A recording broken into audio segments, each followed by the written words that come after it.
Charleston White he gained fame and notoriety for going on podcasts and telling his story about how he snitched, how he ratted people out, he got murdered off the streets, this, that, and the third. He's like, I don't care, I'm a snitch, and I know it. I don't give a fuck. Come see me. So he talks. This is what's it, Charleston White. Pull him up. You should get him on. He's an interesting guy. I have two questions.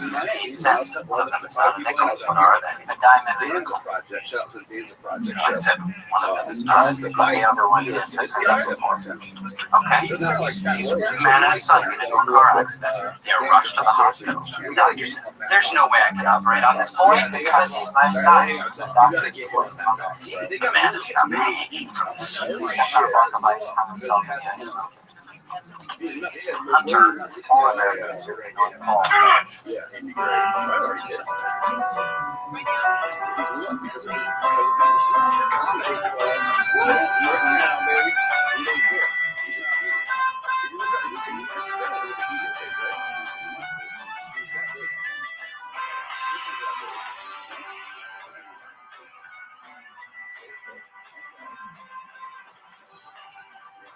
This is that big.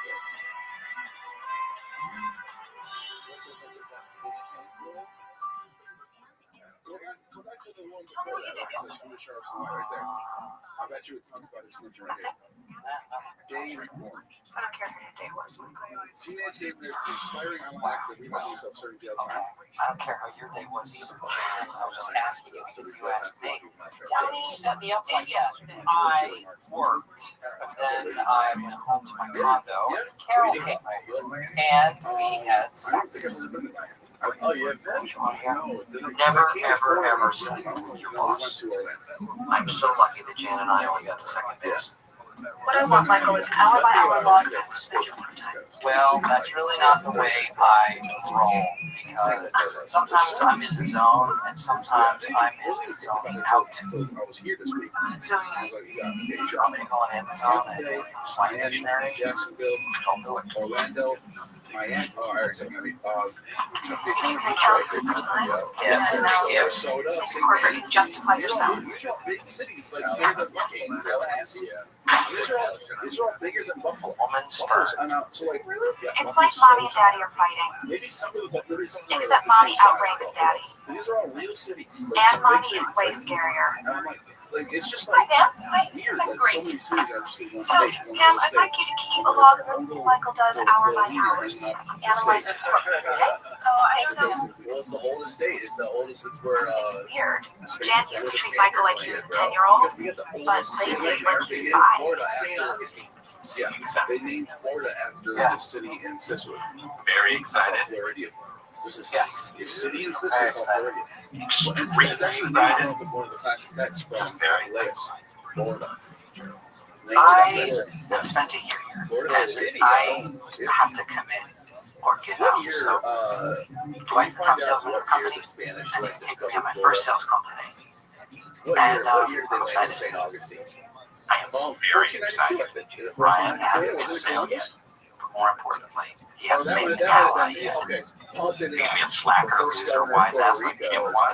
Or is he going to join Dwight's army of champions? 1492 they discovered the island. Take a good look at this boy. I always do. You are never going to see him again. You lay a finger on. Today is Ryan's first sales call, and I am bringing this boy home. Man, You gotta check out sales. Damn it, Dwight. Come on. Dwight is taking Ryan on a sales call today. So if we find Ryan's body in a heavily wooded area tomorrow, I owe Jim $30.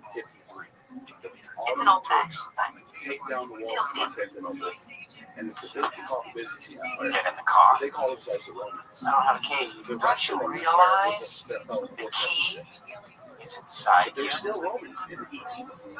And they stayed there until 1453. AD.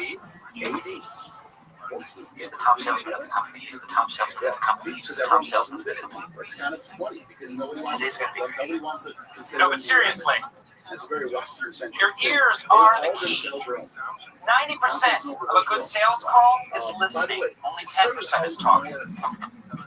More Roman it actually is. Get in the car. What up, gangsters on Kick? Hope you're watching this. I'm not gonna give a shit anyway. And Constantine the 11th. Look, I've never seen a Clint Eastwood movie, but if you said go ahead and make my day, I would know this was Dirty Harry. How can you not know this was Harry's Jewish Day Off? Mama asked me how bad I wanted to know Jennifer Grey. I saw the movie Summer Life in the Film. Seriously, you guys asked me. Didn't know that Bueller was from Ferris I Bueller. think he even says So, Christianity. I cannot do the So most. that's the end of Rome. But this brings us to like what we're going to get into because it's a perfect setup. My chair's But Rome didn't really die at that point either. Because you still have in the West a continuation of what they call the Holy Roman Empire. So there's a famous quote.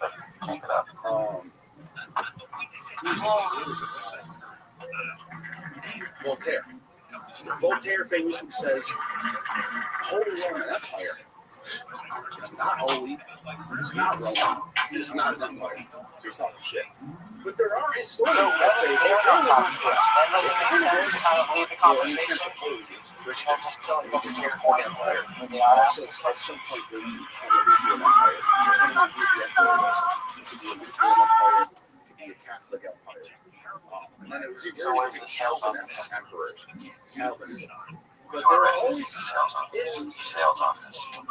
in consort with Italy.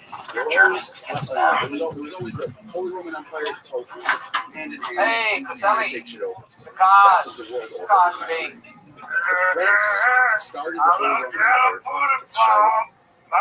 And it was at the time of the Eastern Roman Empire split from the Western Roman Empire You know where we are, Tim. because of the You schism know of where the we're not. Orthodox and Catholic Sales Church. is not all So in Orthodox are the here. East, the Roman Catholics are It's the also in West. here. And the last You know, selling, typing, dialing. the last emperor that the Pope recognized died, and the crown fell to A tiny Empress pink seed. He says, "No way, my You clean your ears better. I hold in my hand the pink seed. I'd rather turn to the west, and I'm going to go look at Charlemagne." This is the 9th century. So Charlemagne gets anointed as the Holy Roman Emperor, and from that day forward, there was the It's going okay. Catholic West. I've already learned more about Orthodox beef East. That was agriculture the end. than I That ever was the thought end I'd know. of the unified Rome, as you will. Darn And so the reason why I bring all that up is that we have this sort of Roman, Holy Roman world order, led by the church, led by kings, emperors, and they're sort of like warring with each other. Spain goes to war with France, France goes to war with Germany, England goes to war with France. They're all fighting each other, but they're all sort of in this sort of Christian war. They're all sort of living the way called the West. Well, by the time the 18th century rolls around, Hey, you get people like Thomas Paine, let's focus today. who's writing books Today all about focus. I'll help you. influencing people's minds. Even in Germany, you have the Bavarian Illuminati, Actually, today's a good day started to by do a that. guy named Adam Weishaupt, who was a free-thinking Hey, liberal Big Tuna, can I talk to you for a second? who hated Can you Christianity, stand up? who Come was over like there. Thomas Paine, where he put reason in the forefront, called himself an enlightened thinker. That's it? That's what you came up with? That's what the term comes from. I take my heart out here. Really? Yeah. They wanted to set, and then you have You asked for my help, the so Americans I in helped. the West, under the English, under the Crown of England. And they're not, they didn't get an answer, but they wanted. And they're all Freemasons, like George Washington was a Freemason. So it's like you have these little secret societies of people with their, and they're getting together and they're underground. Freemasons in America, Freemasons in England, Freemasons in Once a year, they France. bring in a little card And and they're they give all away sort 3 of, pretzels. sitting right It's next to really each no other. big deal. And then you have the Bavarian Illuminati in Germany, Bavaria. Productivity is They're also important. another How can I Freemason be productive? lodge. I have this one little What thing is in my a brain Freemason? that I cannot get What out. are the Freemasons? And that one little thing is a soft Freemasons pretzel. are a secret Is that society. my soft pretzel? Of initiation. Look out for With me. 33 degrees. They do not have a requirement for believing in God. They do not have a requirement. It's not so. It's a spiritual. It is spiritual. They do like to allegorize history and do a lot of comparative Just as stuff. you have planted your seed in the ground, I am going to plant my seed in you. Yeah, Smells pretty bad, doesn't it? their only requirement It's called is that bull crap. A client can smell it from a mile away. shit. If they believe that like the world I population forgot something in my car. I'll be right back. I don't think that's true. No, I don't think that's true. That's one of those standing stones the Georgia Guidestones. That guy set that up for after an apocalypse. Something like that. I don't know what that is. Of But I course. don't know if you can connect that to Freemasons. Type in Freemason world population beliefs. I wake up every morning and the base is too small. You Drive my have daughter. this It's too sort of expensive. And then I go to work breaking to a off job of for which I society, get paid too little. and Freemasons very much like the Mithraic mysteries. Mithraic mysteries. Because they're actually all talking and everything, what they were rapping about was cupcakes in the Chronicles of Narnia. Well, who gets baked cupcakes, right? Hey, fellas, how you doing? No, I can't cut it in line. Settle down, No, guys. we're gonna settle down. No, wait, Get in the back, please. Yeah, you could be a Freemason. Thank You could be Muslim. You could be Christian. You could be polytheistic. They do not put dogma, or they don't put Every time I dogma think I hit rock at their bottom of my job, forefront. They came from stonemasons. Florida, Stonemasons, English stonemasons, or Scottish stonemasons. Right.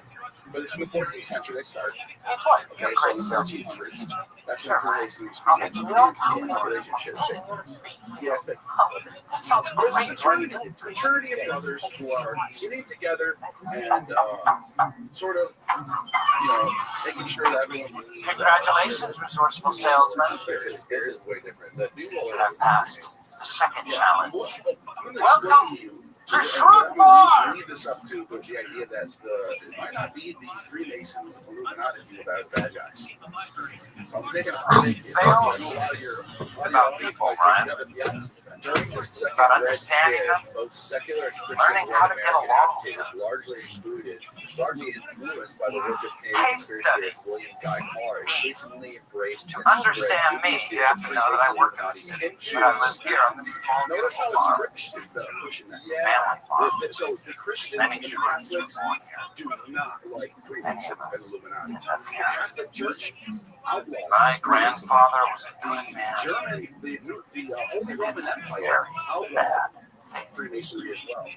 The only place that didn't outlaw Freemasonry was in England, and it was communism. Get out of here! Which This is not a is funny cheap because motel. This is Freemasons a are not farm communists, and they're exact cemetery. opposite. Yes, they want freedom of speech, they want constitutional republics. They You want look, you don't have my freedom to choose your crossbow. God. It's completely Show you the opposite crossbow. of communism. There's no communism and Freemasonry are just polar opposites. Right. That needs to be said.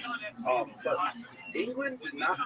The King of England never actually formally outlawed Freemasonry. But Stop. the bishops of the Church of England were heavily opposed to this. They did those kinds of dissertations against Freemasonry.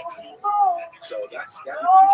America was basically the place where Freemasonry This is not a proportionate response. and then there's France. So before I continue to get into how these people took over and created the world order, I want to skip ahead.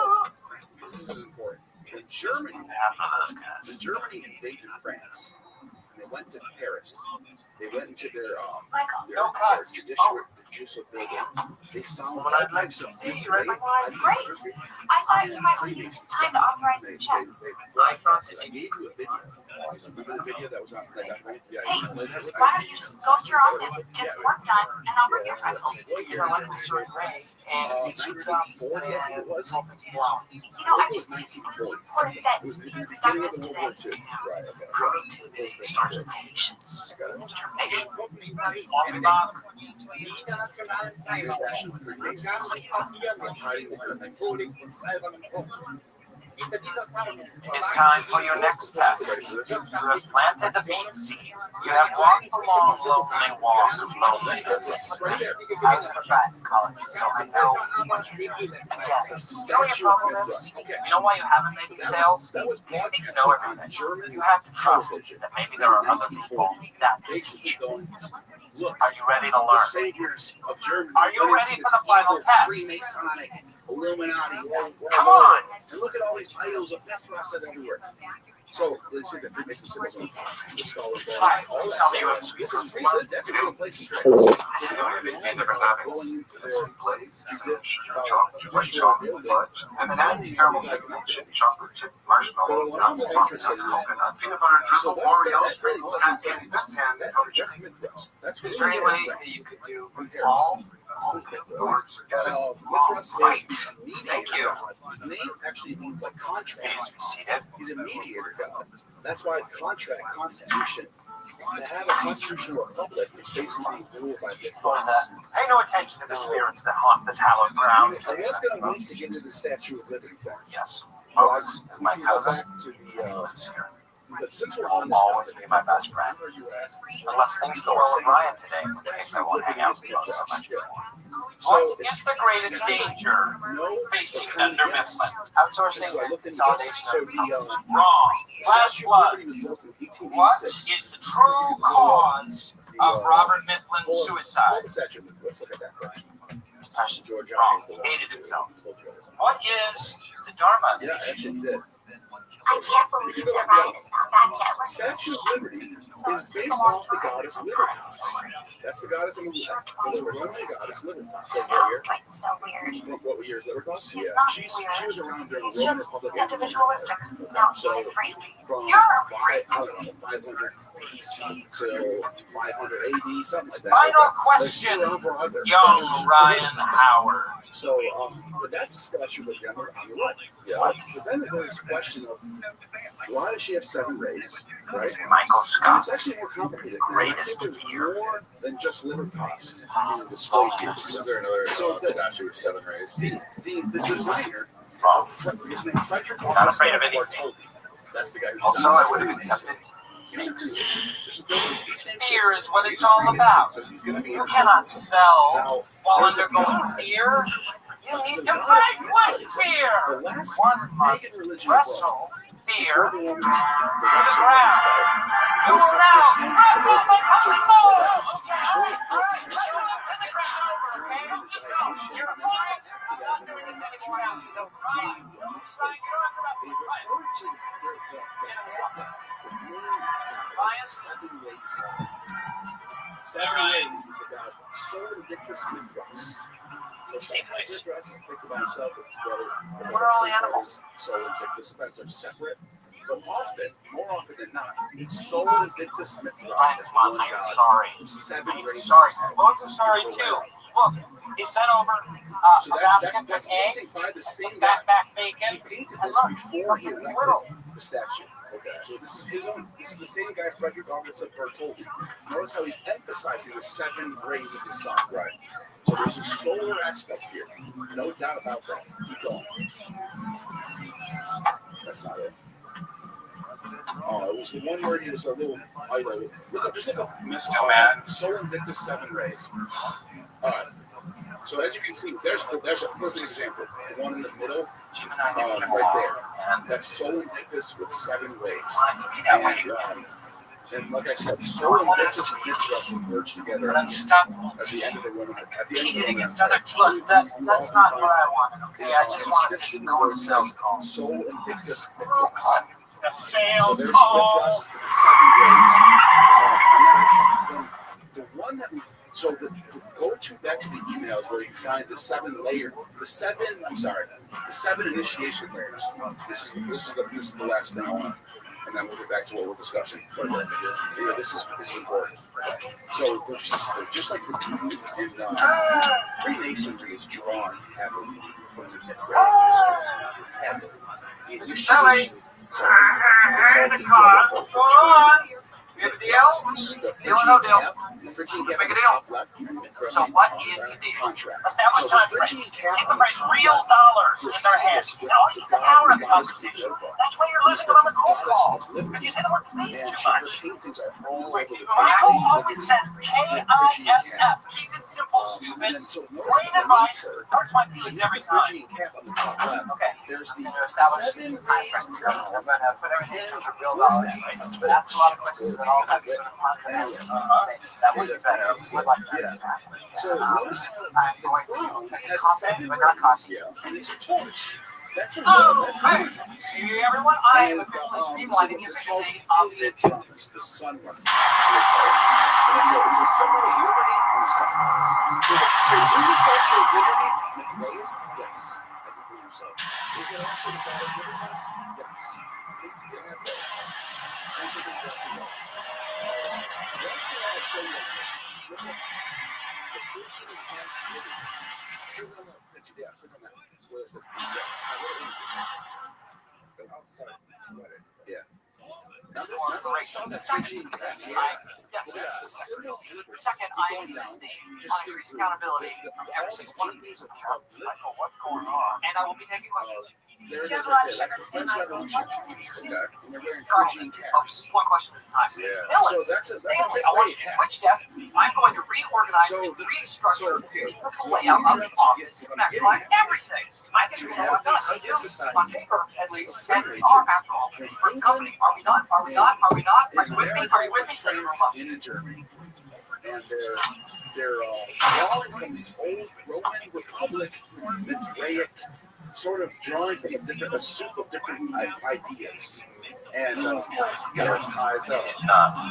That's French right there. So the French Revolution is definitely inspired by this. I don't get what I did wrong. As we saw Not everything's in a lesson, Ryan. the 20th century, even in the 20th century, when the Germans are invading France, and You know what? They're going to be all screwed their with this old whole symbols, internet fad is it's over. all Mithraic and Phrygian caps. What are you doing? So Oh, no, there's this pushback no, between Ryan! Americans, Yes! American Ryan, Freemasons, the and George yes!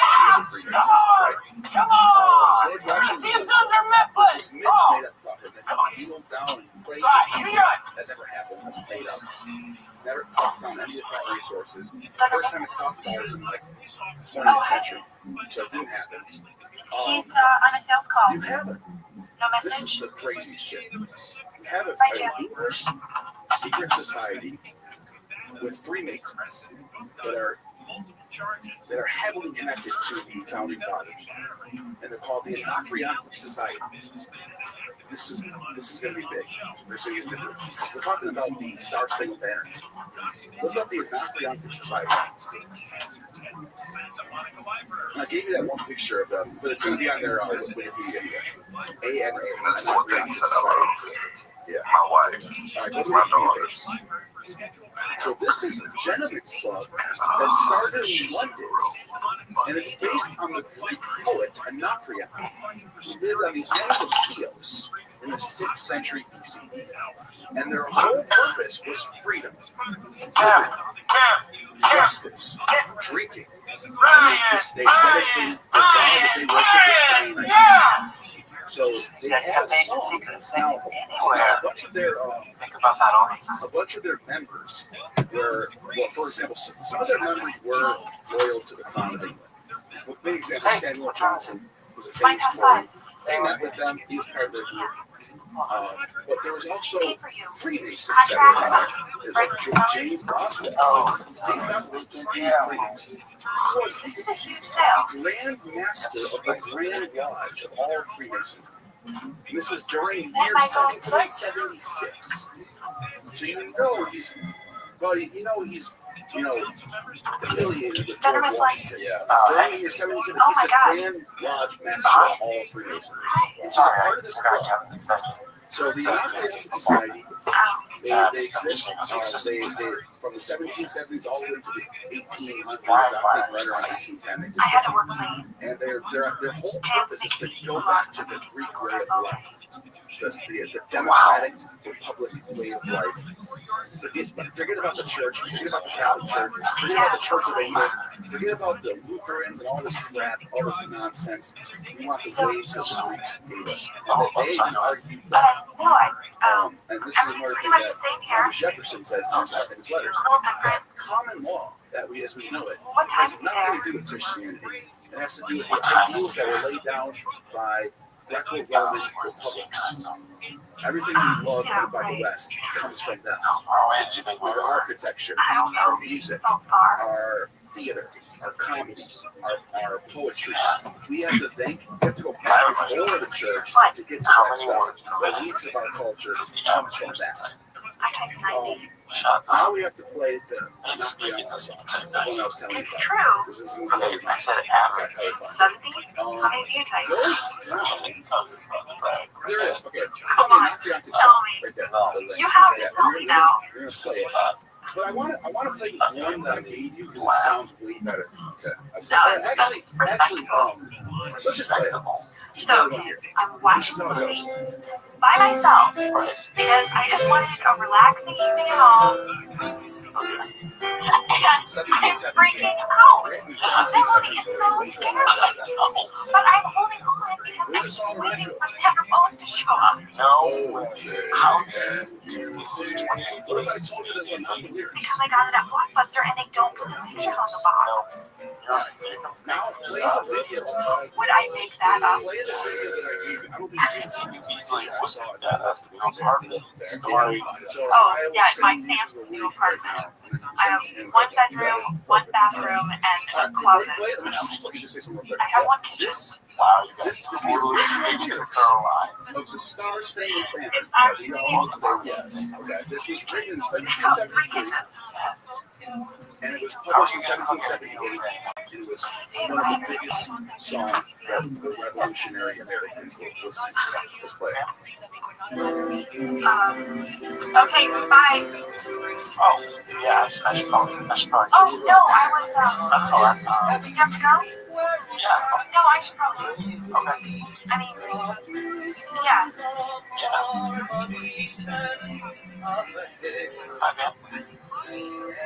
Bye,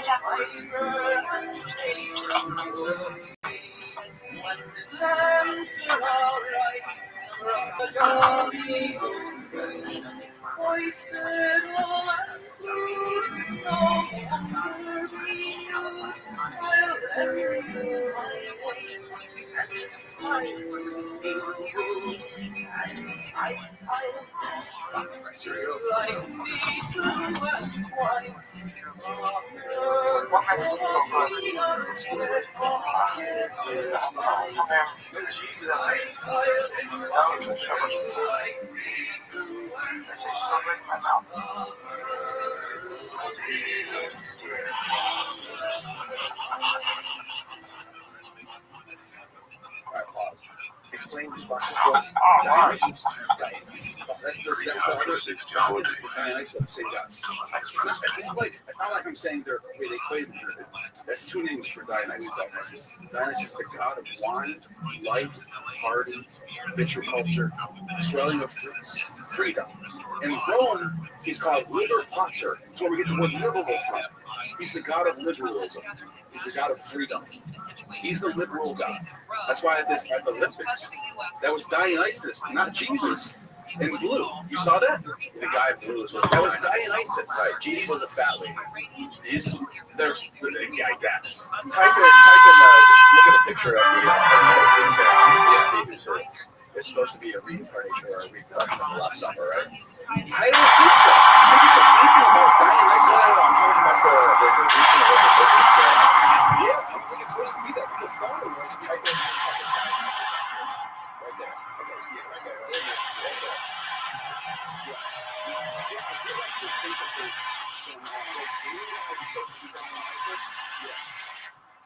So if you look at this, look at the woman in the middle, right, with the crown.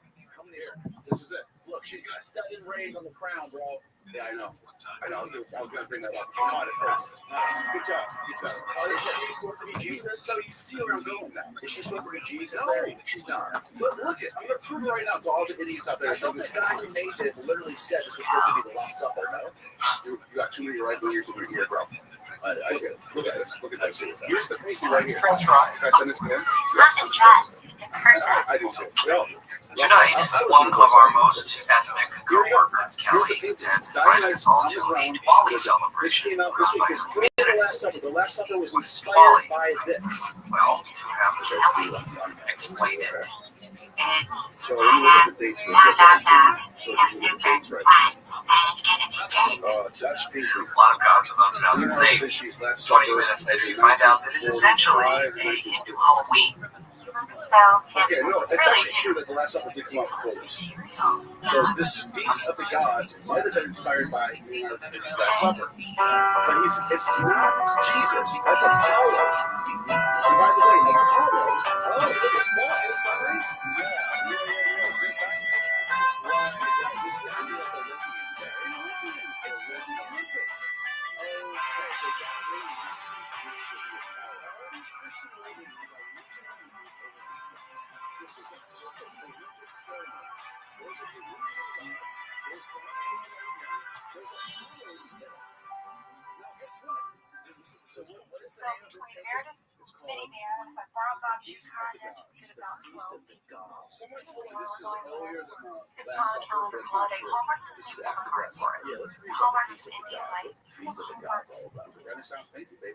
Certain people Okay, in go, this go. office The Feast of are the willing Gods. to Oh, accept that's another one. things It's different. Like oil painting by You don't have to go. Yes. Now you would like that one. It's by, So we're not going to Diwali? Jan I think Kelly was, Jan Van. There you go. I don't know. I actually might not go. 16th One century at a by time. Dutch Do you want painter to Jan go Van to Bilder, the created 17th century, 1635, 1640, and that's Musea Magni. But this is all I know when you break up with someone, you're supposed to be really social, get back out there. 17th century. I'm just not sure that out there includes the Lackawanna County Indian American Association's Family Diwali celebration at Restream. Explains it. Go up. Oh, yeah. Go up. Jan, I'll do it. Explain it. Michael, you're on tab. Hello, Jan. Michael, what is this about you letting everyone leave work early today? Well, I was letting everybody go to big Diwali parties. What is Diwali? What is Diwali? Go down. You don't know what Diwali is? Wow, Jan. I'm surprised. It's the Hindu festival of lights. I just assumed you'd be familiar with it. It's the most sacred and honored Hindu holiday in the world. It's like Christmas, Easter, and Halloween all in one. I bet you're not even aware that our own Kelly Kapoor, who works in customer service, is a Hindu person. And Of course, I know Kelly. Yeah. Well, I think it sounds fun. I think it sounds like a good idea. Yes, of course. Support to celebrate our company's rich diversity. And in fact, Michael, if you had planned better, we might have been able to charter a bus to the event. I don't know about that. Or been a sponsor for the party itself. For Kelly, that's a commitment. That person isn't it? That's all part of the fabric. A liar? Yeah. Yeah, you should see your The other neck. guy has got something. He's like, he's smashing something into it. Covered. Type in, okay. So I want to connect Apollo to Mithras. I started biting the word mythology here. Josh done. Because remember we saw Mithras with the seven rays, right? Type in Apollo And also, it Mithras. saves gas money, That's an old shade, right there. environment, Naked Apollo Mithras. That's the one. and now I know it makes me That one. really This sweaty. statue right here actually has inscribed in it. Nice It's basket. more than seven rays right here. So it's a solar halo on a god who's called. I don't get why you It's outside. Did inscribed something on wrong? there. I thought we were really close friends. Mithras I just feel kind of Apollo. tired. Yeah, so they're claiming the same god. So there is a connection there I don't really that have leads to Mithras. Well, It is that would play. jump. He's single too, right? You're doing like the Yeah, meme, totally like, single. that's right now. Available. You know, the guy from that's Southern Guys, Sunny. that's That's always sunny. That's always sunny. You know, I feel that meme is connecting the dots. Yeah, doing that right now. But just to show you that Mithras and Apollo are solar deities Don't go. with Save solar my rays. brain. Hey, hey, hey, stop that. So That's offensive. You need it. just like Not. with the Statue of Liberty. And if they do, with the seven rays, sign me it up. represents liberty. Because I am sure that they are very tasty and nutritional. Are these two gods, as Nietzsche points out, they're sort of like a It's contrast important to each other. that They both this are- company celebrates Finish that song off. It's Apollo in that song. Let's go back to the song. Can I just say, like, someone's fun? I've never tried it. Really? You should. It's fun. I love the people. And if there was one thing I don't really care for, is that they can be terribly terrorist. I don't want them pictures in front of my girlfriend's Carol. Diwali is a very important holiday for the Hindus. But frankly, I'm a little bummed that none of you know very much about the people. So, without further ado, Kelly, you are on. Flying is possible, and There's food, dancing, and oh, I have the rabbit outfit. How many dogs do you have?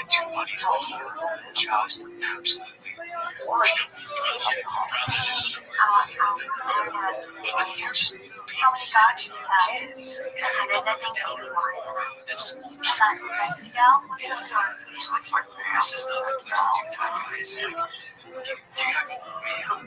Kelly, I'll take this one. Why is a celebration of coronation to God to make rocks? As a sound provenance, there's a kingdom walk. All right. One of the rings. Now, a lot of people say that Kelly, and that's true, but it's also not true. Because, frankly, there are literally billions of people just like Kelly. If you can't hear. So it's actually argued that Subramanian Chandrasekhar is a Nobel Prize winning physicist. French Revolution, Apu from The Simpsons, hilarious idiot. M. Night Shyamalan's Village, Unbreakable, 6 Cents, and stop it.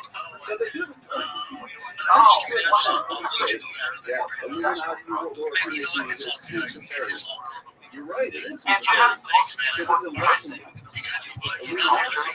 It's Lucifer. You're right, it's Lucifer.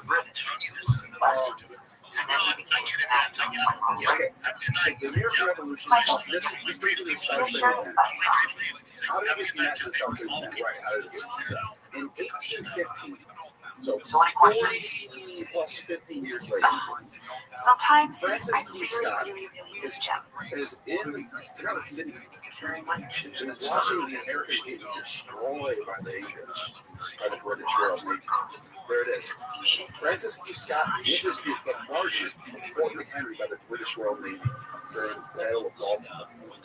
So somewhere along this adventure, Roller coaster. they're all listening to this song and drinking. They're all listening to the song. That's how you know what the Freemasons are. How do they even know this song? How do they even know this song? And they're playing this song, and they're listening to it, and they're all drinking. Another thing about the Indian people Francis love Key Scott sex position. writes I lyrics present to you about the Kama this day. I mean, look at that. He changes the lyrics. I have that. But he changes the song because he wants to keep that spirit, that Bach spirit, while changing the song and Americanizing it. So now we have the Star Spangled Banner. Well, whatever Kelly wants to do in her own house is fine, but we shouldn't all be subjected to it. Nothing to appreciate. And then you're not going to collect them. You know, delightful Charlie Cole. My cultural seminar was going great until Toby decided that he was too immature to deal with culturally explicit sex. People, everybody does it. I'm doing it with Carol. Probably this. And they said, he even said, with my fiddle and flute. All right. In the song, it's one of the lyrics. That's Pan. The devil, with the horns and the shaggy legs, playing the flute. That's the imagery of Pan shows up in that song. Yeah, Once a quarter, the sales staff of franchises stay late to do Pan motor fiddle form flute. consolidation. That's the flute that he uses. Keep going. Amazingly, It's it's right even there. less interesting than sounds. Google sucks. Pardon? Put God Pan. God Pan. Ready? Yeah. There he is. There's Pan. There he is. So that's kind of the lyrics of the song. He tried to get you with his face. Not wearing shoes. That's Pan. Or some of us still had our shoes on. So they're stopping the song that we all like. Another country that's all about freedom and liberty. I thought you said this was a costume party. That's the old Greek way. That's the old Chinese way. What does that look like to you? And then the Is he a woman in a sari? society that focus on the Hey, Kevin costume. Sexuality, all that stuff. Shows that on the record. There's a lack of cloven feet. Yeah. And teaching the kid how to play that much. I'm a vegetarian. What That's a can I little eat? saturated there. So vegetarian. I'll just have some bread. That's so fucking crazy. It's in fact, Why did I come to Diwali? I'm the head of the party planning committee. Not a member, the head. So if Dr. Mifflin Scranton decided to host a party in the depths of hell, I would be there. But that's what Praying people for are trying to go everyone. back to. They're trying to go back to Not freedom. enjoying They're trying to go back to themselves. liberty. The word liberty comes from liver. Liver Proctor is Dionysus. Oh. It's his name in Latin. Just to show people what I mean by that. I think liver. Spicy? This one's disgusting.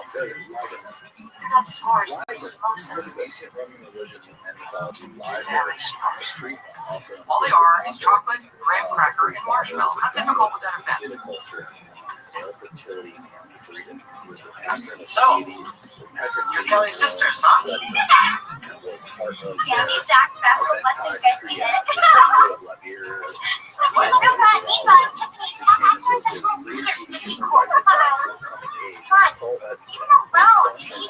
Increasingly associated with that's our God.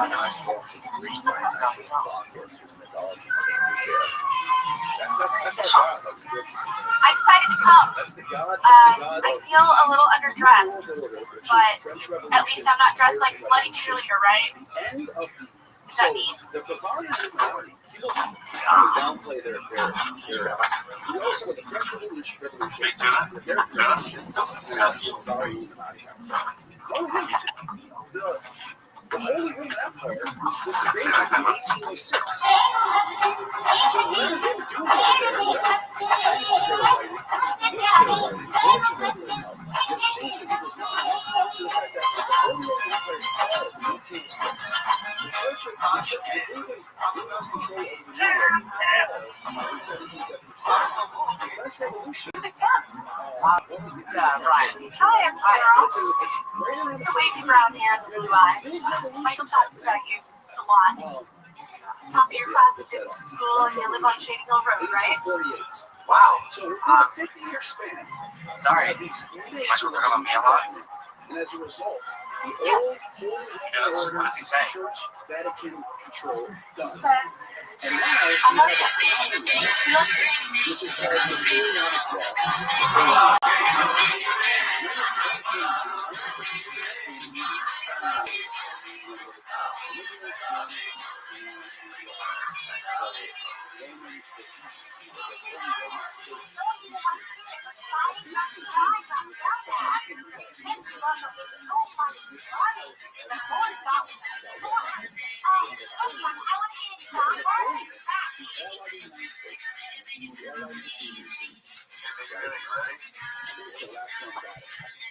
One, Biggest obstacle for us. 3, shot. Right there.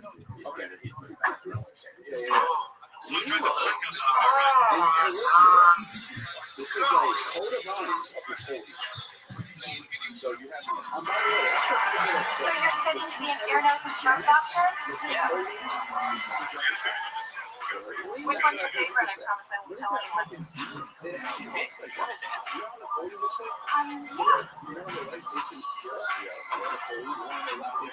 He's useless to fight against the dark side of the force.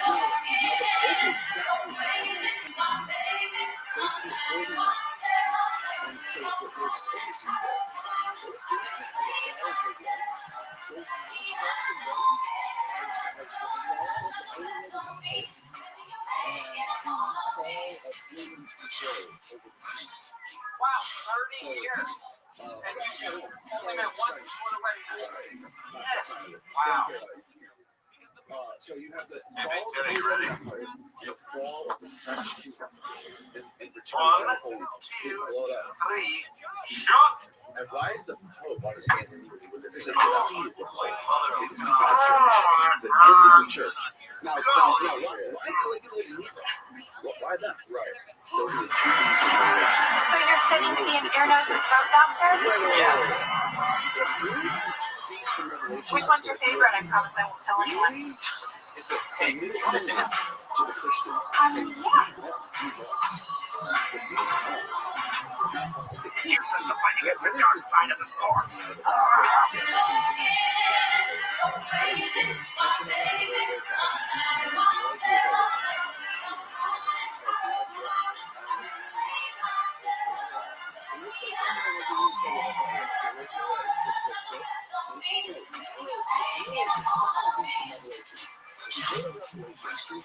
Wow, 30 years. And you only met once before the Revelation verse 666. Which one's your favorite? I promise I won't tell anyone. Okay. So, okay, the dragon Really crazy. beast coming out of the sea. There are 10 boards, 7 heads. Uses the fighting against the dark side of the force. Each of the blessings here. That's all it is. This is a little bit of the feet that goes with the door. The dragon is his power. Damn, hey, hey. Wow, 30 years. And you only met one quarterback. Wow. How long has she been married? Oh, she's not a cheerleader. She's on the costume party. No, we're not married.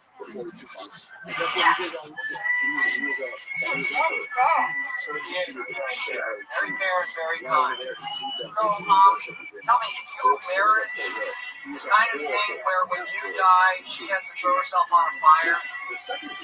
No? Okay. It's still very cool. Okay, thanks. Now go down to the last part of this verse. This calls out for wisdom. Let the person who has insight calculate the number of the beast. There is no limit. Number is 666. Now, for the narrow gematria. Are you okay? I've got a big.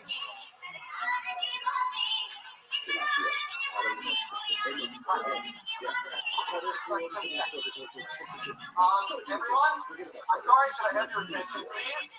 Thank you. Hi. Sorry, I just have an announcement to make. Every letter in Hebrew has a numerical letter. Okay. Right. I have learned a lot, If you add up about Nero Indian Kaiser culture in Hebrew and add it up, but it's I have 666. learned even more It's him. about love. Now, guess what? Now, you might And say, I know you're all maybe thinking, it's a who coincidence. is this crazy gringo and what is he talking about? The name Well, I'm not Nero crazy. Kaiser is spelled differently. Maybe I'm crazy in For love. that, it becomes 616. In the Latin Bible, So, it actually without says further 616. So it's impossible Carol? for anyone else to fit that. Carol There'd be one out of Stills? a gazillion chance. And then for it to fit the I would like the you narrative, 7 to heads and do all me that, the honor it's of Caligula making and Nero. me So your go back to that coat of arms. So now, What do you say? now we know what the hell they're trying to depict here. The Pope is dead. I don't know if he's dead or not. He's on his hands. Can we talk about this in That's private? an unholy sight right there. Right. You got the two beasts from Revelation, the two worst people. Caligula was the worst to the Jews. Nero sacked the Jerusalem temple. These are the two worst emperors in history. They're the two beasts from Revelation.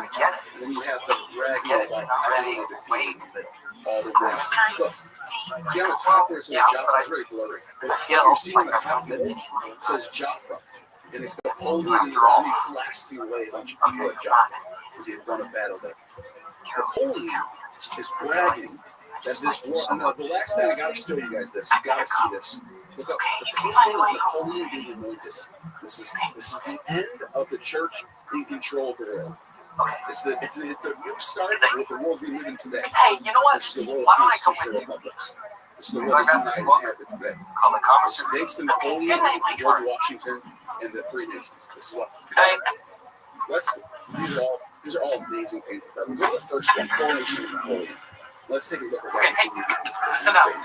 Now we're doing Ganesh. 6 arms. Elephant. Okay? Ready? On my mark. Go.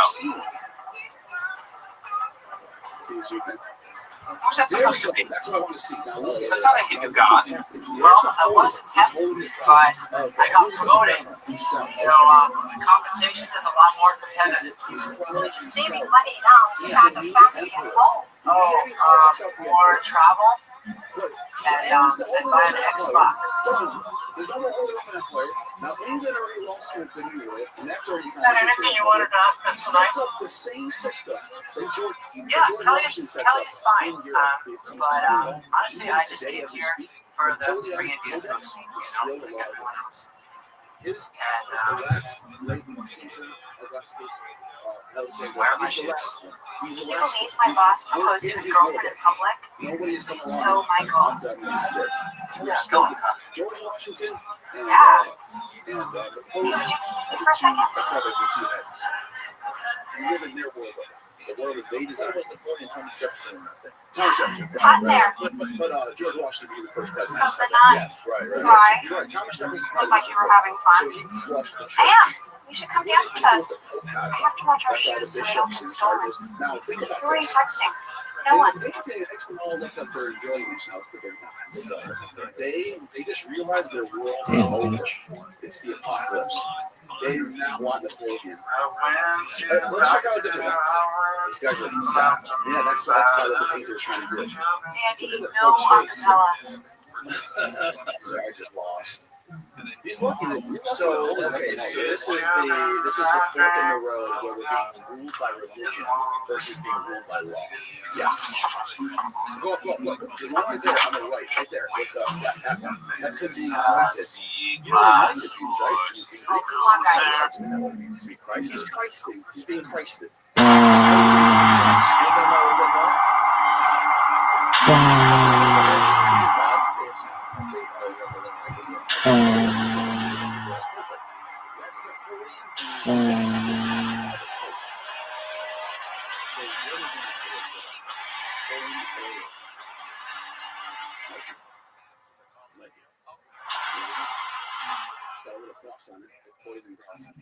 That's the holy. He's the last Christ that ever lived. Now, and there's a conspiracy about Napoleon. Are you kidding me? Yeah, they thought he was a power. This is what's all from there. So that. No.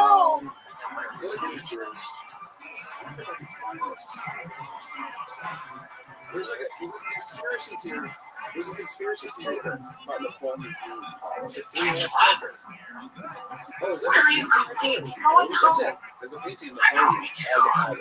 I too much time to prepare my stomach hurts. Well, maybe you shouldn't eat so much food tonight. Yeah, so that's a famous printing from Period. 1853. And the 6-armed god monster There's was Napoleon so awesome. as a pilot with a crown with a wreath on his head. Gosh, it's 9 o'clock already. All the stores around here are going to be closed. Do you have any Pepto-Bismol at your house? Said that his name, Apollo. Mind if I swing by and borrow some? So they're saying I'll just go get my shoes. That was like it's not real. But people conspiracy. There's conspiracies around during this time period. Hey! People say he is This is a public place. all just with an N in front of it. Not Apollo. It's your Diwali. Yes. Religious thing. So what we're seeing You're gonna have is sex on between Diwali? the American Revolution, and as you pointed out, Thomas Paine. He thinks that Jesus is an allegory of the sun. He's a mythicist. He doesn't even believe the Bible is true at all. He completely disses Christianity. He's the first philosopher behind the whole American Revolution. And how is that perceived by the rest of the population? Like, what do people think about that? I mean, he was hated by Christians. Hated. He burned his books in England. I mean, what did people at the other founding fathers think of him? They all wrote about him as the greatest philosopher of their time period. Is it true that he died like no one liked him anymore? We're both. Because he was mostly Christian. That's why these founding fathers had to play the Christian game a little bit. They can't just totally diss Christianity. Jefferson made the Jefferson Bible. Jesus was a great philosopher. No, George Washington basically just kept his mouth shut on the whole topic. Never I kind of praised thought Christianity. something would happen Didn't diss it either. Completely stayed neutral on it. Doesn't say shit about it. Right. He says he's an Anglican, but he's an Anglican in the same way I'm a Catholic. I was born Catholic, Baptist Reformed. My name is probably a database somewhere, but I'm not really a Catholic. I'm not going to church. That's how he was. There's no evidence of him being like proud to be an Anglican. What are you doing? What are you doing? By the way, Anglican Church is the Church of England. So why the hell is he an Anglican? It's just nonsense. Okay, but so what I'm getting at here is you have this, the roots of American, the roots of the West, I would say, is actually not Christianity and Judaism. It's actually Greco-Roman. Bacchic, Dionysian, Sit in the back. Republican, Democratic, But Diwali next year and those was are to the things that consider these people, screwing this the thing. French For Revolution, a fraction the of the Revolution cost in of this Germany, DJ, where the whole you could have unlocking the sound Revolution stylings of a police cover. all of them sort of school to go back to those to that way of Let me life. send you a demo. Yeah, also updated. Better yet, I'll give And Kelly yeah, a demo. that this is a She can Christian give nation. you That we need to a service Christian plus nation, postage. like the Fuentes So, is not historically accurate. It's actually the opposite. If anything, it's the opposite. I'm not saying it's definitely the opposite, but if anything, it's not Christian. If anything, it's the opposite. And I mean, the history proves it. Napoleon was against the church. Just the church. He made the church. He conquered all the nations. He conquered Sardinia. He conquered Sicily. He conquered North Africa. He conquered Israel. The Americans, basically, you mentioned Thomas Paine, Thomas Jefferson. I got this last quote that I want to show you about the last quote. This is like he just says. This is from James Madison. We haven't talked about him yet, where he says that religion and government will both exist in greater parity the less they are mixed together. But the purpose of separation of church and state is to keep forever from the shores the ceaseless strife that has soaked the soil of Europe in blood for centuries.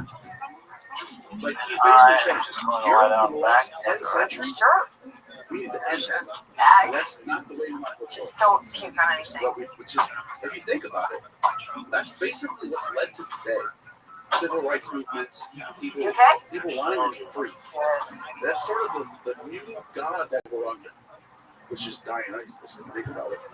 The freedom. Well, we've invented, it's like in our world now, everything is so good in America, life is so easy here, we've invented a new religion. So people treat the Democratic Party. It's just like that show, Taxi Catholic Fashion. If you say one more word, I'm stopping the car. It's not religious. We made a new religion. Going out to Yeah, Indians just a fight. everywhere. Yeah, and even on the top of One of the greats. even on top of the DC building, there's Minerva. That's the Roman goddess of law and order and justice. There she is right there. Statue of Freedom. Let me tell But you that's something. Minerva. Tonight has That's the been old Roman goddess Minerva from the ancient Romans with the helmet and the sword. That's why she was always depicted. And so, we're under the world we're under right now is a world, well, I guess, American, European but it's not world. Christmas, There's it's a Diwali. The even goddess of both sides of the destruction, political spectrum love stop liberty. by to Conservatives celebrate love the liberty, war. freedom of speech.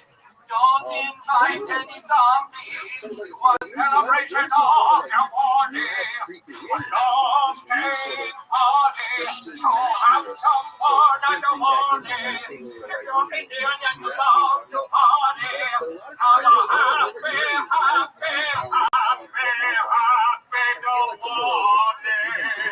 Diwali. Happy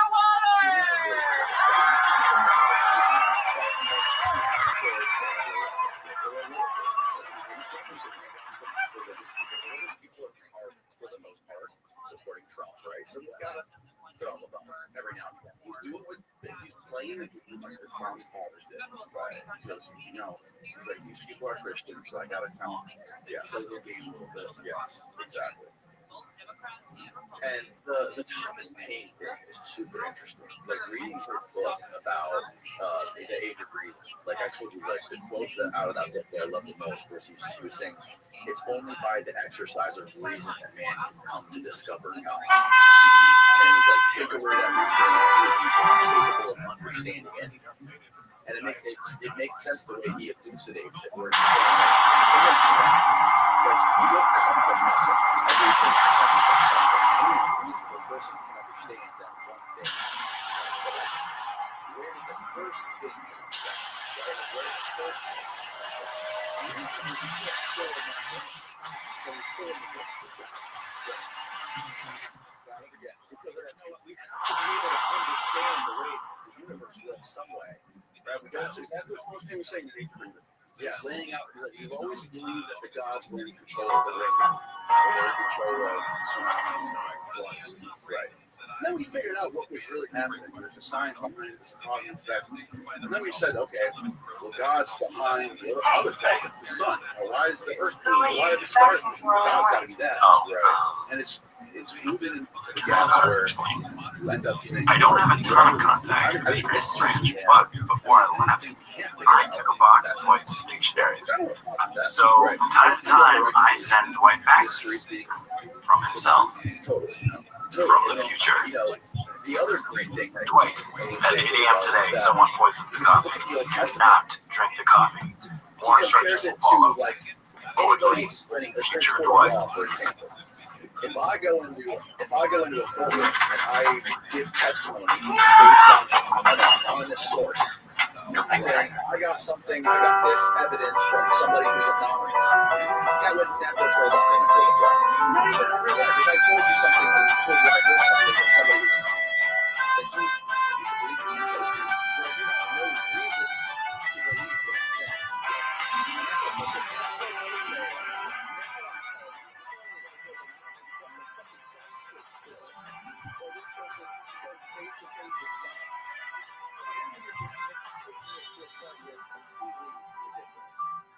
And that's what he says the Bible is. Here she is, Jan Levinson. First thing in the morning. Love to start my day with a hearty bowl of chat. Just call me Levinson in the morning. And he also points out that a lot of the stuff in the Bible seems to also be drawn from other pagan myths. Yeah, points that out as well.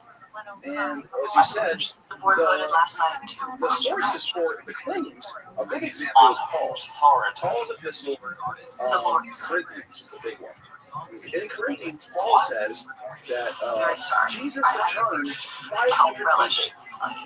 And first he appeared to Kephas, then he appeared to James, then he appeared to 500 people. And all of them was there. Paul doesn't even name who the 500 people were. So it's not even a primary source. It's not even a secondary source. It's kind of a third-hand source. 500 people will say this too. Christian apologists will say, we have 500 eyewitnesses that saw Jesus. Who are they? What are their names? What's their testimony? No, you have one text. It says they heard from his neighbor. They heard a rumor. That's how people saw him. That's not 500 individual testimonies. That's one third-hand source that was written down for the first time. How many years after it allegedly happened? Probably a decade after. Paul wrote it for a decade. Paul wrote pretty early. Okay. So Paul's letters, I think it's like 40-something. Yeah, Paul wrote it about 10 years later. Yeah. Maybe Paul, you have to give that credit. Yeah, Paul wrote his letter pretty early. But you're telling me that 500 people saw a risen Jesus. They didn't write anything down. And only Paul wrote it down. Nobody says anything. Nobody says, I saw a miracle today. It's this place. I live in this city. Nobody else. It doesn't get to anybody.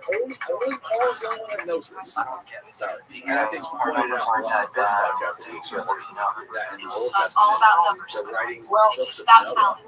we're like Josh. 800 to 900 Our years CFO after he believes died. that Josh is going to play an important role in our company's future. Really? What role is that kid in? Let's say no one Universe? we do the math. Don't. I Do this, Josh. finished and I need to We go. are genealogy. I would appreciate it if you would please use discretion so we can ducks in a row. Sons and fathers, all the way back to Noah. Yes. You would end up plus or minus 50 years. Some of them are like, you know exactly when you died. We're just going to give them 10 to 20 years, right? Give or take some. You end up around 2500 BC for Noah.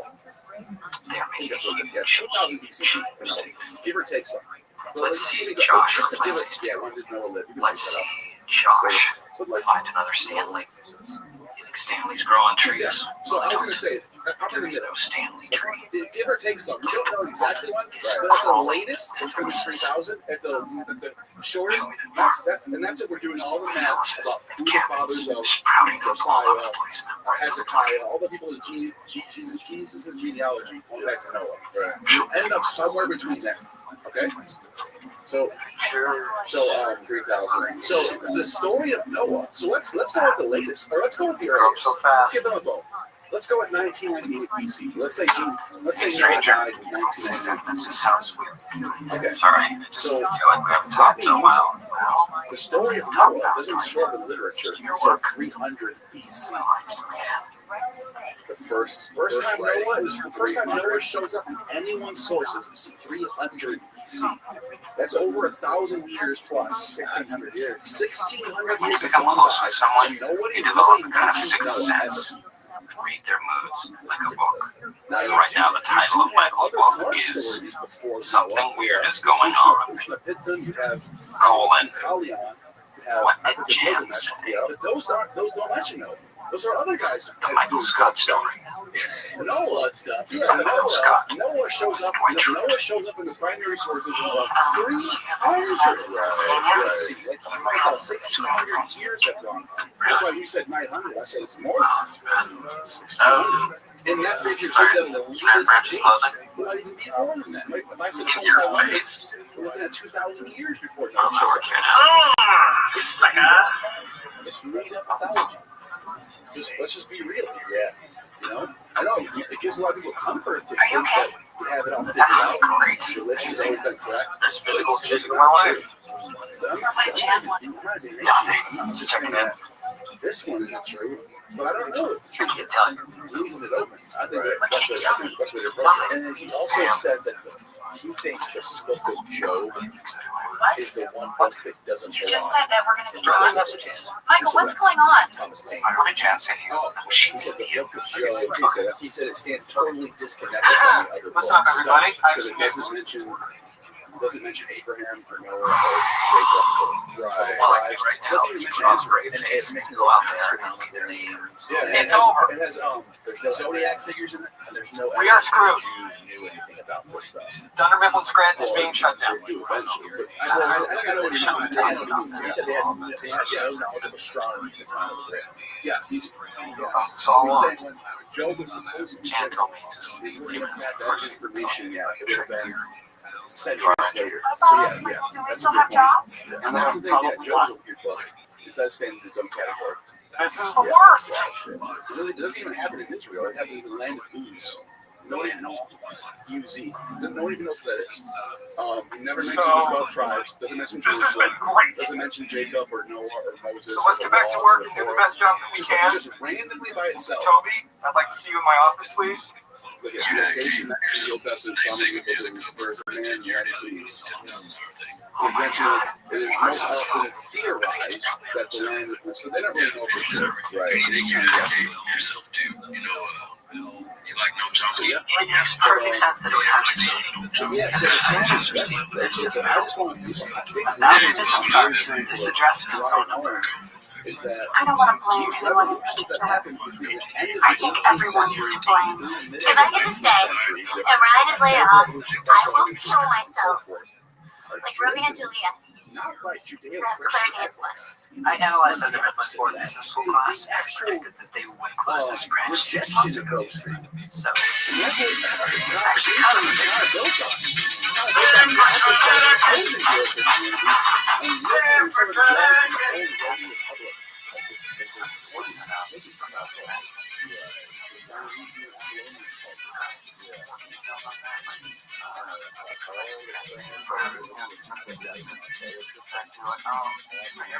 I know there are some rumors going around, but nothing is definite. You guys have done a great job with the numbers up around here, but until this thing is official, let's just keep working. Ladies and gentlemen, our various leader got forward! Think about.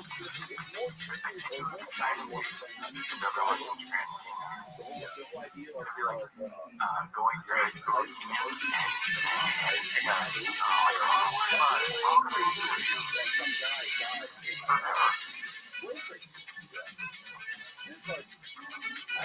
Okay.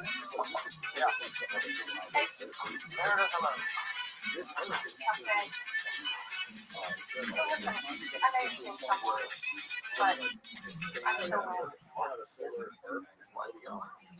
You remember, like 6 years ago, we said that on our last day of work that we would at some point. And like become sleep like, together. I don't know, have like a floating God. life. I don't know. What would you call it? Like a dome. I did not say Floating that. around in space with its own ways Was of that not you? having plants, not atmosphere, me. oxygen, terraform. Oh. It's a terraform ship. Yeah, like a Never terraform mind. ship. That's what I'm thinking. Yeah. If we don't figure out that interstellar, we don't figure out that. So yeah, it's a waste of time. It's a blessing in disguise. Actually, not even in disguise. In my fantasy, I always thought I would slap someone, make a big speech, and storm out forever. But this is good too. You're smart. You think about it. There are species that did survive. Some of us are fired, and if you were going to Connecticut, If we copy what they did, where? I wonder if Don't there's worry, you're gonna be fine, Roy. underwater You're very strong and capable. for sure. Because you have desert Thanks. Colorado. Yeah. Grow up. I'll work you without paying. There's one in Virginia. Just be like loading trucks without any meat. The ocean somewhere. You know? I couldn't be happier. I'm gonna take the 7 to retire. My wife and I want to travel. I really couldn't be happier. That's what Robert Sepper thinks. Robert Sepper thinks that there's Feeling nostalgic? Yeah, tall whites, tall Nordics that are underground somewhere. Yeah. Well, that's what a lot of the abductions, like thousands. I'll get a job in New York or Atlanta. A lot of them, they talk about these like Nordic-looking humans being underground. I wonder why. Maybe it's My just like fiance got fiance. He told me to give me a job in his refrigeration. Call the senior advisor. I don't even have to come in, and I can pay his cash. Graham Hancock. Now that I said that out loud, South American. Yes. Yeah. Maybe they saw him. Very possible. sometimes at home, I answer the phone, Dunder Mifflin, this is Pam. So they can go way far. maybe that'll stop now. They can go back. Yeah, I'm upset that the branch is closing, but I am freaking out over how my cul-de-sac is saying goodbye to me. And I'm sad. No. Survival of the fittest. This branch is sick. I say put it down. Let's go somewhere else and dominate there. I feel like you could be better than that, though, than like draw. I think it depends on who else is transferring. Megalithic structure. I feel like you could do better. I agree. But why not? Look at technology behind it. Nobody can figure out. It's probably a puzzle that we have put together with our. You think it'd be too much to leave like some sort of like spaceship or something? Like, Hey, Mike. Daryl. Yeah, but it wouldn't survive nature. Listen, turn my stuff. I know. Well, I'll land on my feet. They're not bad. Don't worry about me. I wasn't. So you'll be okay too. You're a warrior, you're smart, capable. Find something else. What I'm saying is, Actually, Bob Vance bought the warehouse. but that's all their options are is to build a megalithic structure and hope that we find it. That kind of says something about them. This is my house. A little bit. The CFO's taking away my house. There's these Give it to megalithic Josh. structures that Josh, there's he's no giving the garage to Bob Vance. explanation as to how they were created. Look at Thomas Paine's. All right, listen up. Some of you may have heard some rumors about the branch closing. They're trying to. But I am not going to take this lying down. I have a plan, and I'm going to save our jobs. Just hang in there. There's the Yeah. Thank you. Right. Yes. What's the plan? There's an idea Go to New York. Talk to the CFO. Tell him he's making a mistake. Save the branch. thousands of years. Shotgun. No. And somehow the icing around 1800 or Thank you very much. Okay, Secretary says Wallace is waiting today, and not worry, I have his home address right here. So we evolved Sent so him much, cards. all this crazy Never met technology. him, but when I do, built the lots of pyramid, people we talk had a about it. crazy different understanding of the world and physics and everything. We got Yeah, wiped out, and now we have to restart. Now we don't understand I how know this it's was not made definite or whatever, because it but took. Or so Johnny thinks in the future they took a time machine and I have way back into the past okay, so this is and nice. built this shit to confuse it. You know what, Jim? I wouldn't worry about it. It's all mind blowing because if you think about it, to sort of Here, go with that for a second. ready to talk logistics? The timeline of history I sort of just does feel start like around you could have done something special. Yeah, like when you start seeing structures that are built I'm gonna go someplace else, and you're gonna go someplace else. withstand time, not It just doesn't make sense. not just arrows. This kind of worked out perfectly for me. I got some experience. Michael's gonna write me a great recommendation. And as far as me and Kelly goes, At Knoxville's Creek, there was a it's bottom best. layer at Knoxville's Creek where there was some sort of building structure there around 10,000 BC also, and then you have around 7,000 BC or 6,000 Okay. BC. There's a giant This is house it. there on top. This is exactly what Michael Moore does. Famous documentary. 6,000 BC. He goes up to people with a camera and he's like, "Why did you do this? Why did you pollute? You're a bad person." Very dramatic. Oh, I can't say I was a big fan of Bowling for Columbine because I thought it was going to be bowling They're just scholarship, the consensus. There's just undergraduates for thousands of years, and then all of a sudden, So, Josh yeah, will be it's just the running what last is step now of called time. Thunder River East, which is all the offices north of Sanford. And you know, transfer tennis Job? is probably the most. Out of all the wild things that are done, that's the one I think because like what if humanoids or humans or whatever. Why not? As of today, I accepted his statements. You start tripping balls, thinking about space, or thinking about math, thinking about You leverage your position of you us start to thinking another about offer? everything. Josh, this whole restructuring thing was based around keeping. I'm sorry. First time Say what you will about Michael Scott, but he would never do that. All visible points of access are covered. You know what you're going to say when he shows up? I will improvise. I will speak from the heart. No. Bad idea. An attack plan. Here, I'll be him. You. Let's practice. Excuse me, Mr. Wallace, David Wallace? Yes, what is the meaning of this? Can you tell us why you are shutting down Scranton and putting 15 people out of work? Well, the branch is no longer financially viable. Simple dollars and cents. Yes, but these are employees, sir. These are human beings. Listen, Scott, it's no longer financially viable. We're losing money. Okay? It's not a charity, it's a business. It's a dime. It is true. This is what she was saying. Business It model. is true Small that regional right around this companies. time, It doesn't make sense. Stop it. Just, human okay, intellect stop saying that. because Why not? Because you'd be intimidated. from And 10,000 I just, BC let's start again. Just more to scared. the Common Era, you're seeing a straight Excuse me, Mr. Wallace? Oh, It's like I'm Michael Scott from Dunder Mifflin Scranton. He's Michael Scott.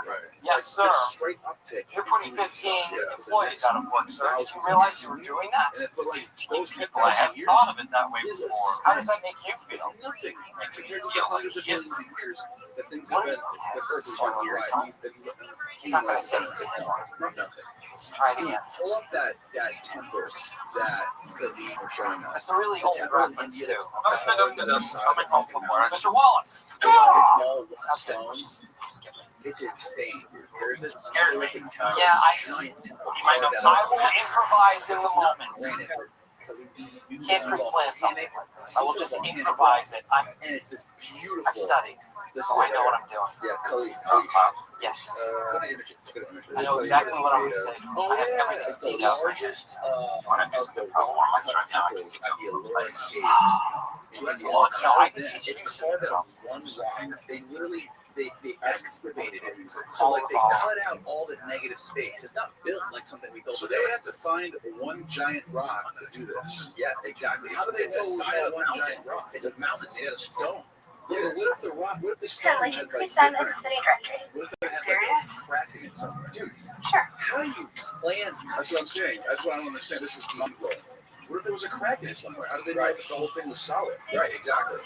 And they would have wasted all their time. Kelly, best wishes, Imagine if love, they're digging down there and they're doing a good job. All right, that whole top part they do. Then all of a sudden they get to that bottom part and it's cracked. Or there's like a cavity. Yeah, there's a huge hole there. Right. You're right. They had to have known this thing was one. Find some of the images from the lower end. Show all the images and shit that were there.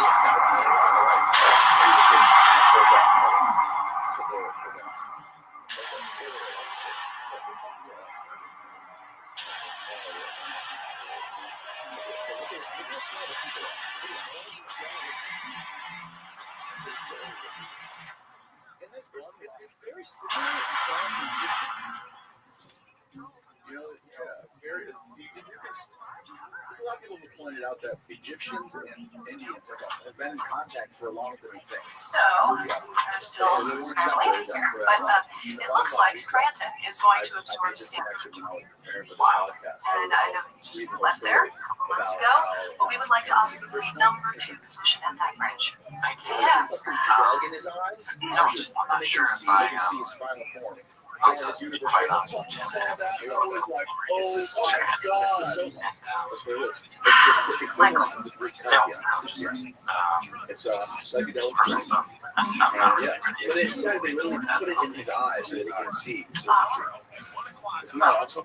Please think about it. And They're call me. saying that the We'll do whatever we can to get you to stay. Get who? Which means to like war or libate is where we get the word God from. The English word for God comes from an Indo-European word that's also Did we have a cognate with conversation about Aikion doing and something Soma. else then? So drugs, the ancient word for Do you ever have drugs, a rumor about me? the ancient drugs, I should say, Last are I all worked, cognate with each something other, sexual? where it goes back to Indo-European word No. gehu. That word gehu is cognate with the word God in English. So I'm kind of okay with it, actually. Look up Indo-European. Oh, that's good. That's great. Those elephants, it's amazing. And by the way, the Indian Indo-Europeans, Well, they're you like, know, and I think the Oh, Islamists that's, came in yeah, of and tried course. to It's destroy all this That's a great idea. Indo-European Yeah, vocabulary. I am Right there. already. All I right. started a while ago. Now, can you do a word search for? Wow, Do that's a word search. terrific. No, that, I That's know it's in awesome. that one. That's why I said it. Yeah. So if you do a word search, type in the word libate. Libate. All right. See, look at this. I learned a great deal about land, but it's trash. Now look on the right. It's Case in cognate point. with homa, the oblation of the ritual. That's the drug. Lesson learned. That's He's what it's rich. called. So the word God, if you go up or something, so you can see the top where it says go up and He's say enjoying God. a So delicious you hot see beverage, English God, disguising the scent of cocaine from drug-sniffing dogs. and then in Sanskrit, homa. It's a nice So house. this drug, what is homa? That's the soma drink. That's the drink that makes you see your gods. So our word for God has a cognate with the word the drugs that are Krishna's use. Yeah. Isn't that crazy? It is crazy, dude. So that the word God's connected to drugs. Yes, I think it is. Dude, after literally falling down this rabbit hole, Hey guys, I'm trying to organize it makes the lunch what for makes the everybody. most sense to me. The easiest way for me to understand this is that these ancient people were taking you see the God. So our word for God has a cognate with the word the drug. English God, Latin, I don't know what fun these people know. And then in Sanskrit, homa. So this drug, this homa, that's the soma drink. That's the drink that makes you see the gods. So our word for God has a cognate with the drugs that are Krishna's using. Yeah. Isn't that crazy? It is crazy, dude. So that the word God's connected to drugs. Yes, I think it is. Dude, after literally falling down this rabbit hole with you and Alman like a couple months ago, it makes the most sense to me. The easiest way for me to understand this is that these ancient people were taking drugs and it showed them the fucking fabric of the universe. Yeah. And they thought that was God. Well, as I've mentioned many times before, I've had a lot of experience with DMT. And those experiences with DMT has me convinced that our religion comes from psychedelic experience. Yeah. So I don't know what happened, how they got away from that stuff. A lot of primary sources reflect it. You know, you have sources of the Hebrew Levites smoking cannabis in the holy of holies, or hot box, like lighting it on an altar, letting the whole thing get filled with smoke. It's the aroma of God. You have the Kaikian priests drinking the wine, the ergot. You have the Soma. You have the Haoma in Persia. You have all these different types of psychedelics, and they're all connected to these major priesthoods. The Eucharist in Christianity. And then all of a sudden, drugs are gone. So it's like, what was the Theriac? That was like a bunch of snake venom. Theriac was viper venom, Romans era drug mixed with venom. Yeah, that's what we gave them. There was a ton of shit. Can you find the ingredients list? I don't know if you know it all, but you can look it up. Yeah. Type in the ingredients list for the Theriac. I think it was like 12 different North African viper venoms. Oh, they do? I didn't know they do it. I thought it was like this. Here we go. According to commentary on Exodus, Tista, Spanish scholar Moses Ben lists ingredients in the Theriac: leaven, honey, flesh of wild beasts and reptiles, dried scorpion, and viper. That was flesh of viper. Dried scorpion. What the hell? And I know that dried scorpion is a psychedelic. I found that out. You got a bunch of roots. Really? I thought Alman said they had a bunch of roots. Wait a minute. Hold on. Stop right there. That's where you get DMT from extracting the roots. Is it a specific root? It's almost every root has a layer of some sort of DMT in it. Every single kind of root. So Mimosa hostilis root bark. So Mimosa hostilis root bark and Acacia confusion root bark have the highest levels of DMT. Right. But it's said that every kind of root bark has some little bit of DMT in it. So those can all have DMT in it, just a little bit amounts of it. Right. Didn't Alman also say there was like bodily fluids mixed in there? Yeah.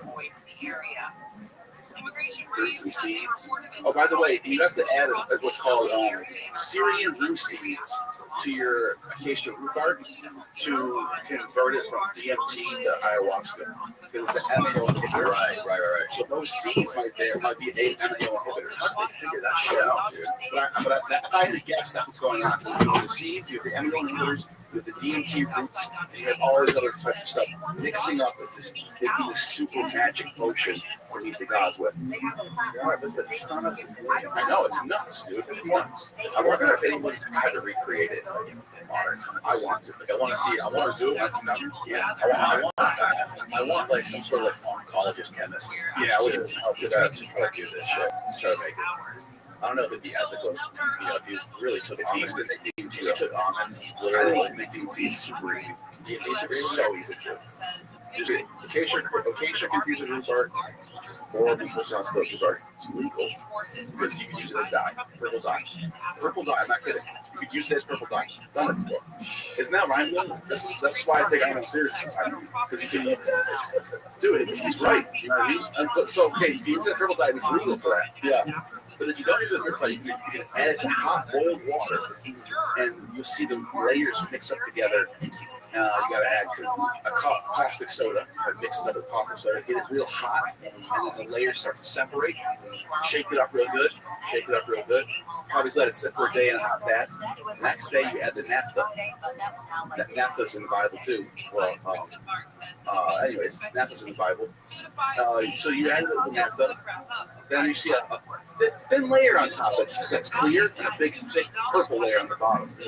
You extract the thin, clear layer from something you extract it with. Get a little Pyrex. This is how easy it is. I'm almost done. You get a little Pyrex dish, glass Pyrex dish. Squirt the extraction in there. Put it in the freezer. overnight. The next day, when you take it out of the freezer, you'll see like the DMT or something about it. Naphtha does not freeze. So you dump the naphtha out, put it back in your dish, whatever. You use naphtha like 7 times. And then you dry out those crystals, and it becomes this pure DMT. It's that easy. Yeah, that you smoke it. That's what it is. Smoke it. You have to vaporize it. Right. So, you get fucking. I just taught you. I didn't tell me that you gotta have it for. I have experiences that I was. It's one of these just try to talk about it. It's only just it's that life changing. I told you about this. You go into different places and come back. You live there, gone, and come back. I told you about it, especially if you close your eyes. I used to think of. Because when your eyes are closed, you close your head. You just want to drift off into outer space. When your eyes are open, you're focusing on your environment, and then you're not focusing on it. You want to meditate. You want to be able to sit like this. That's why I just put a beat in my head. Any distraction. I would get earplugs in because any sounds from the outside will wake you up. You want to be distracted from everything. And whenever I let someone do it, someone wanted to try it, I would give it to them, show them how to do it, and I would be, I'm going to go lead for 10 minutes. I'm going to leave you by yourself. I don't want to sit there and bug you and ask, how is it, dude? Because I would hate that. I would literally show them how to do it. Here you go. I'll even do it before you. Show you it's safe. I'll do it before. They'll watch me trip. Dude, you're tripping out bad. Yeah, that was fun. That was amazing. That was ecstasy. It feels amazing. So now you know how to do it. You watch me do it. Here you go. Here's your dosage. I'm gonna walk away. I'll be back in 10 minutes because you'll be sober by then. Because that's it. 5 minutes, you're back to normal. There is no come down. There's no how often in your heyday. How often would you do it? There was time periods where I would do it every day. There was time periods where I did that. I had some DMT phases, let's say that. I think it's true if it is not being able to come back to reality. It's never happened ever. It's impossible. It's impossible. It's impossible. I mean, not because the half of the DMT is physically impossible. I don't mean like permanently tripping. I mean like it actually causes something, rewires your brain permanently. It does. You no longer think the way you used to. It does. In a good way. I think it makes people smarter. I think it made me smarter. I used to be a dumbass. I used to never do good school. I used to not pay attention to anything. Now I'm all I think it improved my thinking. I honestly do think that because ever since when I had that DMT phase, I was kind of just like a loser doing pouring concrete and working, living in the apartment. And then after that, I got really started wondering about things more. Started studying things more. Started researching things more. And I wound up Gnostic reforming. There's got to be some connection that way, right? Yeah. Does that happen to everybody though? Or are there some people that just fucking never leave their apartments? Maybe. That I couldn't tell you. It's interesting. I told you I had a guy, Andrew Gallon, on the show about a year ago. He was in Tokyo and he's studying this stuff full time. He's doing this extended state DMT research where he gives people like a high V drip of DMT all day, where they keep they pull them out briefly. It's like, tell me what you're seeing, tell me what's going on. And they're trying to like map this whole DMT realm, figure out what the fuck's really going on. What's there? Like, is there a veil that just drops? I wonder how successful that's going to be. Because like I said, when you're on it and people are talking to you, it takes away from the experience. It's hard to stay focused because people who've done it are going to understand what I'm saying about this. Yeah, there's some sort of you have to kind of daze off for it to work. You have to kind of doze yourself off. If you're focused on the world, if you're focused on all of this, you'll stay here. You can hold on to this world if you really want to. If you let yourself go, you know how you think. Do that, you're gonna go off. That's how you blast off from dozing off, letting yourself slip. Like I said, that's why I used to be. When you close your eyes and do it, that's the best way to do it. Because you're not focusing on the world around you, you're just in your head. And that's those are the best ones. You just start seeing anything. Start seeing colors, start seeing shapes, start seeing crystals, start seeing all kinds of weird smoke. Sometimes it's all smoky or something. Really weird. It's hard to explain. And Joe Rogan did a good job explaining it a long time ago. It's from an old clip. Where Joe Rogan says, it's like, imagine if you had gold, liquid gold in your hand and you try to hold on to it and it just slips through your fingers. That's what it's like. You can't hold on to it. You want to hold on to it. You can't take it with you. You can't take it with you. You try to remember things, but like I've always told people, when my biggest breakthrough, when I met a god that looked like Rama. And I tell people this all the time, and I'll never forget it. I remember like it was yesterday, and I specifically remember having a telepathic conversation with this being on DMT. Where are we going? Maybe DJ? When I came back down, I forgot it. How about I don't remember what the hell we were talking Go all about. the way to Denmark. You know, I have no idea. So how did I remember that? No seafood. It's like when you wake up from a dream. Every Oh, morning, now all you of a sudden wake up you from a get dream, I had a crazy dream, and 5 minutes later, you get up, walk around, you forget your dream. Yeah, same exact thing. I think those dreams, DMT is like, there's a video I watched on YouTube. This guy was explaining how he used to take DMT, or I think he was taking mushrooms. Anyway, when he was young, he got in a car crash and he almost died. And he said he had this near-death experience where he saw beings and stuff. People say like when you have a near-death experience, there's reports of people like going into different realms, like seeing crazy shit. He said this happened when he was young. And when he got older, he went with his buddy on the mountaintop and he took I don't know where he is. DMT, I think it was DMT, and he said he saw the same entity he saw. What's going on here? We know the branch is closing. Michael told us. What did it look like? Oh, God. Okay. You know what, everybody? I'm sure there is a better way to do this, but I've driven 7.25 miles today and I'm completely exhausted, so I'm just going to tell you. Your branch is not closing. Stanford is closing. For the time being, it seems that all of your jobs are safe. Is it because of Michael? Did he actually do something? Well, would you just call him, please, wherever he is, and tell him? Sure. Jan, is anyone coming back to Scranton? Coming to Scranton, is anyone coming to Scranton? We don't know. Probably. That played out that way. Just to be honest, yeah, that's fucking interesting. But it had all people take a break? Yeah, I remember talking about it. Yeah, it was like this on the other side, and his head was multiple heads split. He was sitting Indian style, and he was wearing robes, like golden, shiny robes, white, golden, shiny robes. And there was like orbits, like space, like planets, something, stars, something.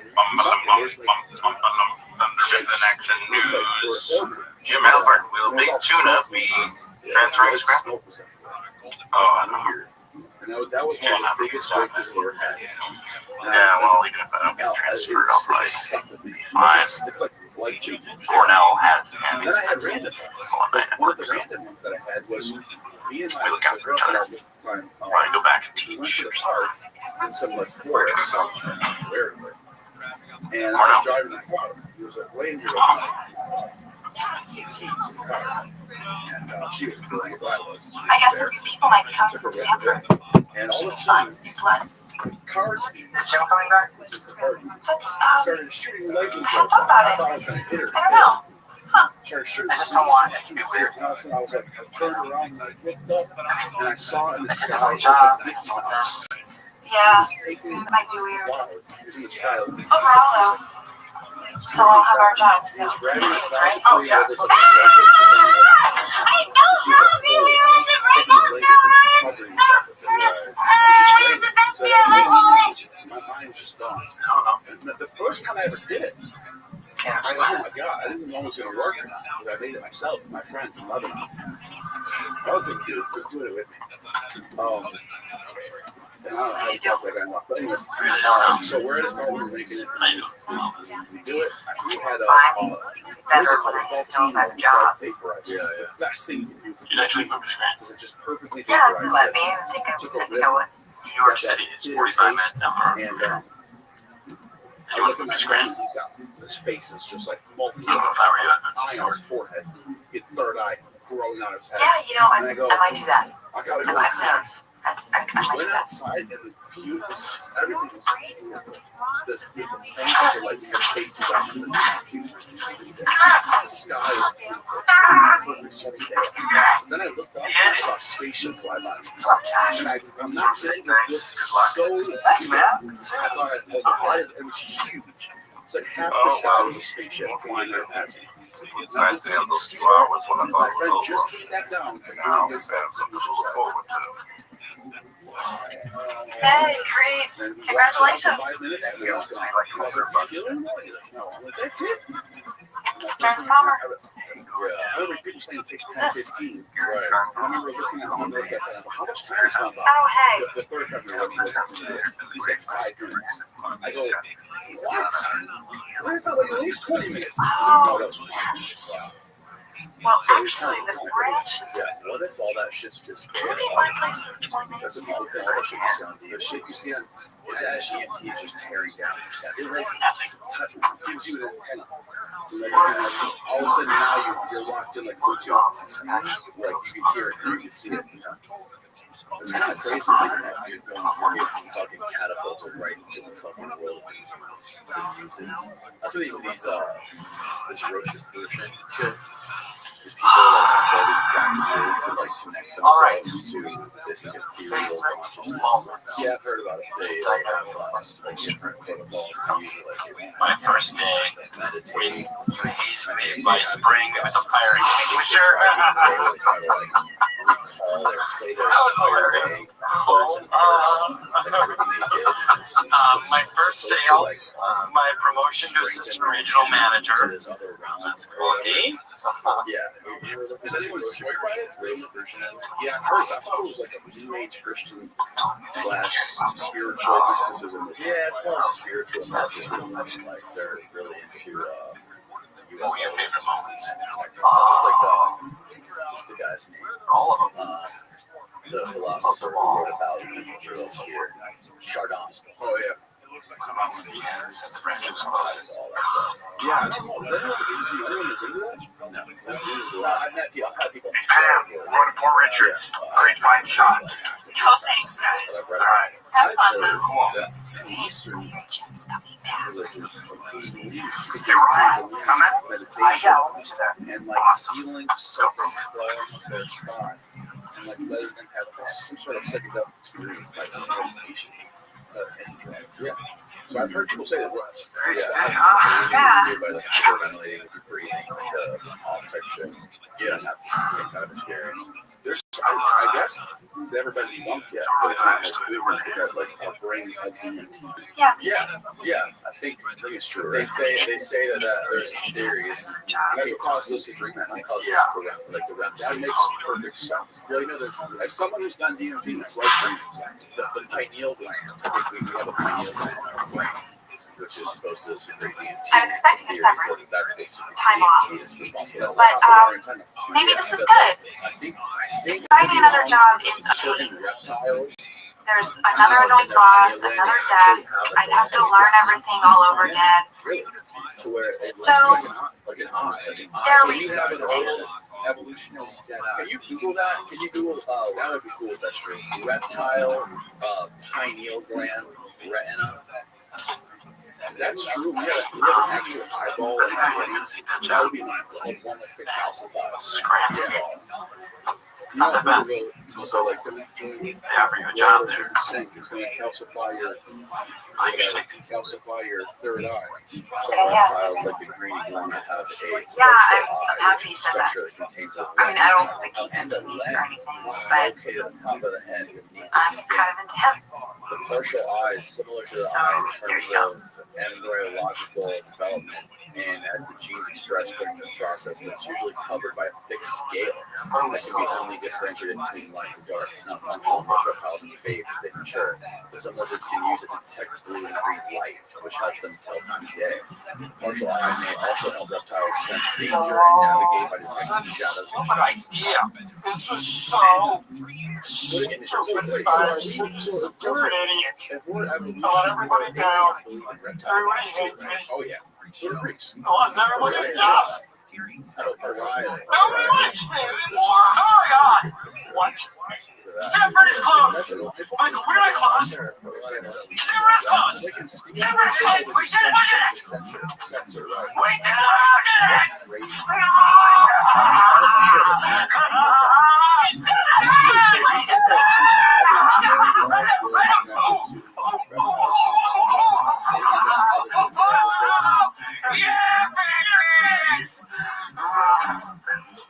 Oh man!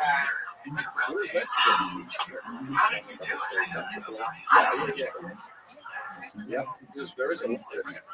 Well, for a minute there, I saw myself selling my house, moving to Costa Rica, learning how to surf. He holds those sources But to himself Costa sometimes. I want to see some more game like from him. I'm 65. But I know it's the dude. I know he's not lying because whenever he does show me that shit, it's there. The purple thing. I didn't know if there was. I remember I've run into sources about purple a lot, especially with like the Zacchaeus' lexicon.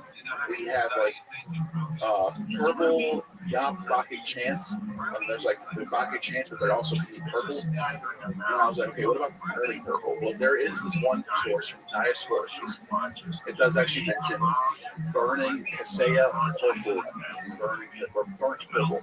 And it's used for many medical things. So I'm like, oh shit, he's not lying about this. Right. You know, after listening, I was listening to a podcast where Jordan Peterson was like elucidating the Bible and Jesus Christ and the whole history of religion and Christianity. And he was basically, you know how Jordan Peterson does it. He like lays out how this philosophical framework for morality is there to help us be a efficient and a structured society. He makes a case for Christianity to make society work in a way that we can all live in harmony, right? And the more you think of it, like I was trying to conflate. He tries to make that argument that Judeo-Christianity is the goal behind Western culture. as if, going against what I would say. Yeah.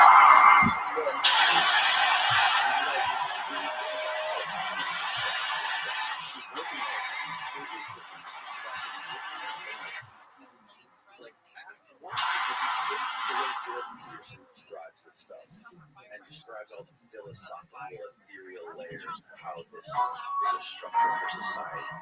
If you excavate through all the layers of stories and myths and philosophy that's been written about Jesus, he like Steven describes it as he's basically what he's done Everybody's just packing up their stuff. is taking like the Andy very Bernard, bottom layers. Lads. Right now we're like way up here, and there's all Yo, these fucking Tuna, layers of I want to dirt talk about this new boss, below Michael. it. And what he What's he talks like? about it in a way where Like he's like, it's because he all wants exactly what this guy was doing. It's like almost like as if he is dug up my the cards fucking close to the vest. I get base it. layer of biological Over there, Tuna. bones Cross me, of and I this will. guy, and like what he actually was. He's basically saying that all An this adventure? context of what was going on back then, boxed Right. out. Yeah, we're in a different era, which in a way he's right.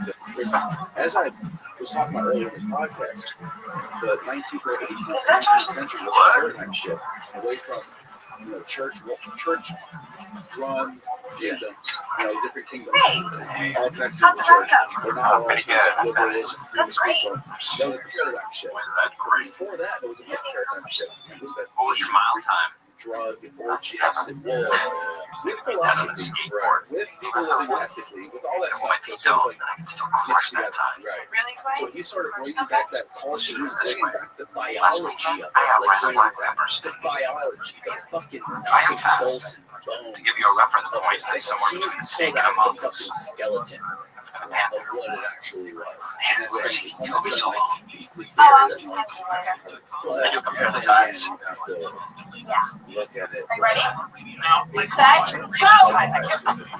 because if you think about him and the psychology of him, I think and neither do how I. he was fucked over by the university. I don't know. I did just make him run around the building. I had no intention of timing him. Right. How that This isn't even a basically stopwatch, it's a gave him digital consciousness, like chronometer. he spent all of his life studying this stuff. He does make my life harder sometimes, and on purpose. Like, he tried to put meters on the bathroom stalls as a way of bringing in more money for the company. Hey, 3 more laps to go! Gotta pick it up, we're gonna be Toby! He's driven to basically prove them.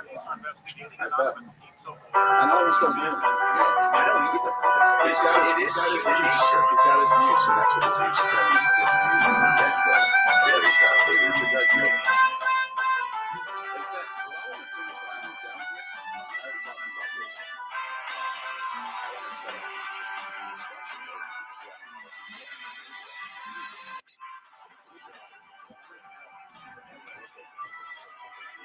What's going on, Apollo 13? How you living, pimp?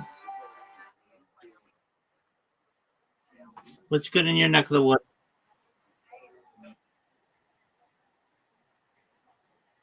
That's where they play the College World Series. What's good in living the dream? Every day is a holiday, every meal is a feast. What's good in your neck of the woods?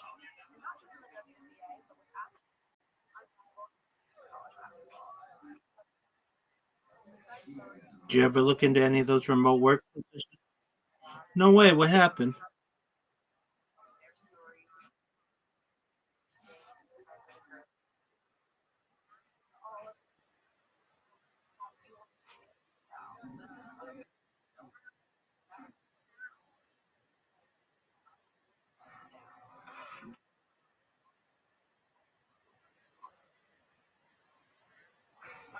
Wow, that's expensive.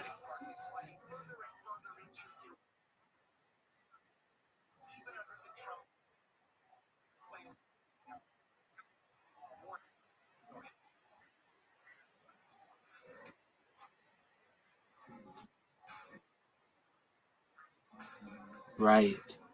How did that happen? How did how?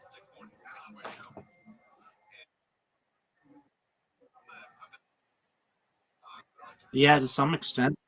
Yeah.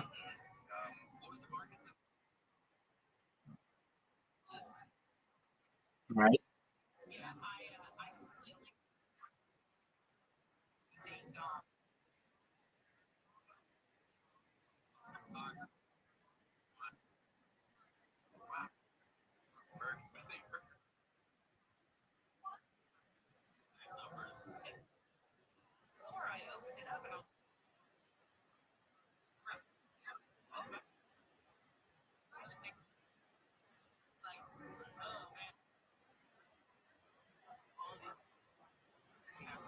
Right.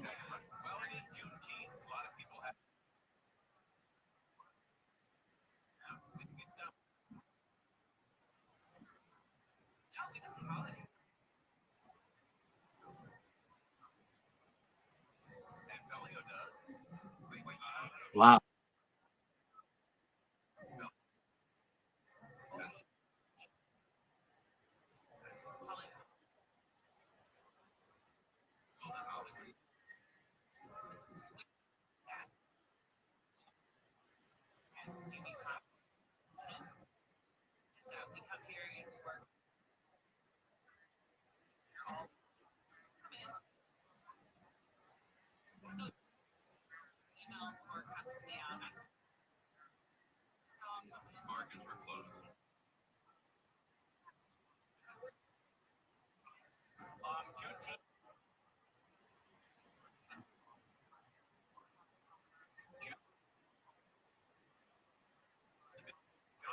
Yeah, you can send it to me in Discord.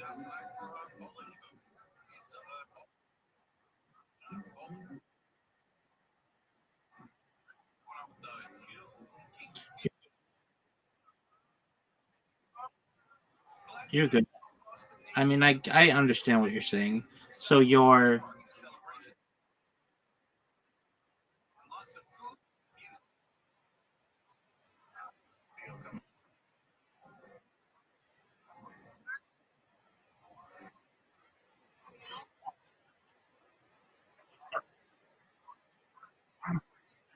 right. That's I understand. If you don't use Discord a lot, it's confusing.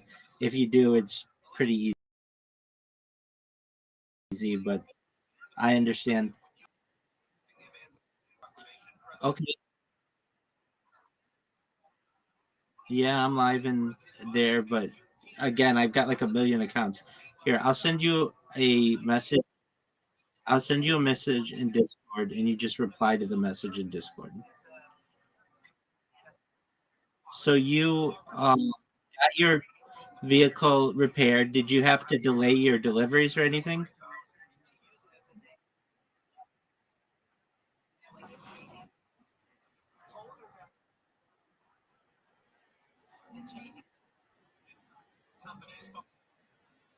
Today is Thursday all day.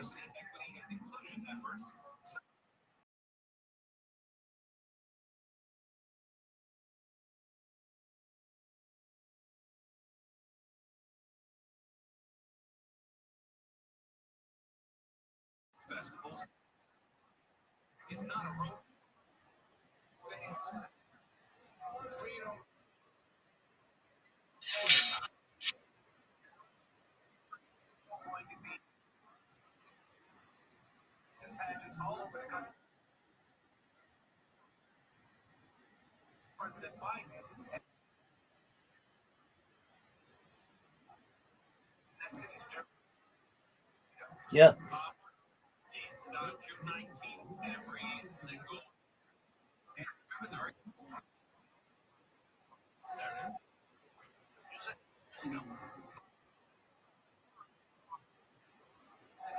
I think like 10,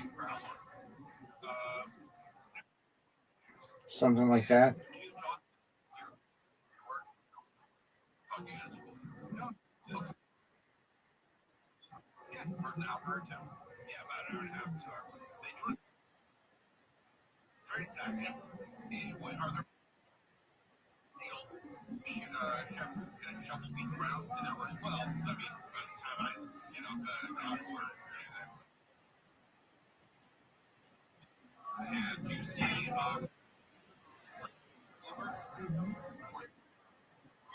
That's cool, big dog. Where's my phone? Sure.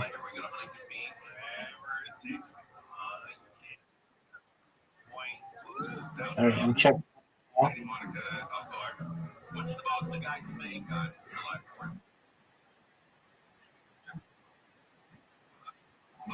All right. Home of the College World Series. I think they're playing it right now. Yeah.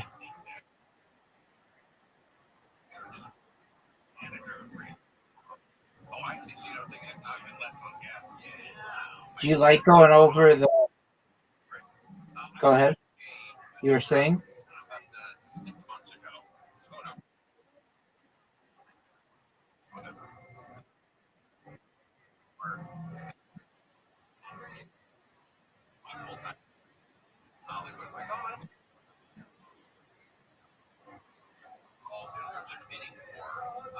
It used to be easier to get around.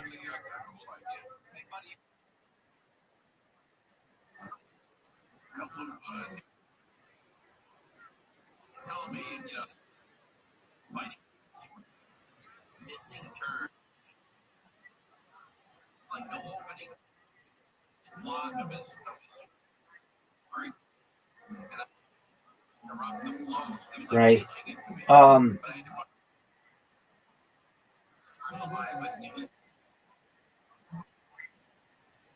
Right. I see your pictures. Do you the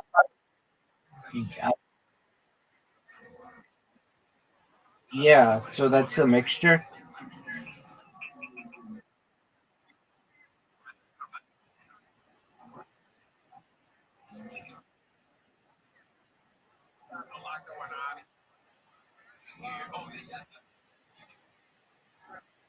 I bet the price of gas just absolutely drives you crazy.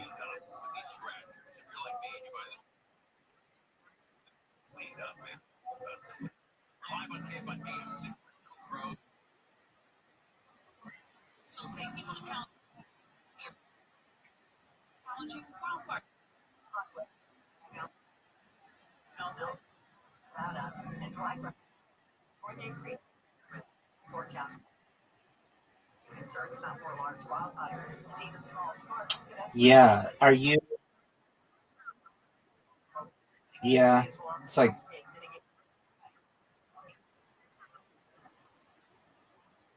uh,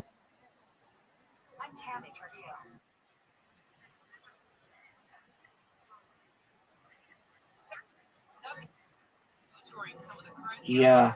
Um,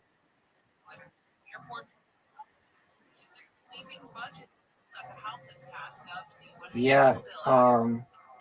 I'd say last I checked, it was about 5.40 a gallon, but then it fluctuates certainly, and I'm surprised that it hasn't gone up even more because it could go up a lot. I was looking the other day. I was There's this notorious place in LA. It's notorious for having the highest gas.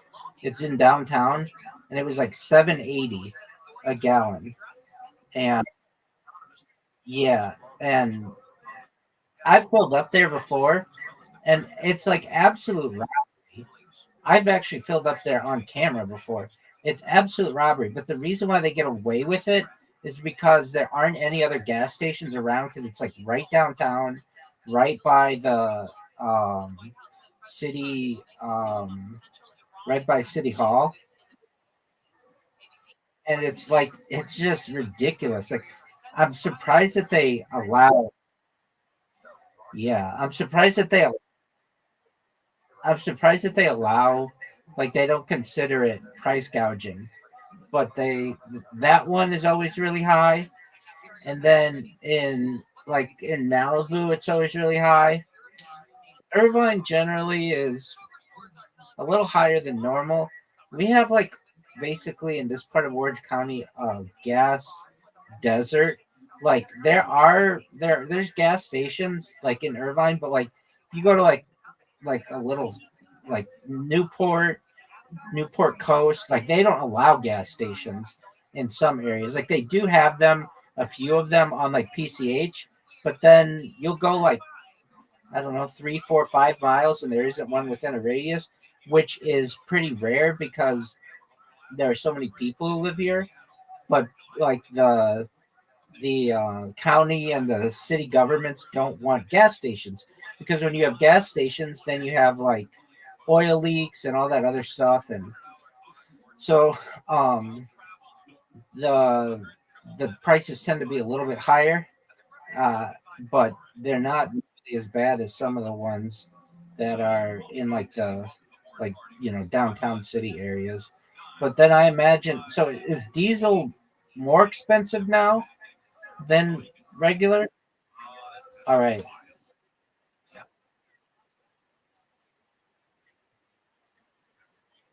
right,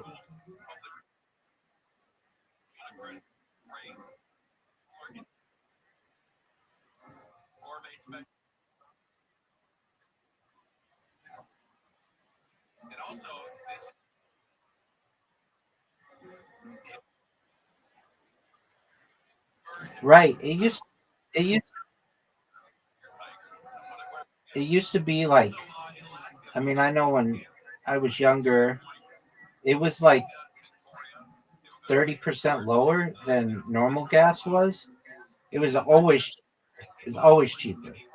And then little by little, they'd have these like incidents, and the barrel price would go up, and then all of a sudden it like flipped.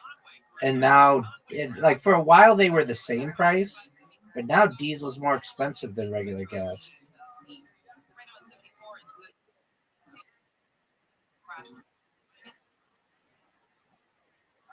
Right,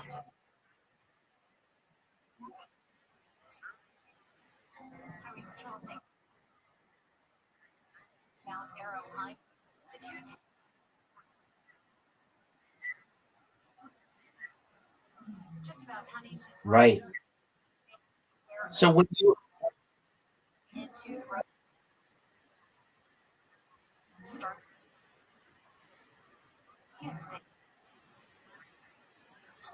you're gonna stop and you're gonna move the Caribbean.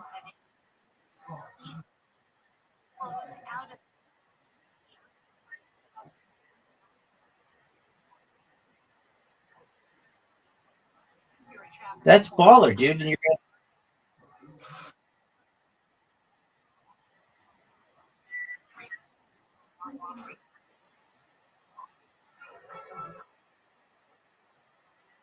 definitely. So, what island are you moving to?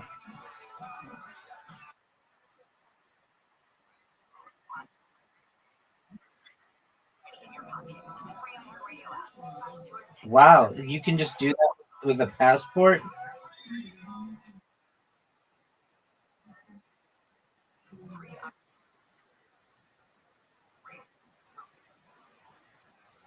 And how did you choose? How did you choose Road? And you just really liked it?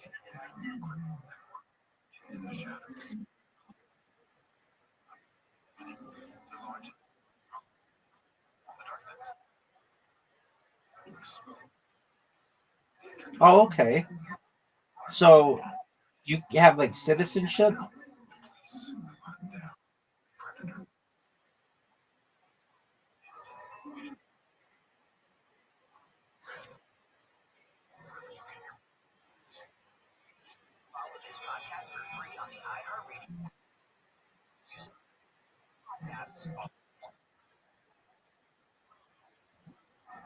right? So you're gonna just live on a tropical island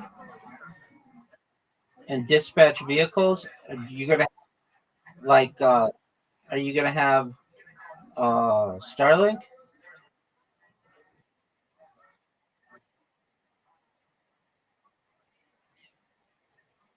We've talked about it.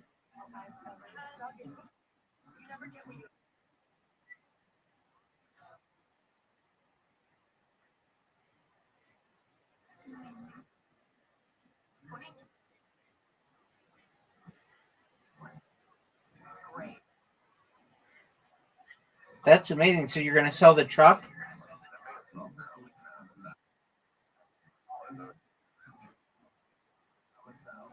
Very cool. And you're just gonna move there by yourself? Are you taking Romy?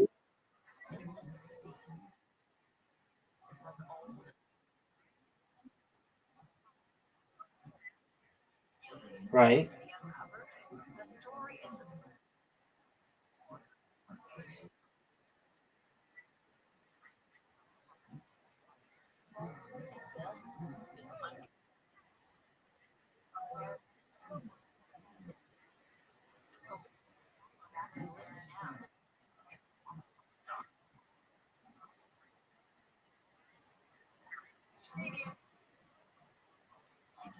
Right. So the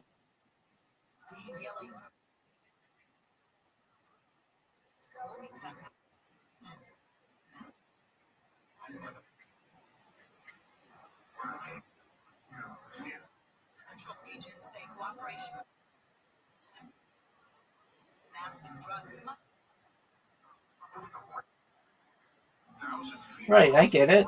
No big deal. Um, are you like gonna live in an apartment in Roatan or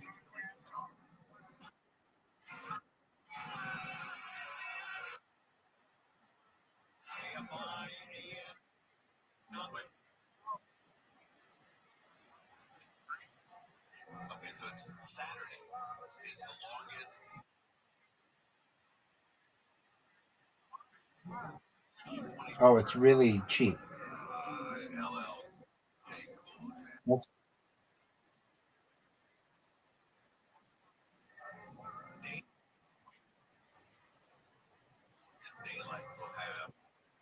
live stream from a tropical island.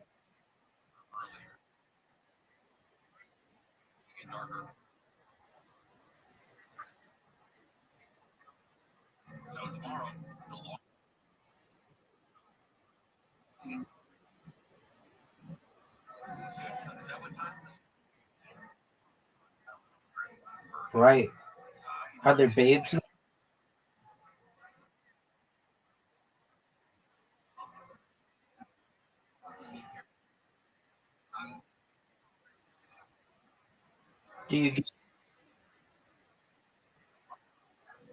Do you get hurricanes?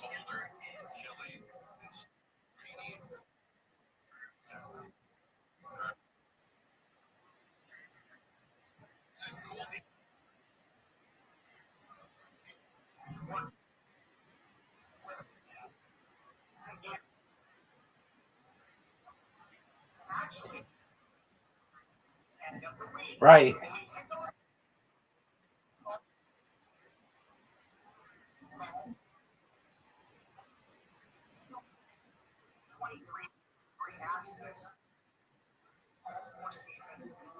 Yeah, I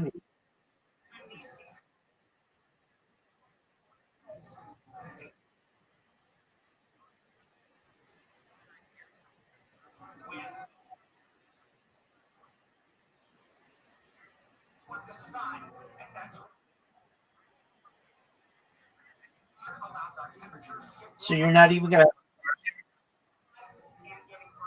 you're not gonna have a car there?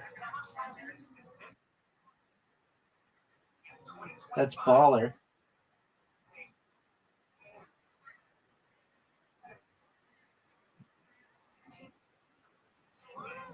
Right.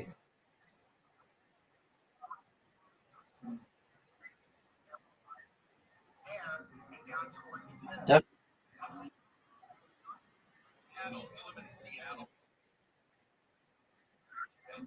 right. Well, you've got it all, you've got it all figured out. That's great.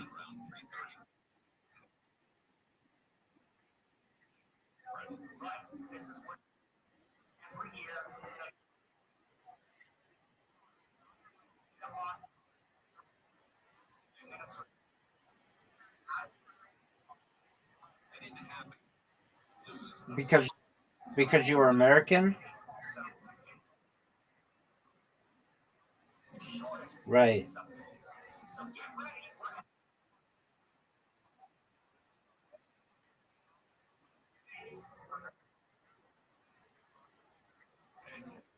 Yeah. And what is there like is there like a city or is it just all the tropical island?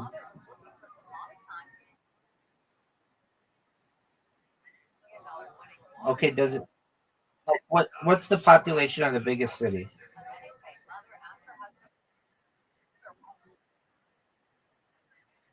on the island?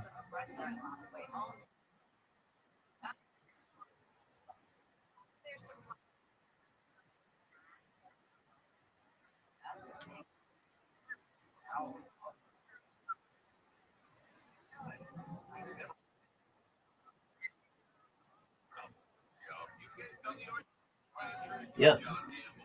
I'm gonna look at it. We're gonna learn all about it. Largest It's the largest island of Honduras. It looks absolutely stunning. I mean absolutely. All right. The island was formerly known as Roatan and Ratan. It is there are 7 total islands. Um, oh, it has a special economic zone. That's good. The charter city of Prospera, which seems like it has 2,000 people. No way. There's got to be more people on this island than that. Roatan, largest.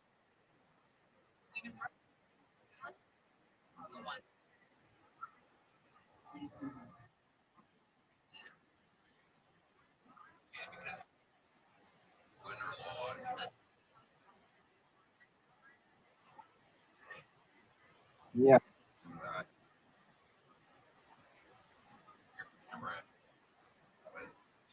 yeah. Don't.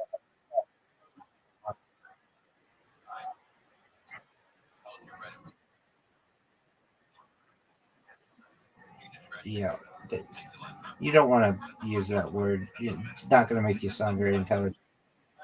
All right, so 8,000 people total in Cox and Hole. So that's small. I mean that's like a that's cool.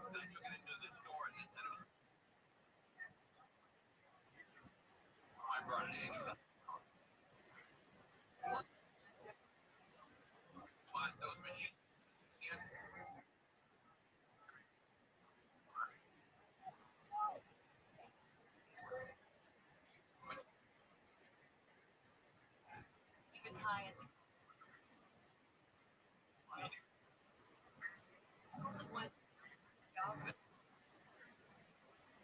my lottery scratch offs at 100 out.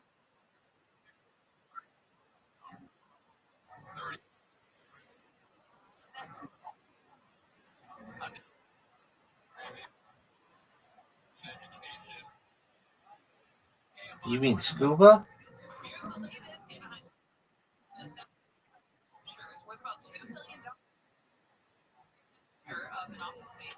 Is that something in which you're interested?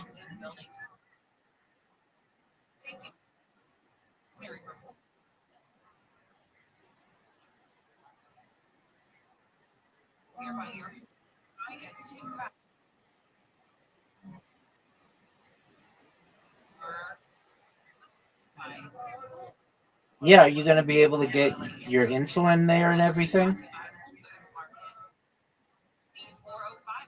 I mean, I'm sure they have people on the island that have diabetes, so you just do what they do.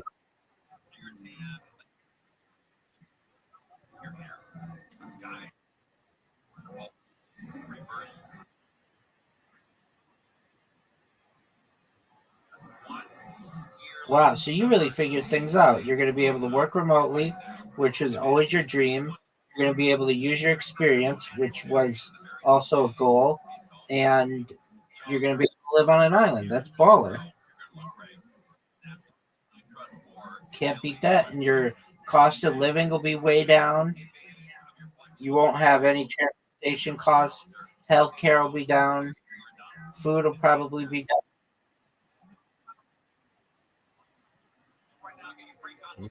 Why not? Right.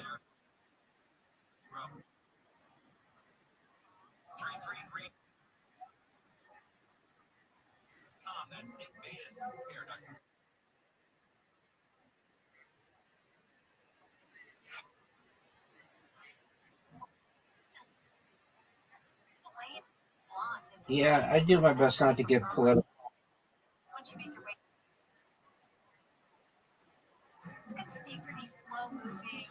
And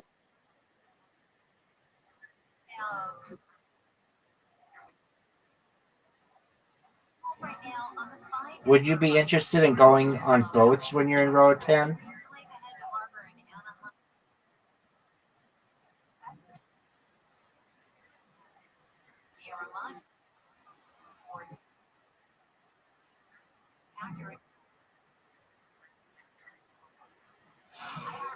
Look at you, multiple Rolexes. No, I'm okay, but that's ballers. Just sell one of them and be able to. I don't know if you want to buy a boat, but at least to. Uh,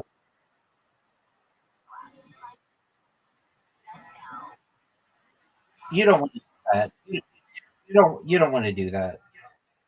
You don't. You don't want a boat.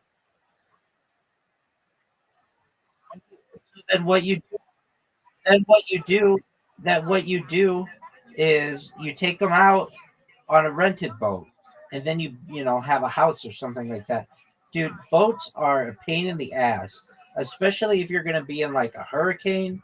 Then you got to worry about it sinking. So just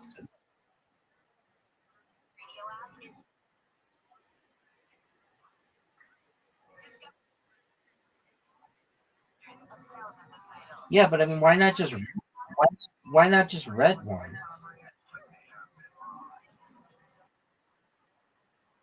Yeah. Oh, you want to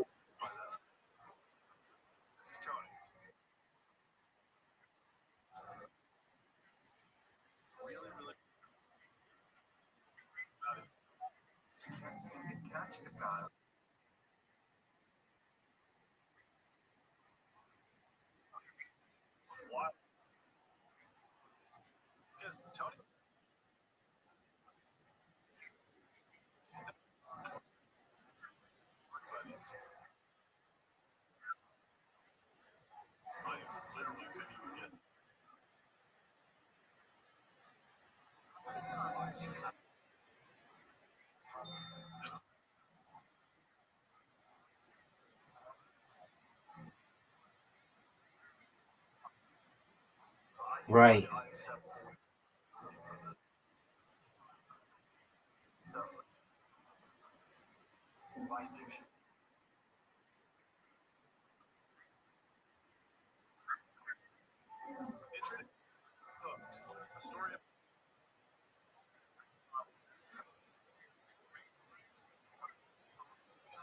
There you go. You're going to end up knocking one of them up, though. You know that, right?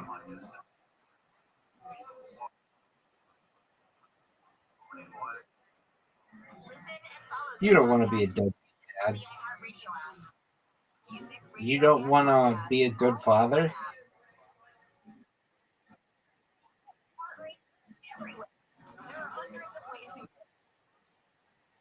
There's no such thing as being a good dad.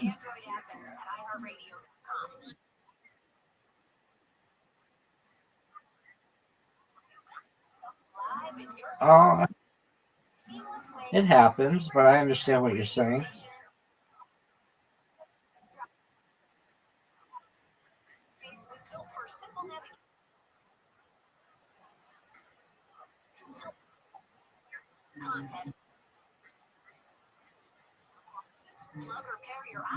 I gotcha.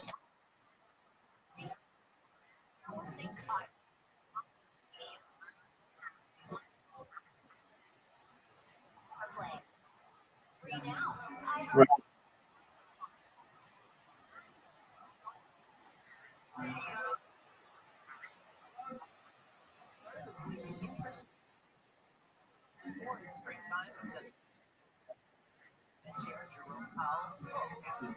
I gotcha.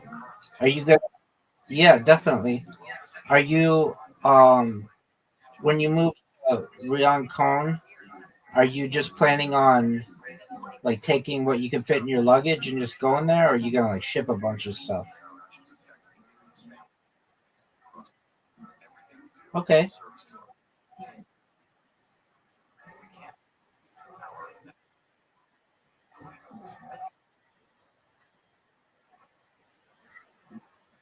yeah, I gotcha.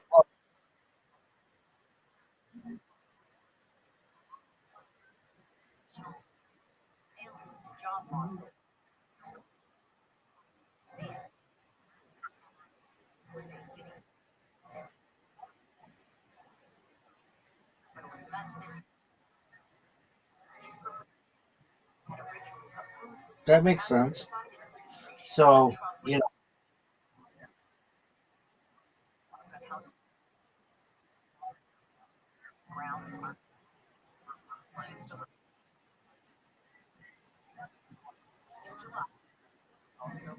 I gotcha. And you just want to retire there?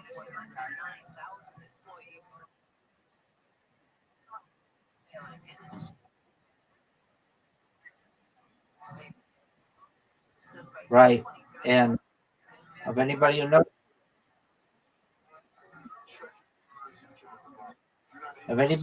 the United States,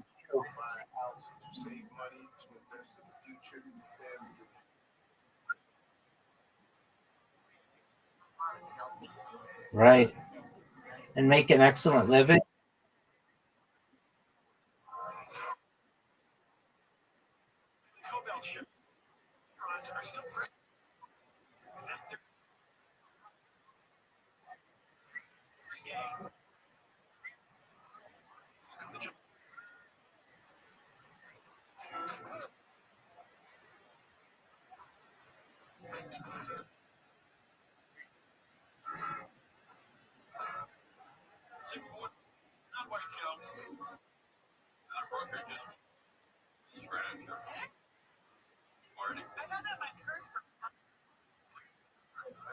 Well, I'm glad that you're gonna be safer. It seems like.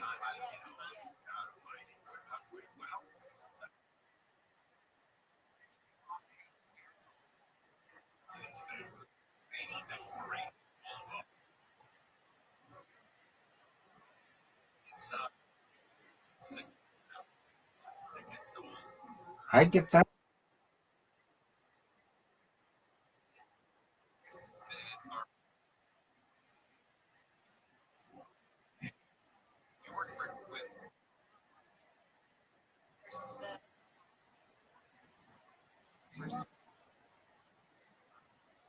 Right, that's freaky.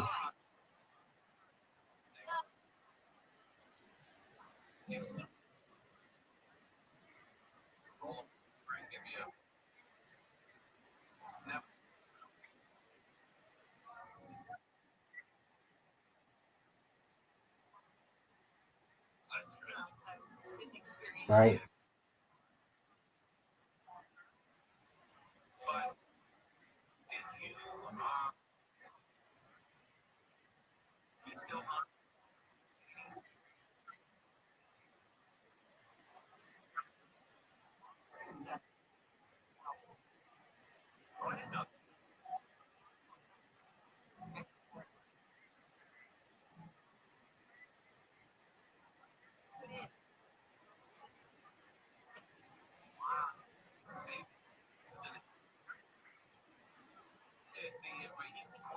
Yeah.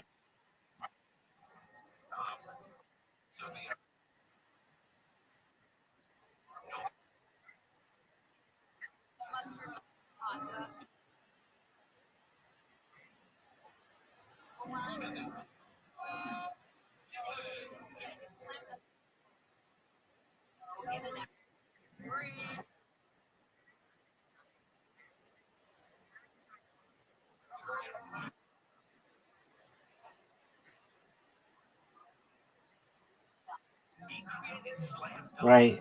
Are you gonna be able to like just you give back your truck?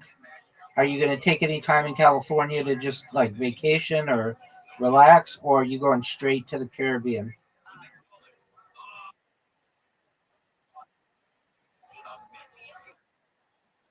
Yeah. Right. Well,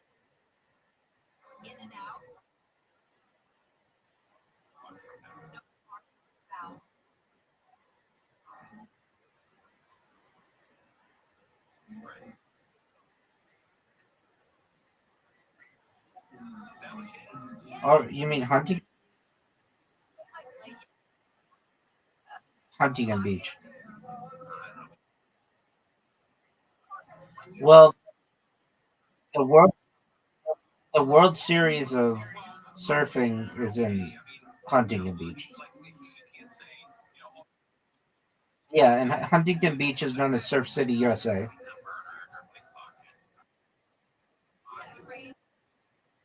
That's okay.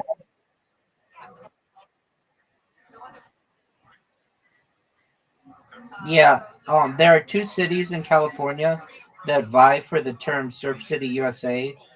They are Huntington Beach and um, Santa Clara, I believe. Let me check that. Yeah, north. Yeah. Um, oh, Santa Cruz. Yeah, so they're like they both, vie for it. Who has that term? Yo, what's going on? Are you sure? How you living, pimp? How'd you find out about me, son?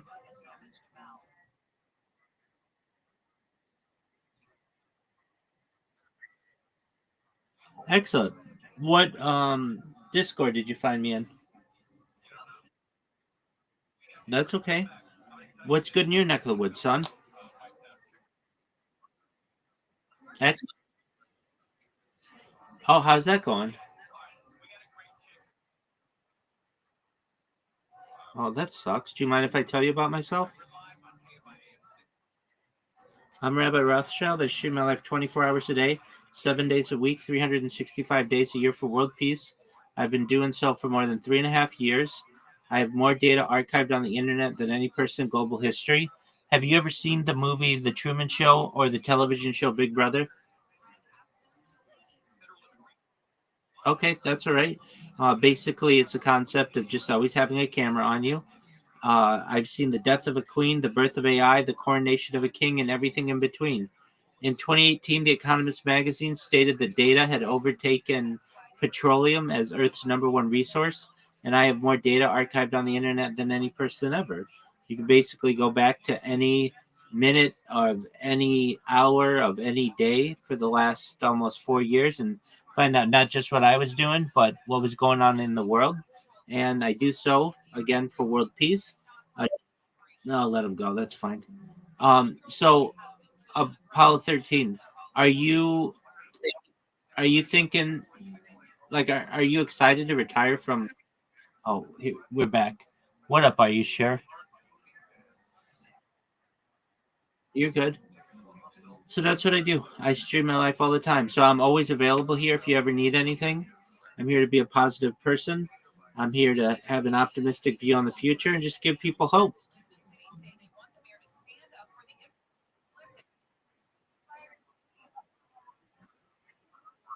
Great question.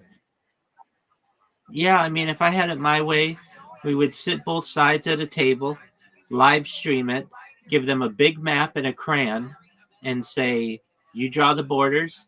And since it's being archived and live streamed, you have to stick to this. And if you want, we can readdress this in 5 years or 10 years or 100 years, whatever you want it to be. But basically, what you decide here is being recorded and the whole world is seeing it. And so we don't want you to violate those types of agreements. I would say the same thing in the Middle East.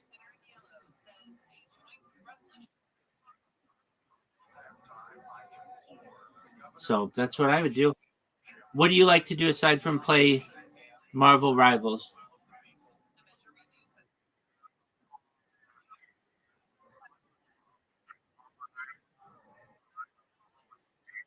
How was that? All right. What are your thoughts on Tom Cruise getting an honorary Oscar? Well, he's never won one, and so they're giving him like a lifetime achievement award, Oscar, along with Dolly Parton and some other people.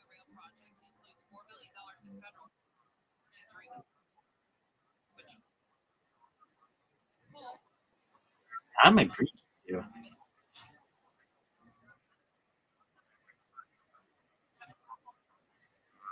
I'm in agreement with you. I understand. Everybody's allowed. I mean, he's made like seven of them, so everybody's allowed to flop here or there. But he's made so many different movies. When you think of Rain Man, and you think of Born on the Fourth of July, and you think of Jerry Maguire and Mission Impossible and The Bourne Identity, and he's just Vanilla Sky. He's just done a lot. He's like one of the, if not the highest grossing actors of all time, and it's kind of a shock to a lot of people I know that he's never won an Oscar, but he's always been seen kind of as someone who is a good actor, but never so good that they deserve that top award. But now I guess they're going to give it to him, which I don't have an issue with. I think that if you're going to have a lifetime achievement award, it should be in a case where you have someone who's dedicated their entire life to film, who's been a major generator of profits for studios, and just never had the opportunity to hit that level. And I think it's good too that they don't take it away from someone as well. Like, oh, we have to give Tom Cruise an Oscar, let's just say next year, even though he put out maybe not the best movie or whatever, just because he's getting older and we have to give him one. So that means that somebody who is a more deserving of it, perhaps for their role, doesn't get it just because they have to give it to someone. So I don't want that situation either. So I think it's cool. The Dolly Parton one, she's not really like a movie actor that much. I mean, she was in like 9 to 5 in like the 80s, but like she's like a country singer. But that's cool if they want to give it to her. All right, absolutely. Take peace. Apollo 13. Do you watch movies often? I'm. What are your thoughts on The Godfather? Is it the? It's the first time you ever saw it?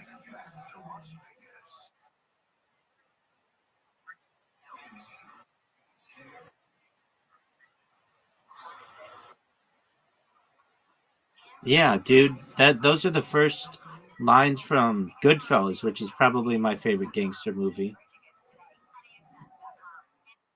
Ever since I can wanted to be.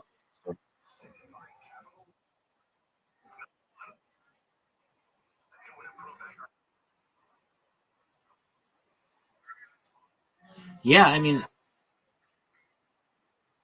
I like Goodfellas. It's got a great soundtrack. It's got a great story. It's based on a true story, and I feel it's a little more realistic than Godfather. Frankly, The Godfather is kind of a long movie, and I mean, it's not based on a true story. It's just kind of it's a fictional story that Mario Puzo wrote in a book that they made into a movie. But I could see how those types of figures existed. But Goodfellas is the story of Henry Hill, who really did have, like, the Lufthansa uh, um, airplane heist and did all those kinds of things. So that's a good one. Casino. Have you seen Casino? That's a great one. Um, Heat's a good one. Another good one. Let's like yeah. Have you seen The Sopranos?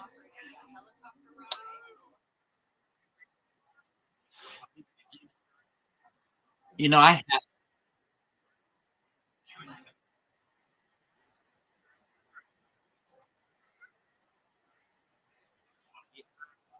and I'm like you. I hadn't seen it. I didn't watch it when it was on HBO, but a couple years ago, I was just live streaming my life, and I felt like, well, I should do reactions to this show and see how it is. And it's very good. It's a very good show, and I can see how people really get into the character and all of that. Um, and then they made a movie that is a prequel of that called The Many Saints of Newark, which came out during the pandemic. And I normally wouldn't have seen, even though it was like a prequel to The Sopranos, but I did see it because it had the comedian Joey Diaz on it. And I think Joey Diaz is really funny. Even though he's not a good role model, he's funny on the Joe Rogan Experience a lot. And a lot of people did not like that movie, but I thought it was okay. I didn't think it was too bad. I like those kind of gangster movies as well. Trying to think of any other. There's Once Upon a Time in America. That's a good one. Um, there's Carlito's Way. Um, there. Um, I know what you're saying because it has Joe Pesci in it and Marissa. Yeah, it's more legal movie, but I I get what you're saying. Um, yeah, all those guys. Oh, there's um oh came out. It's The Departed, which is kind of like Irish Mob, and then there's The Irish, which came out as well. Um, those are Martin. So, well, you're kind of gonna be doing it. You're gonna be selling everything, and dude, it's gangster. Dude, it's gangster as fuck. 'Cause you're gonna get down there, and somebody's gonna say, "Hey, you've got a boat. What are your thoughts on running this shipment to the mainland? I'll pay you 5 grand. I'll pay you, yeah, exactly. I'll pay you 5 grand every time you make it, and you're going there anyway. So, and you just drop this package off to the guy on the Pier. Well, I'll tell you what. Once I go viral, I'll snort all of Colombia. Don't you worry. But yeah, I mean, you basically can. I mean, did you ever see Narcos? Narcos. Okay, well, did you see the first two seasons?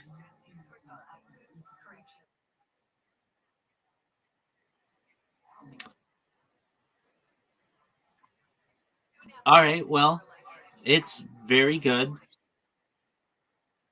That's correct. About 10. It's an excellent depiction of life in the 1980s Colombia. Exactly. And I'm sure Honduras has its own form of that. And you're going to be a high net worth individual. And I'm sure you're going to get really nice opportunities there. So, is is that the theme? Is that the theme? Yeah, I love it. It's called it's called it's called like the devil or something like something devil. Um, yeah, yeah, and they did that show. They did the Mexico one. I did not see those ones. I should probably check them out. Um, but that show, they did Narcos Mexico. Yeah, dude, they did like a bunch. They did a bunch of seasons of it. I only watched the first two seasons. That show's kind of hard for me to watch because I don't know Spanish like that well, so I have to read subtitles, and so I have to be watching it. It's not like something I can just watch and like just listen to it and do other things. But I do that, and but even though I have to check out the sub,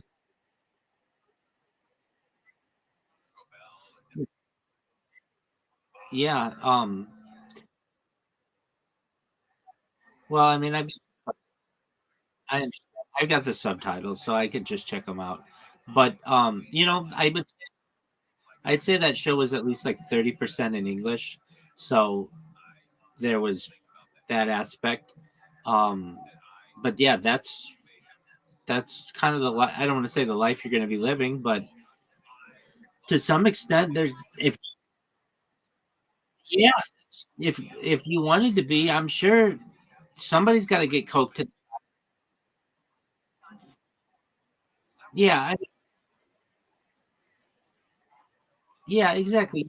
You're gonna have you're gonna be like a retired American in on this island. You don't want to screw that up.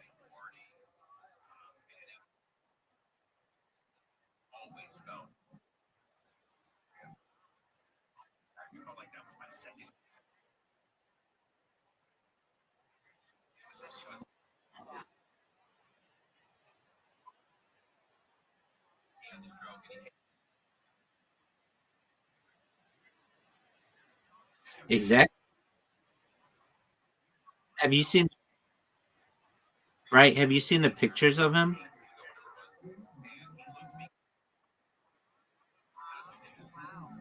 Yeah. Um.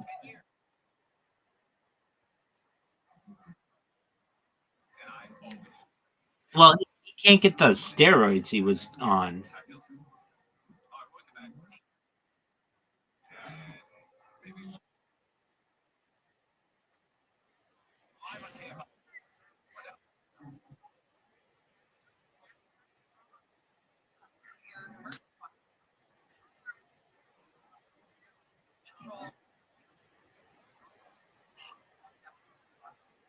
You're right. Exactly. Johnny Somali's in Korean prison right now. For that. You know. Um. Same kind of shit. He was just fucking with people. Um. Let me find.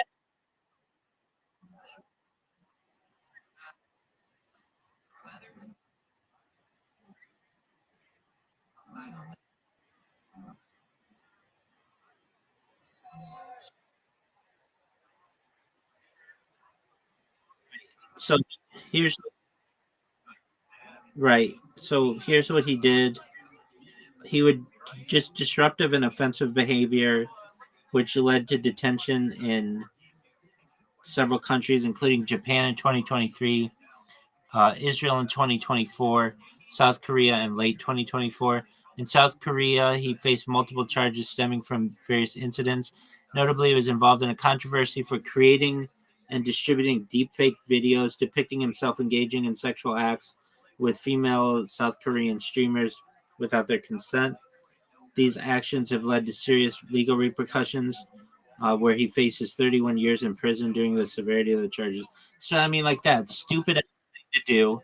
31 years. I mean, just type Johnny. I mean, it's just Johnny. He's not even that important. Vitali, I've always, he did a shout out for me once on his stream, a couple of them actually. Yeah. So, so is Johnny Somali too. Basically, these guys would be on Kick, and they would, I would spam them, and so they'd read my name and they'd do a shout out to me. And I started streaming on Kick again starting today, and so I hadn't been on Kick. I haven't been streaming on Kick in like a year, and the reason why is I took a um, self-imposed, how would I call it, like a um sabbatical. And the reason why, so I here's how my life with Kick went. I used to have somebody would come into the Harry Potter Bomber Sonic 10 Enu Telegram, and they'd be like, hey, there's this thing called Kick. And I'd be like, what is that? And they're like, it's like YouTube or Twitch. You should get on it. And so I would start to stream on it, but it's just like no one ever came in my stream, and I wasn't that big of an advocate for it because it doesn't save your streams for more than 30 days. And when I stream, I like it to be saved for years, like indefinitely. Like I want people to go back and see my stuff as an archive, not like, oh, what have you done for me lately? And then last year, I started streaming on Kick. I started up again on Kick, and when I stream, I don't like to stream from just one device. I stream from like 33 different devices simultaneously, and I do multi-streaming. And Kick does not really like that. They like you to stream from one account, one device, and that's just not how it was. And the fact that they didn't save my streams, I figured, you know what? I'm just gonna try to get well known on Kick, and so I did. So for like 8 months, all I did was create bots and spam the people on there, and everybody knows about me on Kick. From the owner of Kick, who's a billionaire, his name's Eddie Craven. He and I are friends on Discord actually. To their biggest streamers, they all know who I am, but because of my bots. Well, that was great, but I couldn't stream on there because, like I was the most notorious spammer that they ever had. So they had to put in all kinds of protocols to stop people like me from spamming. And I told them what they needed to do, and they eventually did it, which is like have it so that if you're streaming and you don't want people to chat in your chat, like make sure that their account is over a few days old, or like you could change it to be like older than 1 day old, older than 1 hour old, older than 1 week old, older than 1 month old, whatever. And just some other things like be able to ban words, and et cetera, et cetera. So then 2025 rolled around, and I had spammed on Kick for like 8 months straight, just notorious, to the point where like if you even mention my name on the platform, a lot of people will just ban you because I left a bad taste in a lot of people's mouths. Well, then I said to myself, I'm gonna not spam anybody on there for like 6 months. Well, actually, I said a year, and then I figured, okay, if a year goes by and I haven't spammed anybody, maybe they'll let me back on and not cause any issues. And then today, a friend of mine who's a big streamer on there, came into my Discord, and he's like, "Why don't you consider like streaming on there again? Like I've seen a lot of people do bad things on Kick, and they get unbanned. So I don't really see what you did to be that bad. I mean, all you did was just spam people, but it's not like you hacked someone, and it's not like you showed nudity or anything like all the other reasons why you can get banned. Um, and so I'm like, all right. And I had a choice of like trying to get back my old account or just creating a new account. And I was just like, it's easier to create a new account. I'll see how it goes. And so I started this afternoon, just put a new account together and started streaming, and so I'm back on Kick, and we'll see how. It's just another platform, but I'm well known on it.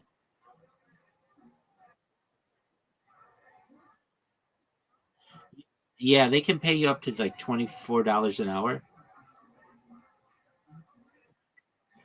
just streaming.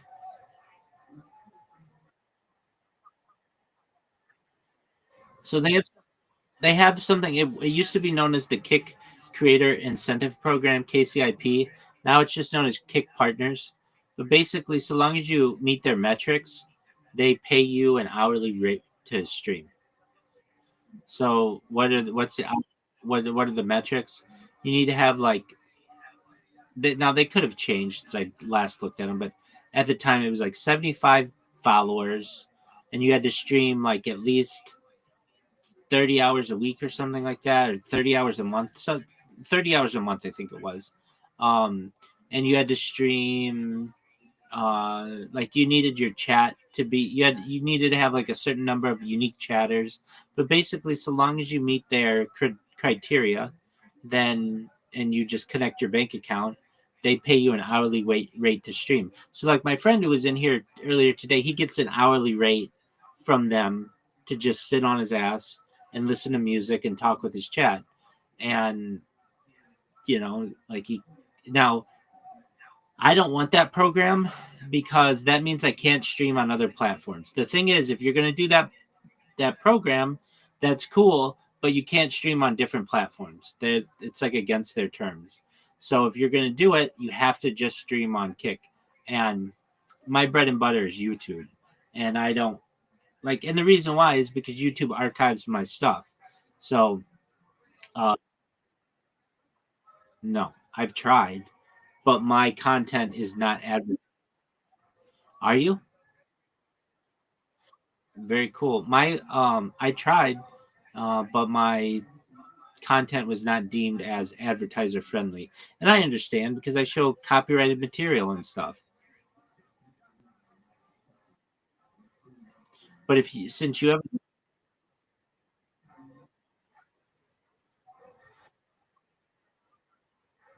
yeah, but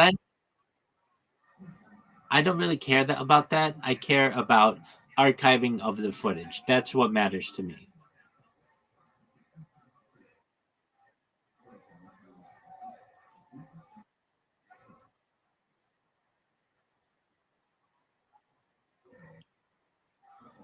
Yeah, but then I become like a streamer.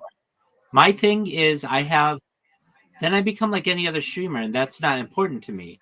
What's important to me is creating essentially a digital journal or a digital diary over the course of years. That's what's important to me, and archiving it so that it's available to people.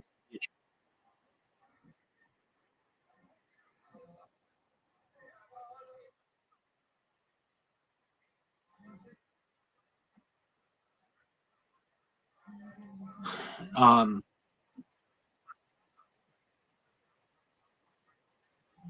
no, no, that's not what I want. I want the full day, 24 hours worth of footage.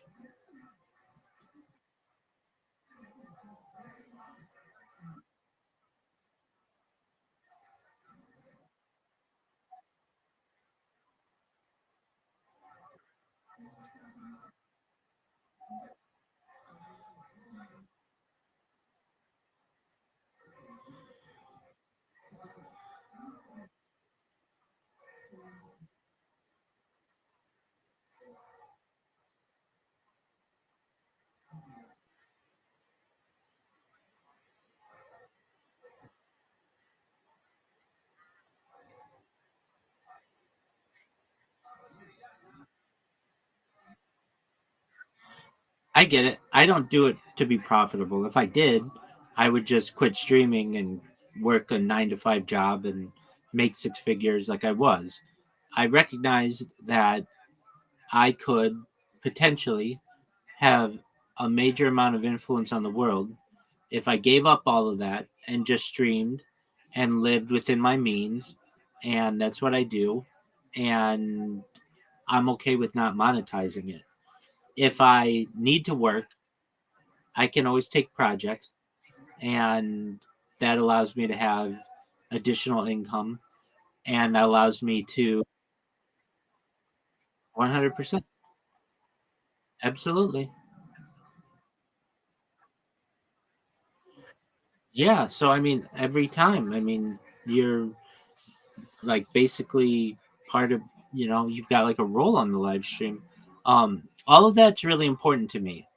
And what I don't want to do is just be someone who becomes like a normal influencer where they're, hey, I'm going to just try to get as many likes as I can get or as many subscribers as I can get. That doesn't appeal to me at all. That's not the kind of streamer that I wanted to be. I wanted to be someone who creates the most amount of content of any person ever. And the reason why is content is king. And I want to ensure that I have the most amount of data archive. That's really important to me. So, I mean, everybody's got their own motivations. But at least from a Kick perspective, if Kick was paying even $1,000 an hour, that's still not that attractive to me. And I mean, yeah, that's like huge money, but that's not that's not why I do it though. They only save your data for 30 days.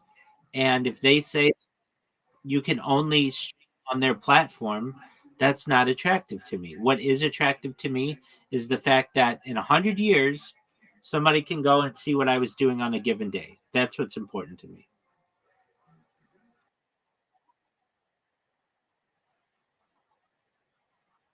And that's cool.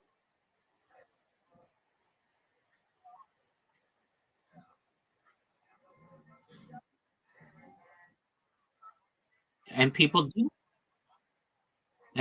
that kind of stuff. But if you do that, you can't live stream on Kick. Basically, Kick has it in their terms.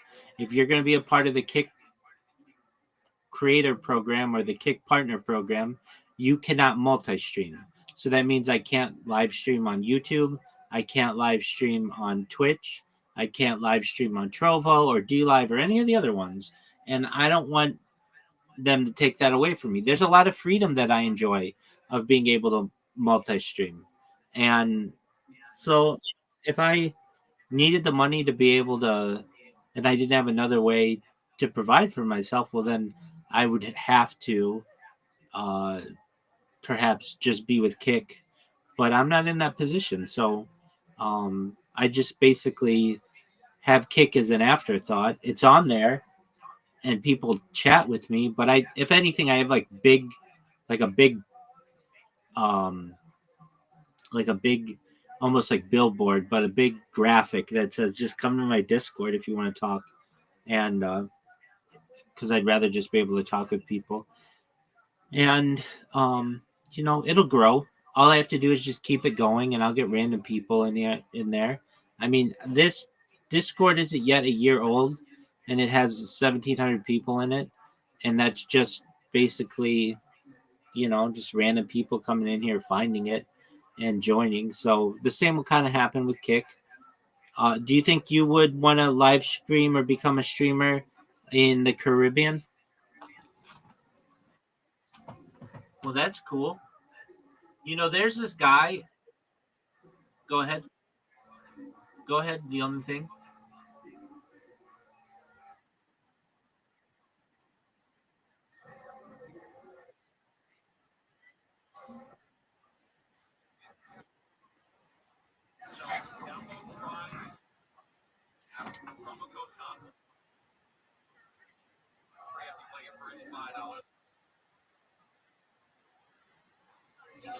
Right. I know. I know it works. There's this guy. He's like one of my favorite or first or he's probably my second favorite streamer. And what he does is his name is W Vagabond, and he live streams from the Caribbean on a boat. He lives his life on a boat and just sails around like the world basically using Starlink. And um, I just think that's super cool that he's able to do that. And his streams are absolutely beautiful. They're just like, it's just like a tropical paradise. Though sometimes he gets caught in storms and stuff, and he's got to like maneuver his way away from, you know, bad weather. But so long as he's able to do that, it's really cool stream. So if you ever could, that would be certainly something that's cool. Um, and then they have with Starlink. I know this other guy. I saw this when they were doing the No King's Day, and like even before then when they were doing all the ICE protests. People were in downtown LA live streaming with um, Starlink, and it works very well, but it does have some issues. But these guys are really mobile, so I mean, I imagine if you're like at least um, you could be on an island, but so long as you're not like moving it around a lot, you'd be just fine. So I don't anticipate an issue with that. And the fact that you're able to work remotely, that's your dream. So, and you know the language, that's going to be baller. It doesn't seem like a lot of people live there, so it's not like you're going to get overrun with people. You find a place to live or live with your family or whatever, you're going to have it made. And yeah, I mean, do you have a car? Okay, so yeah, I was just going to say you'll be able to sell that, and that'll give you some extra funds, and basically go down there with a fat wallet and then just buy what you need. Don't spend outside your limitations, and you're going to have a nice life there. And then come back to California and visit us and visit your family, and just, you know, like basically vacation here whenever you're bored.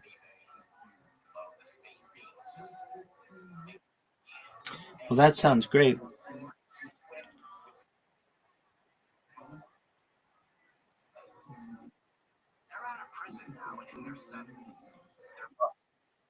Yeah, definitely. Definitely. Well, you have the opportunity. And when's the last time you were on the island? Okay, but not that long ago. I mean, you've been there as an adult.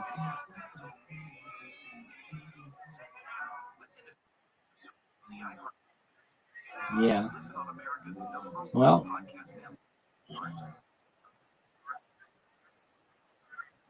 you've got that right. I mean, I've always been worried about you.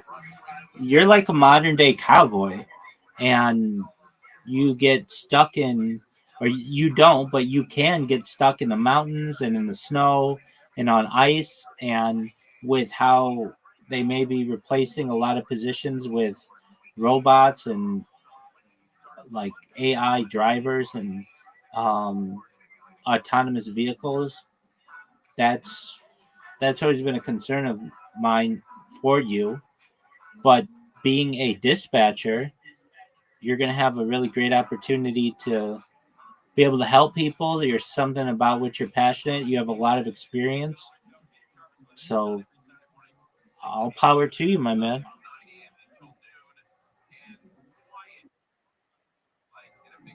All right, dog. Well, I'm going to turn this podcast back on. Feel free to enjoy it. And I'm also watching The Office. So, all right, man. Well, you're welcome here anytime.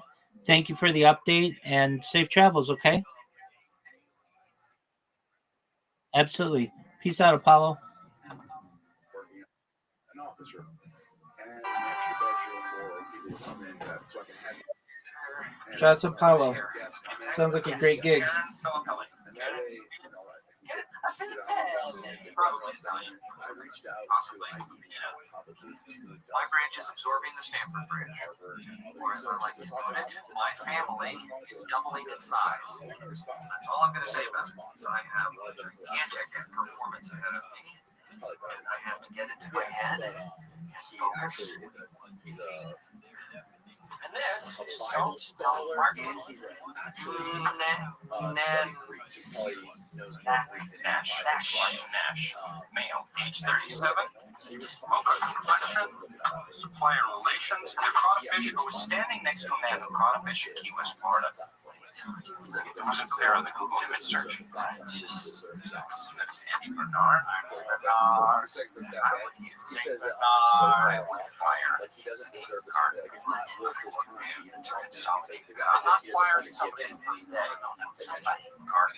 The Japanese camp guards in World War II always chose one man to kill whenever a batch of foreigners arrived. I don't know. The reason why this makes Wonder sense how is they because chose the man who was you to could be the die. next Phil Dibble. You have like your I moment think I would have been good at choosing the fame person. debunking how horrible. If it's so bad, so wrong. Good morning. You get a Oh, person to sit down good. and show what the source What I want you to do, set it up the conference room, please, make it look nice. Here's the As if you were trying to pass a bunch of men. You can't just look at the Okay. It's easy for him to say the sources say this. Yes, but I'm you in a good can't mood today. fact check him because no one else can read the Excited fucking to sources. all of That's you what these people. guys supposedly both did. I Unless see you my want old friend somebody again, who's definitely. who's right on the same shit. It's always the thing that makes people happy to have an old friend back. So this one, these sources say, what does this say? That's what I'm saying. If this guy's Ah, so ding, ding, confident ding, ding, that our first I'm arrival. so bad that he doesn't deserve This the platform is for that. Anna Smoke Ridge Bar. Anna Smoke Ridge Bar. If he's so Welcome bad, to our humble abode. Follow me to your desk. because he already has a platform. Wallet change right over here.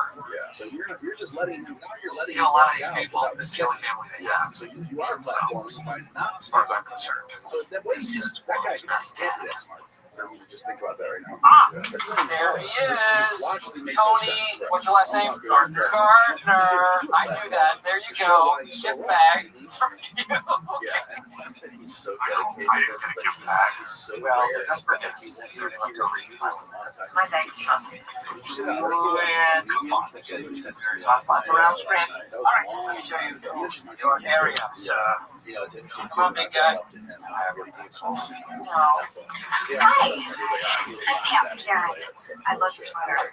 Oh, thanks. My mom made it for me. It's so cool. I've always wanted to. Welcome, welcome, welcome. If it ain't a Greek source, you don't believe it. Take me to your leader. Oh, wait, I am your leader. Who's a guy who was a Wait, are you a robot or? Zacharias' assistant. I was doing too. I am actually your boss, Michael Scott. Welcome. Wow, very exotic. Was your dad a GI? Who was this man? When was discovered? Yeah. When was the Sumerian? When was the Sumerian civilization? 3000 BC. 3000. I think they started. I'll be the number 2 guy here in Strand in 6 weeks. They How? replaced Name, by the repetition, personality mirroring, and never breaking off a handshake. Right. I'm always thinking one step ahead. Such a shit's crazy. Like a He said they were trying to carpenter mine gold to make stairs. particles in the atmosphere. And now there's actually a science or this. Yes, Bernard.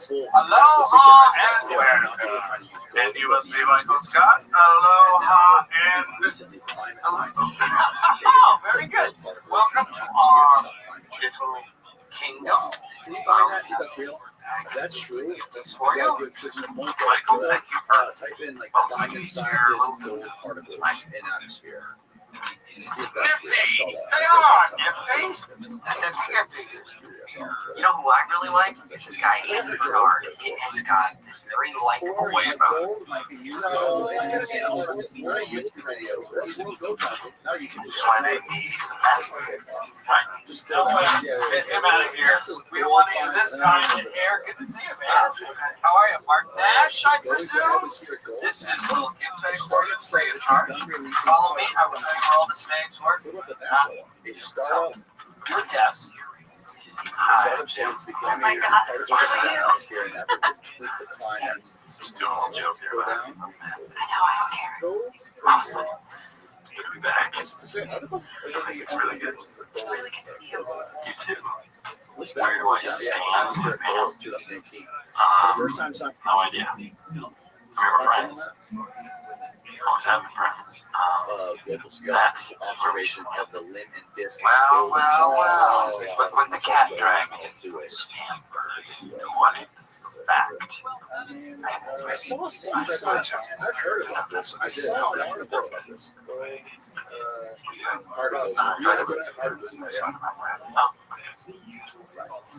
Okay, there we go.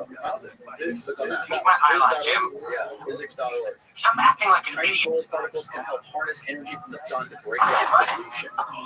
Welcome back. How are you, man? Good. How are you? When organic pollutants such as dyes, agricultural chemicals, and pharmaceuticals enter waterways around the world, they can harm the environment and human health, and removing them can be incredibly difficult.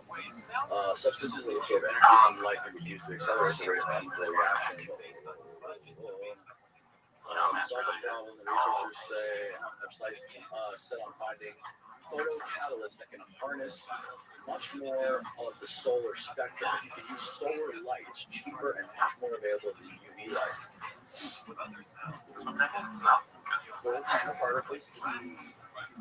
Yeah, Jim's a nice guy. That's definitely. That's why I got the desk. That's kind of crazy. That's Michael Scott, thank you. I appreciate it, Mike. The question is, was something that's going on before Stitch wrote that?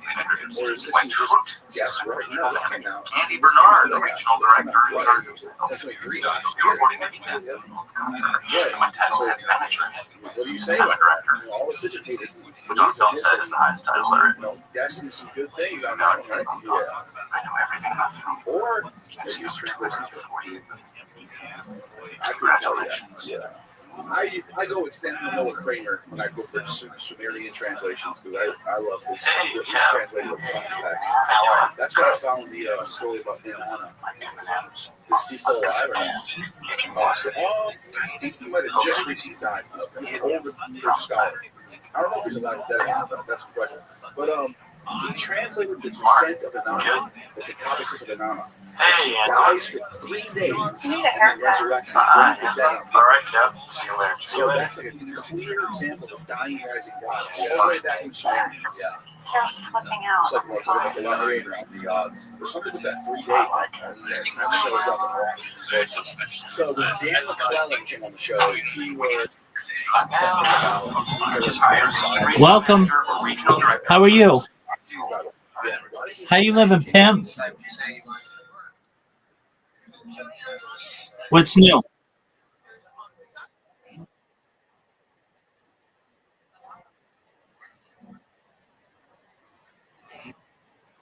Absolutely. I want you to tell me all about it, but just give me 1 minute. I'm going to use the restroom, okay?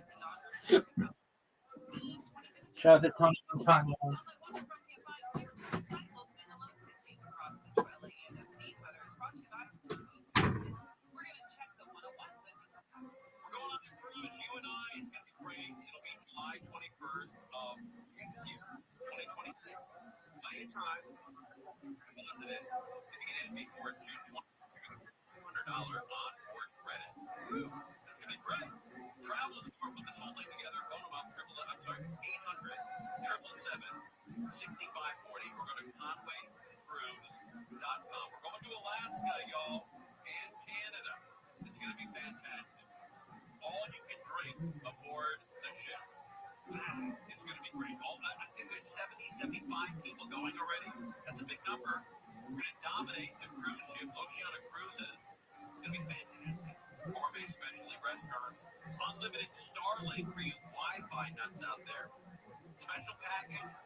All right, Tony Montana, hit me with it.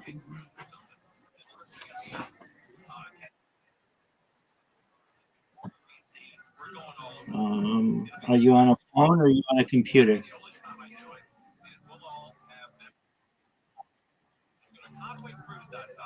Okay.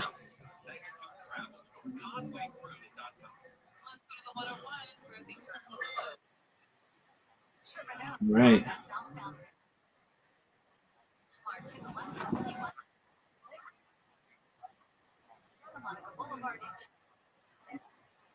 Hold on.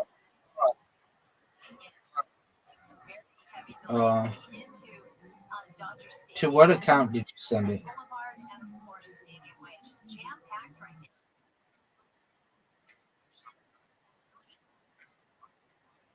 Yeah, I just sent you a message. Send it to that account. Dude, I've been looking at some of this AI stuff. The Mid Journey one is incredible.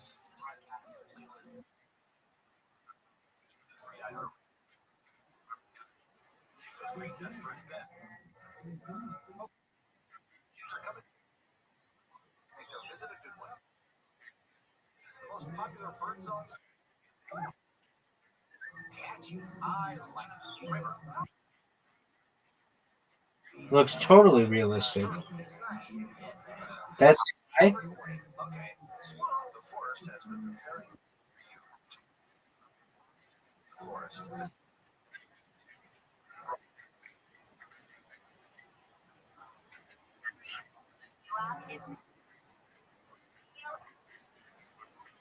That's amazing. Yeah, it does.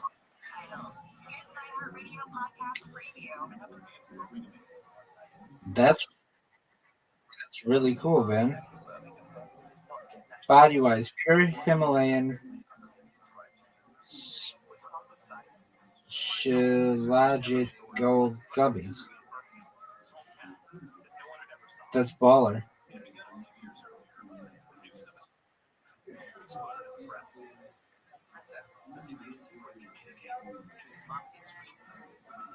Well, that's really cool, man.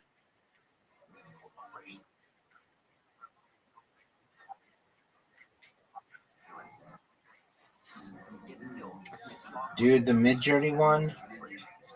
Let me see if I can find it. Yeah, Mid Journey before was just image, um, but now they're doing video, and it's better than anybody's. Uh, let me find this one that. Oh yeah, here it is. The first video model. So this is their first video model from. Welcome, Zoot. How you living, pimp?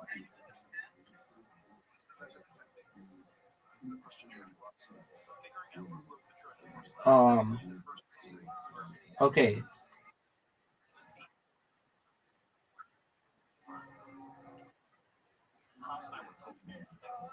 All right. 21 Tanya, look at the link I just sent you. This is the first video of Midjourney's video, and tell me that's not the best AI you've ever seen.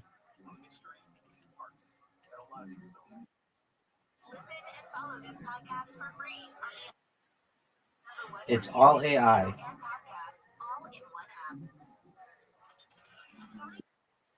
It's it's so good. It's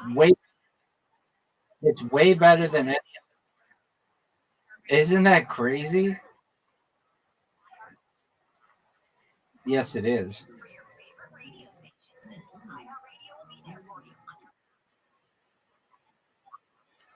Dude, how good is that? It's to the point where you can't really tell anymore. Yeah, it does. So you have it in. Yeah, it, it's brand new. And that's their first video. That's the first one they ever did. So if that's the first one they ever did, I mean, imagine what it is, what it'll be after a month. But the way the food looks, and it's like, yeah, exactly. I mean, I can't tell the difference. You could show me this, and I'd be like, yeah, that's a real kid, or that's a real lady, or that's real food, or that's a real dog on a skateboard. It looks too. It all looks 100% real now. Like, and then they have the one with the war, like in the background, and it's like, dude, you could trick me that that's a real war. It's um I I think it is. Alrighty, Zoo. Thank you.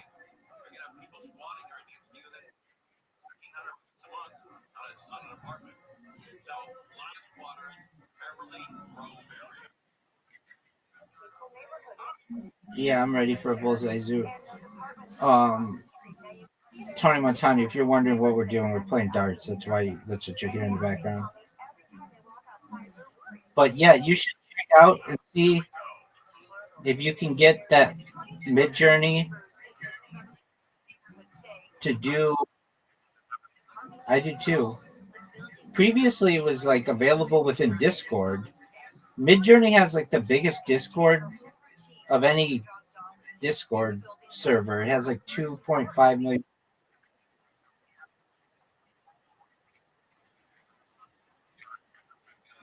Right.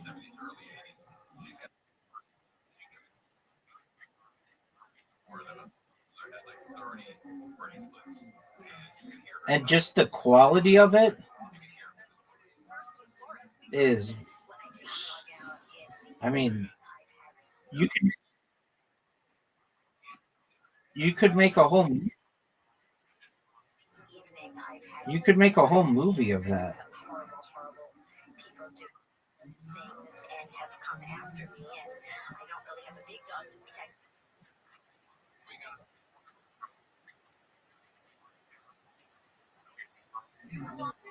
Right.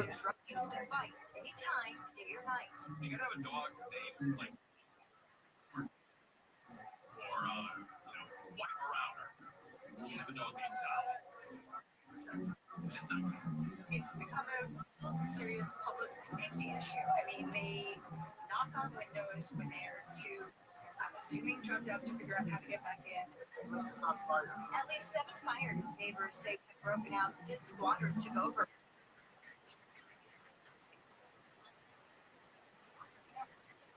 It's out of control. No, not with that.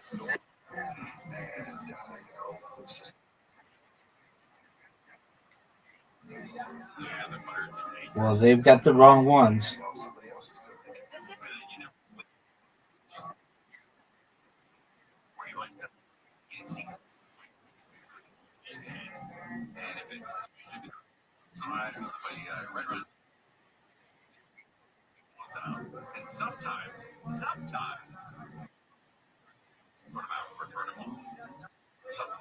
The city says the issue is with the property owner. The spokesperson for council. Dog, it's still new.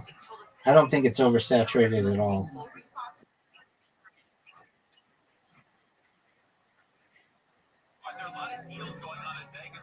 All right, so who are the winners?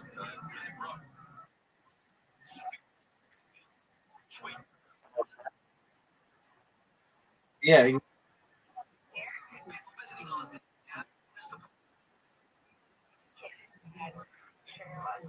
Grok sucks dick though.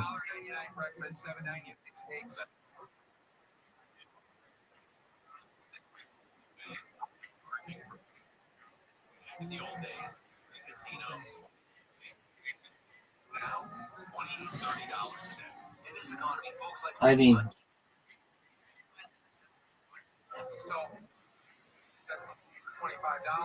well, Google Gemini is pretty good in comparison to ChatGPT.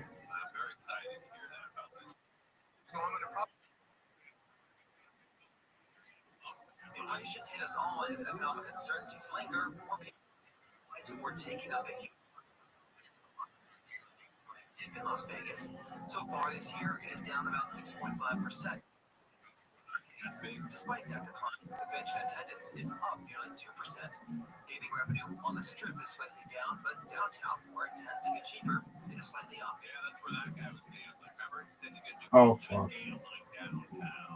Now, some resorts are announcing deals. Plaza recently announced an all-inclusive package with food and drinks included, starting at $125 a person. Wait, where is that? Plaza recently announced an all-inclusive package with food and drinks included, starting at $125 a person. That's a sweet deal. and drink included for $125. Got to slide out. And Resorts World announcing free parking all summer long. Other resorts have deals that can be found online. Well, all of our resort partners have locals programs. Channel 13 caught up with Las Vegas Convention and Visitors Authority CEO Steve Hill, who says they have announced the Locals Unlocked campaign that will help locals find out about the deals and help the resorts spread the word. I don't know how that helps me. It helps the local people live in Vegas. What we're doing is Right, another 90 days, big dog. I thought of you. they have that opportunity. Including thinking. City mix with Vegas. That's interesting, though. Guy does a staycation. Term I hate, but he lives in Vegas, where you have to tell people why you moved there.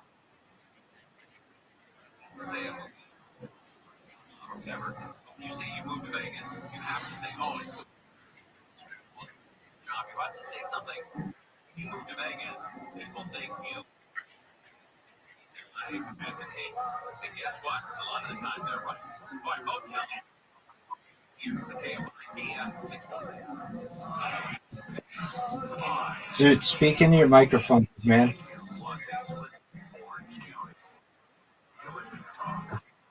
Now you can.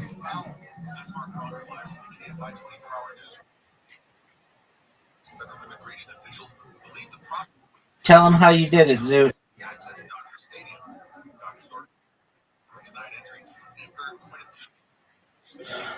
So it could have been worse. I mean, he was working on himself, so that's not bad. So you're trying to document as much as we can. I spoke to City Council 1. They said that they had contacted us, who then contacted the saying that they were not allowed to be here, and they asked them to leave. Dr. Sig, federal immigration officials access the stadium's parking lots since tonight's game. Go on a right now. The Department of Homeland No, he said like for a job. What did you think he said? Federal immigration agents said story in Hollywood. What's your new job, Zoot? Stadiums were heavily armed and taking day laborers. This witness tells KTLA he saw the federal vehicles appear. Several people were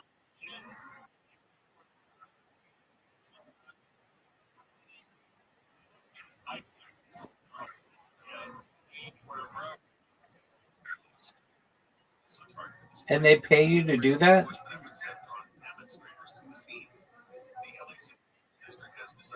Zoot, tell him what you're really going to do.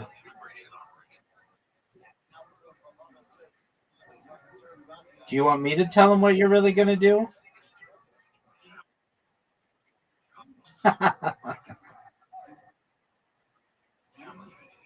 Living the dream.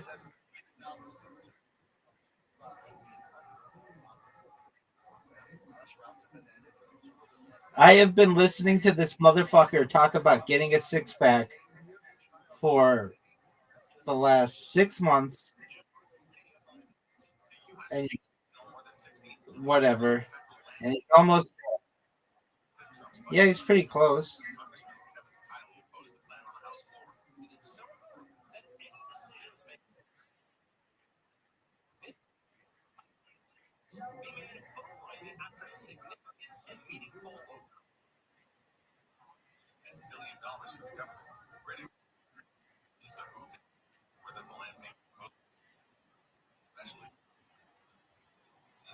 decided the next two to do with further potential U.S. involvement in the Israel-Iran conflict. BBC Selena Wong reports the White House Press Secretary Caroline Levitt saying why Trump negotiating the table. Reporter follow-up. The president was getting evidence including that negotiations were coming close to being successful. Levitt emphasized that he has no issue with that. ABC News reports the president was presented with nuclear targets. Iran's foreign minister said to meet with his European counterparts in Geneva as his Zoot, are you going to accept my invitation, or are you going to continue beating yourself off raw?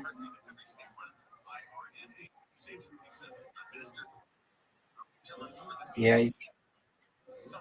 All right, go call your friend.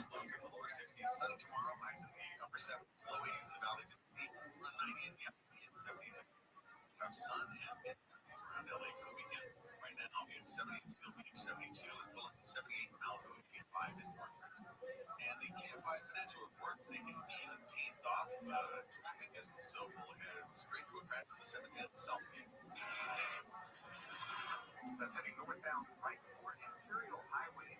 This wreck's taking up the left lane, so you'll see traffic jamming up as you approach the 105. And as you travel on the 105, slowing at Paramount as you come up to the 710, and it's going to be a slow ride into Linwood. Clears up just after Long Beach Boulevard.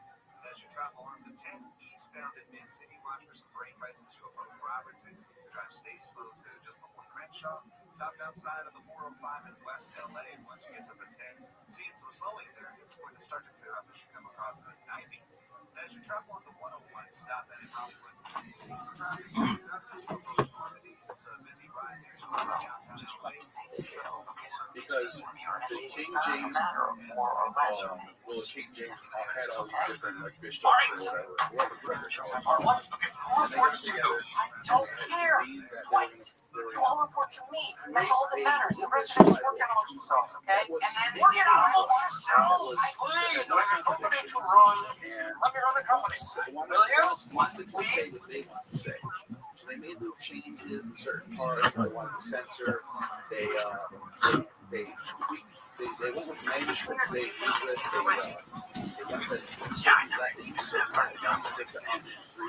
for example, the verse 1 John 5:7 has an extra like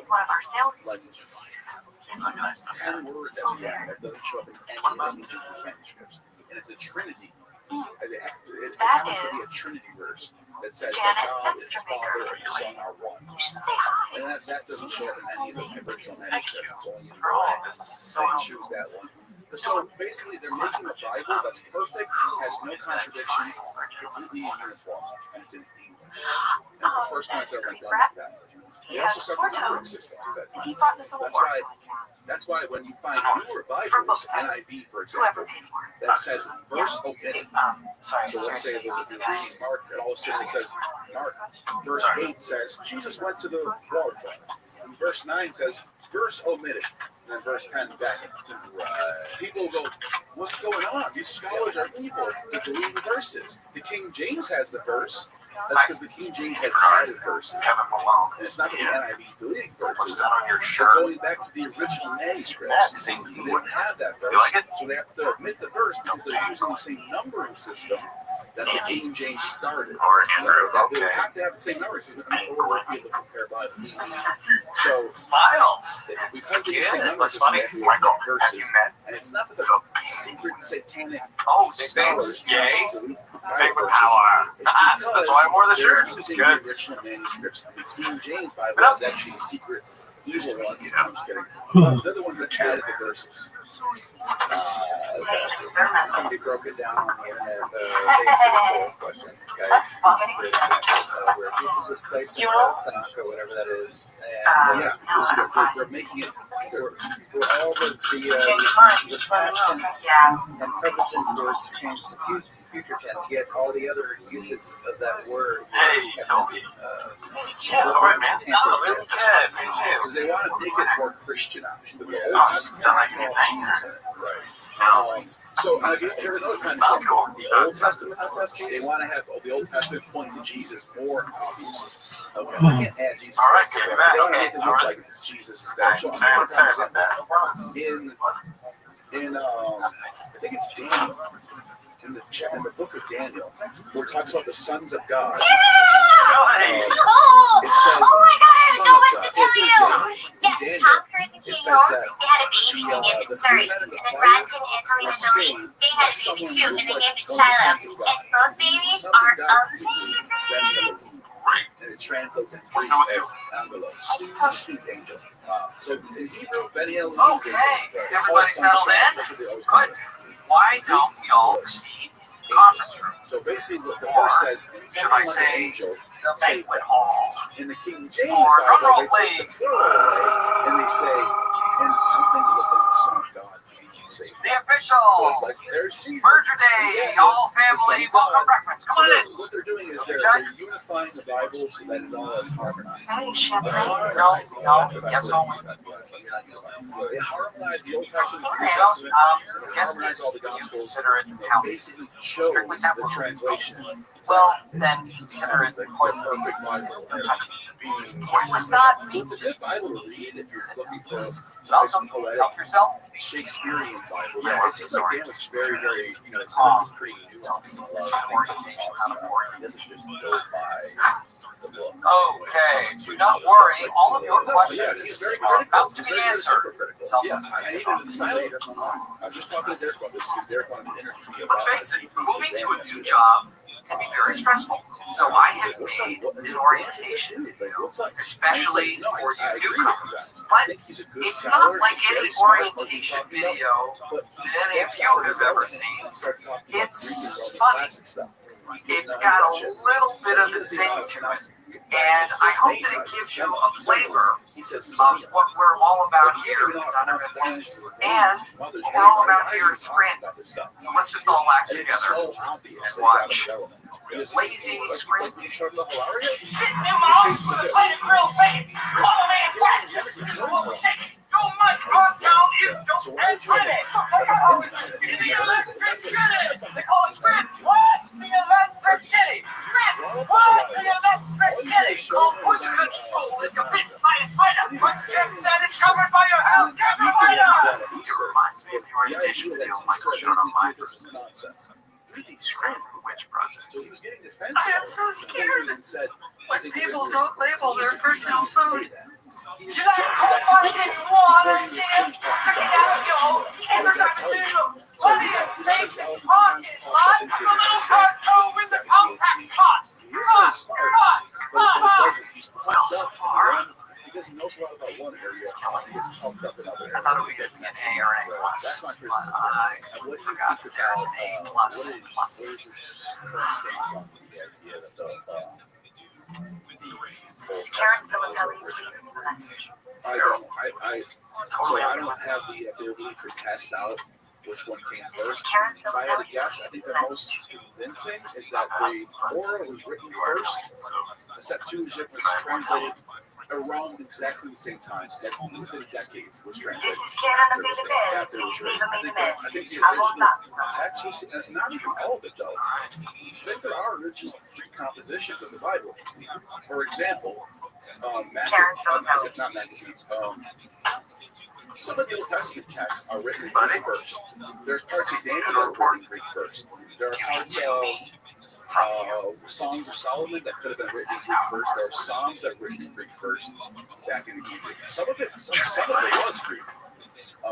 But then I'm saying the Genesis, Leviticus. Am I trying to get under his Those skin? books probably were written in Hebrew. Yes. And then Because the angrier he gets, the more marginalized he becomes. Meanwhile, Andy artists out there, Who's the guy you recently talked to? ladies and Giannis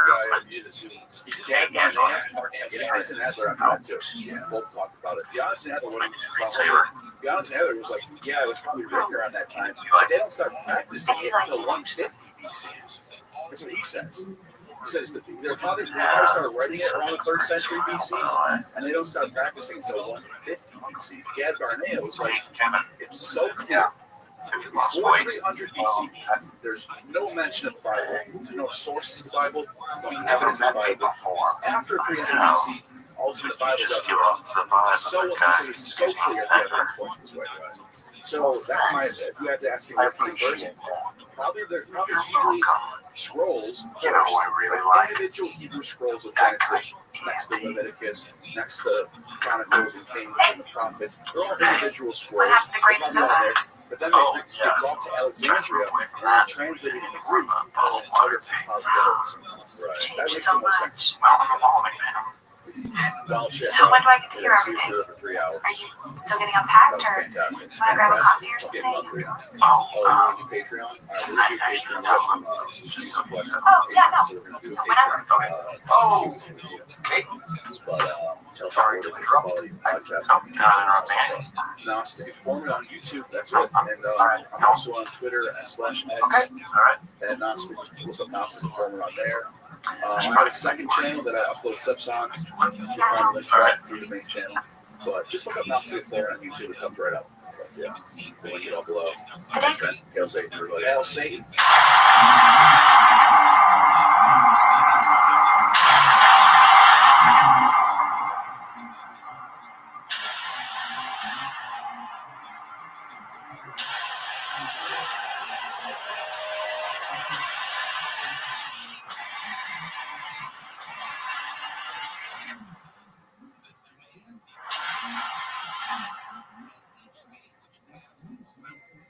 It's going fine. Over the last 48 hours, It's been a little chaotic, but it's fine. It's great. A lot of distractions, but it's I good. think it makes so much sense and you do such a good job of laying out.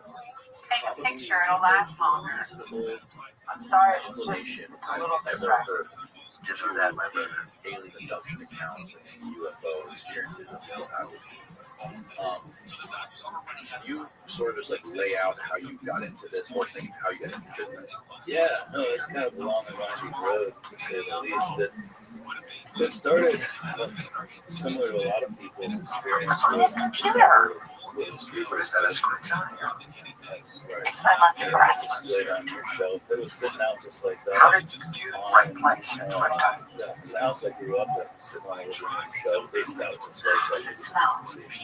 What smell?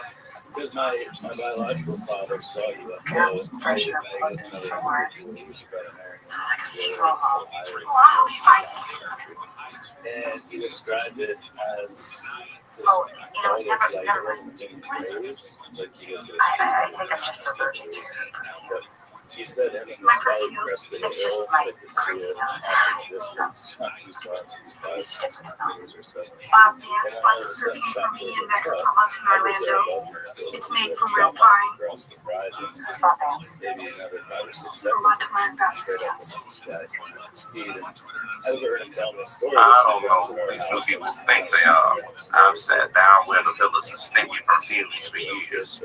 Never see it work. Can't we all get along? No, we can't. But here's the thing. Yes, we can. Well, why not? Because of differences. Well, can we overcome these differences? No. Can we find each other and connect with each other in spite of these differences? Even beyond that, when I walked into the living But room, we have I to saw try. that book on the shelf. Hey, girls. Sort of It's happening. image of myself. Starting to blend. Those were my first 2 books. Well, before long, you guys keep hanging out. We're going to share the same menstrual cycle. Where I imagine People hate people that are in my different. mind's eye. It's natural. But you know what makes people forget their differences? Vibration. That is why I created the Integration Celebration. This is the moment when Scranton and Stanford come together as one, united. And obviously that's kind of a cheeky character. I know what a lot of you must be thinking. Wow, a day feels more like a night at a party than a day of work. Well, in my opinion, business should feel like a night out, a night at in our future, and it sort of shaped the rest of my life from the Rothschild. when I chose the majors I did in college to look into this further. I got it right. Sort of my graduate work, even after graduate school.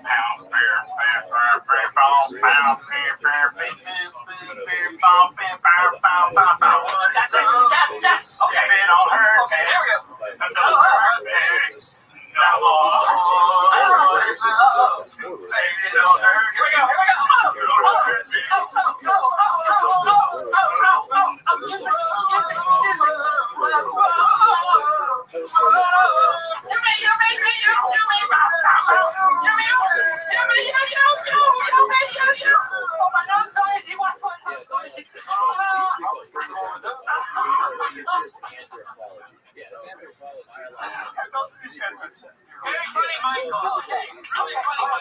Let's get serious here, sir. I need somebody to pick a card. biological. Please, Tony, I'll do it. All right, good. It's how long it's Thank you. Develop your car. I don't know why. Now, I've always said been physical that to be a great salesman is to have the ability to connect with people right here. So to be a great salesman is to be a king of hearts. I got a PhD. I started out in physics and astronomy, so I was interested Very good, Michael. Really good. so hard these time machines. So I think in order for us all to work together well, we must come together as a family. And then we can all be which is the physics and astronomy lecture. Department was located elsewhere. That was fantastic. No, it's better than fantastic. Super perfect. Why are the two people on the table? What if we looked at To show them we are not about beings instead of and from that point on, I switched Not my today. major. No. Yeah, it's been great. I've got to travel Tony, the world. please join your cohorts on the table, if you would. South Africa for 2 seasons. An Neanderthal site, Shaky North, Florida region, southern France. And yeah, go help the world and study skulls. It's been fun even outside of this underlying question of could it be us? Where are we going morphologically? But it's a really interesting field. You know what? I'll help. I will help. Don't be shy. Dwight, let's do this. Come on. We're doing this thing. Let's get up. 3, 1, 2. Bending the knees. Okay, here we go. Here we go. I'm under this hot here. I don't know what I'm grabbing here. Right in your crack. You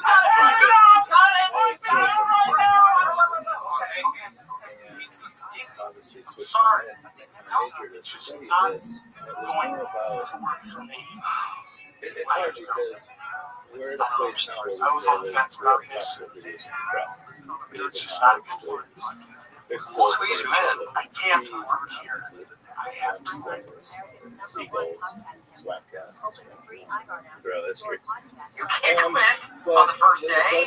That's heresy, my friend. Still kind of on the fringe. Okay, let's talk about this. What happened? I don't see it that way. I think, at least as far as what I've been looking at, that's the best evidence of future beings. The craft themselves, we can talk about this as well, do seem to have a form consistent with the function of space-time, increase those time birds. So the technological continuity aspect too. But for me in my research, it's the extremely ubiquitous description of human life. Excuse me. You are fired. I'm sorry, but we don't have quitters on this team. Just clean out your desk. Don't try to apologize to me, man. It's too late. Just get out. In very common terms. Take your bad vibes with you. Gut openings. That was my advice. Remember, I'm the one who suggested that you fire him. Probably the best advice you ever gave me, Dwight. And what advice has Andy given to you today that you have acted on? And then would none be an accurate estimate? None advice? Trends on this planet. About 6 to 8 million years ago, since we stood upright, bigger heads, larger eyes, Dwight may have won faces, less the hair, battle, but I will win bodies, less the pigmentation. next battle. Tony was right. This environment is dysfunctional. Maybe that's because some people treat it like their own predators. Whoa, Angela, hold on. Hooters is a restaurant. Over 400 locations. There is obviously we don't have to get along. We just have to work together. No, we do have to get along. Can we all just get along? Yeah, and that could be atrophy. Forgotten the words of the Reverend King. The word merger comes from the word marriage. And that was what today was supposed to be. The loving union between people. Instead, it's become like when my mom moved with Jeff. Once again, my job to fix it. Hey, everybody! Something happened. Those guys from Advanced Refrigeration, they let the air out of our tires. Yeah, they pumped us. They pumped us good. Come on. Come on. But there's variation on what's described. So I don't think this theory explains all of it, but I do think it explains the humanoid forms. Man, they got us so bad. We cannot let them get away with this. We have got to pull together as one and steal their refrigerator. Yeah? Free study. Go home, Toby. Just Design survey Hey, 32. why doesn't your car reflect that? Why? I will tell you why. Because they saved the worst for me. They put a hate note under my windshield wiper. Check this out. So hateful. You guys suck. You can never pull together as one and revenge us. That is why you suck. So there should be different. No. You were falling for it. You were playing right into their hands. It's just what they want you to do. No. Now I'm trying to explain those terms, and that's the common term, but much like extraterrestrial, we should not pull back from that. This is egregious! That is less than This is egregious! visitor traveler, things like that. Trust me, it only gets worse. See how he's like So anyway, what they Sometimes he found brings is more individuals who are taking on these When ships people work, we find little times to saw humans. They described them How are we gonna get home? even though the question Bob specifically Vance asked is them. he said he'd fill all my tires. Just like that. Bob Vance is After that, the next most common is the short grays, and then the tall grays, and then hybrid. Mission accomplished. Like a bunch of fourth graders. Sometimes what brings the kids together is hating the lunch lady. And there's Although that'll two change. of the mantids. Because Four limbs, by the end of the fourth grade, the lunch lady was actually the person I hung out with the most. which has 6 limbs. So that's an important distinction too. But my point is that based on Jenna! the definition Michael. Hi, Jan. Daughter Tony Gardner, when he was trying to quit. I did. Major personnel crisis averted. Accepted. Do you realize, Michael, that we now have to pay separate? eventually walks on. Yes. Right. Only by You do. There's a But do you realize that that was actually Dwight's idea? That advice for my number 2. What? No. Jim is your number 2. One of them are What? and He's the only one who has worked with both groups. I sent you a memo about this. and Yes, I know that. it Or was I do read the memo. 0.001% are the So, after a great deal of thought and introspective we are the journey, ones who I have generate decided to knowledge make that Jim my new number 2. Yeah, and even after this book. So He even wants it. just looking at how rare or how we don't know it could be non-existent. So, who are your new number 3? That That I have not just decided how yet. rare Michael, I would just like to say that you handled this entire situation we know with great that life aplomb. anything resembling what we are. And I have to say, Especially your leadership a is lot of the other worlds that are out there in Goldilocks zones that are habitable for life are mostly water worlds. and What would animals it look like in is water worlds? inspiring Yeah, to not me like us. to watch you That's a great navigate point. these And there's so murky many other waters. variables to the distance from their sun. Are they in a singular binary star system? Yeah, Are they hydrogen based or carbon based like we are? Do they have anything closely resembling DNA? Like what are the chances they would get a gene Can't say that. in the All same right. nucleotide Can't say that. linkages that we have that structures all life on Earth? Some viruses are living, but they're not living. Yes, that Because they need to replicate. Every other living organism on this planet is viruses. Do they really? Yeah, that and free will. If I say viruses aren't alive or they're not living organisms, and I say something. I'm at the Anyway, grocery store buying it's not just corkscrew to give all of myself these one other bottle. variables, whether they be celestial, do they have a moon, or do they have a Oh my God. that sucks up all of that? You want to hit a Cooper's an hour? I need a drink. We're so fortunate here in our Sure, solar sounds system. good. But even outside of that, I did a study in Hey, you know what time you call her back? 2016 looking at all of the planets that have been found as part of the Kepler mission. Hey, And Hey. based on I thought you the were already. stats of planetary size, No, only I just, 2.2% have of them other were the stuff I same had to do. size or smaller than Earth. oh, not that I And still we bad. did it I in think for a 2022 moment. that X up to 5 over 5. But it's just 6 or 7 now. I just think Based I on should the tell you. planetary habitability I study sort from of the started University seeing of someone. Puerto Rico, Arecibo, That's totally cool. dish that You can do whatever you want. Right. Yeah, what was the sort of thing? Okay, good. It was a signal that we sent out. Always be It friends. was, I think it was in the 70s. Right. It was our first big broadcast. There was some Good to have you back. should be broadcasting just to see bringing all the extraterrestrials to treat us like they're one special other civilizations on this planet. They caught but the point of doing the study was to show. So your door mobile in the parking lot, what's he got, like 4 months? Like, how much? I double that. Classic Trans Am's American muscle. My external spring sweet. Luxurious yet rugged dad. All kinds of problems. There's not a real word. Late in its left form. He's also drive an expert. Yeah, that makes sense. I'd rather drive a classic Trans Am than an expert. But the benefits Yeah, I bet you would. that we get Oh, by the way, 1985 caller wants his car back. Well, 1985 has a time machine. I drive an 87. Those are the time machines. I just got back to the future and I went to your funeral. if it's very clear, based on the fact that 52 and 4.5%, all of the points that we've identified so far, That was a really well-constructed sentence. You should be an English professor at Coronati University. on a very small planet, relatively speaking, If I were me, I'd be driving a Trans Am. If you were driving a Trans Am, you'd be the smartest idiot in the whole world. very, very unlikely on any other side, based on the limited system You're we the have, idiot. but we can extrapolate that Nice comeback. out. It's not likely that you Let want me to buy hear a comeback. on others. That's why it's So in learned. addition to all these other factors that you mentioned, I threw in some on top of Totally got the best of that the image. fact that they're bipedal, they're reported by people in almost every case, I think is an indication that we have a phylogenetic relationship. Is the idea that gravity would be way stronger on those planets that are larger? Yeah, it's all about mass. They're many of them are super Earths. They're many thousands of times larger than Earth.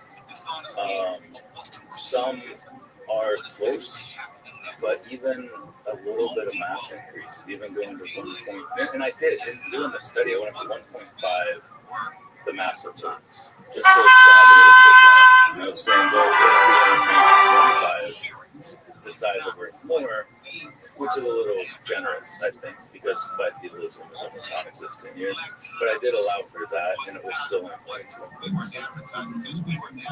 So, you think that, obviously you've studied the evolution of our species extensively, and you seem to think, you believe that if you go really way back, millions of years ago, to our early ancestors and where we are now, you can project out what we're going to look like in a million years, a couple 100,000 years, and you think that that would be what these aliens look like: huge eyes, big heads, no muscles, skinny small bodies. And what makes you think that we would look like that? What would be the environmental conditions that would make us evolve that way? Right. Well, yeah, there's a couple things to unpack there. I don't want to get too technical. Or maybe I can. It's good to have it out there, I guess, for people want information. But so, in looking at the specifics of how it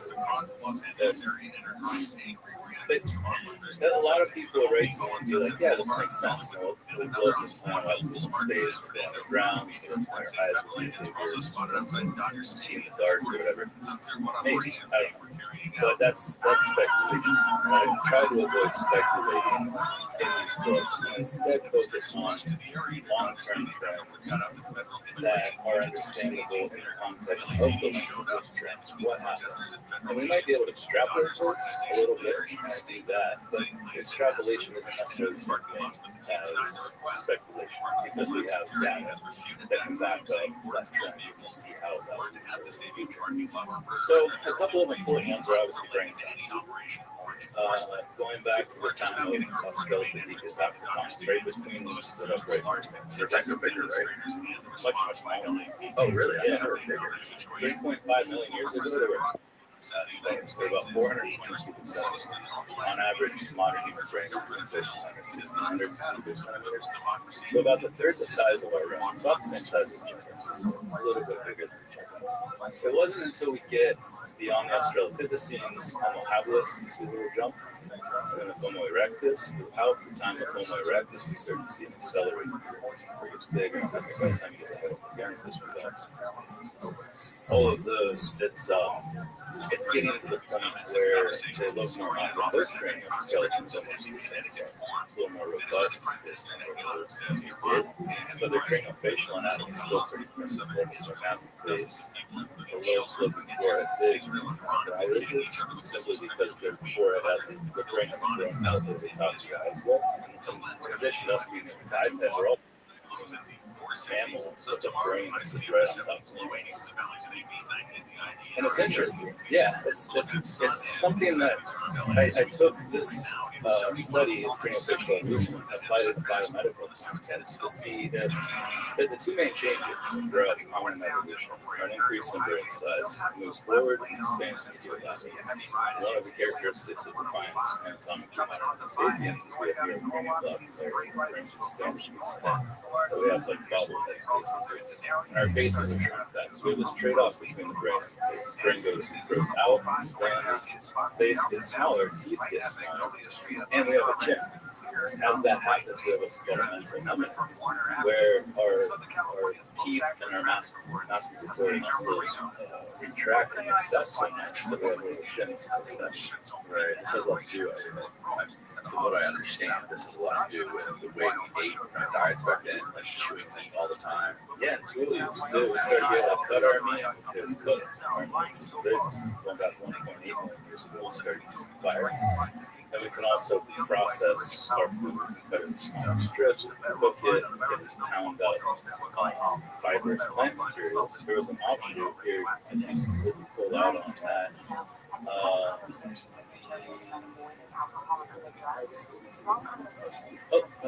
Boise eyes, Lardy, and robustus, those ones in the middle there. Those are all called robust australopithecines because they did the opposite. What they had, you can see them, the australopithecus Boise, this little ring from on top, that's called a sagittal crest. You see that in gorillas too. Gorillas are vegetarians. They mostly feed on metal, and they have these big bellies because they have to break down that fibrous plant material. They have to spend a lot of time chewing it. And these guys went that route. They went the vegetarian route like gorillas. We went the omnivore route, started eating meat, and that helped our brains get bigger. Likely we killed them off and ate them. Meat made our brains get bigger? Yeah, it's called the expensive tissue hypothesis, where because of the way we can break down the meat, proteins in meat, and turn them into the sugars that we need for our brain, we see not just a decrease in our gastrointestinal system around this time, but also that's when our brains start getting bigger. So Leslie Ayala in South Africa was really trying to do that of the expensive tissue hypothesis. But you can see it here, like they were dead end. They have no living descendants. Who? The robust australopithecus, Boise, robustus, and Gardia, just to attack that. I'm getting off track a little bit. No, this is interesting. I love this stuff. So what was the explanation for that thing across the top of their head, that gray part? Chewing. Yeah, so they have these big, massive faces. You can see it just looking between robustus there and africanus to the right. Robustus was a dead end. They went veggie. Their faces got huge, but their brain didn't get any bigger because it was all face. We went the opposite direction. Africanus, afarensis, all of the Homo that came after that, we were able to shrink our faces, especially with Homo erectus. That's why we see this accelerated trend, what we call biocultural evolution, because we started using tools, we started using fire, that allowed our face to get out of the way. Because the brain grows first, and it leaves less time and space for the face to grow out. It's just an aspect of the modularity, the way the different parts of our craniofacial anatomy grow.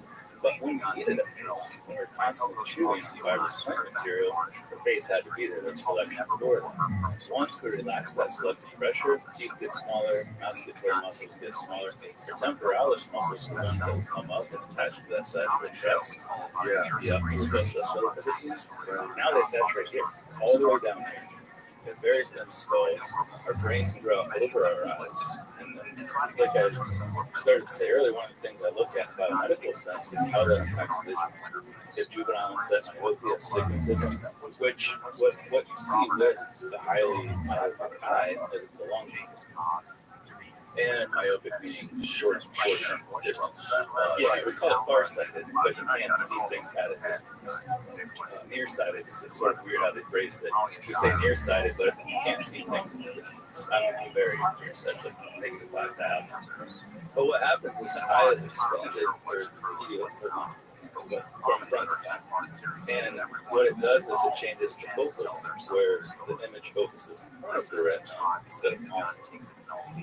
And what I proposed in a paper, I think in 2012, is that may just be a function of our massive brains growing up over top of the eyes and faces shrinking back underneath them, and the eye becomes sandwiched. The only place for it to go is out. It can't go up because the brain's there. It can't go down because the face is there. So it's being squeezed almost like a tennis ball. You squeeze it from top to bottom, it has the same shape as a metal. So I propose that in 2012. It's got subtraction.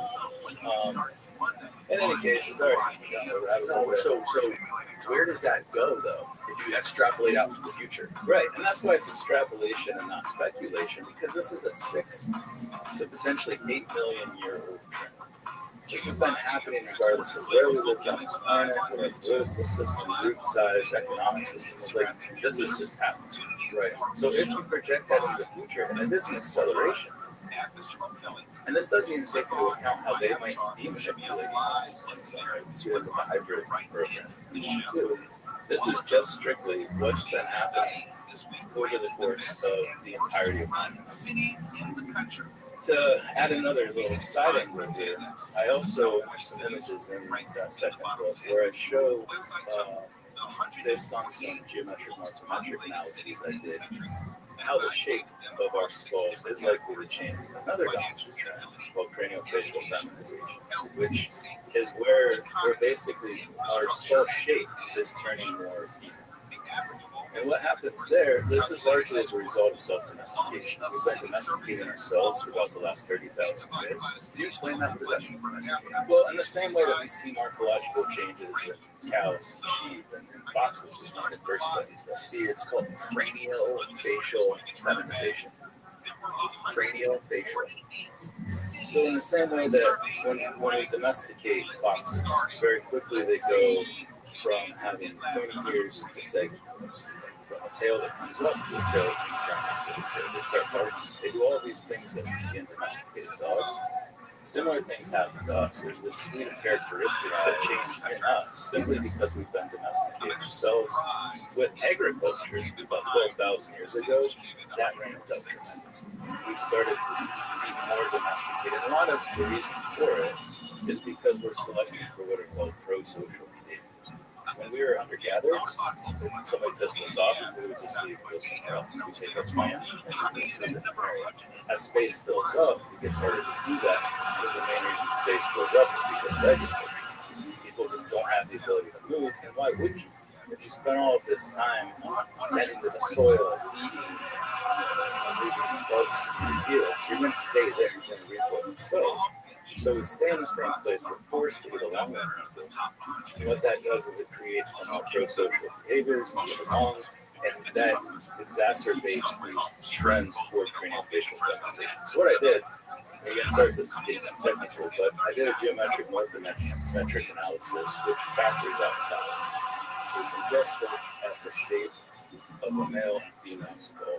And so I projected what the extreme female shape would be. So if this trend continued, if this craniofacial feminization trend continued, what would all of our skulls look like? Right. And what looked really interesting about it is it looked just like these gray aliens.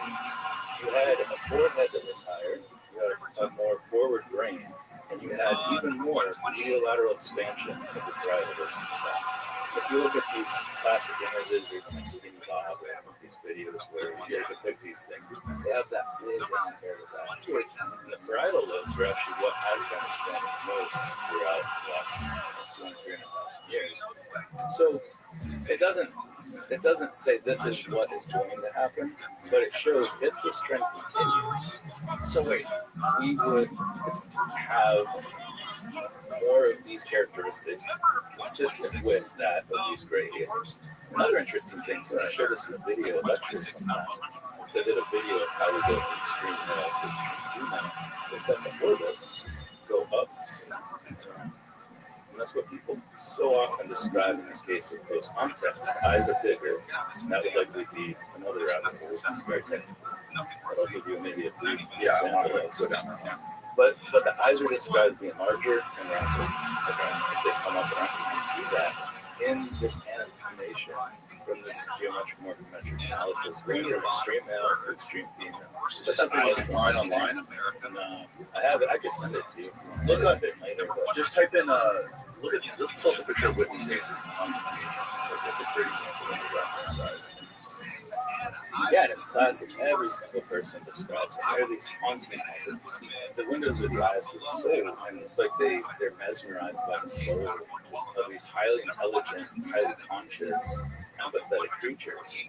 And it just sucks people in. Some people can't even look at it. It's just too tough. You ever got your eyes dilated? The eye doctor? Yeah. Sometimes I don't even need them to. I just want them to do it and go home and just stare at the children, and they can't look at it.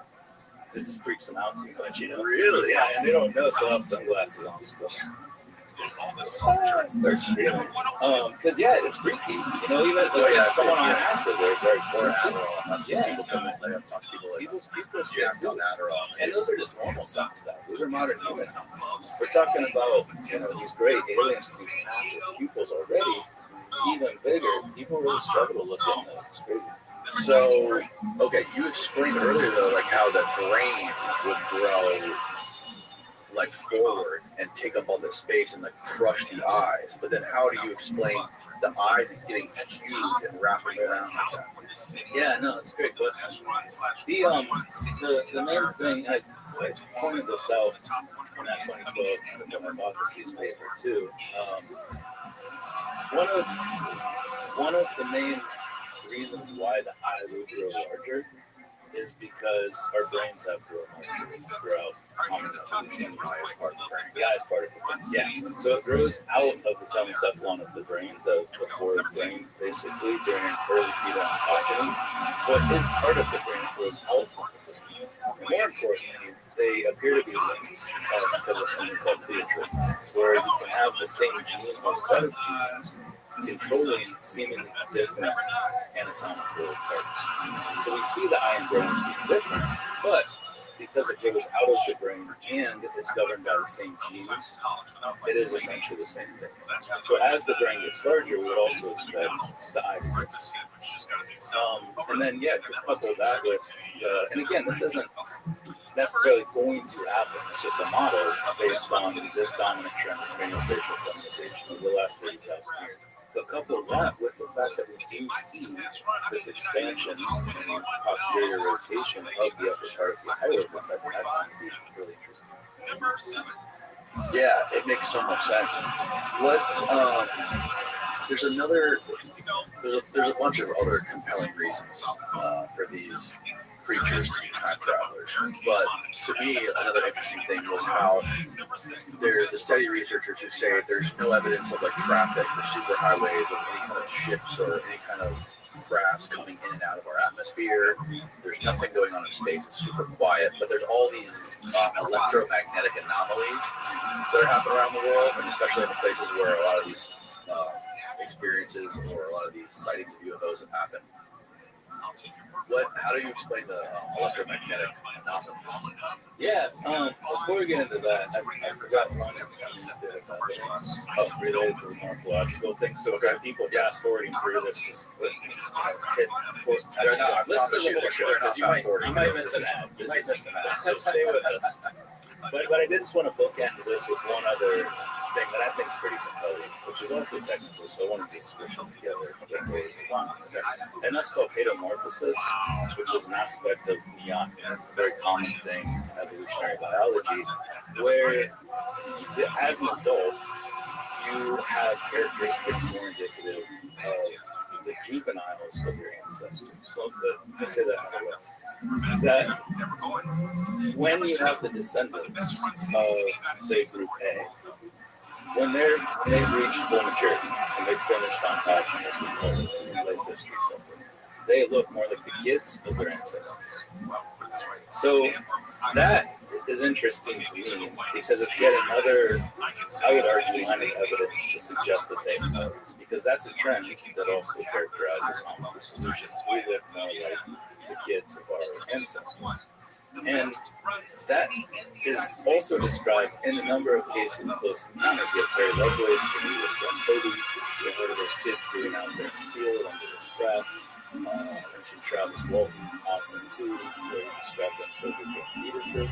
That's exactly what you'd expect to see because of this other evolutionary trend. There's just so many little things characteristic of our morphological biological evolution, metamorphosis being another one of those. You can see it really well with dogs. Make the comparison of first book with dogs. Is there an example in nature you can think of metamorphosis? Yeah, if you pulled up, that's actually in that book, the one with the two chimps there.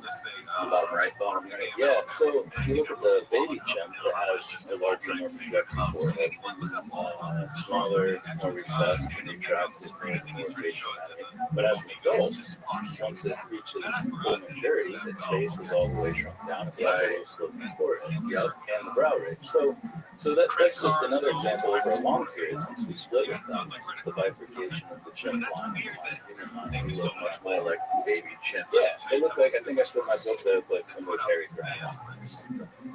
But that's another important one too, and especially because, and honestly, in Steven Spielberg's Close Encounters of the Third Kind, he sort of threw a little bit at people when these childlike beings come out of the craft and on top of Levels Tower. There's a World War II pilots who had their age. That's a little shout out to the time traveler right there. But they're very kid-like. They're small. They're very petite, childlike, and do this. Spielberg, who's a genius, did this intentionally. That's what he did with E.T. to make an alien who's cute and cuddly that Drew Barrymore would want to give Reese's Pieces to, and hide in her closet with other stuff, that we also make to be more metamorphic and other things. Some called Fukushima. This guy Lorenz, he was Austrian, first wrote about the early 40s and 50s what Walt Disney used to launch his franchise. Mickey Mouse used to just be under mouse. After this study, realized if I make Mickey Mouse look cute and metamorphic, people are like him. All their Disney characters, and it's a big part of why Disney is so successful. Give them big ears, oversized hands and feet, big eyes. That's why you'll see cheetahs raising gazelles. Because they see this little baby, they chase off the mom, they don't want to eat it, it's cute. And they end up raising it. And it's this drive that we have to take care of cute things. It's just innate within us in all mammals. We all do it. It's cute. Take care of it. I had a little baby fawn come into my yard a month and a half ago. It was all cut up. I already got it. And patching it up, wiping off its wounds and stuff. And it's just, they're adoring. You can't not take care of it. It's just this intuitive, sort of ingrained aspect of our physiology. But it's all related to that metamorphosis. We want to have cute babies. So when they're crying and they're pissing us off, we don't just throw them out. Right, exactly. Yes, yeah, that makes a lot of sense. Okay, so let me see if I got this right. The way, my takeaway from this whole thing, I think the way you summed it up towards the end of the book, is that we have tons of evidence of UFOs around schools, showing themselves to children, and then around like military bases, activating and deactivating nukes. These children they get these telepathic communications about saving the planet, about nuclear destruction. You had the one lady who was brought to like a hilltop where they showed a bunch of rockets and stuff like that, and they said, "We're not going to make you forget this, or make sure you don't forget this." It seems like whatever this phenomena that's happening, that people are experiencing, there's a very unique correlation between all of them, where it's like keep the planet safe from destruction and don't annihilate the planet, right? And don't kill other species. Even it's something like some of them talk about, I think Chris Bledsoe was saying they had an experience where they were like, don't kill other animals or anything like that. But it's like preservation of the planet and the species, it seems like. And if this was an extraterrestrial race coming to our planet, it wouldn't make a lot of sense that they would keep why would they care that we preserve ourselves? But if it was a future human race, you would see how they would be very invested in preaching that message to us to protect the planet. And I've talked about this ad nauseum, but I had a lady on here recently in Jacobson article called Nuclear War, and she talks about after the nuclear war, after the nuclear winter, 89% of the human race will be wiped out. People who do live will have to live underground because there will be blacked out, it will be just plague infesting the earth. And then when the atmosphere, or when the clouds, the nuclear ash finally clears, there will be no atmosphere. And exposure to the ultraviolet radiation from the sun for even like 5 minutes will just kill you. That combined with like the rotting corpses that have been outside for decades, for 7 to 14 years before it clears up. Those frozen corpses will now be like getting baked by the sun, causing even more plague and disease and like nasty shit. So no one would want to be outside. You want to be living underground. And people would be forced to breed with each other, and it would be incest. So we would lose the genetic diversity that we have now on Earth, and if that happened far in the future, it would make sense that we would want to travel back in time and diversify our species by breeding them. That's basically, I mean, that seems like it makes a lot of sense. Yeah, yet another compelling, a little morsel to chew on. Maybe actually not a delicious morsel. Let's not call it. Yeah, and you couple that with how commonly, yeah, like you said, experiences speak of something becoming some sort of cataclysm, some transformation or shift, whether that be a shift in consciousness, some mass awakening, or something that really has to spur that into existence, where the dark medical story, they will hit rock bottom, everything's bad, but then you emerge from it with perceiving not just what's happening now, but who you were before. Maybe we look back on now and see there's so many capacities, wars, fossil fuels, consumption. There's so many things. But yeah, in a biological sense, what would that do to a gene? What would that do to our genetic diversity? And in my first book, I mentioned the case of Jim Peniston, who completely independently, in fact, I only learned of his account or his interaction with English a month or two before my first book came out. But he specifically remembers being told that they were having problems with reproduction in the future, and they're coming back to the genetic material and have to diversify their genes. I had already written a whole section about that in the first book, just based on past trends, and how previously we used to have gene flow between isolated populations and breeding groups. And you do have incest and all kinds of weird stuff happens. But if you interject new genes into that population around that thing, that's what we do with panda bears and gorillas and zoos. They're constantly switching around and switching up, adding new genetic variation to help diversify those gene pools. So I argue that maybe that's what they're doing too. Even outside of this sort of cataclysm, bottleneck, genetics. But in addition to that, in my second book, I also list a number of other things that could help account for why it's so ridiculous that they do come back and get genetic sperm from males, eggs from females. In many cases, that woman, Terry, John Mack, his patients, who was the one talking about being shredded war scenarios, she was also subjected to a number of pregnancies, fetuses being implanted, extracted into Jones, who's also in that book. So what are they doing? Why are they doing this? It's one of the most common features of these abductions. So even outside of this potential homogenization of our gene pool or interbreeding, incest that happens after a lot of time. What is modernization? Just all the same. And that's where the incest comes from, because all your genes start to have what we call alleles identical by descent. They're not similar, they're the same, because you got the same ancestors. Right. So even outside of that, we see problems with the reduction in sperm count, for instance. That was 50% in, I think it's actually 60% Western, or 50% globally, reduction in sperm counts. Women are having a harder time giving birth. In vitro fertilization, which is great for helping individuals, also helps their genes, which weren't ideal for reproduction on their own, to get into future populations. So you're taking genes that would otherwise be selected against and allowing them to propagate through the future. There's also the risk that we run if we start to manipulate our own DNA. Just a number of cases in the second book where we've already run into problems. Because if you start modifying even somatic cells, you're trying to help with some congenital disease so someone's not affected. But if those modifications get into our heritable genome, to our gametes, not just our somatic cells, if you can cut off your arm, go make a baby, your baby's going to come out tomorrow. Because that's your somatic cells. But if you stand in front of a microwave or take a testicles of toxic sludge every day for years, that's going to affect your baby. You know? So seemingly, if we do things to try to help alleviate problems, genetic conditions, and that modifies our heritable traits, who knows what's going to happen. So that could contribute to different problems. Designer babies would be a big one because we are actually changing the way we to express. People are having designer babies.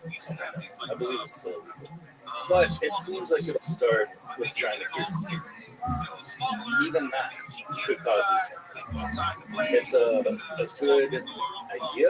It may have negative latent that we can't account for. I'm just saying there's a lot of things that we can do now that go outside of just the fact that we live in one island of Earth, an incestuous island of Earth, that we are homogenizing our genome because of our culture, which we've always used to help our biology.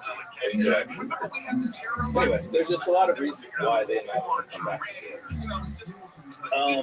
So yeah, what's going on with that? If we start looking at the hybridization program, if we take that seriously, that adds a number of other questions. You have people like Restream or Terry Lovelace who describe seeing these different forms all working together on the same ship, some of whom are in modern military uniform. Are we already working with them? Are we aware of what they're doing? Whether there's some sort of contract that was made that crushed them out and the other side as well. How many abduction cases have you read through personally? Thousands? We know Colin Mack did what? How many? It's probably about. Well, he wrote about abduction, but he references others. I think he interviewed over 1,000. I can't tell you exactly, but it was a lot. What percentage of them say they're future humans, and what percentage of them tell the people that they're aliens in our galaxy? That's a great question. Honestly, I would feel a little disingenuous giving an answer because I haven't really sat down and crunched those numbers. But this is split. There is a split. Yeah. Oh, yeah. A lot of them are totally future. Absolutely. And why do you think that some of them say they're from like the Zeta Reticuli or some other like star system? Well, this would actually be a great study for a graduate student, especially with all of the PhDs abilities we have. And if we can enter all of these cases in the database that's searchable, you could easily answer that question. And it would also be interesting, and this would be the hypothesis that you would test, is there a temporal relationship there? Are there more that are told they're from outer space, farther into the past? Because we did think about time. And it's probably easier for them with some farmer from South Dakota to say, oh, from my stuff. Which star? Oh, that one. Well, Barney Hill, that he already goes in the 70s. Yeah. Early 70s. And we have, there's accounts of them telling 60s. abductees that they were 60s. Oh, in the 60s, early 60s. Okay. I'm not exactly sure, but I know it was the 60s. Yeah, a database of all these things. It's like all like a breakdown of all the communication. I had this dude, Sam. I'll text this to you, Steve. Oh, that's weird. He just texted me. Pull this up. The UFOtimeline.com. So Sam put together this incredible database with like amazing graphics and visuals of every UFO sighting, and I think it's like any UFO encounter in history. But it like includes abductions. I don't know how deep he goes into the details of the abductions. Interactive map. Yeah, there you go. No, go to timeline. There you go. So this hypothesis I'm proposing, interactive map on the right. Interactive map. One where that says timeline. Oh shit. No, that's not it. No, it says early access. Son of a bitch. Maybe this is just like He sent it to me. Whatever. Go to the Twitter link I sent you. It'll show you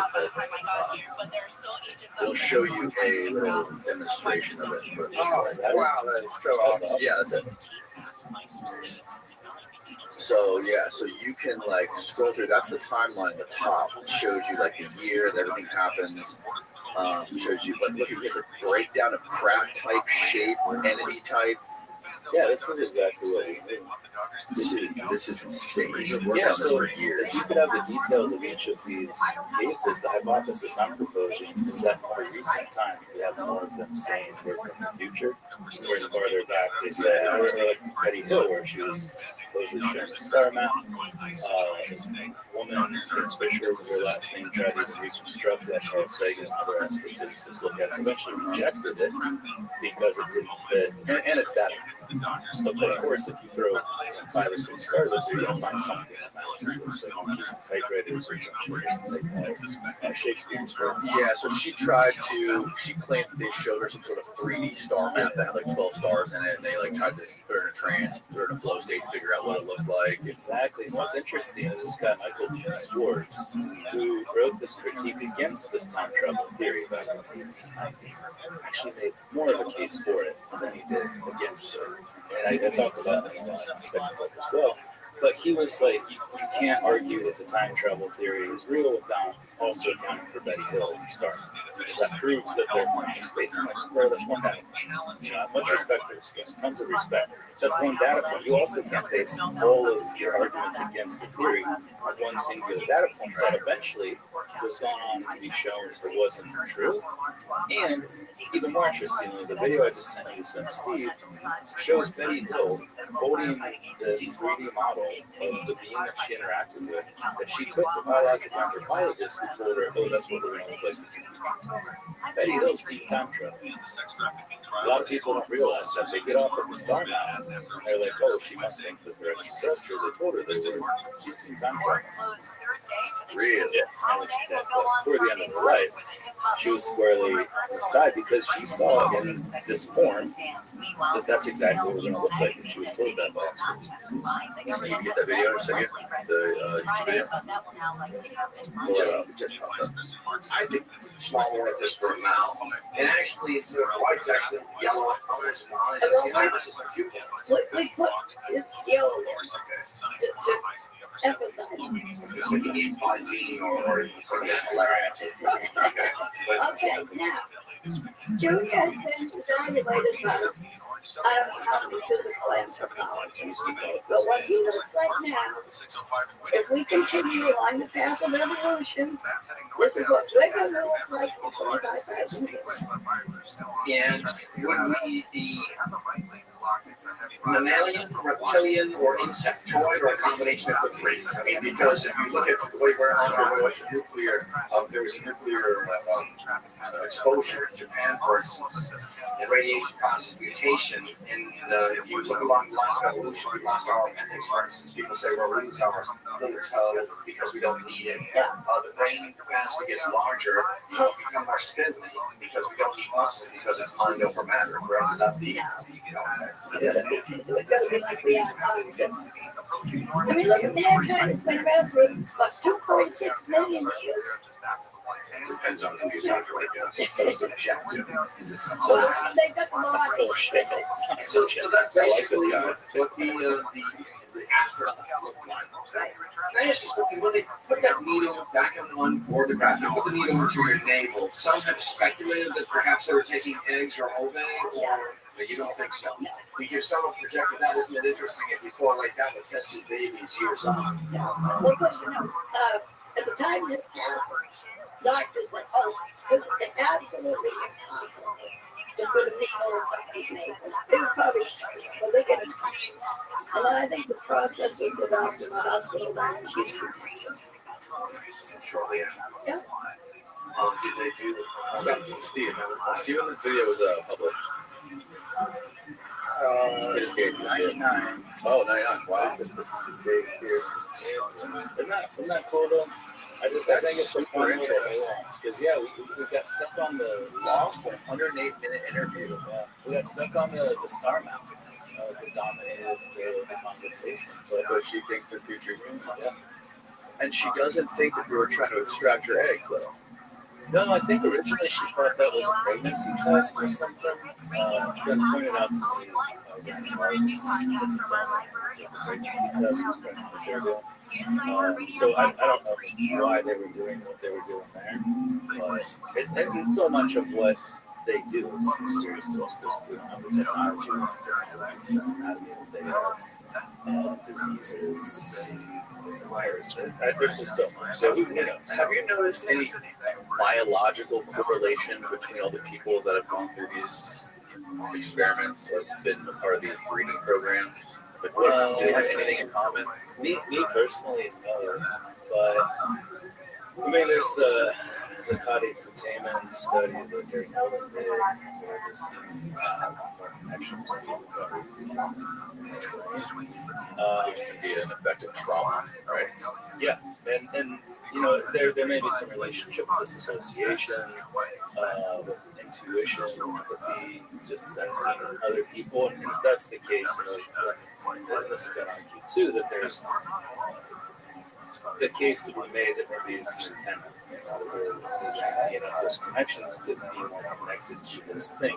And in my first book, I look at this question: what's with the telepathy? Is it a brain-to-brain communication with some third-party medium, with some technology, or is it direct brain-to-brain communication through consciousness? And I came out inside of consciousness. That there seems to be the capacity to do this, and people who have a first-time experience with it. It's just so, yeah, I don't know, and maybe there's some biophysical marker that would indicate that. We're just scratching the surface. We haven't been able to talk about this stuff yet. We haven't been able, and we still can't get grants to study this stuff. It's going to take money to get everybody in MRIs to go to blood tests and other tests and everything. Do you think it's true that in these stories that the government has captured beings?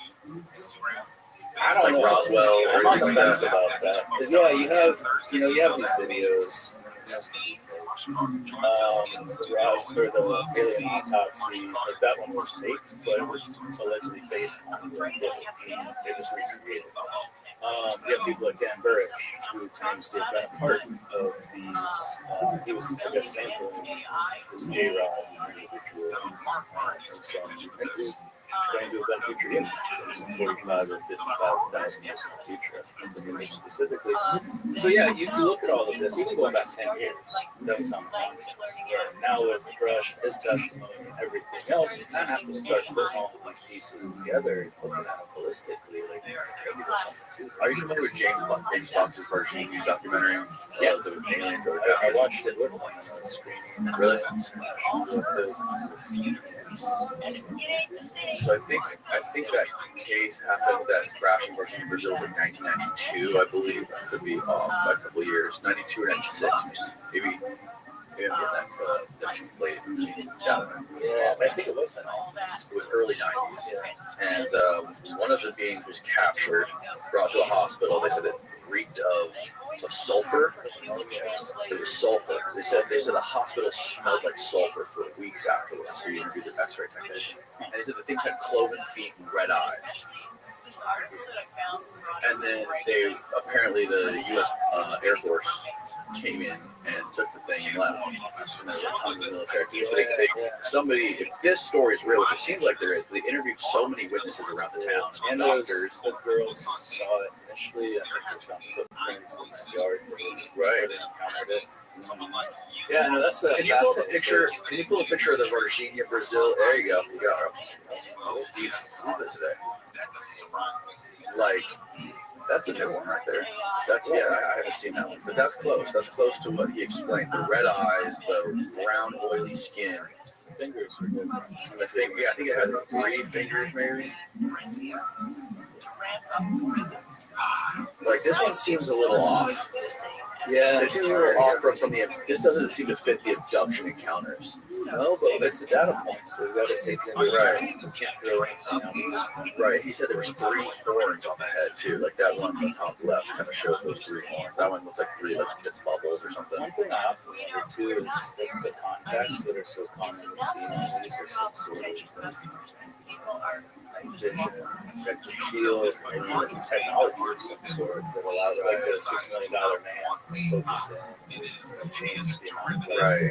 And another thing you talk about in your book too. So if we were us in a million years from now, or let's even say 100,000 years from now, we got to travel backwards in time. Are we going to send ourselves backwards in time, or are we going to send like some AI robots back in time? I think both, and there's evidence for both too. I think what an interesting case is the basketball. Kevin Parker, Charles Dixon. We're just about to talk about that right But they were taken by robots, straight up, no doubt about it. How do they describe it? Elephant-like skin, hovering, club feet, antennas, 3 antennas, not like that, antennas. And made beep type of sounds. Picked them up, carried them at the ship where they saw fully monitored. And that's interesting for a couple of reasons. One, the humans, live like scientists, and you're not going to go out there and pick up 2 big dudes that are fishing who are scared shitless of what's happening to them. You're going to send a big burly robot. The one that came into Whitley's room initially had like a shield on it, described as being small, but like he mentioned as being transporters or kind of a muscle of the operation. Yeah, so they're really like over. Yeah, and whose job may be just that, a little abduction.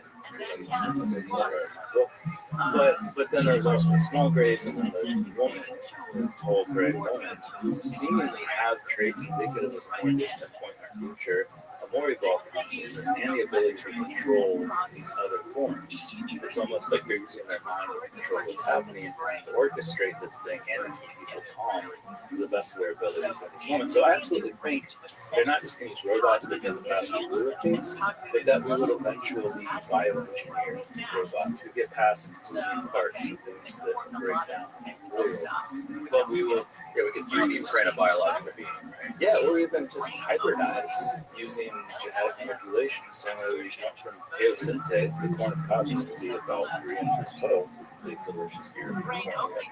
Simply through manipulation of genetics and selective hybridization, selective breeding. So we might be able to do that to create kind of a robot-like thing. Yeah, the ones without genitals, maybe they don't need genitals. Maybe it helps explain that aspect. Right. Because we can just create them. They're not reproducing themselves, but they serve some specific function with regard to the abduction itself, or they're carrying out their work essentially. Right, yeah, those are the things that he described. Is that what they are? Is that what's the movie where it's the little things that move him around? I think this is a joke. Yeah, it is a joke. But it's probably based on that. It looks like the ones from the movie, I think. Yeah. So yeah, the ones like the Varginha alien is super strange because it seems to echo like biblical depictions of demons. In ancient texts and like biblical texts, there's recollections of demons smelling like sulfur and having cloven feet. And what's to say if these things they can travel back in time? They could probably travel back to biblical times. Oh, absolutely. And I wouldn't be surprised if much of our religious lore and various folkways and artists throughout history are the direct result of why wouldn't seemingly magical beings come down from the sky and the ability to levitate in the future? When you think of the Archangel Gabriel, who told Mary that this is going to happen, he knew the future. He warned her about what's going to happen. It started with a dream, and then they were usually impregnated. If, this situation, I think that was advocate here, if that situation played out the way it was described, there's a lot of overlap with production times, where there'll be dreams about this, and sort of normalizes it to some extent. It's actually a very strange world. Jesus had paranormal powers. He could heal the sick, he could levitate, he could make fish rain down from the sky. You can easily pull off all of those tricks with the technology that is on display in this context. That's a big part of the storyline in that book too. Let's talk about this for a minute. Your book Revelation, with a beautiful artistry depiction of Jesus and Dan. I had that commission, and Jesus Christ is being sucked up into a spaceship, a flying saucer, throwing us the double bird. Yeah. That is correct. And there's actually, it's really, really funny how that happened, because one of the artists that commissioned me to do that piece, I just did a sketch of Jesus doing this. Like your classic design. He thought he was flipping a bird, and then when he went bigger and did the double bird. I was talking to him at this conference in New York City, like, man, I totally respect that he just took that and ran with it, because they gave me that as the final proof. Yeah. Not even like, hey, do you mind if we had Jesus throwing up a middle finger on two of them? And I was like, I can't believe you guys did this. He's like, didn't you draw that in sketch? But there's actually a scene in the book where after Jesus, I don't want to give away too much, but after Jesus is brought back to life after the crucifixion, that there's this scene where he's shouting Tupac lyrics, going around Jerusalem, flipping everybody off, like, it gets a little weird. So the fact that they just took that and ran with it, mistaking a sketch I had done, and then there's actually a scene in the book where Jesus is doing that, I don't know what that is. They're probably just people on, but it's kind of fun. Yeah. That's fun. Yeah, no, if I had a time machine, I would go back. There's 2 points I'd go back to. I would want to see how the pyramids were built. I want to see what Jesus was doing. Totally.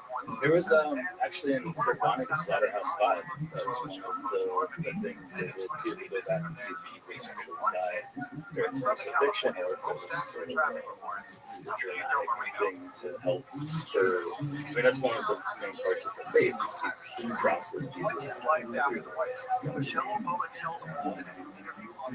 Elements of that faith to crucifixion, sacrificing yourself.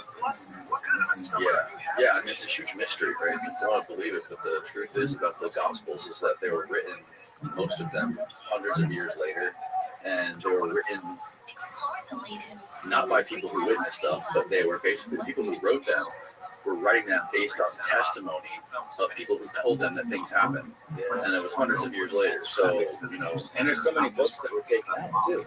It's a very interesting story that maybe adds a lot of depth to what happened. Because these things are always from historical events, but they were just left out. So people have a very similar. We're going to say Jeff Cradle on your show not too long ago. He's written extensively on the text, instant text, and kind of what never learned from those, and many other scholars have as well. But I really like his approach, because he also focuses on many of the things we're not supposed to talk about. We'd like to pretend characteristics of Jesus' life, prostitutes hanging out with the children, the women of the night, children, yeah. A lot of that stuff was more common back then, but we don't want, Christians don't want to think about Jesus in that way, so we paint this picture of what this was. And a big part of this book too is calling out the hypocrisy. A lot of people have a mouthful of scripture, but a heart full of hate. That's not the teachings of Jesus. It was about love and empathy, kindness, and taking care of the poor and the sick. So this book kind of bolsters those ideas while calling out the rampant hypocrisy that's true. Yeah, there's a lot to talk about there. One of the things that's really interesting to me about that whole era of human history is that you have, like, the Bible is based on the Gospels of those guys, Mark, John, I forget the rest. Anyways, there's so much more text and history in that area that is not included, that's purposely ignored. There's comedians that existed from 100 BC to 100 AD. There's physicians and doctors that existed, and poets that existed, and all these people wrote extensively about what was going on. That gives you a lot of context to what was happening in those times. And when you talk to like classicists or linguists, that's how they figure out what words mean. So there's like this thing called semantic drift. Like you take the timeline of history, one word can mean something totally different in 1500 BC than what it means in 1500 AD. Right? So that's why they take every single bit of writing and art or whatever it is that they can find, drawings on temple ceilings, to figure out what things meant, to figure out the context of what was really happening in that part of history. Yeah, I'd never heard that term before, but it makes a lot of sense. Yeah, Semantic drift. Yeah. So yeah, one of the examples that guy Hillman brought up on the show is the word laestes is an ancient Greek word. It's experienced a lot of semantic drift over time. And in the Bible, it's used to describe when Jesus was arrested in the park. He says, "I'm not a laestes." Biblical scholars like to say that laestes means a revolutionary. But Caesar was captured by child traffickers. And when he was captured by them, and when he eventually got set free, they paid a bounty for the captors, the pirates or the traffickers that caught him. He eventually got set free. He crucified them, and he called them. He literally, this is like documented. He called them laestes. So they were child kidnappers, traffickers, and he crucified them. And that's this guy saying that Caesar used the word laestes as a child trafficker. Jesus said he was not a laestes when he was arrested in the park. This is less than 100 years apart. As a child running away and he has barely clothes. Exactly, the naked kid running away. So take for that. That's interesting context. An important context that's left out of the narrative. Not only left out, but biblical scholars go out of their way to basically change the meaning of shit. Yeah. I know it's some muddy waters. Even I tweeted recently about. I don't want this to get political because I'm largely atheist. But in the first, the other two you talk about Matthew and Luke, but in the first book, Matthew, the very first section, there's all this stuff about sex and culture and violence, and it's like. This is the text. This is what you're reading. Bro. I was beaten into my head as a kid. I was raised in a fundamentalist Christian household, and being taught that women belong in the kitchen, all of these things about racial superiority and stuff. I can't get my book.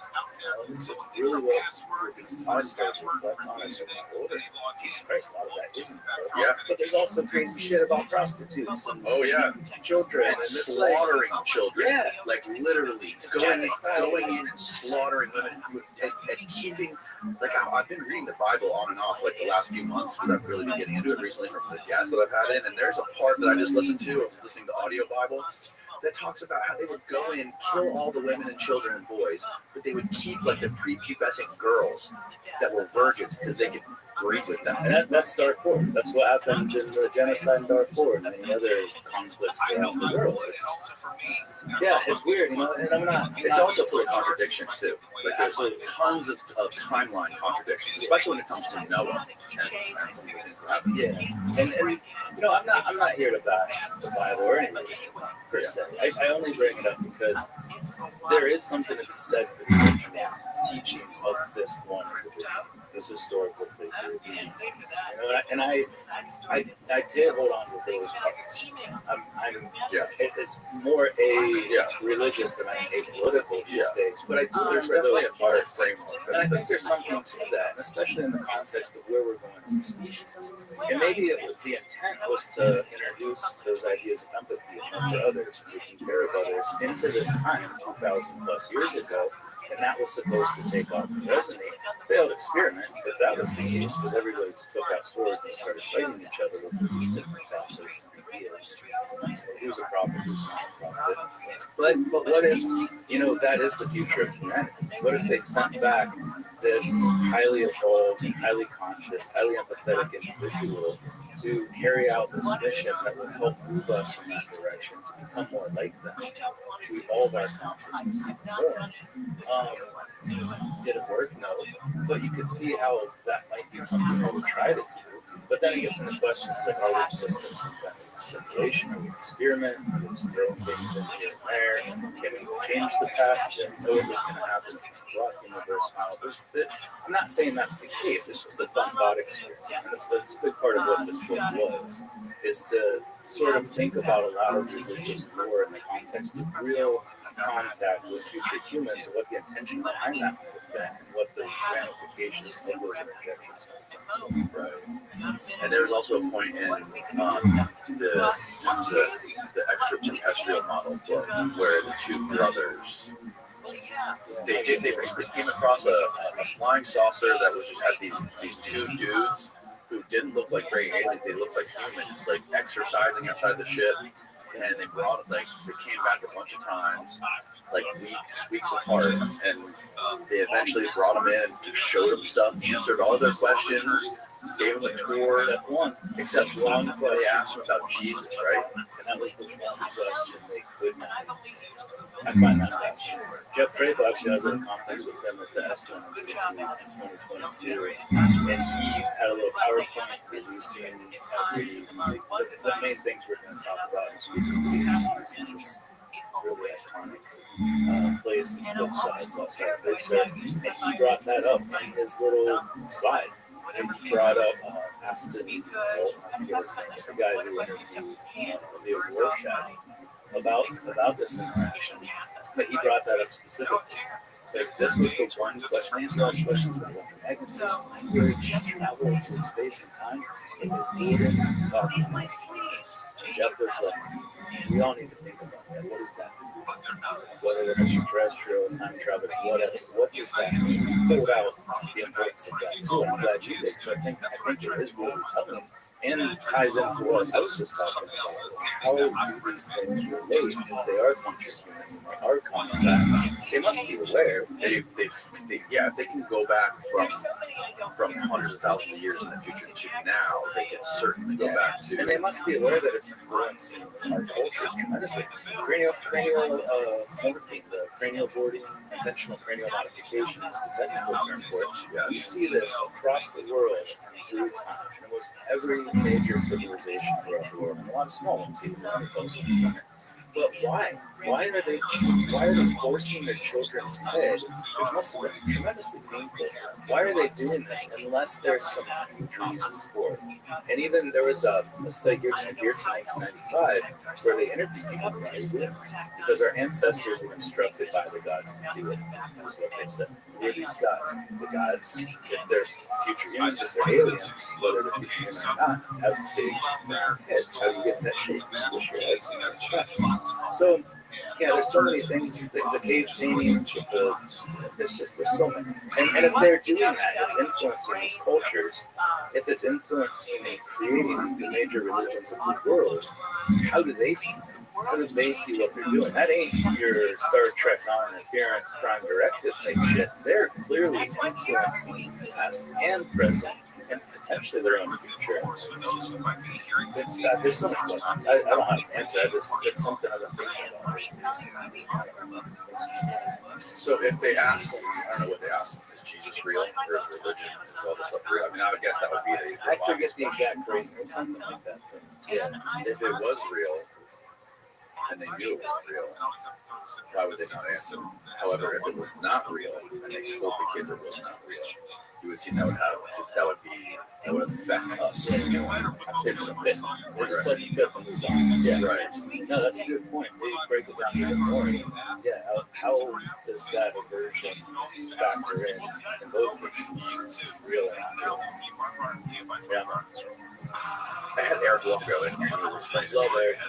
Yeah, he's great. He has the whole time loops theory, which is amazing.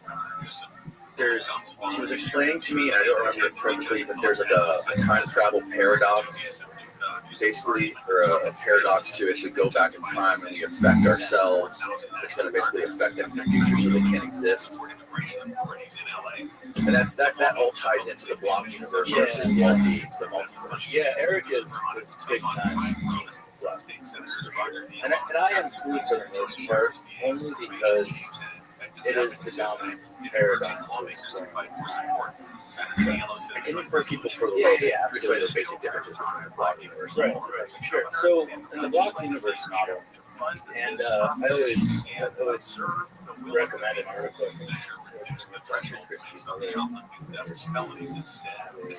It's in Australia, but she wrote this great, concise article, very layman's terms. I'll do a short one here. The black universe is basically the idea that hormones, from the very beginning of the Big Bang to the very last Big Bang, this universe. All of those moments are structured as sort of static, stationary, in a four-dimensional block. So if you move between those, you're not changing anything. You're just connecting different parts of that block. It's also called landscape connotation because it's easier for us to factor out one dimension. So think of all of time and all of the moments throughout history, past, present, future, as being on the static sheet. You can jump to another part within that, but it's not going to affect anything about where you came from. What you're doing if you go into the past is basically just interacting in the way you always have. And there's not going to be a change because when you get back, you find that you were just done what you always did. So there's no paradox in the block universe because there's no change. You're interjecting yourself, you're doing like she's talking about you're walking around, you're petting donkeys, eating lunch, and interacting with people, but you're not changing anything. You're just doing what you've always done in that period. It just took you to go back to it. Another thing that helps people sometimes is to think about meeting yourself. So if you go back, say you're 40 years old, you go back to when you were 10, you get out of this disc-shaped time machine and you go up and say, hey, future. Oh, it's nice to have Dale, don't race today, Dale. What was that? I go back and tell Dale and oh, yeah, right. Yeah, but see, that's the thing, is you can't change anything in the block universe. And one of the saddest things for me when I started doing this, when I was writing about it, talking publicly in 2018 and 19, I never thought in my life I would have people writing me, asking me how to save their child or lost father or relative or something. It was tremendously sad. Like, that was not on my radar. I thought I'd lose my job, and people hate me for other things related to this, but I never thought I would have to try to help people who were suffering tremendous loss from something they wanted to change. Unfortunately, in the black universe, you can't change those things. Those moments are structured that way. So everything's predetermined. Essentially, yeah, here's a good way of looking at it. I say that, but that is one of, because of the hate mail, man. They come after you. They come after you hard. Not just delete it. Yeah, that's one of the implications. Some people see that as an issue. I don't. Really? I call it feel will, because it feels like we have free will. Who cares if we do or not? Right. And there's all these studies, like prohibit studies showing we don't even know what we're doing until after we do it. We don't have conscious awareness of our actions until milliseconds after it actually happens. Another thing, this is the big hang up for people, and I think this helps folks wrap their head around the black people, is that if you look to the past, you can see all these things that may have happened in your life, but there's just one time, one world line for you and everybody else. You look to the future and you say, oh, there's all these possibilities, anything can happen. But if you're looking back from 100 years in that future, they see the one line. They see the only one thing actually happening. Yeah, all of those possibilities converge into one world. And that's essentially what this is. It's looking back at the end of the universe and seeing that one line that played out in this universe. So one history, you can move around within it. It's not changing. It's not like you come back and it rains the cities. cats are dogs. Cats. It's that everything's still the same, just more fluid. Versus the multistream, vegetation, mechanics is the more dominant models here, where if you go back to the past, it creates this quantity appearance, and now you have two different times. It bifurcates the time. There's issues with law of conservation of mass, how can we just double this huge universe, all of the mass within it, and two different. There's other issues. Yeah. So in that model, you've got different timelines. And I've often said that I think the interdimensional theory and the intertemporal theory, extraterrestrial, are essentially one and the same. But basically, this interdimensional, one of the versions focuses more on jumping timelines. Yes. Whereas this extraterrestrial model, because it is the most dominant paradigm, we understand the philosophy of physics, looks at it in the context of the model of self-consistency, where the whole things remain the same. There is no change. You're just interacting with the block numbers in all of these different ways. It's not creating new timelines. It's not creating change. There is no paradox. So I mostly focused on that because it's what is it wrong? We'll find out in the future. I don't know. But I can only base things I write about on our current knowledge of physics and philosophy. Right. Yeah, that was a super compelling piece of your book when you talk about interstellar travel. So, like, the time dilation that occurs when you travel at the speed of light. So, like, if we eventually figure out light speed travel, I think you made the case in your book that it takes like 22 years to travel from like the edge of the universe to the center of the universe, or something like that, in rocket time. Rocket time, 11 years to the center from the edge, 22 from edge to edge of the universe. Or to the center and back. Is that traveling at light speed, or what speed is that? Yeah, like 99.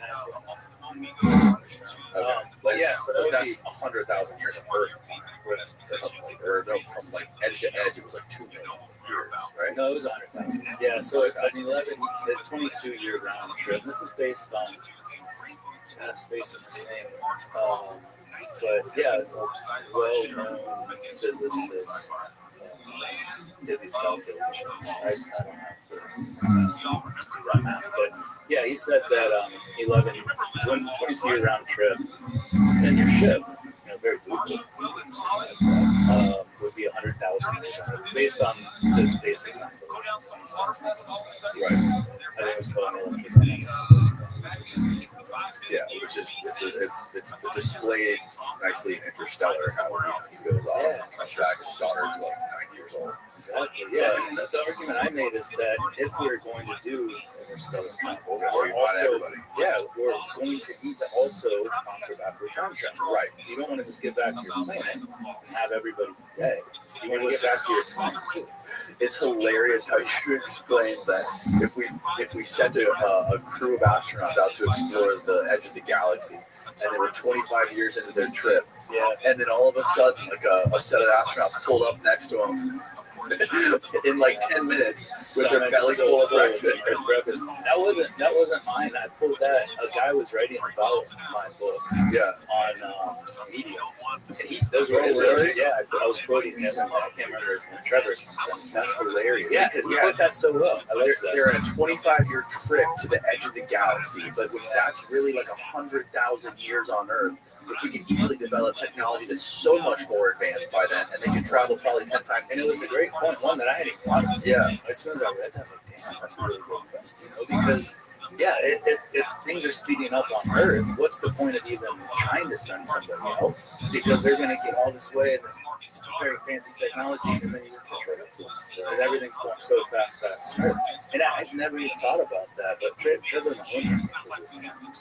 but he phrased it really well, too, and the implications of that. It would be pointless. People catch up. Right. It was my life's work. It was about.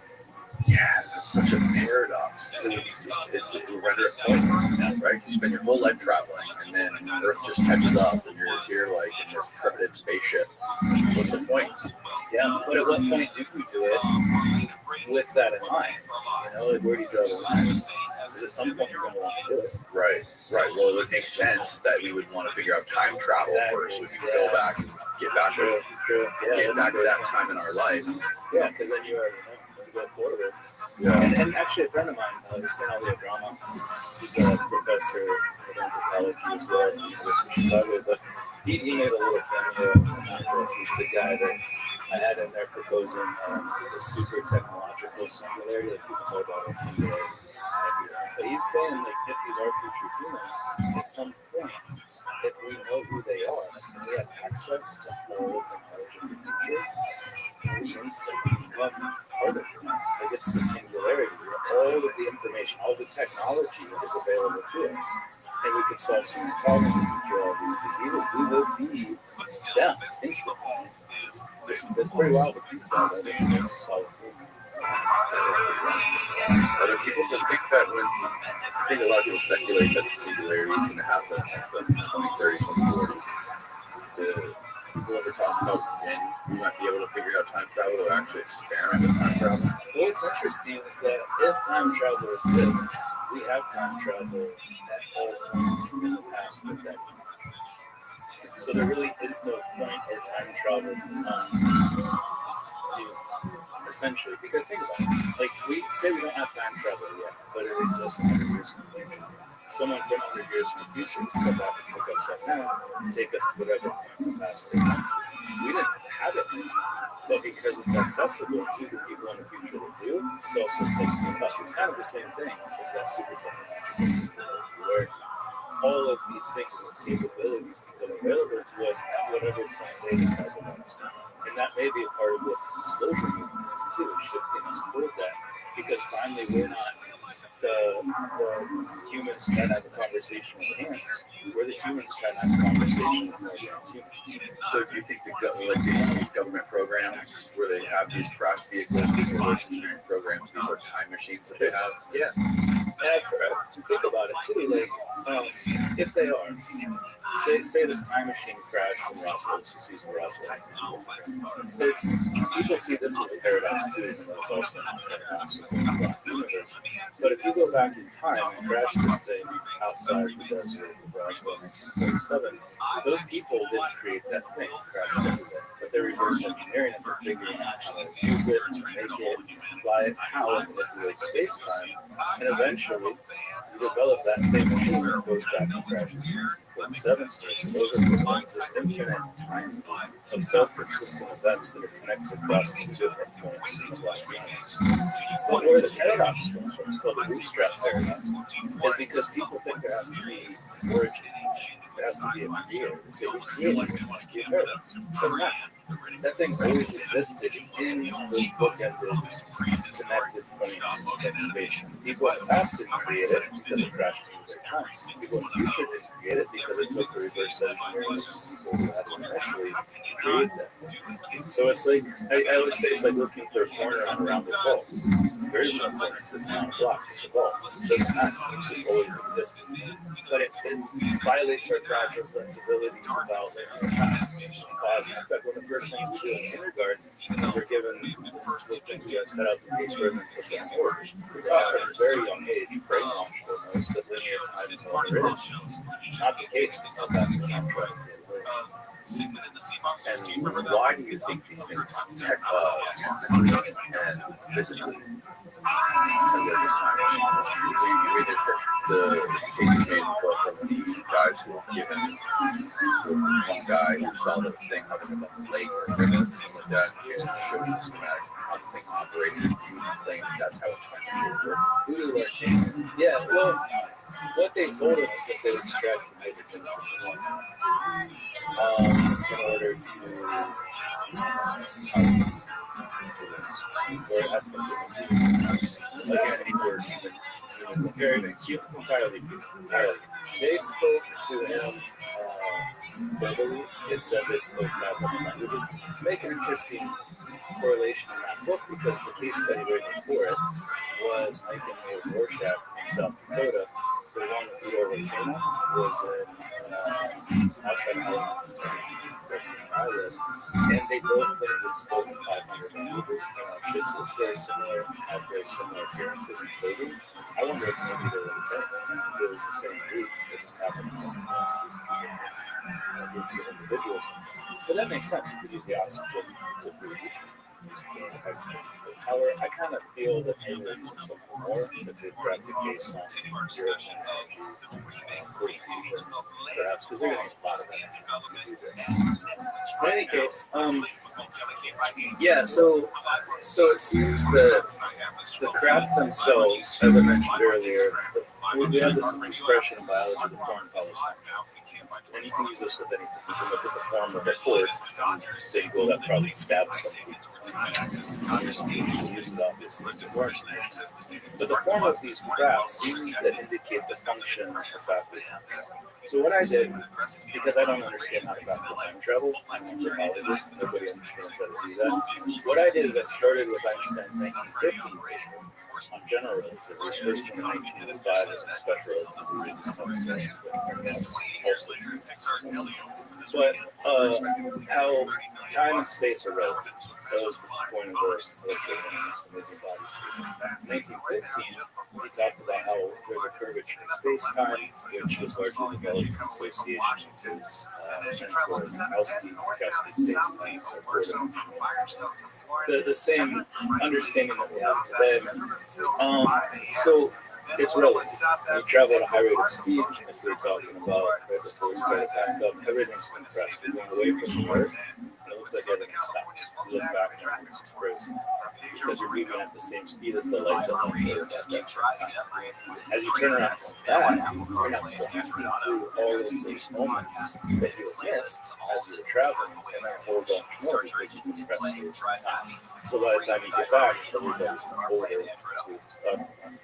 So with the curvature of space-time, his 1950 paper, very soon after he published that, there were solutions to the fluid equations published that showed with the rotation of a highly massive and or energetic, first it was a universe, or the Earth initially, just any sort of massive spinning body. Lenz and theory, I think in 1918, demonstrated, it's pretty common if you put like a bowling ball of oil and molasses and spin it, the oil and molasses start spinning with it. So it's that rotational energy that can create what's called closed-time curve, bend over light cones. And a good way of thinking of light cones is if you turn on a flashlight, okay? Just flip it on real fast, turn it on. The light can only move out in this direction. Nothing can move faster than that. So anything within that light is only moving. So it's always going from past to future. However, with this rotational energy, which Lenz and Thurn showed in 1918, and Gödel showed with a rotating universe, essentially, that creates the same tipping over of light cone. So when you tip over the light cone, they go far enough. Now, the past is also at play. Like you're still moving forward, you're still obeying the laws of physics, but you're able to move into the past. Carry that forward, that Stockholm in the 1950s, I think, and then importantly, Frank Tipler in the 1970s showed that if you shrink down this galaxy, essentially, but an infinite galaxy is what that Stockholm and Gödel are, that you need this infinite mass. Tipler showed if you shrink that down to a ring, sphere, or importantly a disk of finite size, you can create that same orbited space-time in the same bending over of light cones in order to travel in the past. And this is why I said follows function, because that's essentially what UFO looks like, the cylindrical, disc-shaped UFO. This is rapidly spinning disk that seemingly can manipulate space-time. So even beyond that, in my second book, I tie in a number of cases where space and time is manipulated. You have Corporal Armando Valdez in 1977. He walks in proximity of this craft. He's gone for 15 minutes. Based on what his men see, so the different reference points, when he emerges, he's weak, he's got a beard, his watch reads 5 days in the future.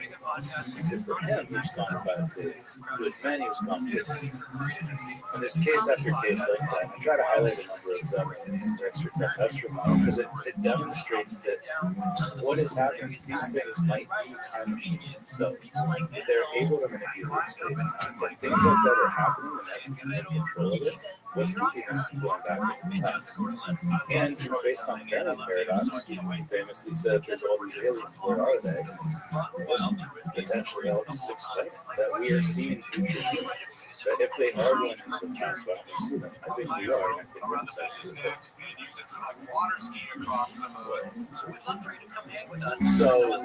So people are going for these crafts.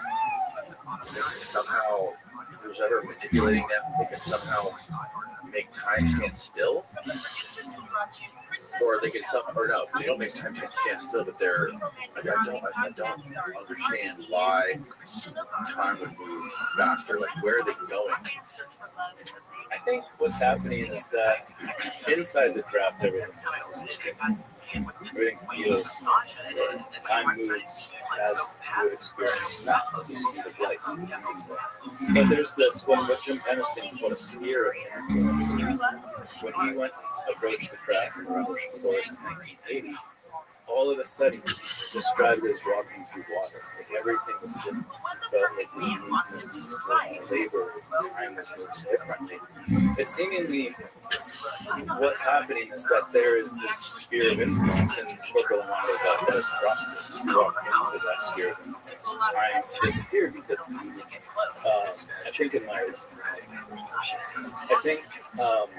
once he crossed that, you would expect it. The same way that these UFOs pop in and out of existence, they appear and disappear. We go back to something that I skipped over earlier. We were talking about the superhighway, and NASA says it's incredibly quiet in space. Yeah. Steve Mera, a researcher in the UK, pointed out, why is that? What does that mean? We would expect to see the superhighway constantly coming into space. But what we actually see is them popping in and out of our four-dimensional frame of reference, which is exactly what we expect to see over time. It will appear and disappear as it moves into the future or past. And that's the same thing that seems to be happening here. And as it was pointed out to me after I published my first book by someone who claimed to be an intelligence agent, really concerned that I understand what he was saying. He wrote me the first time, and I was like, oh, that's cool. He could tell you what we're talking about. He wrote me again, and no, I really think you need to hear what I'm saying. But what he pointed out, which seems very obvious once he said it, is that when we see these craft doing these right angle turns at tens of thousands of miles, the G-forces would be 5 to 10,000. Nothing could survive. But what he pointed out to me is that the way in which they're manipulating space-time just creates the illusion of them moving fast, and that they use the speed to mask themselves. They slow everything down, speed up their frame of reference as we perceive it, in order to do these things. So that 90-degree turn may be one feet of that, but because of the manipulation of space-time, there's different reference frames inside that sphere of influence for them versus outside of it for us. We see this as some incredible maneuver that would squash anything inside, when in fact that's just a perception differential. It's a difference in the way we perceive what's happening versus how they perceive it because they manipulate space-time. Okay. That's not my information. That was given to me by someone who claims to be just email to you. Yeah, but it makes a lot of damn sense. It makes perfect sense. And if we say there's so many cases where someone zip across the sky, you slow it down and you can see the craft doing this. And they might use it to protect themselves too. If we start shooting at them, these bullets that seemingly are going 700 miles an hour, 1,000 miles an hour to us, they're like, oh, they move over here because they're shooting at us. That makes a lot of sense. Yeah, that's also it was described, I think, with Fravor, right? He said that like the thing that showed up at his cap point or whatever. Yeah, that's interesting. Is it kind of like that Quicksilver scene in the X-Men? That kitchen scene? You know, if you want to let's watch it and get this episode copyright. Just don't show it on screen. Is it the same with video if you show less than 15 seconds? Usually if you show anything. Yeah, exactly. Or like the Matrix too. When he's dodging the bullets, he just slows time down. Yeah, that's a perfect metaphor. Exactly. So that's what he's claiming. And as soon as he said that, I was like, Jesus. And I included that in my second book because I thought it was highly relevant to this conversation. And if they're time travelers, they absolutely have the ability to do this in whatever capacity they want. And that was the case with Linda Jones, where she's running and the grass is growing for like 4-6 feet all around her as she's running.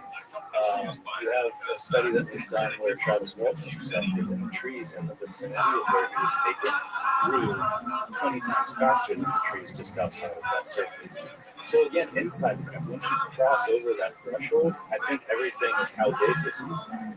But there's this disconnect between their reference frame.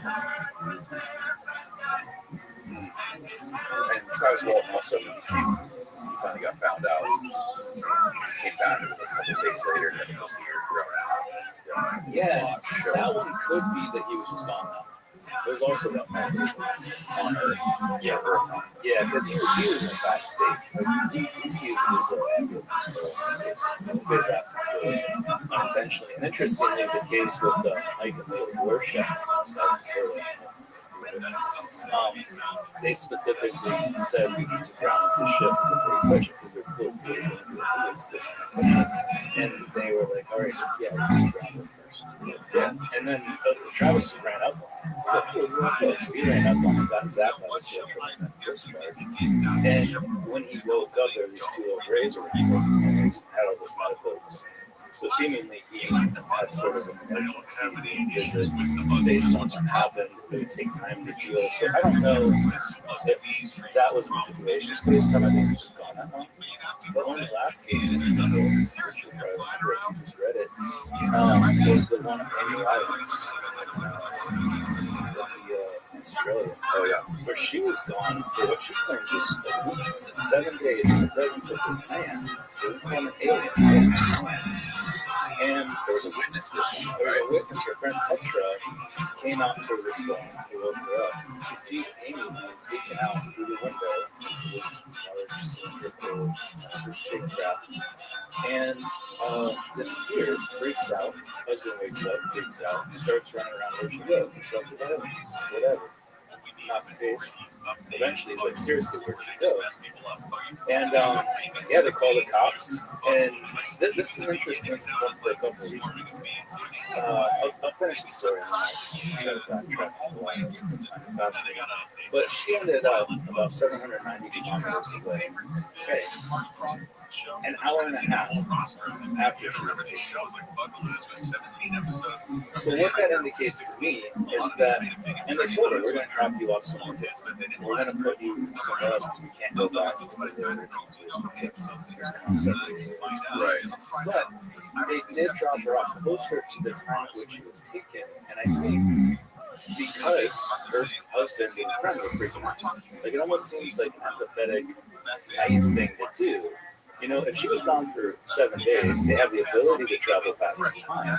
They didn't drop her off 7 days after they were done hanging out with her doing what they were doing. They took her back to an hour and a half after she was taken to drop her off closer to that moment. Yeah, that's wild, man. This it seems like the most compelling explanation for what these things are. And you know, the other weird thing is like why I asked Whitney this too, but like it seems like this stuff stopped happening after the 90s. Like nobody else, like people stopped reporting these encounters, the hybrid stuff for sure. And I think he even says that it's part of their sort of gene harvesting program. And maybe this part's in contract. I used to think it sounded crazy, and then after Rush came out, people telling us stuff. If you get enough of these in your brain, you can't help it. Or try to put the pieces. Yeah. Or try to find patterns. Yeah. And essentially with that one, and hearing Whitley talk about it too, there seems to have been some sort of agreement. But there seems to have been some sort of agreement because they needed our genetic material. Maybe because of the things we talked about. But there was a period of time in which they did, seemingly from like the 70s to the early 2000s. Maybe even the early 2000s. Yeah, that's what Willie said. He thinks it ended. I mean, who knows, right? But he thinks it ended in the early 80s. But one has to also wonder if you take that little bit of evidence, if we can practice that, obviously standards of evidence don't apply to anything we're talking about, but if we can take that data point, let's say, and look at it in the context of what people also feel is an impending cataclysm or some sort of massive shift that will affect all of humanity, are they trying to get as much genetic material as they can while it's still exists before that bottom occurs? That scares the shit out of me, to tell you the truth. Because why focus on that period? What is it about our genes and a lot of Native Americans too? Well, a ton of Native Americans have these sorts of interactions, and they have more wild type genes than a lot of people from other parts of the world that say group together like the old time. And Australian Aborigines too. If you look at a lateral radiograph of an Australian Aborigine, it's a lateral radiograph. They have a side view of an X-ray. If you look at their skulls from the side in an X-ray, they're very, very similar to Homo erectus, which makes sense. Genetic isolation on that island. They did go on to breed with a lot of other groups and places that were developing derived characteristics. That's why they have egg-laying mammals on that side of the Wallace zone. Yeah. And it's interesting because those genes would naturally be more important in the context of diversity because they're untouched. They're more pure in the sense that if you're coming back through time to get genetic material and help diversify your gene pool in the future, solve genetic problems, those indigenous populations all throughout the Americas and other places like Australia, those may be greater importance. You do find story after story in the cultural lore of these various groups. Yes. And how do we also not ignore that there's communities in the future too? Like just because they stopped in the 2000s, maybe they took like a 20-year break and so they're doing it again. Yeah, maybe. I mean, you definitely don't hear about it as much. You definitely don't hear about it. And that's all we have. I mean, it's not like someone's out there with a video camera recording it. So all we really have is people's accounts. And that, honestly, yeah, it does seem like it fell off. The whole narrative in the UFO community or the government or whatever it is, it seems to be like a very big push to people want to conflate these things with angels and demons, the Bible. I seem to agree with what Giorgiani said about that, is that if we were to make this, whatever it is, publicly known, society, or who's ever in charge of society, the United States government, would want to put something in place that would bolster Christianity, or sort of reinforce Christianity, in case that is some sort of crazy technological thing that we can't know to the world that they could have the potential to destroy religion. Yeah. Well, maybe not destroy it so much as reshape it, or allow people different avenues which they can use to think about. I mean, that again is probably the biggest thing in this most recent book. The reason I did it was a science fiction novel, satirical one, that is to explore some of these things you just can't talk about in the realm of scientific publication. But I feel like that's going to be the next big issue, is religion. It shapes so much of the day-to-day life in so many. It structures life, it structures their behaviors, activities on a regular basis, the way they see themselves in this world, interacting with others, where you come from, where you go and die. All these big questions are answered by that. If you have something come out that indicates that much of what you believe grew out of these very tangible things that existed in the past, how is that going to force you to reshape your conceptualization of reality? For a lot of people, it won't matter, because religion is a belief. That's all it is. It doesn't matter. You can say, yeah, your religion, everything you believe in, time travel, technologically, consciously, spiritually. Well, it won't matter. Just pay this pay. It will bend, but it won't hurt. However, with a lot of people, especially the younger generations that have more open minds to science, different explanations for things, it may eliminate a lot of those worldviews that over time will eliminate the entire something because those are here to apply. And we see this all the time. It's a very normal process, but it might be a line in the sand that helps reshape the way we have historically looked at our place spiritually. Yeah. Are they any of the guys who experience these things ever see like crosses on spaceships or inside spaceships or any like pictures of Jesus? Not that I'm aware of.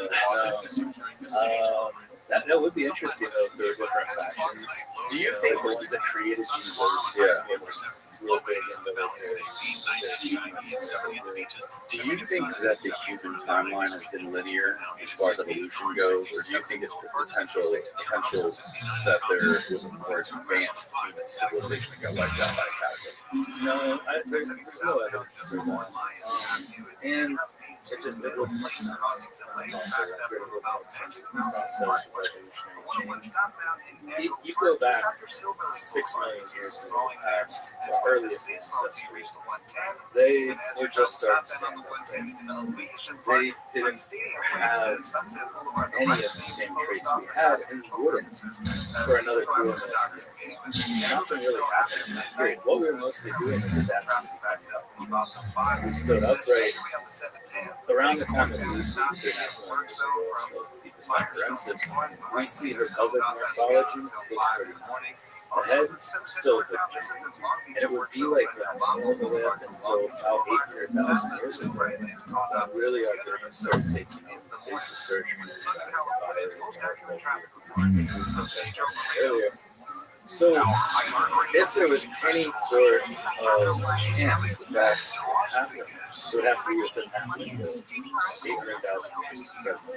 But it's still wrong. When people talk about, well, what if there was like a slurring hypothesis, what if there was some advanced civilization like that, where would they have come from? We are the only ones that can even talk about this stuff. We're the only ones that would have done that. And we didn't even have the capacity to until the last 100 or 200 years.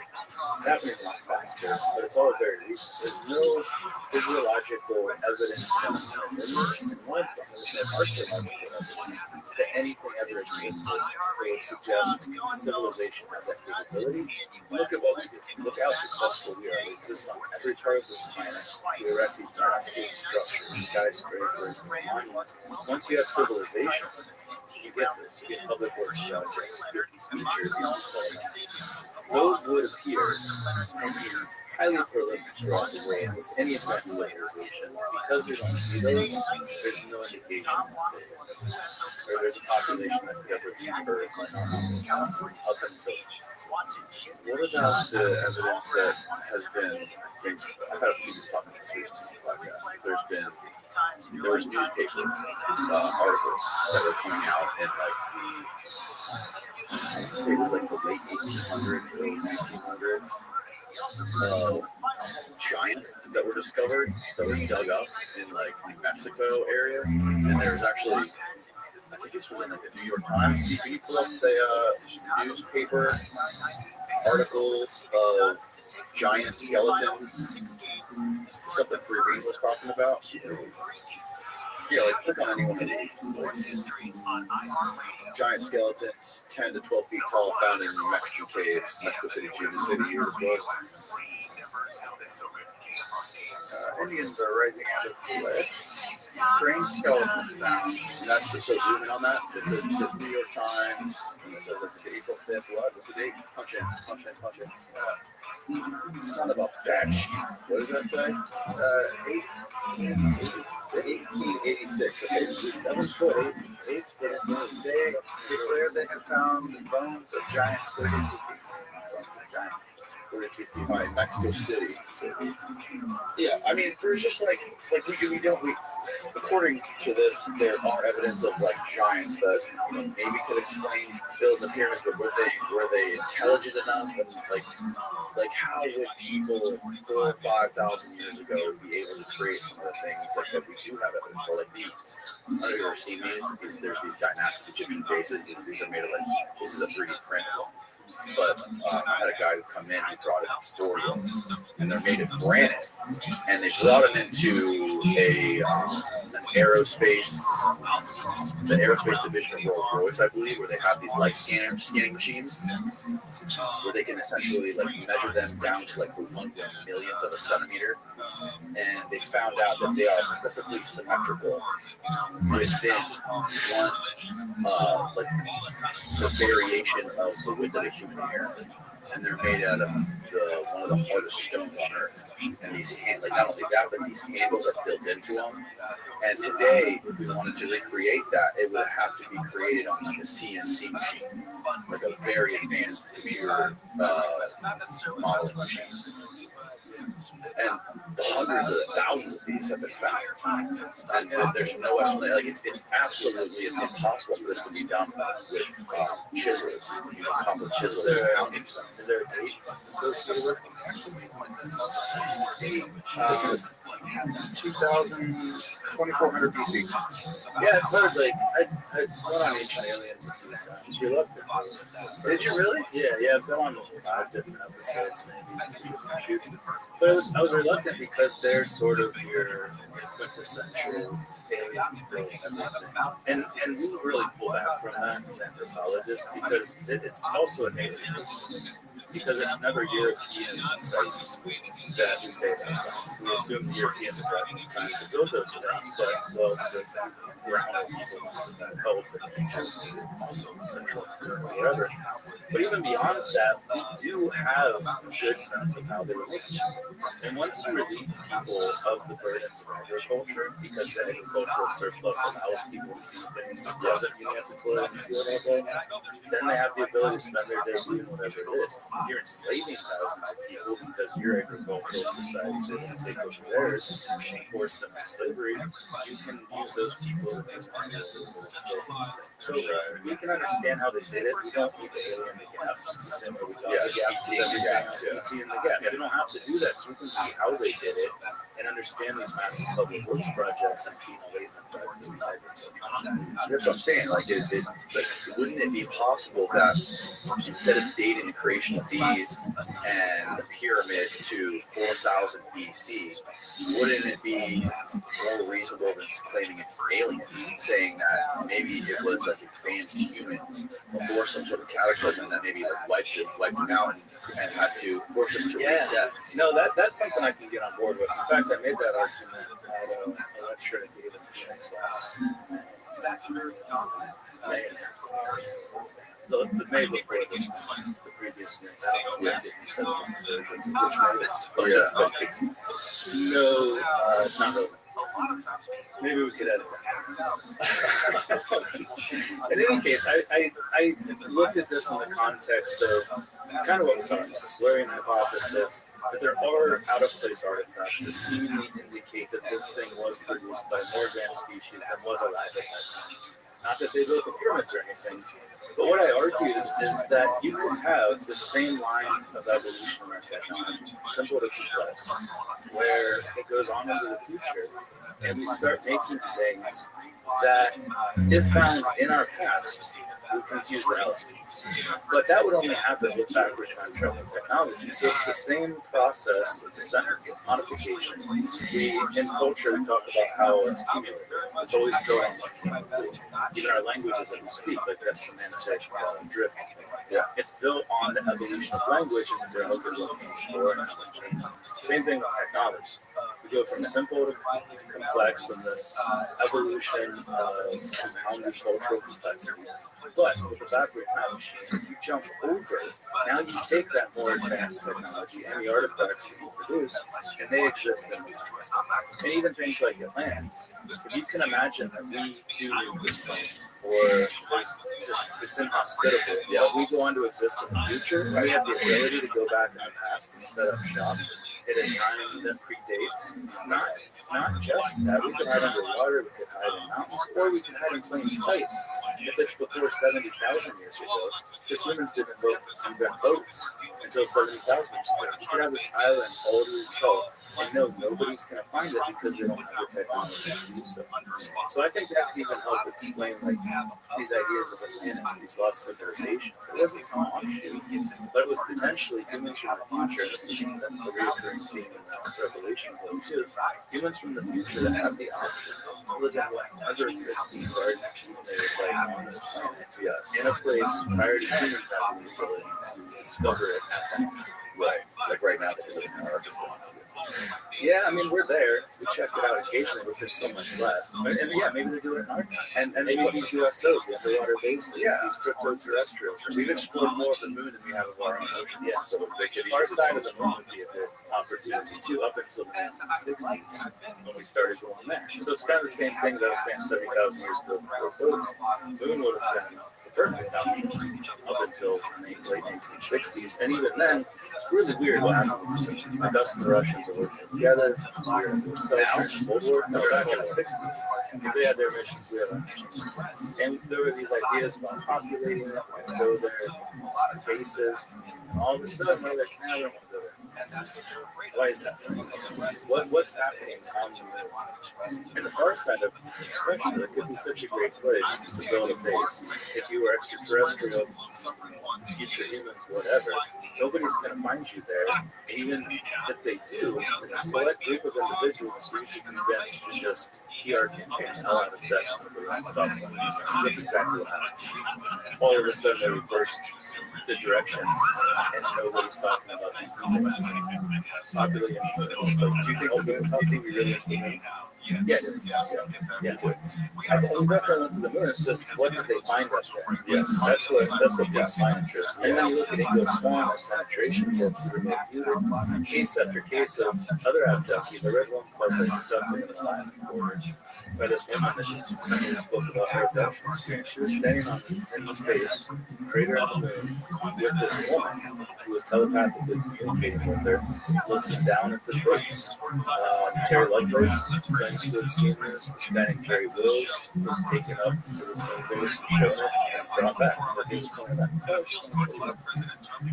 You see enough of these, you start to ask questions. There was a guy who I had on the show who said that he was contacted and visited by a guy who worked for NASA for like decades and claimed to be like the expert in mapping the moon for the moon missions. That was really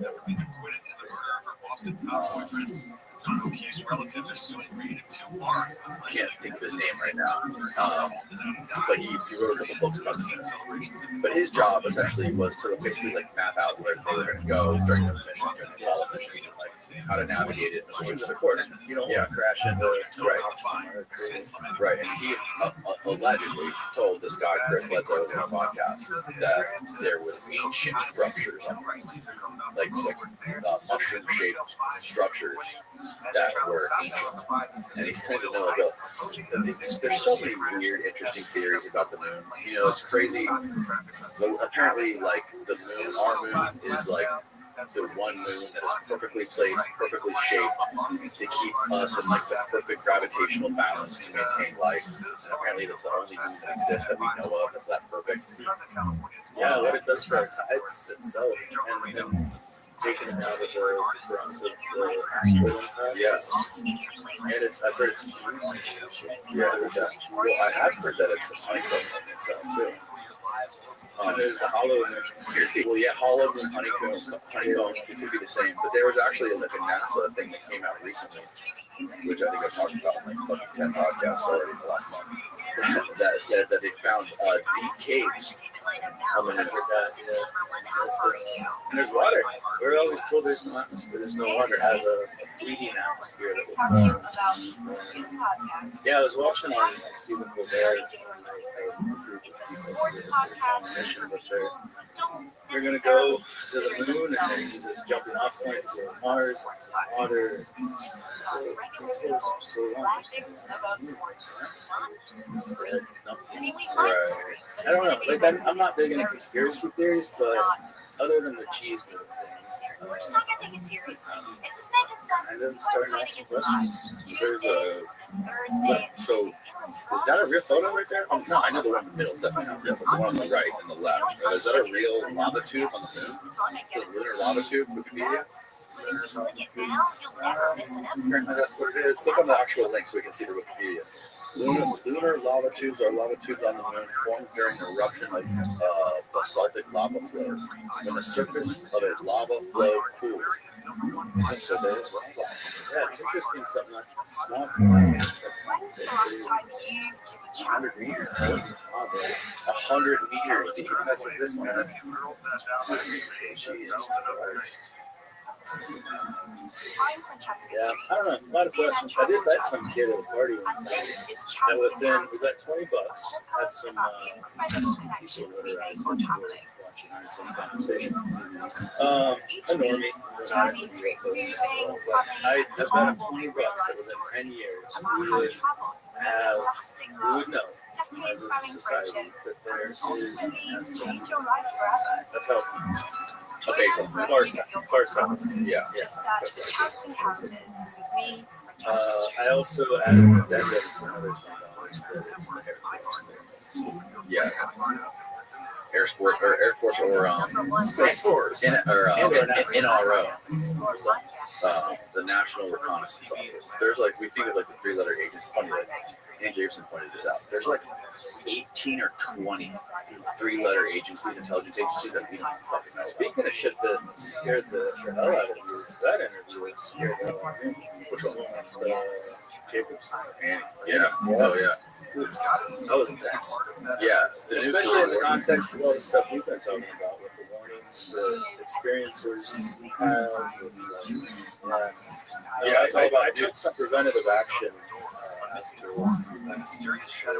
So, you buy a bunker? No, I didn't buy a bunker. I can't afford it. No, billionaires dressed just like you. You're talking about. Although the hoodie was in fashion for a while, I've been rocking that. No, just like I live in a place that's already pretty well. Yes, you do. I feel very fortunate about that. Natural spring, your animals everywhere. Yes. No, just you live in a great place. I do. Bring it on. And a Civil War. You actually live in a great place for Civil War too. Yeah, no, but I don't want that for anyone. It scares me not necessarily for myself, but just what we would all have to suffer through. And honestly, as destructive as this life is, and you multiply it out with the billions of people on this planet, it's relatively comfortable for most people. You don't have to worry about walking outside and getting shot by a sniper on the roads, looking to get whatever rations you have. We want our children to grow up with the same luxuries and amenities that we're accustomed to. We don't want people to die. Like, people start dying by the millions. I think it would just do a lot to our collective psyche as humans, especially empathetic people. It'd be horrible, And if there is something coming, and if we do emerge on the other side better, more benevolent, better conscious species, great, but it's still something to do. Yeah, totally. Do you think if these things were future time travelers, do you think they would, if there was like a nuclear war about to happen, or if like Kim Jong-un was about to launch a nuke, they would come stop it? Yeah, so they let it happen. We kind of danced around this earlier. We were like, why would they care? If they're extraterrestrials, why would they care? Yes. We really want to dance around and actually, J.L. Heinrich, one of J.L. Heinrich's Paul Heinrich, I heard him say this a few times. How would they find us and why would they care? Those are two big questions we have to ask. If they're extraterrestrial, how would they find us? We talked about that in the first book. Just the difficulties, not just finding us, locating us, but communicating too. It'd be much easier to learn the languages of the past than it would of planet that exists elsewhere in the lines. Radio transmissions, light, potentially light years to reach you. How would they find us? Why would they care? But if there are skill quotas in the future, to your point earlier, why would they care? It's their plan. Of course they would care, because they have to live. My editor didn't take this out of my second book, but I think it's an analogy where it's like you're at a 4-day music festival. It's day 4. They're not keeping up with the porta potties, and you're the last guy. That's them looking at us right now. We are all the drunk people who are then eating burritos the entire festival, drinking Bush Light, about to destroy that bathroom, you know? And they see themselves at the end of that line looking at us. Or kill them all and then take the bathroom before they destroy it. Or let them kill themselves and then take the bathroom after they destroy it. Or some other solution that doesn't involve everybody dying. I don't know. I also don't know if they can save us if we did do that. They certainly can't change the past if we're in a block. I got into this in chapter 13, or case study 13 of my second book. Maybe you remember kind of going back and forth between Tempestrial is such a book. Yeah, going back and forth between the block universe and the many worlds interpretation in the context of this very question. Then you get into that. What they did at Malmstrom, I was on a conference call with a number of people. Robert Salas was one of them, talking to our Senator John Tester's aides about the importance of this UFO question, particularly because of what they did at Malmstrom. And Robert Salas was there. He was. Is that where they had like an ICBM or something like that? 10 of them go offline. It started with one. That's near you, right? Yeah. I gave a talk at Lewiston, just outside of Malmstrom. There's so many people that were so interested because they were directly affected by it. They've been touched by the phenomenon. So they know it's real to a lot of people. But what they did is they shut down. They took offline one of these ICBMs, deactivated it. While this, I think you said it was red, like a red glowing sphere was outside. All of a sudden, the other one go offline. So they clearly were doing that for a reason. Was it to send a message to us? Was it to demonstrate that they could, either for us or them? So it might, the only way I can see this playing out, where they were, the scenario specifically is if they were to stop something, is if they did it as a preventative. I think if it happens, it happens. They can't come back and change it. But if they saw us get ready to, they might be able to intervene. And they demonstrated at Malmstrom. We have changed our protocols. Another friend of mine, he worked at Malmstrom to make everything happen. Because they thought if this happened again, and nothing was digital, then they wouldn't be able to do it. Yeah, so his job was to rewire everything. Oh, they would get handled, yeah, so that they could do whatever it was that they did at Mount Sinai. So I don't know. I think when you think about that in a time travel, like cause and effect, if they would do it, that would cause us to make everything analog, so we could watch it. Yeah, like in the block universe. And would they know that? Would they not know that? I don't know. There's so many questions that arise, and I didn't give an answer in that case study where I just here's what this would look like in the block universe. Here's what it would look like in the multiverse with branching timelines. Both are fundamentally different. This last book, Revelation, I also do that again. But in the context of this story, I call it peri-apocalyptic. It's not pre-apocalyptic, it's not post, it's both, but it's happening mostly at this time where they've got to decide, are they intervening, are they not intervening? What does that mean for both us and them, since they're set to inherit that earth that we may or may not destroy? We can't say what happens because it's kind of yeah.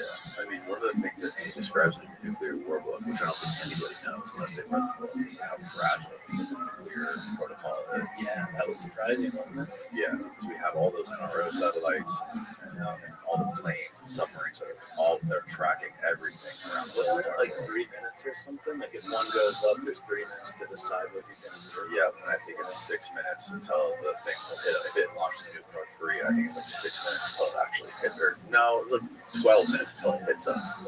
Yeah, but it's like 3 minutes to actually make the decision on what to do. That was the scary part. Yeah, and it's like, I mean, even the concept of mutual annihilation is just really.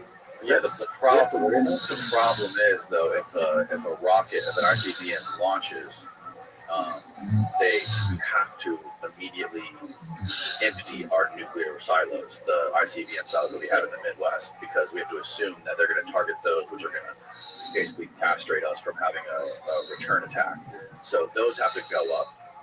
and then they have to fly over Russia and all these other countries that don't know, take it on the phone, click on them. So it's almost like an inevitable apocalypse if even one rocket launches.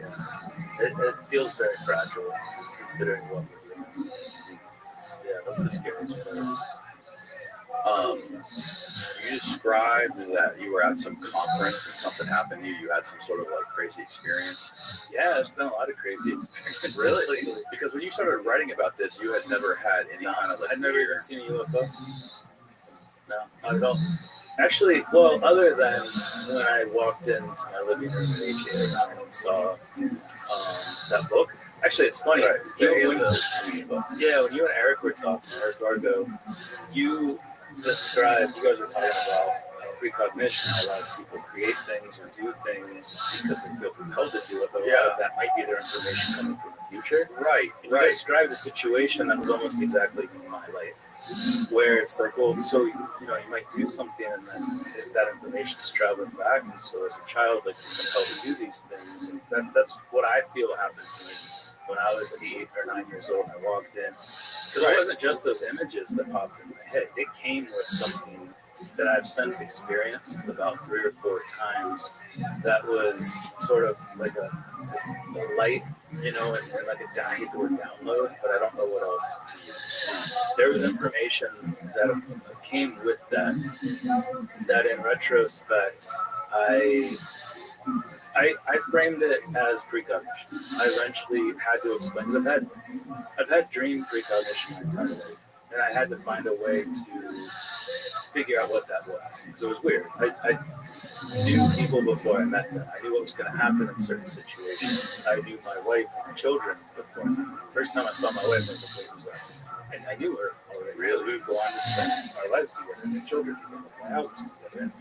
And that's been a very common thing in my life.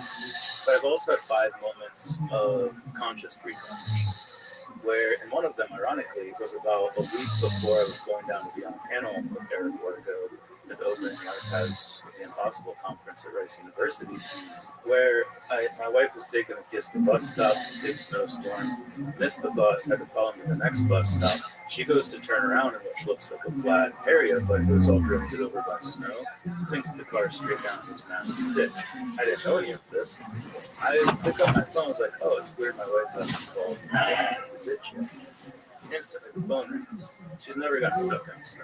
She's never gotten stuck anywhere. But I knew before she called, she was calling me to do that. I had to go to work too.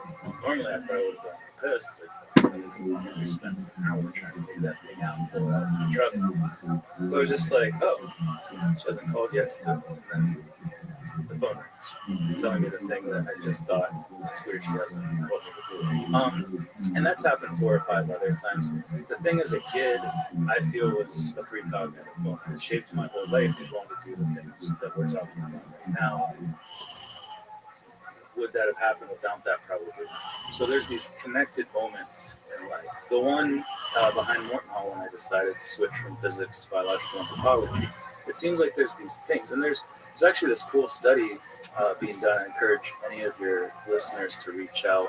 I forget what's called, the Destiny Project or something like that. It's Sharon Hewitt Rowlett, she was one of the runners-up for the Bigelow Prize. Oh, okay. The $1 million that was allocated to I had a give guy the best in here. evidence. I had a guy in here, I think, who won that. Jeffrey Michelov? No, it's a different guy. He said he won it. There were 3. No, not. There were 3 winners. Oh, okay. He was a near-death experience. Yeah. A lot of it was based on NDEs. Yeah. But yeah, Jeffrey Michelov won. I think he got $500K, and then there were other prizes too. Okay. She's one of the people that wrote this. I just had about an hour and a half long conversation with her last week, because she's doing this project looking at people who have seemingly had experiences in their life that shaped their life, or maybe lead them in one direction over another, where they feel it wasn't necessarily their ego or their individual choice in doing those things. I've had a ton of those throughout my life. So I saw she was doing this. I know her she was actually at that Esalen conference in 2022 I just referenced. So I got to know her there, spent a lot of time on the phone. We're hashing out all this insane shit that's been happening to me recently that has forced me to look back into my life and see other things that had also been weird that I didn't pay much attention to until I had the 2020 hindsight vision, where things started to make sense. The dots were connected, so to speak, but it's only once. A lot of this other weird stuff has been happening. But yeah, I was at the International UFO Congress in 2022. Just gave my talk. Took like a 2.5 hour nap. Missed the VIP party where we're supposed to go and schmooze with people that want to be the speakers. Show up a half hour late, groggy eyed. Sorry, never take naps. I don't sleep so long. And then things just sort of snowballed from there. It took me about a year to be able to talk about it at all, and then finally got up the courage to do so. But it's way too long to go into from start to finish. But the Cliff Notes version is that I was taken up into that same room where where I was late because of the inopportune nap. And I was taken there, I wasn't allowed to leave. These two people came in. What room again? It was that VIP room that the organizers booked that for as like a common space, and that's where people met, they had beers and stuff, and people would go back there afterwards. Travis Wong brings his guitar, and I was looking forward to all of that. Didn't get to.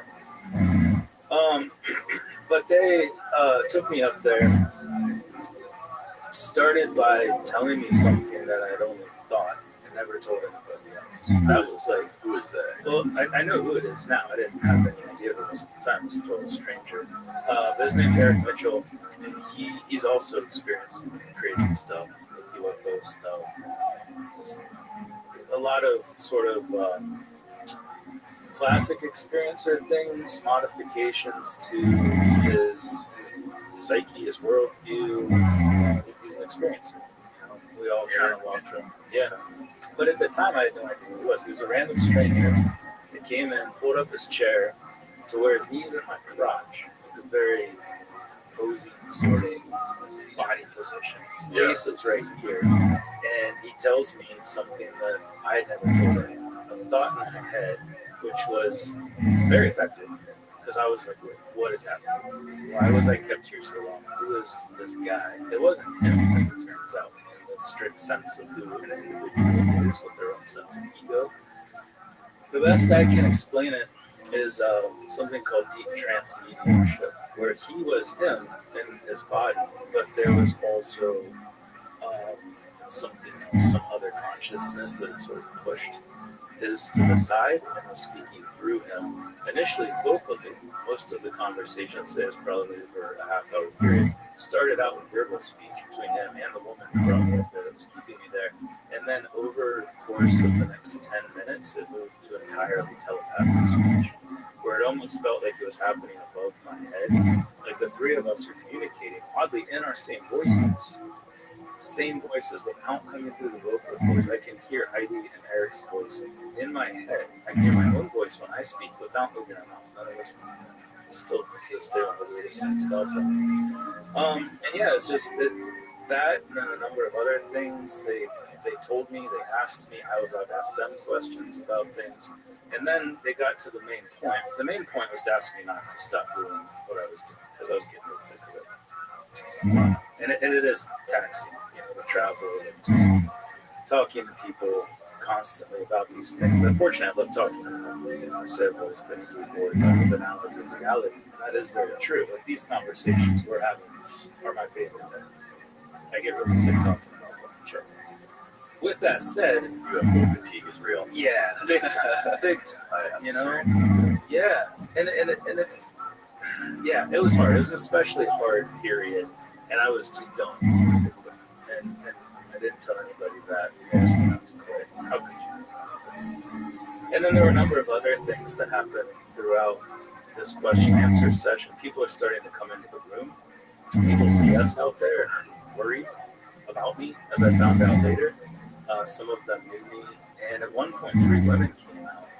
And this individual, Eric, vocal speech. At this point, we're speaking telepathically, which is probably why they came out. Like, why are these people sitting there? my house. I couldn't even move my head by this point. But he said something like he closed the door behind you out loud. And it kind of broke from the telepathic thing that was happening, so it jumped out at me.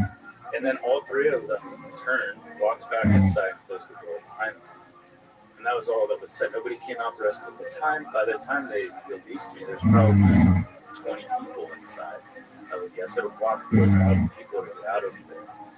But what happened between them is that they said they had to put 3 things in my brain that would be important for some future time or times. They told me what would happen. My eyes would go black and would be wide open. And that information would come in. I wouldn't have access to it. They told me I wouldn't know what it was, but very politely asked if that's okay. They asked for my permission for this to happen. After everything else that had occurred, it was clear to me that they were, I don't know what they are. I don't know who they are. I don't know what they are. A highly advanced non-local consciousness is the best I can do. But I did get the sense that they were familiar. That I had known that my entire life. And then it sort of made me start to think more recently, was that thing that happened when I was 8 or 9 with this book cover and the download, for lack of a better word, was that my precognition? Or was it them? They were putting things in my brain at that moment. Could they have also done that when I was 8 or 9 years old? You know? And then other moments too, and a lot of these came up when I was talking to Sharon for this Destiny project. I apologize if I'm getting that name wrong. Because I started to think back, like, wait, now that I have this lived experience, this sense of what happened, and sorry, I'm jumping all over the place, but it's hard to describe all of this as one straightforward narrative. But what they eventually did is exactly what they said. My eyes went black. I'm still staring at this individual's faces right here. And all this information comes streaming into my brain at tremendous speed. I was able to see it temporarily in that moment because Heidi, who's standing to my right with her hand now on my shoulder, would say, "Did you get that? Did you get that?" I was kind of mumble. So I could clearly see it briefly as it crossed the threshold. But then it completely disappeared. It went into my brain. I have no idea what, no access to it. Well, how can they be memories if it's a future memory that I will have? You know, and clearly time and memories don't work the way we consider them because I have that dream precognition my entire life, as I mentioned.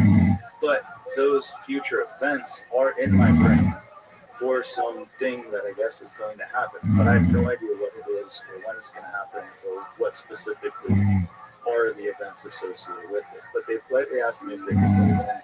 I agreed, but it did force me to look back over other things that have occurred in my life with a new conceptualization of what those things might have been and how they might be tied into all of this other shit. But I don't know what the hell it is. It really sure. Did you ever have a conversation with Eric? Yeah. Heidi after this? Yeah, so Heidi I did know before because I met her in 2019 at that same conference. She was running audio video and we kind of chatted and gave her daughter a sticker. So she was able to get me up there because I knew her. Eric was a complete stranger. In fact, Eric and Heidi prior to this had never been in the same room. They kind of knew each other, but they'd never met face to face. They were both brought here for this thing. They were brought to the balcony of that room for this thing. Her mind, I think, was probably taken over before his, like when we were downstairs and she took me up. I think they saw an opportunity and brought me up there. I was actually pissed. I was like, we went up there just to get beers to take down to some of our friends because she had access to this room. And she brought me up there and then let me leave. I've got beers in my pockets. We're ready to go back down. You know, our friends are waiting for us. And she's like, "Oh, we can't do anything." Why? "Oh, Eric's coming. He wants to talk to you." I'm like, "Who the hell is Eric?" "Oh, he's a friend of mine. Don't worry about it." She must have said that 10, 12 times. And I'm just getting irritated, you know? So I knew Heidi, but I was so scared about what happened even a year after that I didn't want to talk to her. Because I didn't know what she was or what we were or what reality is anymore. So I spent a year trying to avoid all of this. eventually I got the sense that I was supposed to talk to it, and that's one of the things they told me in this conversation. I was allowed to ask questions, and my third question was, can I talk about this? And I said, we want you to talk about this. So between that and feeling like a goddamn hypocrite, because I dedicated my second book that you just read to all of the brave people that are willing to talk about their experiences, recognizing I wasn't one of those brave people. Now, I should be talking about this. They asked me to, but I was scared. I was really scared to talk about something that, A, I don't understand. How do you talk about something you don't know about? B, because I don't know what they put in my brain. And that's obviously what people want to know more than anything else, is what's in there. I don't know. And C, because I had no sense of like what reality was. Like the things that happened in that moment really kind of forced me to reconceptualize physical reality, consciousness, and just spirit, souls, energy, all of these things. I'd always been a strict materialist, and now I kind of been flipped. I had to flip and start thinking about these things that were never on my radar. But to your question, yeah, so I talked about Jesse Michaels first, and then kind of had a little breakdown the day before I was flying down to LA to speak with him, because I knew he would want to talk about it. He was one of the first people I told, because I was down in LA with him in December, which was only about a month and a half after it happened, and it kind of came up, because I was still losing shit over it. Really jacked me up for about a month recently. The very recent after it happened, and we wrapped on the shoot, and then it kind of just came up organically in the floodgates opened. The guy was just, I hadn't really talked to anybody about it other than my wife and my kids who had overheard us talking about it. But I knew he knew and would want to talk about it as I was preparing to go down to finish the shoot. There are two different segments. And I just didn't know if I could, and I recognized I was being a hypocrite by thanking other people for their bravery and just a little wuss. And so I reached out to Heidi, like, hey, do you remember when they said, we want you to talk about this? Did you get any sense of the time frame? And she, this made it even more confusing. She was there. She remembered being there and all of the weird things that happened. But she wasn't allowed to remember the specific things that were said. I eventually learned Eric. So basically with deep transmediumship, the deep one, your consciousness is completely pushed aside. So you look at people like the Bashar guy, or Roberts, the mediums essentially, people that can channel. There's different levels of that. So hers was completely pushed aside. She was there. She was participating as a physical form, but her mind was completely taken over, essentially. Eric, on the other hand, had some awareness of what was being said through him. Not all of it, but he has memories of certain things that were spoken. I didn't know that. I just assumed she was some kind of crazy creature of some sort that could do this shit on her own. You know, I didn't know. But I was afraid to ask until then, because I was going down to potentially talk about this for the first time. And she's like, I don't know. I don't remember anything you said, like the conversation. Well, she remembered being there. Oh, yeah. Not why she was there. Yeah, exactly. And the next day, she was like, Eric's an interesting guy, huh? I couldn't even deal. Like, I was losing my mind. Yeah, pretty strange. I'm packing up all my stuff to get out of there. And she's I realized now she was wanting to know more about what happened and thought I would know, and I did, because I was conscious throughout 90% of it. But I didn't know that's why she was asking. I thought she was just kind of weird stuff last night. And I wasn't ready to deal at that point. It took me a year before I was even ready to reach out.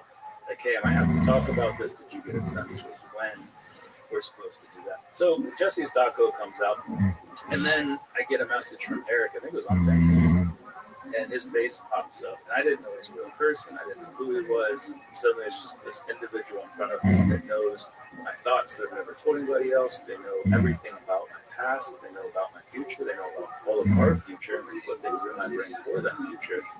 All of a sudden, his face is on my phone, and I just love it as a human. How long after?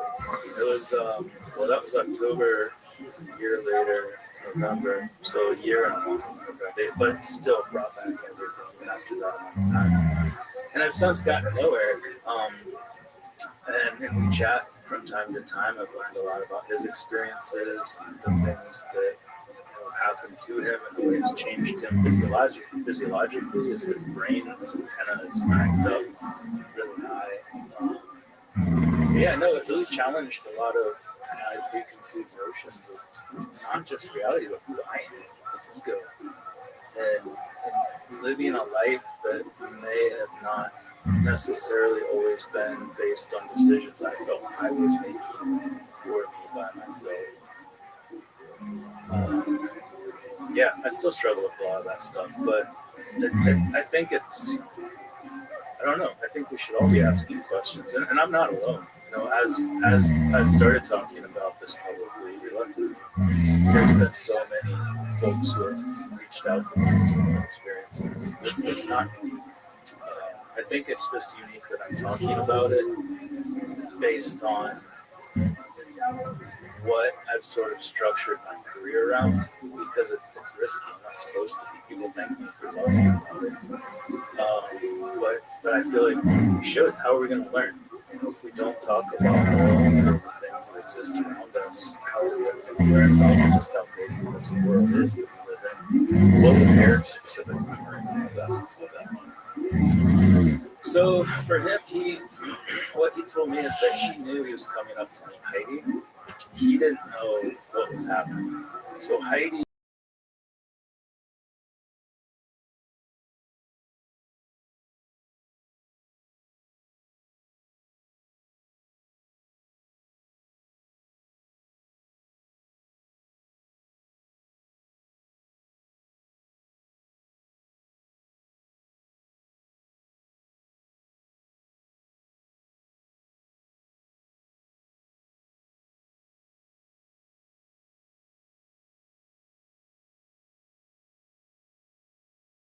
was co-op. Sure. But she was texting Eric to bring him there to perform this thing that apparently took both of them. He didn't know why he was coming, but he saw me out on the balcony, sitting in this chair. He saw her standing behind me and said as soon as he walked in and saw Heidi, that's when he was switched over. And from that point on, he was them. He was used as this conduit through which they were doing this thing. But I wasn't talking to Eric at all. I was talking through Eric to whatever this advanced non-local consciousness is, and he was being used for them to talk to me as well. The time traveling shit wasn't advanced enough. We got to be able to take over our consciousness and communicate through beings that are on our time. At the time, I just assumed he was something else. You know, I had no idea he was a real person. That almost made it weirder once I found out that he's just like everybody else, but has had experiences with changes. But it was easier when I just didn't know who he was or what he was. It almost conjured up more questions once I realized a person.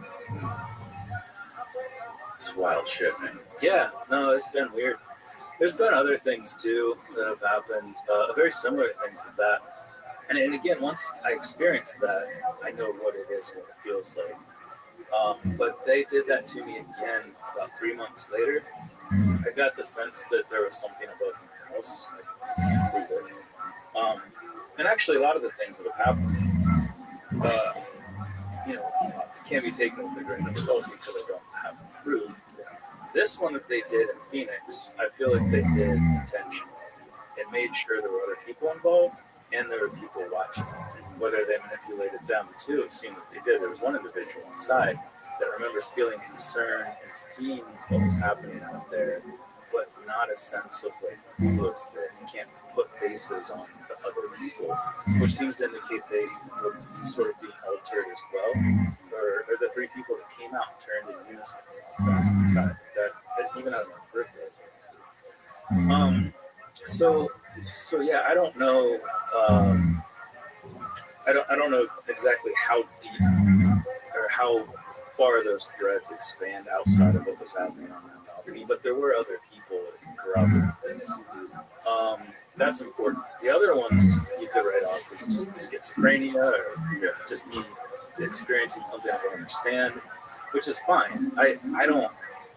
It's hard when people talk about these things. It's hard to find the right words. It's hard to convey it to people who haven't experienced the same types of things. And it also just sounds insane. I'll be the first to admit that. All I can do is tell people honestly and with sincerity what happened, and allow them to take other data points and form their own opinion about what it is. And I'm not lying. It would be really difficult to lie. I've never been a liar because it seems impossible to keep a lie going. You have to remember everything you said before, so you gotta remember the lies. Yeah, I could never do that. It stressed me out. So I'm just saying what happened. But one thing that did occur that there weren't other witnesses to, I told my wife about it this morning, is I was in bed. I got the sense there was something above my house. And I woke up and I was like, oh shit. It's the same thing that happened. It's like I felt the information, solid color lights coming into my brain the same way I did when they blacked out my eyes and put the information in my brain on my balcony in Phoenix. And I sat up and I was like, oh, that's happening. There's no air, right? No light here. What's going on? And so I lay back down, instantly sleeping, and that never happens to me. Always up, always ruminating on everything that could ever happen to anybody. Just anxiety. I never just lay down and go back to sleep. Half hour later, on the dot, sit up. Same thing. It's like, shit, there's lights, information again. Lay back down, instantly sleep. This happened 6 different times. Every half hour on the dot. But it's slow. When they did this to me in Phoenix, there was this stream of information coming at a tremendous speed. And when I got up and I was allowed to leave, I walked through this room of people. A woman put her hand on my head and said, "Are you okay?" And I couldn't even lift my head. Like my head felt like it was 50 pounds. And I kind of tried to look in my eyes. I was like I was in such a mesmerized zombie-like state. I just walked down about 4 doors, laid down on the bed with my feet still on the floor, passed out for 13 hours, woke up, same position, my feet still on the floor. I also never sleep. But there were elements to this that was happening to me at night that woke me up every half hour that were just like that. The only thing that was different is the speed at which it was happening. It was coming in slowly, and I can't help but wonder if that's because I was asleep. If there's like a subconscious element to where it's easier to do that. Whereas at that time in the balcony, we were running out of time. People were coming in. This is where the after party was going to be. So people were coming in. I got the sense of urgency in what they were doing. Not just putting it in there for some future thing that seemed urgent in itself, but some urgency because of the way people were coming in. They were like, we got to do this fast. And they just shot that shit into my brain. And it hurt, Like my head felt heavy. And there was a physiological response. I cried the whole next day, or at least until they showed up again, until from the Eric just showed up in the hallway. They apparently realized I wasn't healing very well, what they just did to me. He shows up in this empty hallway, puts his hand on my shoulder, he says, "Are you okay?" Like just seeing him again freaked me out to start with, and then them knowing where I would be, knowing I was struggling, but they helped, like some kind of Reiki thing, I don't know what they put with it, helped alleviate some of that trauma, for lack of a better word. And I was able to finish the conference, and I got home, and it all just came flooding back. But there was clearly a physiological response to whatever they did, including that information in my brain, that was much less taxing when they did it when I was asleep.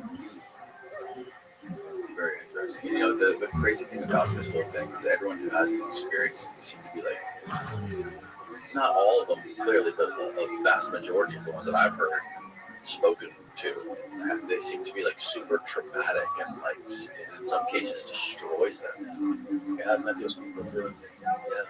And then some people, what's interesting is some people have reached out saying it was too much for them, asked them to stop, and it did. Really? Yeah, and it did. And then later, once they were able to process things, they were like, "Oh, I'd like that back." And they were asking me, "How do I get that back?"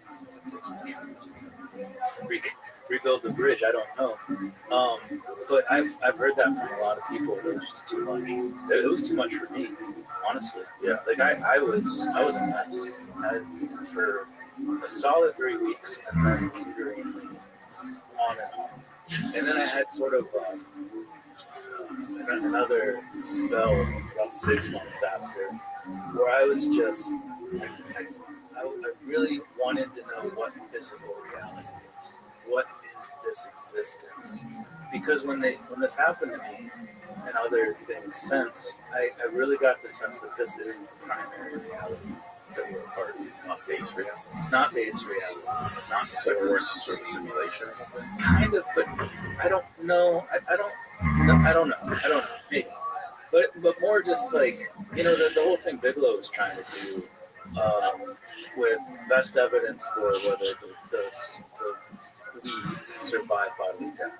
And it gets into where do we come from, where do we go when we die, like those questions.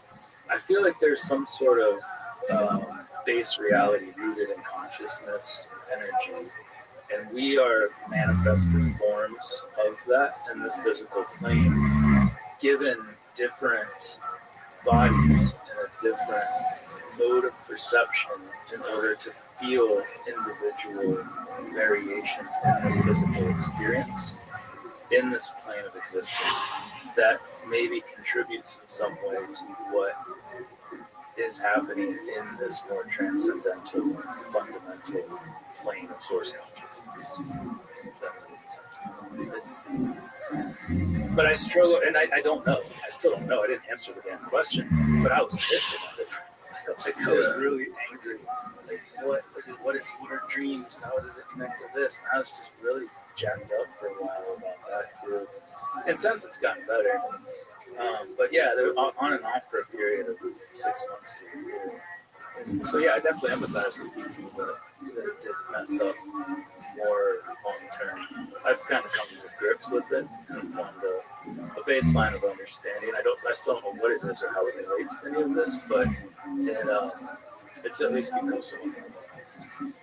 Yeah, I mean the main feeling you get from reading your book, from the people that have these experiences, whether they be sort of non-effective on the rest of their lives, or if they actually negatively affect the rest of their lives, is that what was going on in that time frame from the 70s to the 2000s was it needed to be done. Like, it doesn't seem like it was good or bad, but it was something that was just necessary for the survival of us, or something bigger than all of us. Yeah, I think Jerry even says that specifically, that she came to grips with it because she recognized that she was a part of something much bigger and more important than she was.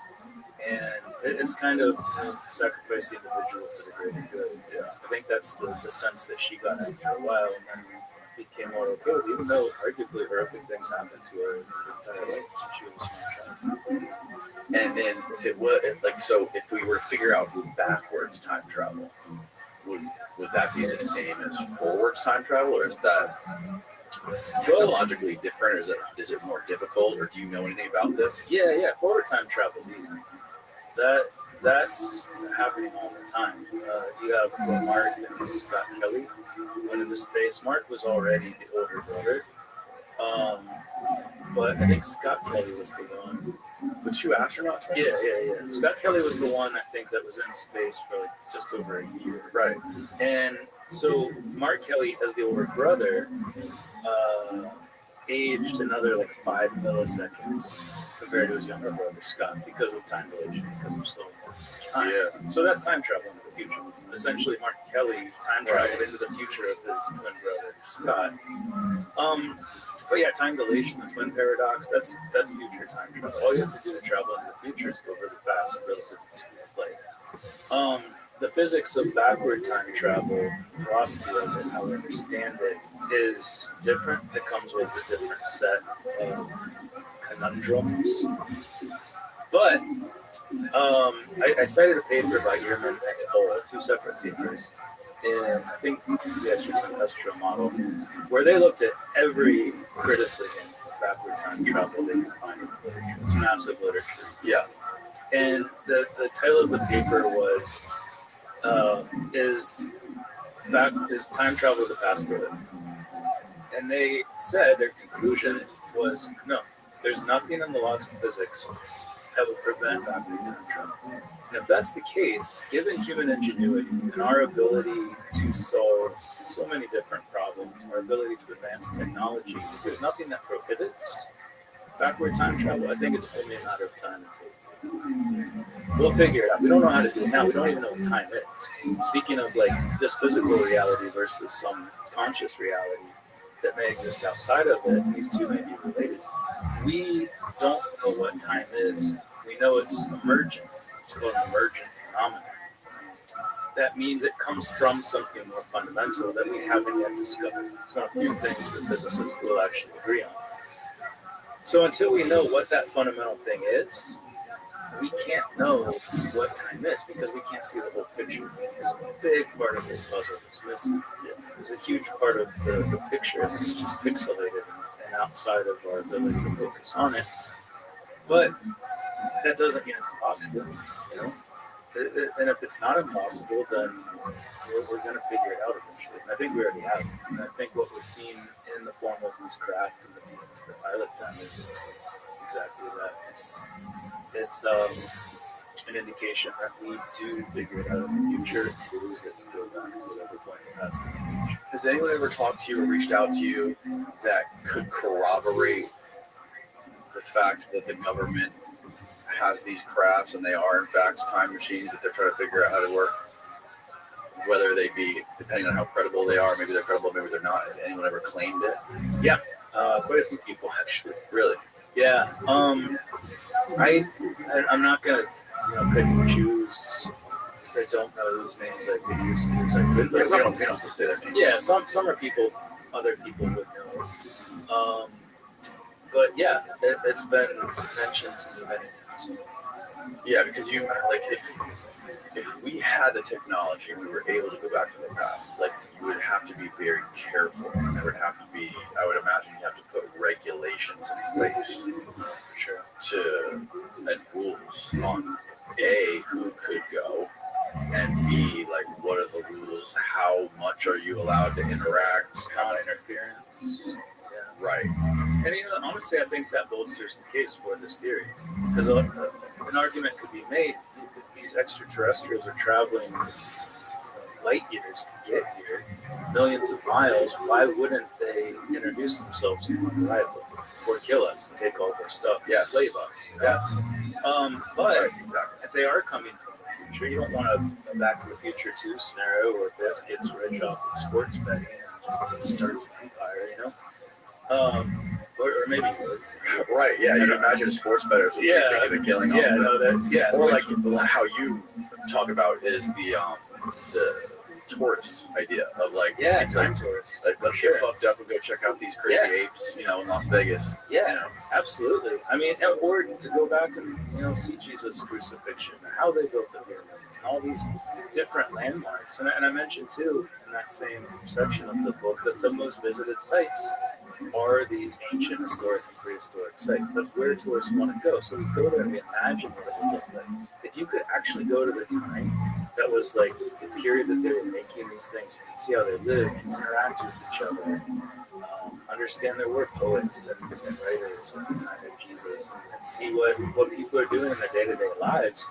You pay a ton of money for that opportunity. So, outside of just inventing backward time travel to mitigate the twin paradox effect, where you want to go home, not just to your planet, but to your time, to see where your family's still alive. Right. You would probably also invent it. There would be a motivation to invent it to fill that demand side economic aspect of going back in time. One other thing related to this conversation has made me think of it is another line of evidence too, is based on what we would do in a longitudinal study of an individual is very similar to what those individuals who are lifelong abductees describe in these cases where they're picked up as a small child throughout their teens, 20s, 30s, whenever. As an aged adult, they know these people. They've been interacting with them their entire life, but case after case, they say they don't age. That's exactly what you expect. If they're using time travel in order to do that, you could do a full longitudinal study on that one individual that for them, the abductee would be a lifetime, but for the researchers might be 1 or 2 days. Yeah. They just pop in and out and get them when they want. Whitley said that being that he asked that he thought was a female. He asked how old she was, and she said ancient. Yeah. She's probably right. Ancient and wise. I would add that too. Another pattern that emerged from this book is oftentimes these lifelong abductees, they're the opposite gender of the person that's taken. Yeah, it's so like I don't know why. It's just a pattern that emerged in case after case. Willie had sex with this too. I know. It's a pretty wild account. And so is David Huggins. Yeah, that's another thing. Like they're so advanced. Why can't they just reproduce or like figure out how to crossbreed us with them in a better way than like primitive? I mean, have you ever had sex? It's super fun. Yeah, I guess. I mean, yeah, no, I guess, the right? primitive is even more fun. Yeah, too, sometimes it depends on your mood. Yeah, if you're some billionaire living in, a million years from now, like, would you want to go back and have sex with a primitive ape or a primitive human? Yes. I don't know. Yes, we would. Yeah. Actually, so. I mean, I wouldn't want to go back in Australian Mythicus. I think, well, I'm a horny guy, so I'm sorry, I just gotta put that out there. Much sick fuck. A part of my sick fuckedness needs to be acknowledged right now because this book, we touched on a number of interesting aspects of the storyline, but the main character, it's a female protagonist in this book. The main character is an intertemporal sex researcher. That's her job. She goes back. Which book we're talking about? This one? This one right here. Okay, Revelation. Yeah, Revelation, the future, human past. She is an anthropologist from the future whose job is to go back and look everybody from these different times to learn about sex because they don't have sex in the future. I sort of took that atrophy genitals thing and ran with it. They stopped having sex. Her job is to go back and study it in order to learn about it so she can teach people of the future about the primitive penis, he said. It's a very important thing. Actually, a buddy of mine, he's he as soon as this came out, he was like, sex, drugs, and UFOs, baby. Because that's what this book is. It's like sort of an exploration of basic human drives and instincts in the context of war, violence, religion, but also very much sex. It's a wild ride. Wow, man. Well, we just did a little bit over 3 hours. Seriously? Yeah. Jesus Christ. I had no idea. That was fun. Yeah, that was great. What is in your future as far as work, books? Is there anything else new you're looking at that you're going to talk about soon? Or? Yeah, I've kind of had to pull back a little bit. Not quitting. That's what got me in trouble in Phoenix. Yeah, don't fucking tell them the portal through me. No, I recently became chair of our department at the university where I teach, and I had no idea what kind of time suck that was going to be until recently. So I've kind of had to pull back a little bit. I started writing a new book in May after spring semester let out, which was going to, doesn't matter, but then some things happened. We had a crypto-terrestrial paper come out.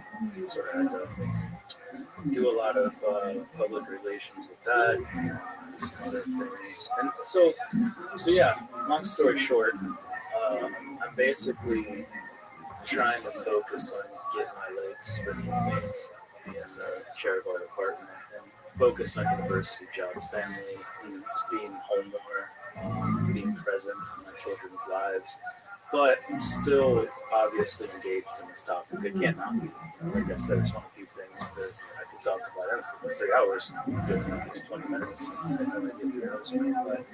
But I don't have any big projects right now. Well, with that said, some of the researchers that I've been collaborating with some researchers at various institutions on some academic papers. We had one come out in June about the crypto-terrestrial theory, and it got a lot of attention globally. What is that theory? It's the idea that there's an advanced civilization sequestering themselves in Earth's environs, whether it be far side of the moon, under the water. A lot of things we talked about, honestly. Right. We published a pretty vast paper, some 35,000 words, and it kind of went viral. I had to do a ton of interviews with pretty respectable news outlets. It was kind of mainstream media in some cases. We always criticized them for not getting involved in this, and they took it seriously. It was amazing. It was so cool to see. I had something similar It's a happen. bipartisan topic. It's also that, which is crazy into itself. Into itself as well. So yeah, it's been kind of fun doing that, but there's only so many hours in the day. But we are continuing to publish a couple of papers. We're working on one right now that's likely to come out in December. That kind of also touches on a lot of things we've been discussing in the context of, the UFO phenomenon, but also the angels and demons thing, different perceptions, but also maybe some literal translations of various events that have occurred, how we might understand them in the context of this phenomenon. So we're still putting papers out. One's actually kind of interesting. It looks at a way we might be able to statistically model the relevance and validity of different cases. So applying a standard means with which to take a new case and apply this method to it, and then it graphs in physical space different important elements to it. It's a lot like what J.L. and Hynek did in UFO experience. It's like reliability metric and what do they call it? Oddness and reliability. Right. I think a lot of your Cataloging everything and trying to find the timeline, the UFO timeline. Kind of, but it applies a matrix to it. Okay. It's like a matrix that plots out these things, and then also what we want to do is give it to different subgroups. So like give it to skeptics and see where that same case would plot based on that demographic group. Give it to believers, skeptics, scientists, people in Congress, and have visual representation. We can make open source where we can get a big sample size and then tease apart that data. There's a number of studies that can come from that in itself, but we want to have this standardized measure. So I'm working with these other PhDs at institutions in the UK, US, Brazil as well, to try to add more legitimacy to this by publishing peer-reviewed academic papers. It's funny, I just said I'm not doing anything for this job. I forgot about all this other stuff, but it's a juggling act. I mean, it's easy to get UFO burnout, but it's important. I feel like it is important because it might be one of the biggest questions of our time. So I appreciate you doing this and the show, this beautiful space. Yeah, I think the more we can just keep talking, the more we're gonna hopefully chip away at the reality of this. Eventually figure out what it is. I agree, man. And like I said, that book is probably one of the most compelling cases I've ever witnessed to this thing. I think it makes a ton of sense. Tell people where they can find your work, follow you, your social media, all that stuff. Yeah, for better or worse, on all the socials, Twitter, Facebook, Instagram. I got a website too, which actually has links to all of those and to the books and some upcoming events. I'll be in Denver next month. They're fun. Colorado, I guess they're one of the biggest UFO groups. Oh, really? Colorado? Yeah, Colorado and Phoenix. Those are the two biggest ones. So this will be kind of a fun talk. I believe it's in Centennial, south of Denver, September 14th or something. Other than that, I don't do a lot of talks anymore. It's just that's a lot of work, but I do love these conversations, so I appreciate it. Yeah, man. This was very fun. Thank you for coming down. Steve, do we have any Patreon stuff? Yes, we do. Okay. All right. We're going to go do these Patreon questions, talk more to the patrons. Thanks for watching, folks. Good night.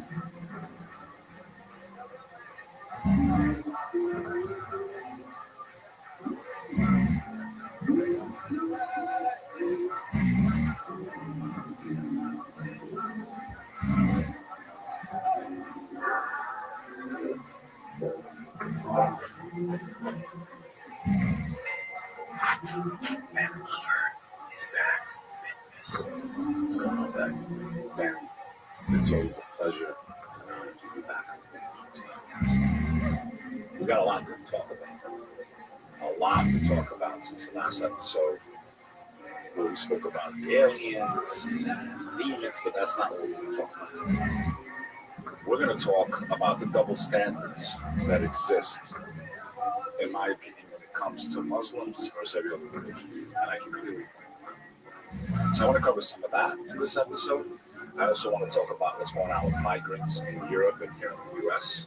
and clearly another double standard. And I'm going to point these things out and let your audience decide.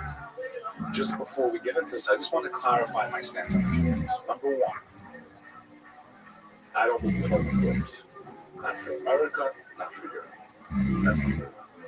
Number two, this guy Dominic Kaczynski, the MP, part of the Ministry of Poland, who was just on Value Team and Patrick Bet-David's podcast, basically putting all Muslims into one box.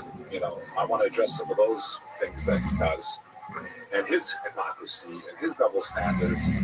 And I do actually, in principle, agree with 90% of what he's fighting for, and what he believes in. I actually agree with his policies in protecting Poland's sovereignty and protecting the borders and putting up the walls. And that's what he did. He literally built the wall, right, to protect his country.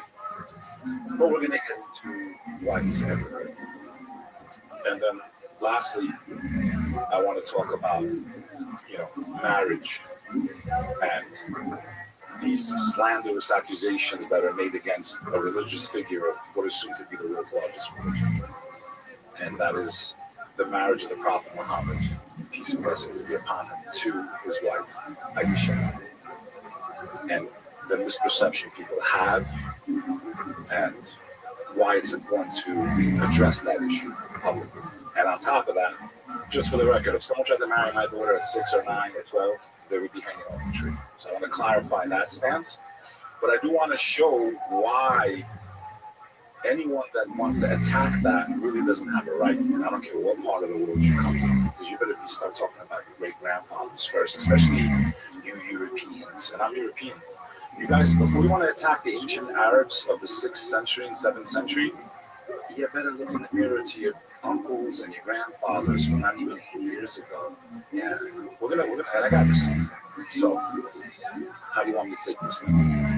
Wherever you want to go, brother. I'm ready for this ride. Did you see? Buckled up. I got my seatbelt strapped in. We're doing very important work. I don't know if you realize it at the time.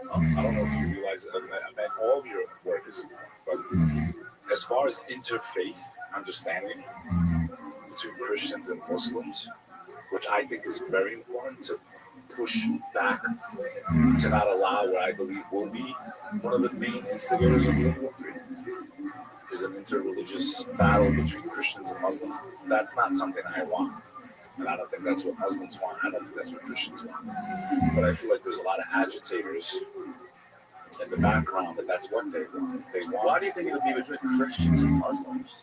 Because just look at the animosity they try to build between these two communities. Right? Yeah, but Christian, I mean, the Muslim world is not a threat to America, right? There's plenty of Americans that feel that they are. I mean, it is to an extent, right? Like you have suicide bombers and you have terrorist attacks and stuff like that. But if it was an all-out war, I mean, the United States could flatten the whole Middle East if they wanted. The problem is Russia, China, Iran, however Russia is aligning itself with certain parts of the Muslim world, right? So, and what's funny is that even in Muslim prophecy, they believe towards the end of time there will be an alliance between a certain group of Christians and a certain group of Muslims who will fight against the Antichrist and his army. So there's actually a Christian-Muslim alliance. We believe in our end-of-time signs, but they join forces to fight against the forces of the Antichrist, which is not what this episode's about.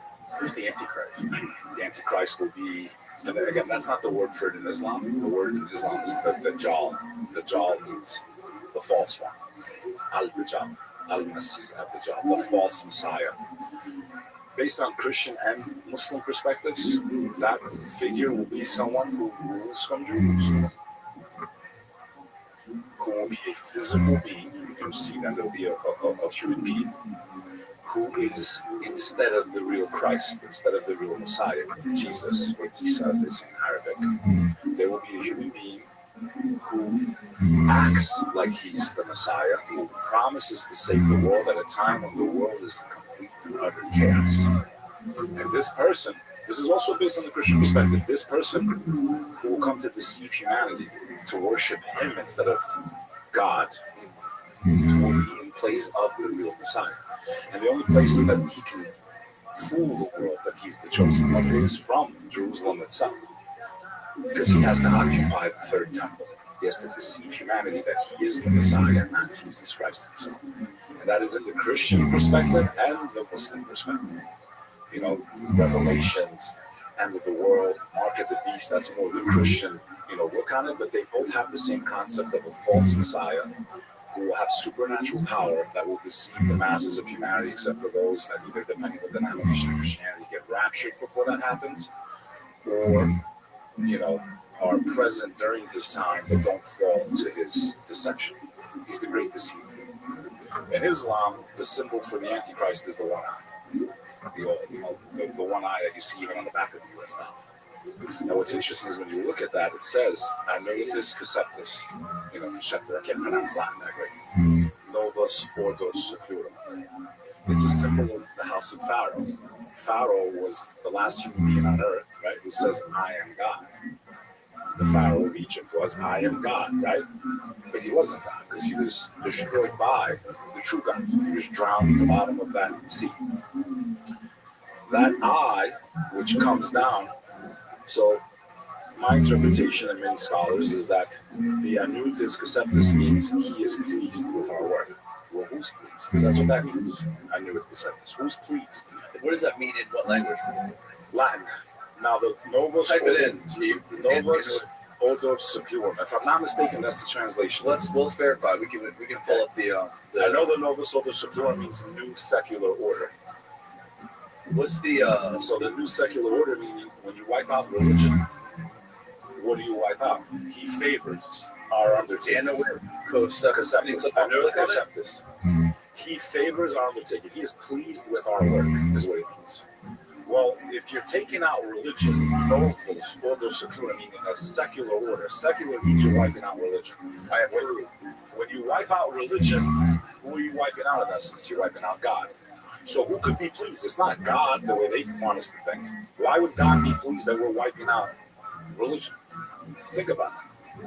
So who's the who that they're happy about? Who's this person that's pleased that they're creating a secular world? We're seeing what secularization looks like. The breakdown of the nuclear family. These are conservative values. I've noticed more than anything right now a insane uprising in Christianity. And I'm happy about that. I mean, I just talked about this the other day. Like, I literally watched a podcast where Russell Brand and Alex Jones are praying to Jesus Christ before they start the podcast. It's like a 5-minute prayer. As a Muslim, and this is why what we're doing. Like, and I thank you so much, man. Like, seriously, forget the impact you had on my career. I'm serious, bro. Like, I haven't reaped the riches from it, but you've helped me really catapult my voice and my message. We've covered these in previous episodes. Man, I lost family in a war. I lost 28 people. They were massacred by the Serbian military during the Kosovo War in 1998. And there's plenty of videos you can really research during the Bosnian War, Croatia, Kosovo. You have plenty of videos of Serbian monks, right? Blessing Serb soldiers before they commit atrocities. Right. My family was massacred by Christians. I never once in my entire life ever blamed Christianity for what happened to my family. So why am I not getting the same respect as a member of what is soon to be the largest faith in the world? And that's what this episode today is about. I'm going to show the double standards. I'm going to show how you have bias in your heart if you're watching this episode and you don't really know why you hate Muslims, except you've seen a few movies on TV and have been programmed to feel this way towards the people, because I feel like all that does is dehumanize the Muslim world, so that when bombs are dropped in places that maybe shouldn't have had bombs dropped on them, you're desensitized and you don't care. They got those Muslims, those pedophiles, those women-hating people, those satanic people. Well, okay. But as a Muslim, right, I'm so happy that there's a resurrection of Christianity, of people believing in God. That's kidding, right? It's good. So it's very good. I do drink a lot of kratom. White rabbit kratom, baby. I do drink a lot of kratom here and there, folks, because I don't drink alcohol. These types of drinks, by the way, I'm not sponsored by them, but I would love to be. I've been drinking kratom for over a decade. And I've taken long breaks from it, and I usually drink crushed leaf and all that stuff. There's different versions of it, right? there's a lot of different strands. Yeah, There's red, there's green, there's gold, there's white. Some of them spike you up in energy. Some of them make you very sedated. So this one definitely has. This one's more. If you drink one of these, it gives you super. This feels like this. This feels like this has white strand in it. I can tell that I'm out. Yeah. So yeah, it's very. Drink two of them, you're just like, oh, you're done. Yeah, then it sedates. Yeah. So in the beginning is initial. You get up and then it sedates. So I do one a day. Very good stuff. I very rarely will do two of those in a day. Getting back to where I was is, it's important that we understand what's real and what's not. I do believe there's a global agenda. I believe there's people behind the scenes that are putting the world on fire to create one secular order for the entire world. This is bigger than the U.S. What do you mean when you say one secular order? A world completely without God. The perfect environment for what Christians and Muslims believe to be the Antichrist, the false Messiah. This being that will come to deceive the world, to trick the world into worshiping him instead of the Creator. So that's something that Muslims and Christians have in common. Jews never accepted Christ as the Messiah, but Muslims do believe he's the Messiah. They just don't think he's divine. We don't worship Jesus Christ. We only pray to God. But we love Jesus Christ. We believe in all his miracles. We believe in his miraculous birth. We believe he was born to a Virgin Mary. She's the most important woman in all of Islam. And if we're being fair here, I think it's the Muslim women who kind of dress like her, kind of cover their modesty like she does. I mean, if we were in the streets and someone stopped a random majority, how old was she when she had Jesus? So the Christian scholars say if they all say that unanimously she was probably around the age of 12. When the father, based on Christianity, placed Christ into her womb, which is fine. That's past the age of puberty in 99% of the times, right? So she was of childbearing age at the age of 12. What I have a problem with is the attack of the character of the Prophet Muhammad, peace be upon him, because you gotta remember, you have the Quran and then you have Hadith. Hadith are what people think the Prophet Muhammad said. I heard him say this, I heard him say that. And some of those Hadith, his wife is the author of most of them, a lot of them. The Prophet's wife that they always accuse him of being underage with her and all that stuff is on board with certain words. So they accuse him of being a pedo. Well, I would say if he's a pedo, then all of Europe, all of America, she shouldn't be. And I'll tell you why. Pull it up, Maestro. Pull up marriageable age in the USA, my brother. And I want you to read this now. Go scroll down. Now, this is up on Wikipedia, but you can do your homework because most of you don't. You want Danny to do all the work for you, and he does a phenomenal job, folks. Thank you. Scroll down. Okay, I don't know if this is what I told you to pull up. Go back up. Did you read the ones I told you or no? Okay, yeah, go down. Marriage age in the U.S. Here, let's start here. There we go. Let's start here. Start at age of consent. Start at age of consent. Let people do the homework. In 1275, in England, as part of a law, the Statute of Westminster, in 1275, it was a misdemeanor to ravish a maiden within age, whether with or without her consent. The phrase "within age" was interpreted by jurist Sir Edward Coke to mean the age of marriage, which at the time was 12 years old. Okay, 12 years old. Now we're going to go down quickly. So 1275 is almost 600 years after the Prophet. And they consider this a normal age to have intercourse. But go down. It's a ravage a maid. Go down even more. Start right there. Actually, go down a little more. Okay.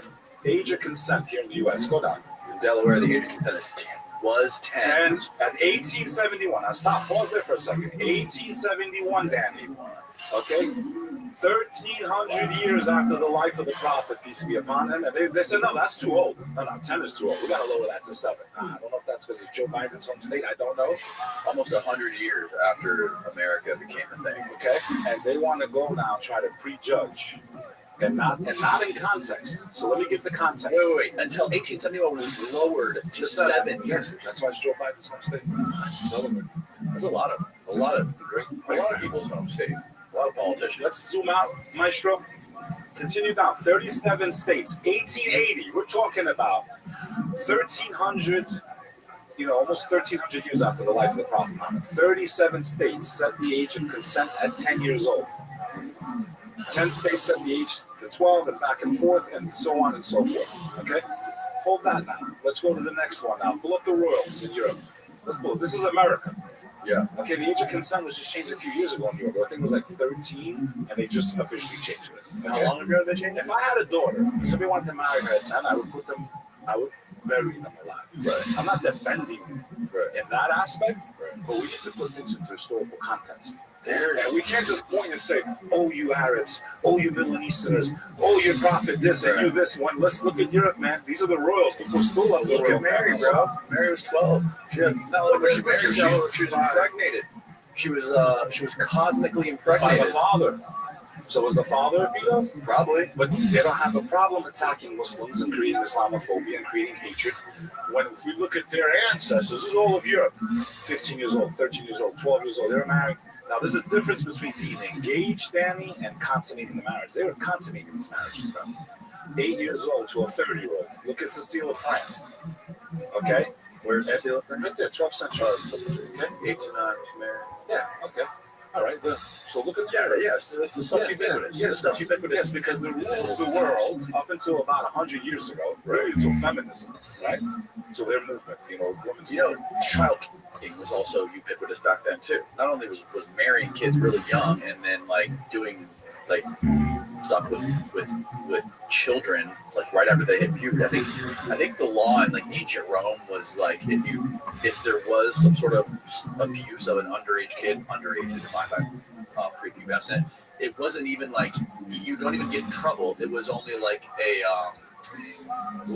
civil lawsuit. If there was damages, I could sue you or whatever. These are centuries and centuries of the royals, princes, you name it, throughout all of Europe. Oh my God. Throughout of all of Europe. Yet most of the people that come from 8 or 9 Elizabeth of Cuban. Okay, Christian background here in the U.S. Go look at your grandparents, your great-great-grandparents, man.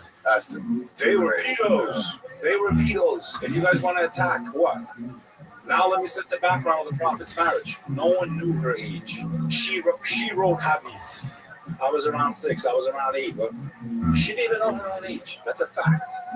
My grandmother, God rest her soul, born in Albania, they didn't keep documents. She didn't even know her own age. That's a fact.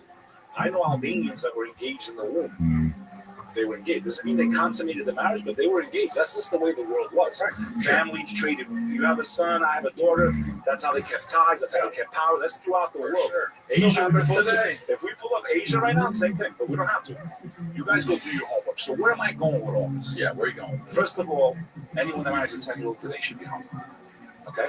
I'm not saying it's right, but in context, the rule of the whole world was once a woman had her period, she was of the age she could bear children. That's just nature. They didn't keep track with records and this and that. The ancient Arabs, in what is known as the time of ignorance, before the Prophet Muhammad came, it's called Jalaliya, how they say in Arabic.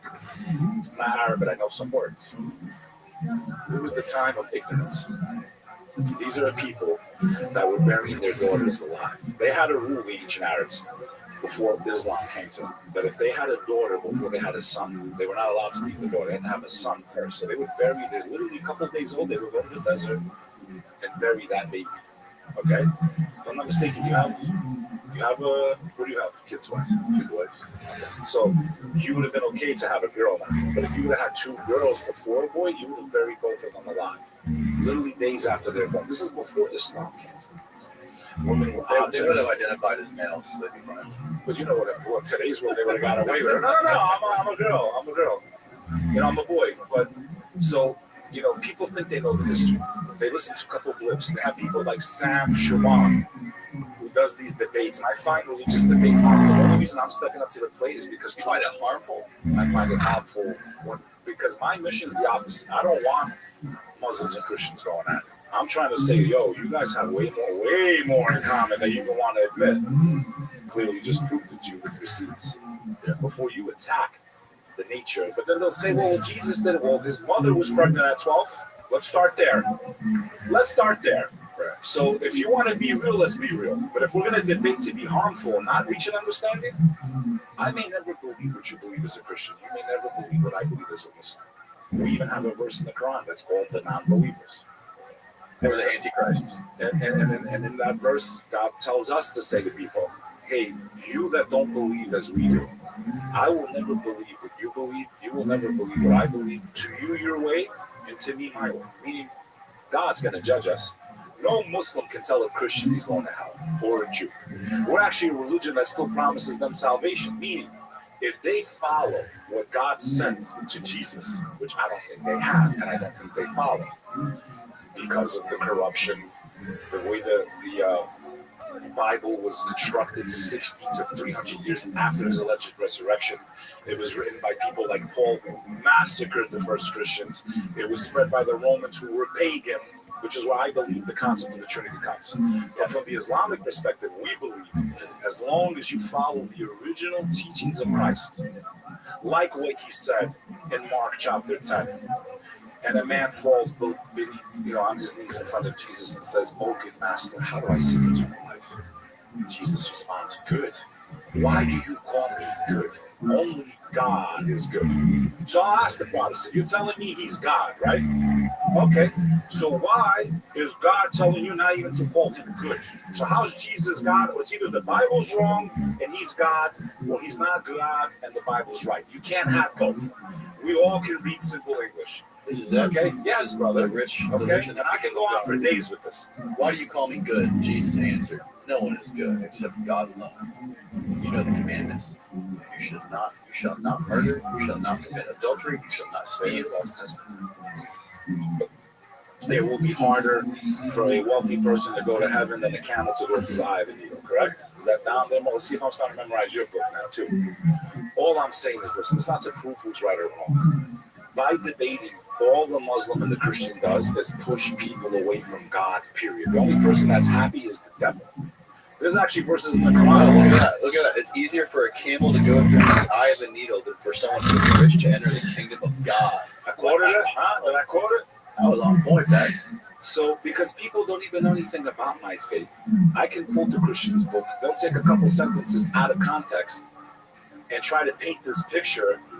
And then the part I love the most is like you have all these people online, like they believe in this, like the global agenda, which I do believe, right? And they say, well, those buildings that came down on 9/11, I was in those buildings. We spoke about this. I know you've interviewed so many people, but if you go back to the previous 2 episodes, I think even the first one, I discussed how I was there that day underneath the building when it got knocked down, right? So it's not like I didn't experience it. What were you doing there? I was going to school, bro. Second year sophomore year, going to Pace University. Doors open, people screaming, yelling. I'm like, what the? I didn't know what was. I didn't even know the building's on fire above us. It was crazy.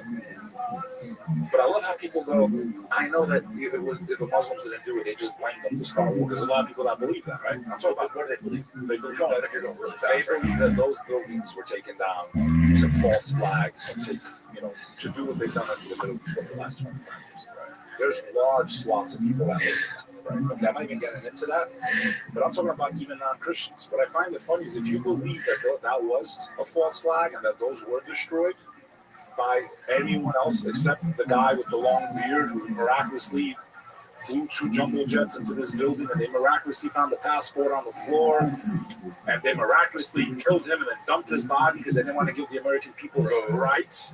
I, as someone that was in the World Trade Center, I want to see his body. I deserve that justice. Did you? I just was recently. I read something. They just threw his body over. I know. Pictures, I know. Come on, man. Did you read the story about? And Steve, you're gonna have to look this up, find the article. But there was a story that he was flown to Saudi Arabia by the CIA. Fahrenheit 9/11, the doc had covered some of that. He went to a hospital because he had some sort of like a liver, a thing with his liver or his pancreas. Something was going on with him medically where he had an emergency procedure done in Saudi Arabia in a hospital. And this was like a year before 9/11. And he went to the hospital and he was being supervised there by like CIA people. He definitely existed. I'm not denying his existence. He was a real person. Who? Osama bin Laden, yeah. There's people that think he's just a boogeyman. No, he existed. I just don't know if he was really alive. How do we really know, bro? I wanted to see his body. I think the American people deserve to see his body. As a 9/11 survivor, and I hate to use that word, but as someone that was underneath those buildings that day and watched people die right in front, I thought hundreds of thousands of people were there. I mean, I cried. You were there right under the tower? I was on the E train. Last stop was World Trade. I'm underneath it, man. I'm in the sublevels coming up. I was probably on the last subway that ever went into the World Trade Center ever. I actually have a clip of that on my reel I have right now on my Instagram. Did you find anything on that Bin Laden hospital visit? But what I'm saying is, getting back to your original point, is if you believe that that was a false flag and all that, and that they weren't really responsible for it, then why do you that group of people? I'm not saying all that believe that. Right. I find it to be a contradiction. If you feel that they use that as an excuse, then why so much animosity? So there's a lot of people that believe that we don't know the truth about that day. And yes, we're off a tangent there, but that's what happens when we're together. Are you familiar with like the history of Syria and Iran and how the idea of bombers was started? Like it was called but you have different sects, right? The poor man's nuke, I think is what they called it. It was they gave him keys. Bashar al-Assad's father was the one who, when I think the Reagan administration went into Syria during his administration, they wanted to try to find a way to push back the Americans, and then I think Assad went to Iran, and they met and they talked about this idea. That's where whoever the leader of Iran was at the time, just probably his father, Bashar's father. No, yeah, Bashar's father went to Iran to meet with whoever the head of Iran was at that time. That's what they was Khomeini. 89. Yes, I think so. I think you're right. Yeah, that could have been Khomeini. That's when they came up with the idea of, because I know Reagan was in power and the hostages were being held, right? Right. He got them released. Like, you release these hostages, what I mean, basically, and they released them right away under Reagan. And then that's when they first started using bombers. It was not a concept of Islam, and that's how right, understood. But that's when it first developed, and they started using that against the Americans in Syria. And then eventually Reagan pulled everybody out. They pulled all the Americans out because they didn't know how to deal with this. But let's give credit to the Japanese first with their kamikazes. They're the first true kamikazers. Right. Yeah, that's true. There's even a famous Albanian man who technically did that, but he didn't do it inside bomb. He's one of the most gangster people ever read about in your life. Pull up. This is the most gangster thing. This you can't classify as a side bomber, but it's a guy that basically, which is still forbidden in Islam. I think I've explained this in episode. Well, here's the thing. You can never, under any circumstance in Islam, commit suicide. Even if you know you're going to die. What I'm getting at is the creation of bombing in the Islamic world. Was in that time. Between Iraq and Iran also, those wars is when it really started. That's when it created a different version of Islam, where somebody in Egypt, I can't remember the name of it, who it was now. Wahhabi? I don't know if the Wahhabis were the ones, but to my understanding, the Wahhabi movement was to create a version of Islam that has no mercy. Yes. And when the whole faith is about mercy. Right. It really is. Right. The first converts to Islam were literally prisoners of war. Okay? The prisoners of war are treated in such a fashion that they were like, this is how you treat your prisoners of war. We want to be like you guys. So they would convert because they're like, this is how you treat your prisoners. Now, you look at what they did over the last 20 years. They're chopping people's heads off in orange jumpsuits and filming it with camcorders. Like, this is not Islam. To anyone that studies the religion. My whole point on this episode is, why are we not given the same respect? And why is there double standards? You want to accuse the prophet about being a Peter. What about all the scandals in the church? What about all the scandals in the church? This Wahhabism is like a swept under the rug. version. Swept under the rug. One of the largest denominations of Christianity, Catholicism, swept under the fucking rug in our time. Yeah. Forget 600. Yeah. Right now, in our time, you got to pay a giant settlement. Thousands and thousands and thousands of victims across the globe in every niche. You want to talk about a scandal? So then you, as a Christian or a Catholic, you really have your audacity to point fingers and say, he was a Peter. Yo, look at the mirror. Look at the fucking mirror. And be real. Right. I showed you why what he did is normal. We don't know her exact age. It does not matter what the Hadith wrote about Aisha's marriage. Okay, but it's a tactic to create animosity towards one of the largest faiths in the world. We know for a fact that she was well past the age. She was engaged before the Prophet Muhammad. And if he was such a people, then why was his first wife the love of his life? So who's out there? Was 25 years older than his first wife that he didn't want to be with anyone else until after she passed? Okay? He was with her, like he went crazy for her. Khadija is his first wife. She was 25 years old. His enemies that wrote stuff about him, how come they never accused him of being a pedo? Because it was normal. Whatever was going on at that time, you explain to me why they were doing this 100 years ago in Europe and the US. That you explain to me. Don't talk to me about an ancient Arabian culture that you understand nothing about. The girl was clearly past the age of consummation. That we know. I don't care if it was 12, 13, whatever it was past the age of consummation. Some scholars think she might have been even 19 years old. No one knows for sure. They want to use some hadith in a culture and a society that was not keeping accurate records. They were more of an oral people before Islam. That's why it's known as the age of ignorance. Before the Prophet came, then what happened after he came? You know a tree by its fruits. Algebra pulled Europe out of the Dark Ages. That's a fact. Islam was spread by the sword. Really? Yeah, there was battles. There was some wars, but Muslims were never allowed to invade Christian lands. That's a fact. I'll say it here on the record. I don't support what the Ottoman Empire did. Many of the things they did is against the tenements of Islam. You're not allowed to invade and occupy Christians. Christians and Jews have a protected class in Islam. They are known as the people of the book. Anyone that received previous revelation, now the Muslims believe those revelations were corrupted, which is why we needed the last testament, which is what we call the Quran. You have the Old Testament, the New Testament, which is the gospel of Christ, and the Quran, in our opinion, is the final testament, the last book that God sent to earth that he protected, because any human being that puts energy into it can memorize the entire book by heart, from the first word to the last word. I will ask the Christian audience, how much Aramaic do you speak?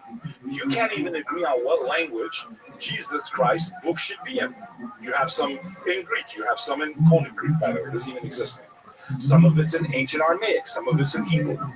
Well, every Muslim, whether they're white, black, whatever they are, they know that the only original version of the Quran is in Arabic.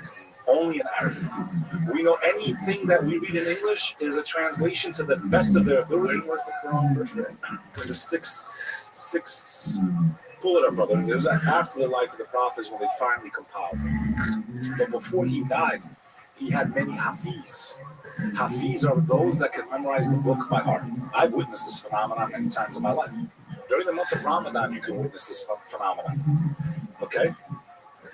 So that's when it ended, but then they compiled it after. I think it was Omar. It was revealed by the angel Gabriel to the Prophet Muhammad in Western Arabian towns of Mecca and Medina, beginning in 610 and ending with Muhammad's death in 632 CE. What do I call CE? What is it called BC? I have no idea. But what's important about all this is that we believe that that book was sent. CE is basically BC, right? I'm not an expert. I'm fried. What does CE mean? They've changed it. They used to. They always change it. BC, AD, BCE, CE, Common Era, Christian era. So it's B. So it's AD. It's basically AD, bro. Yes, it's AD. Yeah. CE and AD both refer So to the 610 AD. Anno Domini, Common Era, BCE, before the Common Era, before Christ our Lord. Like those accents. Yeah, that's good. Dang, so what I'm saying, brothers, because this is a lot of information. People have to listen to these types of episodes 3-4 times and make sure you listen to the whole thing so you get Danny's out. Now listen, it is very important that I'm not trying to push, but I have to push back. What you just see for 25 years, all I've seen is hatred, lies, propaganda, bullshit. Then people say, I hate what's going on in the Middle East. Well, this is why they justify it, because you guys don't know these simple things I'm trying to point out, and the double standards, and the hypocrisy. And you think Muslims are supposed to treat them, they treat their women like animals. I don't want to hear about people doing their cultures. There's a difference between culture and faith. Big difference. Religion and culture. Sometimes they're intertwined. We pray in Arabic, brother. I'm a white boy, okay? I speak English, first language, Albanian, second language. I am not fluent in Arabic, but I can recite many verses of the Quran in fluent Arabic. Bismillahirrahmanirrahim. Alhamdulillahi Rabbil Alamin. Ar-Rahmanir-Rahim. Maliki Yawmiddin. Iyyaka na'budu wa iyyaka nasta'in. Ihdinas sirat al-mustaqim. In the name of God, the most gracious, to you alone I pray, to you alone I seek guidance. Guide me on the true path, not on the path of those who have incurred your anger or your wrath. You know, so I know what I'm saying in the Arabic language, I know what the words mean, Every Muslim prays in Arabic. Why? To preserve the book. Whether they're white, like I am, or Asian and China, they're probably in the camp if they're a leader. Why is this such a threat? It's not because we need to invade, it's because people want to. Look at everyone's becoming Muslim. Who's knocking on their doors? We're not Jehovah's Witnesses. We're not going, hey, you want to be Muslim today? I've had Mormons come to my house like 30 times already. Hey, like, yeah, people, there's, it's funny how there's these, we just tell people read. Good, we dare you to read. Yeah, there's people online that are becoming Muslims, you know, like Andrew Tate and other people, and then there's all these other people that are just like joining Christians, like converts, getting Christians like crazy online. And then going back to that, I'm happy, man. I'd rather have people believe. Like, if we had a choice, if we could say everyone believe in Christianity, like, if people actually follow these faiths, any of them, even Buddhism, people, if they follow them, like follow them and understand the logic behind it, we would live in a better world. But people say they're this, they say they're that, and they don't follow the rules. You blow yourself up, you're not a Muslim, brother. You're going to hell forever. If you're watching this, you're some crazy Arab dude somewhere, just want to let you know you'll probably end up going to hell forever. Not probably, you will go to hell forever. You can under no condition ever take your life in that condition. And I'll explain why. There's a concept known as the qadr. Okay, qadr in the Arabic language and the Quran means the wisdom that only God possesses, the divine wisdom. Meaning things happen and we don't know, right? So one verse in the Quran says, it may be a thing you thought was bad for you is actually good for you, and something that you thought was good for you is actually lead you to your destruction, but only God has that wisdom, right? So I'll give this scenario, and I want you to pull this up, brother. Osukuka. He was an Albanian guy that led the army and basically did a kamikaze move. There wasn't a stupid army per se. He got the enemy. He's one of the most gangster motherfuckers that also ever lived, bro. Okay? Dude, this guy was rugged. Go to images for a second. Just look at this guy's images, bro. Also, shout out to my man, Joseph. Look at this guy's mustache. Big Joe taught me about this guy's history. No, go like this guy's like a thing of legend, man. Go back to the Wikipedia, read this guy's story, man. This dude lures in like thousands of soldiers and blows up the whole fucking thing with himself in it to take out the enemy, bro. Shit. Read this story. This guy should have his own movie, man. Hollywood. You want some crazy movies? We'll give it. The Albanians will give it to you. Go up. What are you doing? Read the story. He was an Albanian border guard on the Ottoman-Montenegrin border, surrounded by Montenegrin soldiers in a tower on the island of Ranina. He blew it up, killing himself and many of the Montenegrin soldiers. In the following decades, he became a rallying figure of the Albanian independence movement. So he basically lured them into this tower and blew it up. Wow. Scroll down. He was a straight warrior. He gave his life. But see, what year? Technically, is 1840. See, even there, to my understanding, even though you're fighting in war and you're willing to sacrifice your life, which is basically what you're doing when you sign up to fight war, I don't know how God will judge that. Because I know we're not allowed to take our own lives, no matter what. Why? Because maybe it was God's wisdom that you would be captured. So let's say I'm surrounded by the enemy. I'm a God. Or if they get me, I'm going to be tortured to death. From the Islamic perspective, it's you don't have God's wisdom. Only that's why Muslims, every time they say something, I just read an article today, which I would actually bring up as a reference point, of a poor man that was killed in New York last night because a car went the wrong way. He's supposed to get married today. He died last night. So he's one day before his wedding, and some one-way driver smashed into his car and killed him. He thought he's going to get married today. His wife thought he's going to be his future. Now she's single again, unfortunately. But that's why the Muslims, every time they say something, they say, Inshallah, by God's will. I have plans, but God can laugh. So, the reason why, my understanding, why suicide is forbidden. Maybe she got gold life insurance. No, the guy, she got key-man insurance. It's sad, but to think about that, to go from that point to tragedies, really, my condolences to that family. Yeah. But from my understanding, Danny, as a Muslim, someone studied theology, well, most of his life, since fourth grade. On my own, I don't come from a religious family. They hate me talking about religion. You understand? There's a difference between some guy that was spoon-fed his beliefs and someone that went out and saw knowledge. I'm not saying I'm God. I also want to say I can make mistakes, and please cross-reference everything I tell you, all of you. That's both Christian, Muslim, Jew, atheist, Hindu. I can make mistakes. I can make errors. Only an arrogant person would think they know everything and are smart. So, please cross-reference my dates, things I say, because I have a responsibility to your audience and to you. to give you as best as I can my knowledge, my interpretation, my studies. Why forbidden? Because maybe even if I'm surrounded by the soldier and I think I'm going to get killed, or I think I'm going to be tortured, right, and then killed, which is even worse. The way God would perceive it probably is, it's okay. You're going to get captured. You're going to maybe, as you get captured, 2 days later you get rescued. You don't know. You don't know if you're going to be rescued or not. You don't have God's knowledge of tomorrow. He knows the future. It may be that it was God's will that you get captured by that army and they torture you to death so that he purges you of your sins in this life and grants you paradise. That's how he was going to let you be purified. You don't have God's wisdom. So for anyone to take their own life and try to take other people's lives, especially civilians, you're going straight to fucking hell. I can promise you, in Islam, this is the doctrine. You will burn in hell for the rest of eternity. You never get out. You don't have God's wisdom. To say you have God's wisdom is to say you are God in essence.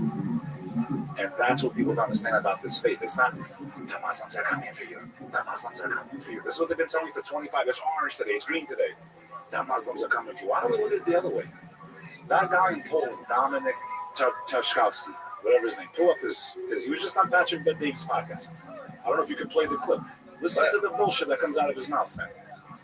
By the way, Steven, I found that article that I was looking for with Bin Laden and CIA. Oh, yeah? Yeah. What's it called? I'll send it to you right now. Yo, it's White Rabbit. Shit's fire, right? Yo, for someone that drinks Kratom, bro, it's good shit. It's the best, man. I haven't. Yeah, if you guys are watching, I am an advocate for this industry, and I do have a big following. I even made an episode about what it's like to go to a kava bar and try out drinks, and because a lot of times they serve Kratom with kava. Right. I've never had kava.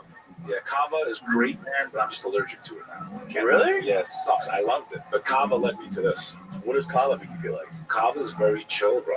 And it's made from this root in Micronesia. They grind it into a fine powder and they mix it with water. It's a ceremonial drink of the micro-Polynesian and Polynesian cultures of the Pacific.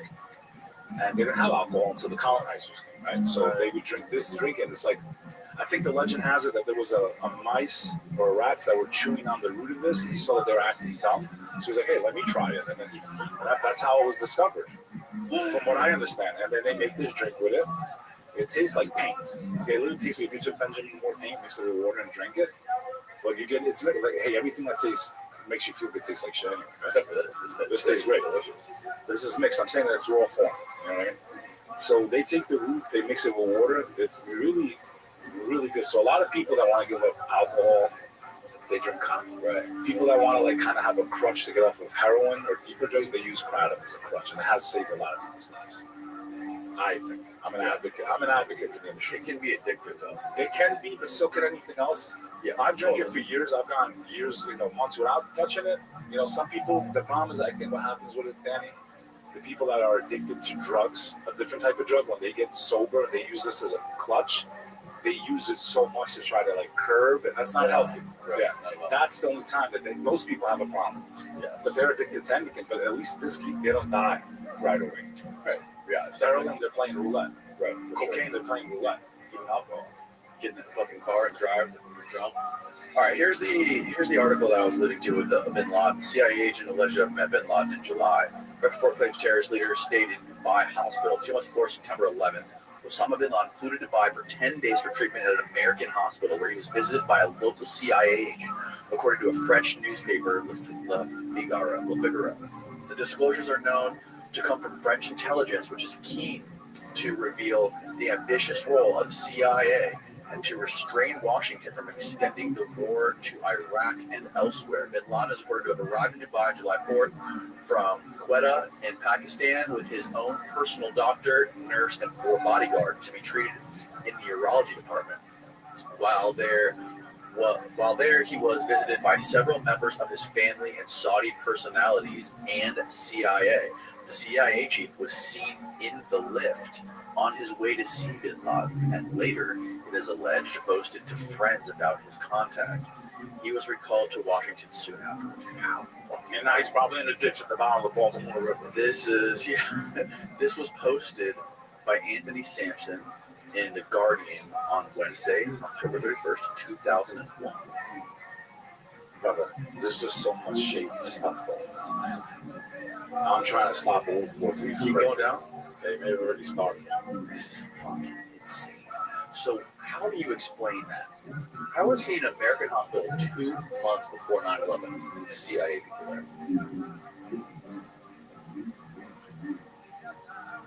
I'm not killing myself. I'm not. I don't. Say it for the record. Say it for the record, Danny Jones. That Glover's nothing. No, say it for yourself too. I'm not. Yo, no matter what, I don't give a fuck what they show you, ever. Because I just explained why you can't. Now, if you do, you're in trouble. So, how do you explain it, bro? Times don't match up. Story doesn't match up. You don't show me the guy's body. Again, I didn't. This is not what this episode was about. But that's why you watch Danny Jones. Danny, I am trying to reverse some of the damage that was created because of that day, because of that conflict, because of where it led. There's millions of people dead because of that day. But now I know why people can be fooled so much. Because during the day when they were showing us the Puff Daddy video where he's railing on that poor woman, Cassie, what's released the same day? They admitted on record that they funded, you know what, overseas, which led to the gain of, you know what, function, which shut our nation down and costed millions of people their lives. We were too distracted watching Puff Daddy on a video he can't even be charged with. That they released, by the way. When they raided his home, it was the feds that got that video. So while they released that video, you have the number 2 guy admitting on the record in our government, or the NIH, admitted the number 2 guy. Who's that? I forgot. I could pull it up. He admitted to this happened on the same day as yes, the you didn't know that? No. That same day, they released the Puff Daddy video. Okay? It was on the floor, I think, of either the Congress or the Senate. It was one of the two. Hearing on record, yes, taxpayer money funded that lab. Yes, it funded the improvement of function of that illness that they used to close the wall. On record, meaning your family that you lost. I lost people during that time. My cousin, God rest his soul, from the Sherpa family. My friend Izzy, who passed away in the first 3 days of COVID. My friend Haziz, his son, may he rest in peace, Rusty. Okay, I talk about this stuff because our family, our friends, they deserve justice. This is bigger than just America. This is bigger than Muslim versus Christian. This is bigger than all this crap that they use to divide us, that they use to fuel hatred, that they use to make an enemy that you can focus on.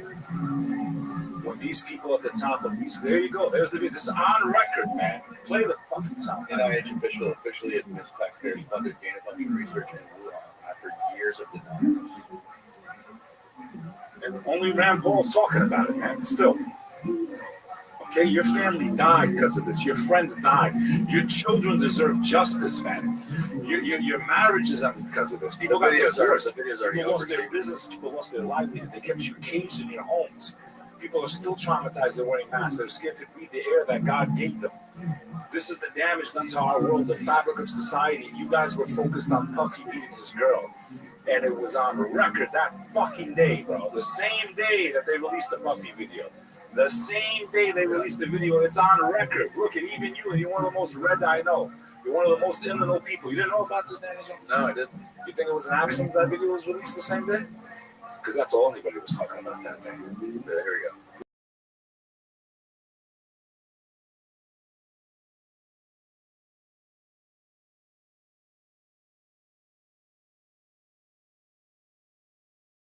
The definition of gain of function research.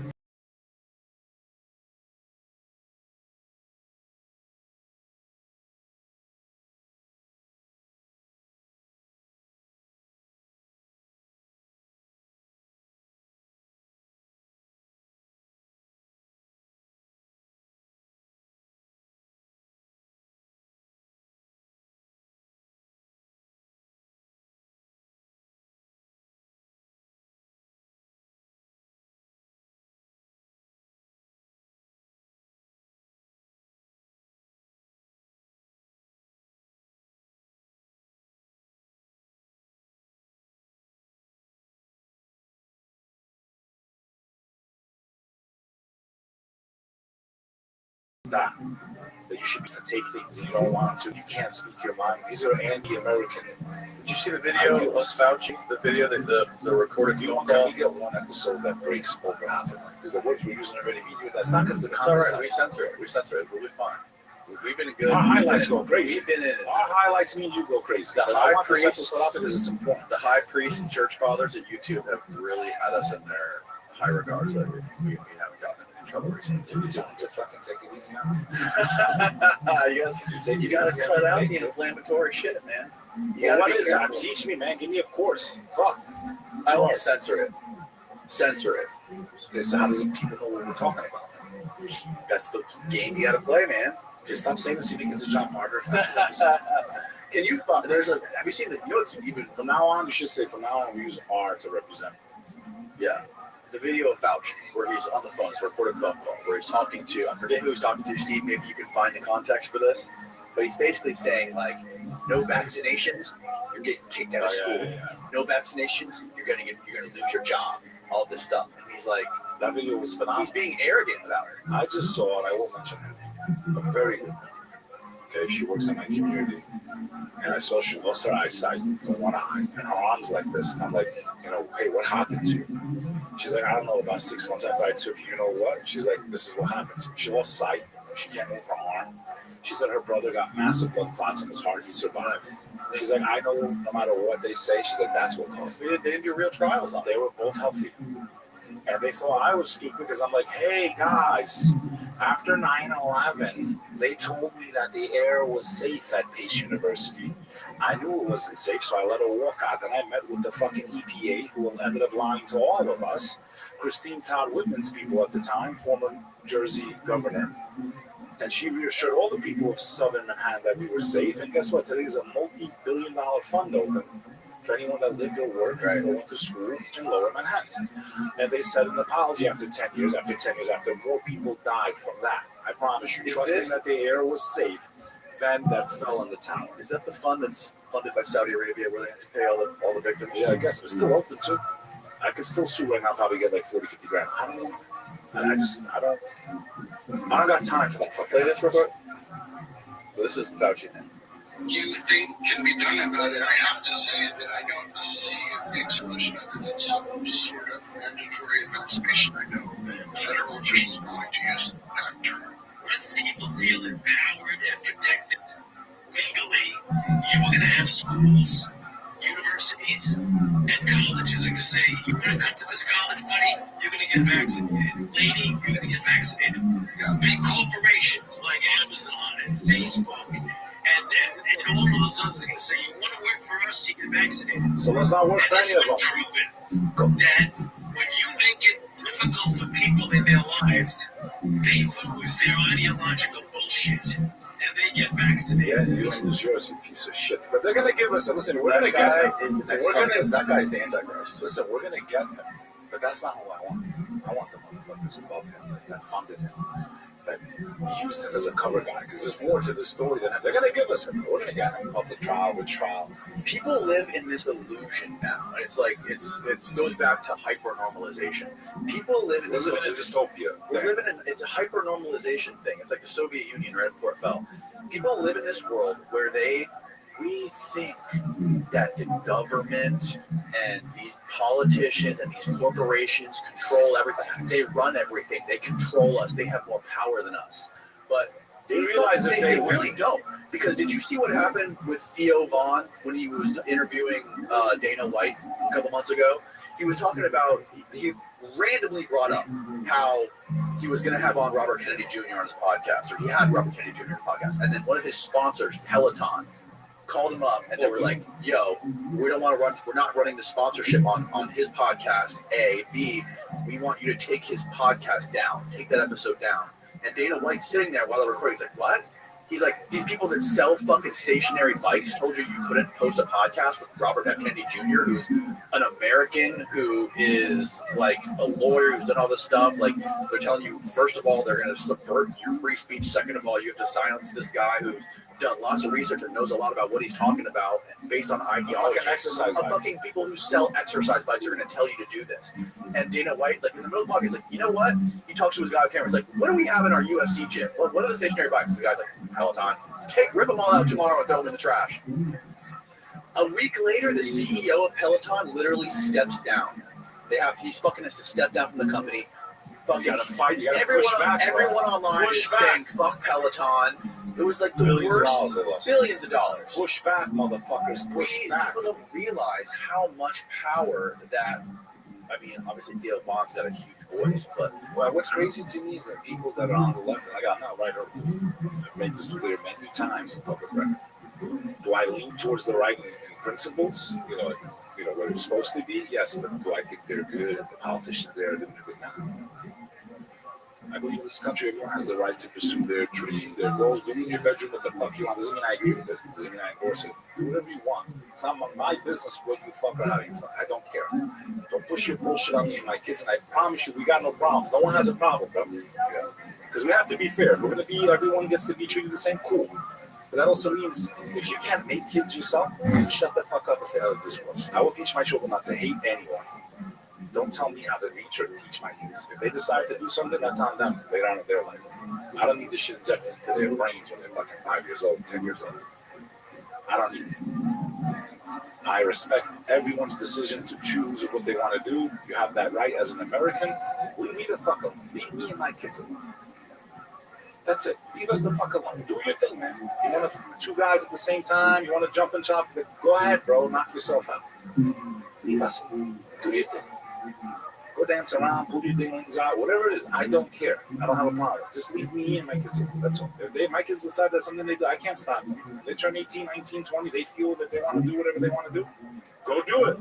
That's between you and God. I raised you a certain way. You choose your path once you reach a certain age. And I truly believe, regardless of who you are, there's many people that are the best people in the world and their kids turn out to be garbage. There's people who their parents were complete trash and they turn out to be the most amazing human beings in the world. Yeah, it's mostly goes that way, right? It's so, like, you only have so much influence even on your own children. I don't need strangers' influence on my children. Let me try to give them some of my ideas. I don't need strangers trying to enforce and put shit into their heads, regardless of what it is. It's not just that lifestyle. It could be anything. I'm trying to be fair here, and I am. I think I'm very fair for someone who comes from a religious belief and all that. But it's this animosity that I'm fighting against. There is no reason for us to get each other's throats. It only benefits the people like that asshole that you just played clips of. Okay, that we're so focused fighting each other that he should be in fucking jail already. He should be executed. He should be tried for crimes against humanity. And me and you are worried about what you're doing in the bedroom, so your dick is more important than millions of people getting killed. And vice versa. We're arguing over sexual parts, am I this, am I that, like that. We're arguing this shit, and crimes against humanity were just committed that affect all of us. All of our families got killed. All of our businesses got shut down. All of us got affected by this. But because me and you were too busy fighting each other left and right, they're getting away with this shit. And they're probably taking us all with them. So we need to wake up. That's really what my mission is to unite people, man. It's not to divide. And the reason I'm pushing it back is not to do what the Christian did to me. I'm trying to turn the other fucking cheek. Let me turn the other cheek. You've invaded countries on false pretenses. You paint this picture in Hollywood that every person that's from this faith is a fucking animal or they're not a human being. You've been, your complete view of these people. And I'm not even Arab, man. But I feel an obligation when I see something that's just wrong. Like, this is wrong. I don't group anyone. I don't hate anyone. I don't care what anyone. Leave me alone. Live and let live. It's not that hard. It's really not that hard, man. Remember, my family is massacred. I never blamed. Not once. I swear to God, not once. This leads me to my next thing with this Czarchesky guy. Never once, Danny. I've been on your show how many times? Julian's show. This show. That show. I think it's your third time. I feel blessed, man. I feel great. I love being on your show. You're such a great, back and forth person. You're like with me, man. You go to the show, my show, bro. Yeah. Like, come on, man. Just watching that clip of him talking and the lies and the this and the that. Yeah. And I lost family, and I don't know if you lost anybody to the 2019 stuff. Did you lose any friends or family. I lost, man. I know some people. I have like friends of friends. I know who. Okay, I lost a cousin. You know, I lost a cousin. May he rest in peace. My other cousin lost her husband. May he rest in peace.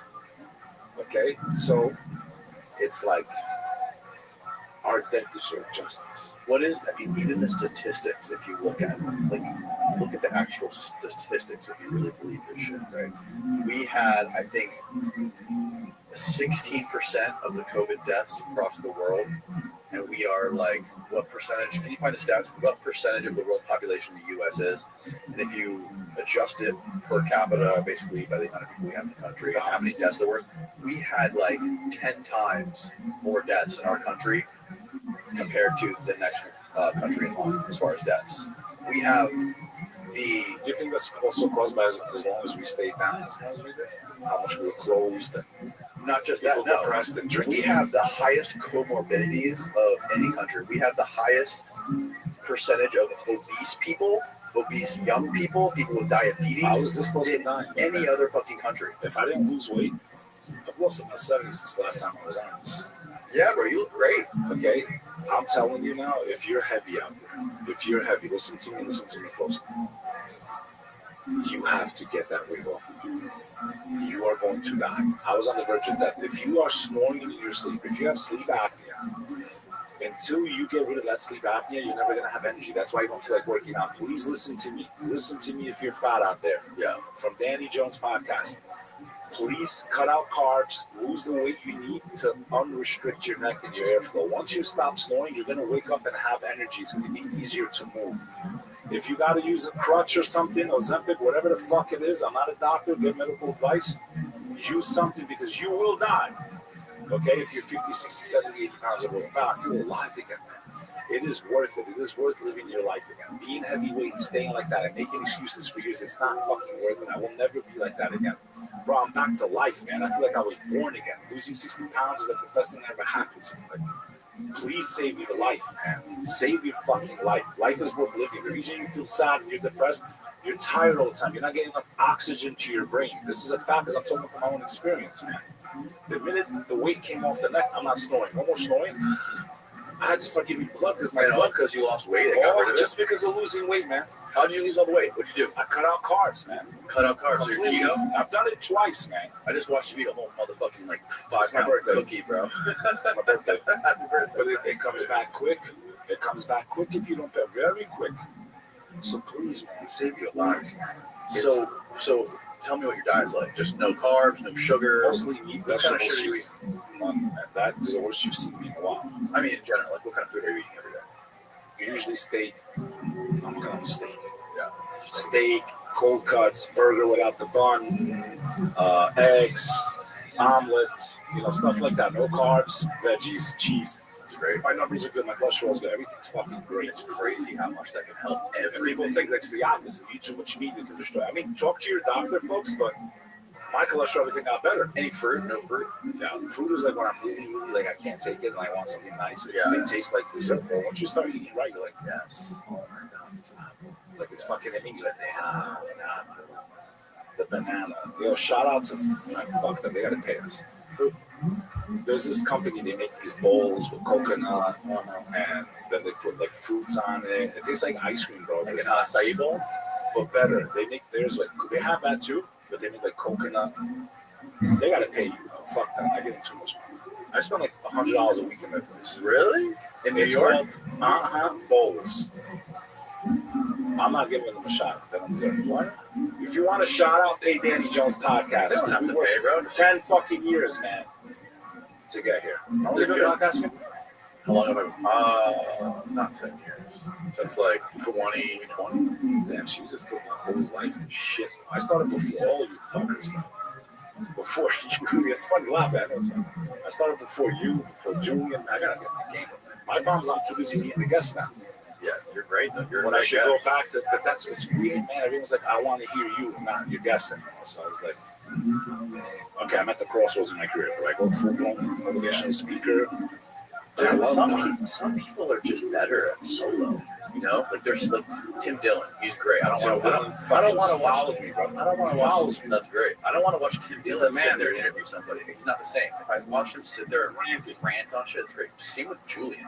I enjoy listening to Julian sit there and just. And we always shout you out, so let's just shout out Julian Dory podcast. That's right.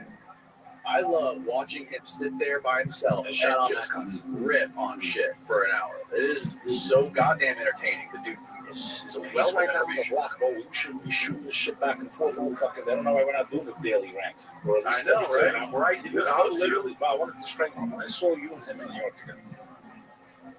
And the pictures, I'm like, we went to Jeffrey Epstein's penthouse. I was gonna fucking I was like, find these guys. I swear to God, I'm amazed everywhere, bro. I would have found you. I swear to God, I would have found you guys like every superintendent in New York City, there's Alvin. Every fucking building in New York, I look like this. I would have sent the double-headed massive ones there. I'd like, find me Julian, Dory, and Danny Jones now. And then I would have got you guys, rounded up. We were hanging out. You come to my city. We were hanging out right in front of Epstein's. I saw that. It was like that scene in American Gangster. Don't ever come to the city unannounced again. That's what I would have been like. I would have got you too, but if you ever come to the city again unannounced. I was hurt, man. We were too busy helping him build that wood table. Yeah, it kind of looks like the same one. I had to show him how to use his hands. He doesn't know how to use his hands. I'm not that great anyway. But at any event, man, so there's a few more points I want to finish up, and then I gotta fucking go. I hate leaving. Every time I come here, I hate leaving you, and I hate that I have to leave. By the way, Steven pulled up percentage of the U.S. population deaths versus the world, okay? Now, where is this coming from, Steve? Scroll down. This is coming from CIA's website. That's funny. Steven pulls up mortality rates of the world. Brought to you by the CIA. Find COVID death rates. My episodes are fucked. Every time I do an episode with you, we go off the deep end. And you don't want to use a website like this because this shit's all going to be skewed. You don't want to use CNN. That's going to be fucking. Listen, I know we were high. That I know. So if you want to. So the problem with this, look, we're looking for something that we don't know what's real anymore. No, we don't know. You can't even you look at websites and you know it's not going to be real. We're living in this crazy world where nothing is real. Did you pull up that clip with Tartarsky? That says I got it. Tartarsky. So my other point was, man, and again, this whole episode is basically about how there's double standards. The hatred only seems to be pointed towards Muslims in the media. That's what makes me angry. Why is a terrorist a Muslim terrorist? And they never use the word Christian terrorist when a Christian does the same fucking thing. It means, first of all, I don't think you can be a Muslim or a Christian and do any of that stuff, right? It's contradictory to the, religion to take life and do things that are wrong and blah, blah, blah. My whole point is, you still with this stuff? Yeah, I don't know what the fuck this is. Let it go, man. Drop it. Fuck it. We'll do it live. So my thing is, this guy goes on Patrick Bet-David's podcast. Okay. Dominic Tartarsky. Okay. He's like a minister in the Polish parliament. He deals with the European Union. And I got to say, I agree with almost everything he said. Like, I actually support him. Okay. Play some of this. You will be killed. Yes. In Poland, it's the same. We've got Polish Sejm, which is Congress, let's say, and Senate, and then President, right?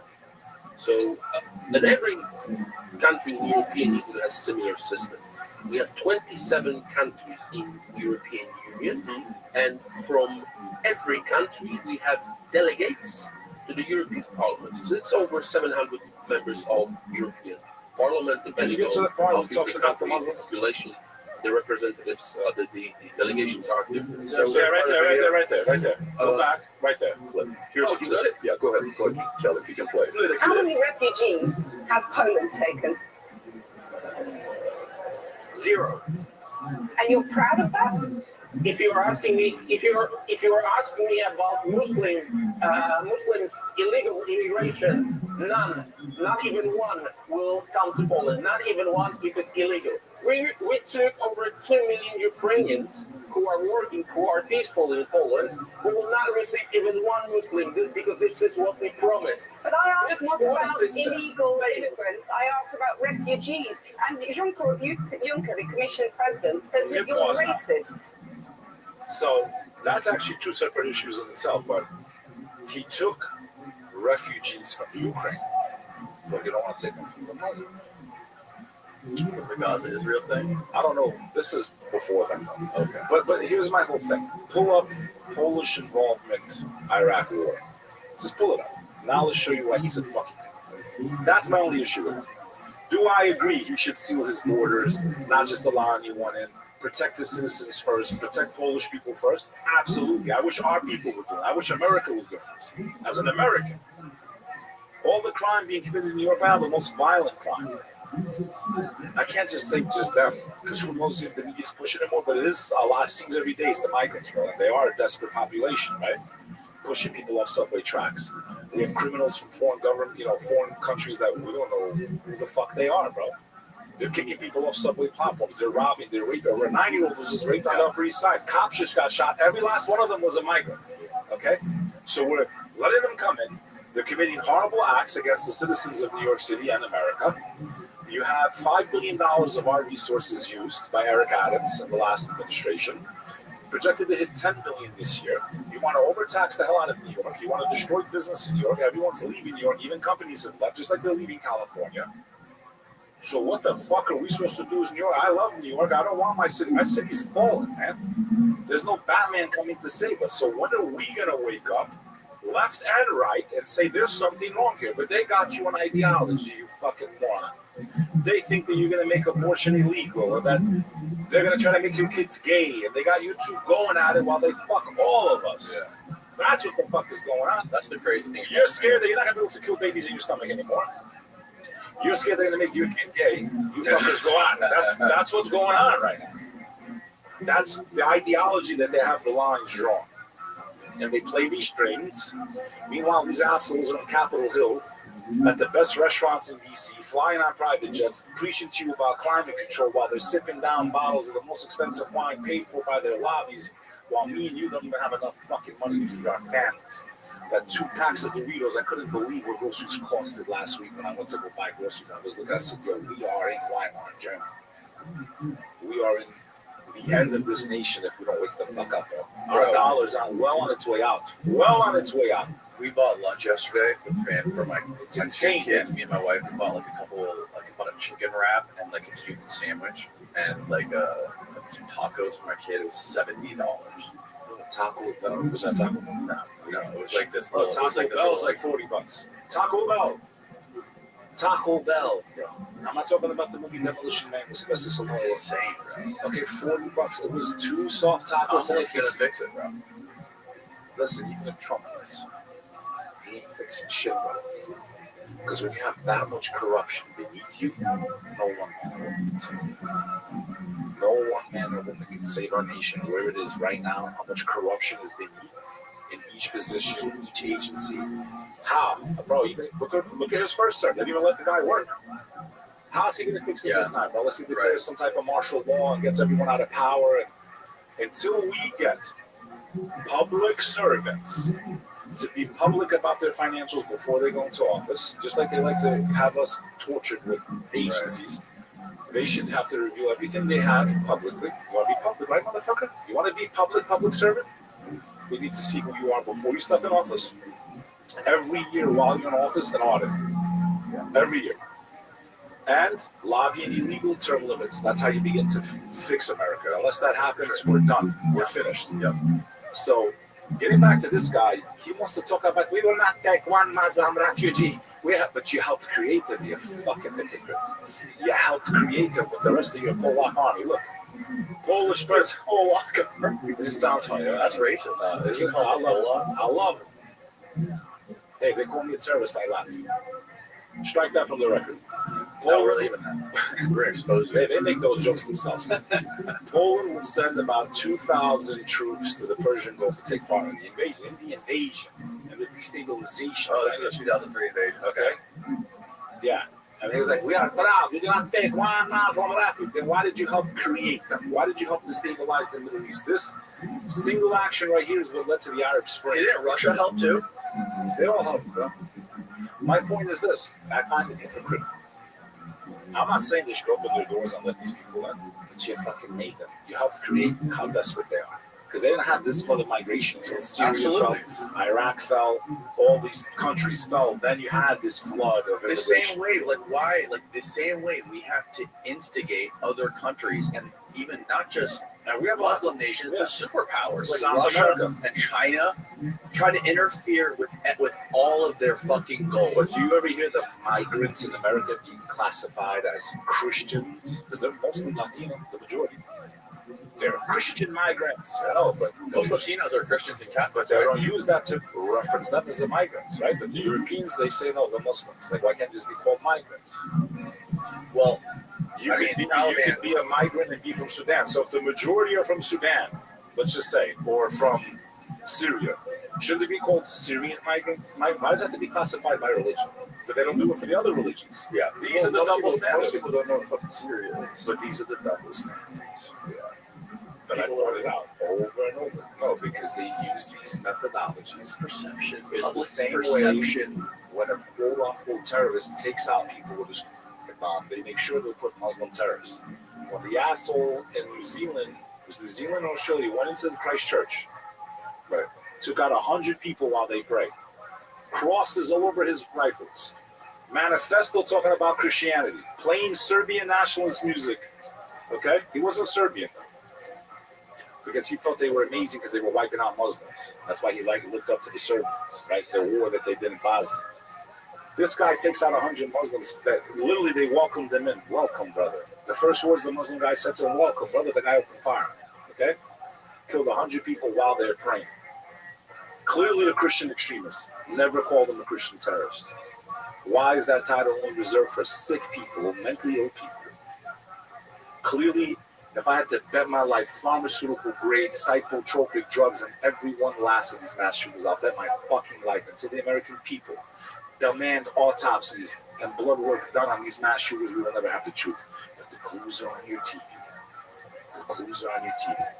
If you're taking such and such and experiencing suicidal thoughts, please contact your daughter immediately and stop, taking the pill. Yeah. If that's what's saying on your television, imagine the shit they're being prescribed.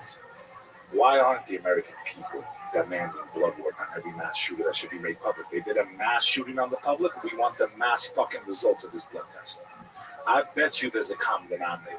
But as long as lobbies have trillions of dollars to conceal their footsteps and what goes wrong, it's like that movie Fight Club where he's like, well, if it's X amount, we only lose as much, then we'll let people die. But remember who's the calculating the insurance in the movie Fight Club? Yeah, of course. Ed Norton's character. Yeah. He's like, yeah, so then they'll do a recall if it's less than this many people die. Like, we're nothing to these people. They got you focused on your dicks, chopping them on, putting them on, changing them, make your kid gay. He's not gay. They're going to make your kids gay. You can't be gay. Kill your baby. Don't kill your baby.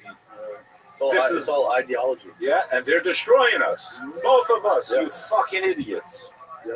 We're easily, like I said, we don't, there's no boundaries between what's real and what's not real anymore. This ideology it's insane. I had a guy in here recently, he said the best way to describe how far America's gone down this rabbit hole is he was talking to a leader in the Congo. This is a former CIA guy. And he's like, why are you guys so cozy with the Russians? He's like, we don't get it. We're trying to do deals with you. We're trying to do business with you. But you guys keep cozying up to the Russians. What's this all about? And he goes, my brother, you guys, America promises us ideals. The Russians promise us food. So they're practical. It's ideology versus practicality. The rest of the world is practical.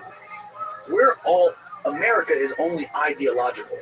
And we don't even live up to our own ideals. Let's be real. We don't even live up to it. I have my cousin that served in Fallujah, down in Texas. And he's definitely still battling PTSD, right?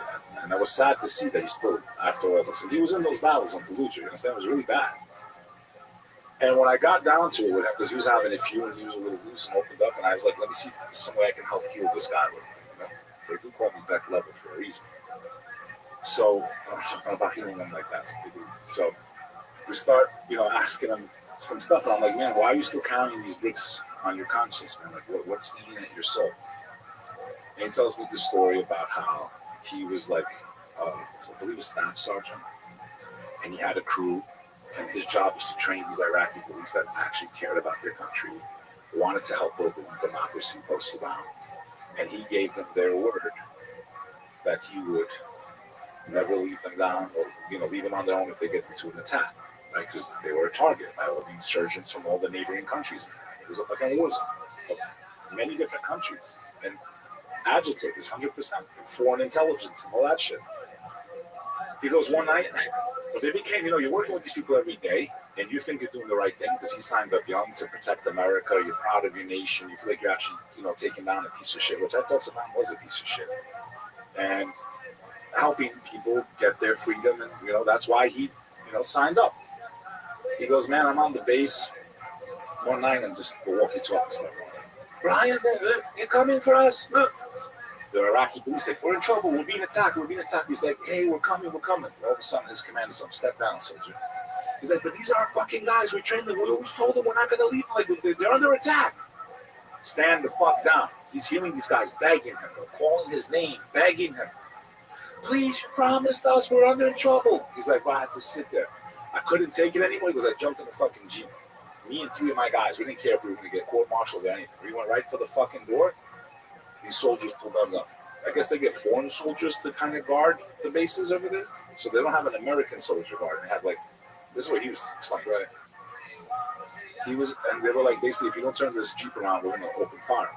Right? Imagine. He's wanted to do what he came there for, to help the Iraqis, to fucking defend them. Right? He promised he wouldn't leave them down. He had to make a decision whether he goes for it or not. He decided not to get killed.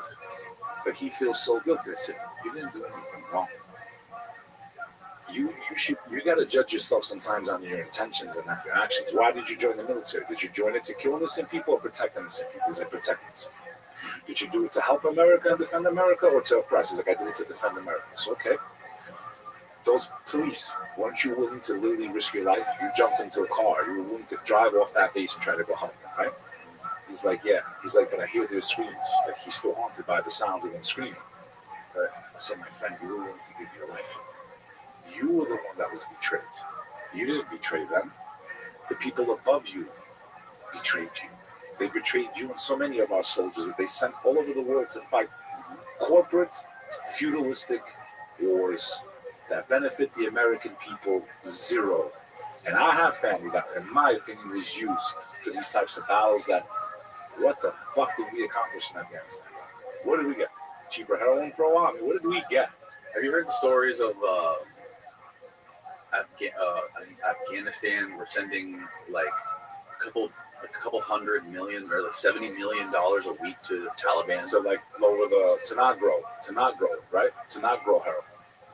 Or something. Is that why? Or I know originally we did that for a while. No, a lot of people are like really getting upset. There was a bill that was just passed, or not passed. But it's about now. Right now, there was a bill that was proposed. I think so. One of the congressmen proposed a bill.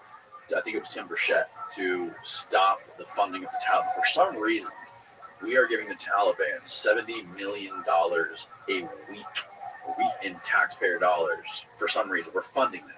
And one of the ideas, a lot of people are getting really upset about this, but one of the reasons that I had another guy on here, he elucidated why he believes they're doing that, is because the Taliban are trying to destabilize China's trade routes for like their oil and their food that are coming from that part of the world. So the Taliban are going in there and like sabotaging these Chinese trade routes, and that's the idea, is why we're getting it. So look at this. Yeah, these guys, they still haven't figured out what camouflage looks like. I don't get it. Like, how do these guys beat America? They don't even know what camouflage is. Yeah. $80 million in cash infusions every 2 weeks. I mean, when do people wake up? But they say that we're doing that to destabilize China. Yeah, well, I remember when George Bush Jr. said, we're going to take out the Taliban. Well, no, you clearly didn't go there. Now watch this drive. You clearly didn't take the Taliban out. We left them stronger than we found them. We're funding. And now we're literally funding them. And then people think that Muslims are the bad guys. The Muslims are coming for you. With American money. They're coming for you with American money. But I can go on and on between the hypocrisy. This is my message to the audience. this is just another example of the hypocrisy. If you still have animosity towards Muslims, dig a little deeper in your life. See the bullshit. See past the propaganda. See that at the end of the day, especially if you're conservative, we're on the same fucking team, man. We really are. Well, there definitely is a sect of these Muslims that do believe that this bombing. There's extremists. There's extremists in Christianity too, though. Yeah. And would it be safe to say that there's definitely some in Judaism too? Every religion has extremists. Every religion has extremists. Every group has. It doesn't mean that that represents the whole. I promise you, brother. Every faith has a group. You see, like what's going on with Candace Owens and all that stuff that's been going on. You've seen it, right? We don't need to get into too much, but you see, I don't agree with what they're basically trying Andrew to. Tate just got arrested again. Yeah, he spent the night in jail, him and his brother. Yeah, but they got released, house arrest or whatever. But my whole point is, you might have a real grievance, Candace, about certain things. But to put the entire group of people, that's where I draw the line. Oh, is that what she's doing? Well, no, but it sounds like it to some people. I would say that there's certain people that do. And I've been on some of these spaces, bro, on X. Like, they basically, every last one of them's evil. I'm like, no, they're not. Some of my best friends, like, I've grown up with them. Like, they're fucking great. Like, amazing. Yeah. Right. No, it's very different. There's a very big, very, very, very big difference between people who practice Judaism, Jewish people, and Netanyahu's war cabinet. Exactly. That guy Ben Gvir, who Julian Dory taught me about. Ben Gvir is literally one of the guys who's been in Netanyahu's cabinet forever, and the guy is, by definition, a terrorist. He had a portrait of a guy on the wall in his house who literally went in and like bombed a mosque. By definition, like the guy reveres terrorists. If we're being real, they were the first ones. Right? What about the King David Hotel? What happened there? They blew up their own shit and made it look like it was. I mean, bro, I'm trying to save your channel. That's okay. People need to dig deep. You worry too much about this. Just let it rip. Because look at the By the way, treatment I've get had. this thing off your forehead. There's a piece of my thing. There's a black. There you go. You got it. It's bothering me. You see, but I'm traumatized because when I try to be open and have real conversations, I paid the penalty for it. I got taken off Clubhouse. I definitely noticed a significant decrease on my channel, but I should have been at 1 million followers a long time ago. I've broken the internet 1 million times. And it's not to brag. I'm not saying it from a place of arrogance. I'm saying I put 5 years of my life into this. I don't have no sponsorship, no help. It's just me. I don't do it for them because I would have stopped a long time ago. I know how dangerous hatred is. I know where it can lead. I've lost family in every fucking conflict you can think of. Yeah. World War II, my grandmother's two brothers were hung by the Nazis. Post-Civil War, I lost my family. 9/11, I almost went down. So my point is, like, I understand where all this animosity comes from, and I'm trying to fight back against it. I do believe in good humanity. Yeah. My faith teaches me only God can judge you. No one can judge you. Only God. I don't hate anyone. It doesn't mean I agree with your thought or your life, but I believe that you have the right to. I'm taught to believe that in my own faith. You have the right to believe whatever you want. Only God can judge you. Doesn't mean I agree. Doesn't mean I think it's right. It means that that's between you and God. Just because I believe there's one at all. And I don't blame them the way things have been. You got all these people that should really have more in common, killing each other every 2 seconds, and the dating, and going on Patrick Bet David podcast talking about religion and just looking so much full of animosity. That's just pushing people towards not believing in God at all. It's actually hurting faith. And that's really my stance on this. I feel like I've kind of ranted my brains out here. Keep going. Yeah, we got plenty of time. Yeah. Did you see there's the interview? I think it's an old interview that just came out of Waltz, the new VP for Comedy. And I felt bad about the kid. Everyone was making the memes, and I didn't know that he had. I posted. I made a meme myself. I made a meme of him, right? Not even watching the debates. I didn't know that he had certain conditions. As soon as I knew he had some type of physical or mental condition, I immediately took down the meme. Because I just think it's wrong, regardless of how you feel politically. I can never be a part of a joke making fun of someone that has some type of challenge or disability. I'm just not down with that. And that's the case, right? He has some type of learning. I don't know. Yeah, something. Yeah. But everyone beamed the hell out of that kid. memed. It's ridiculous, dude. I use it for a it's sports like Shia reference. the Republican versus Democrat is like Shia versus Sunni in this country now. It's insane. Well, I would say it's further. It's more like, well, I guess you could say that.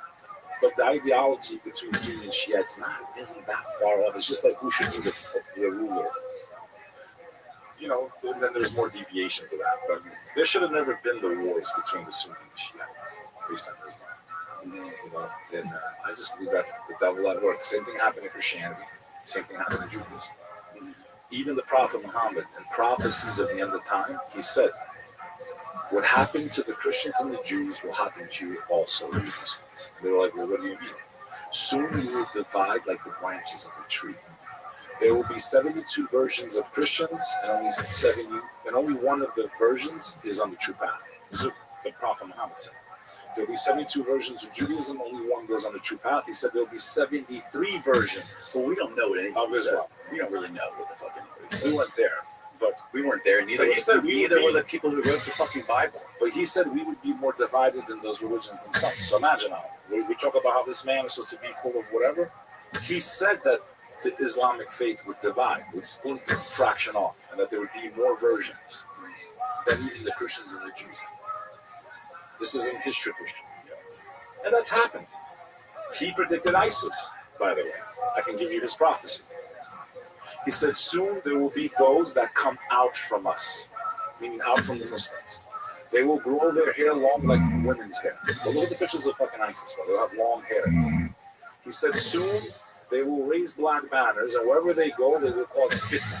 They will cause destruction. And when you wipe out one group, another group will pop up in some place. These are his words. He says, and you will know who they are, for they will name themselves after cities and towns. Who's the leader of ISIS? Al-Baghdadi, right? This is his prophecy. He said, towards the end of time, there will be groups that claim to be from us. If you see them praying, you will say these people are righteous. But they're not. He says they're the wood of the fire. This was his prophecy. They will be the wood of the fire. And if you hear of them, don't join their ranks. Imagine. This is the Prophet Muhammad's words. He predicted ISIS and terrorism. He said there will be groups that claim to be from us. This is in our prophecy. There's no fucking...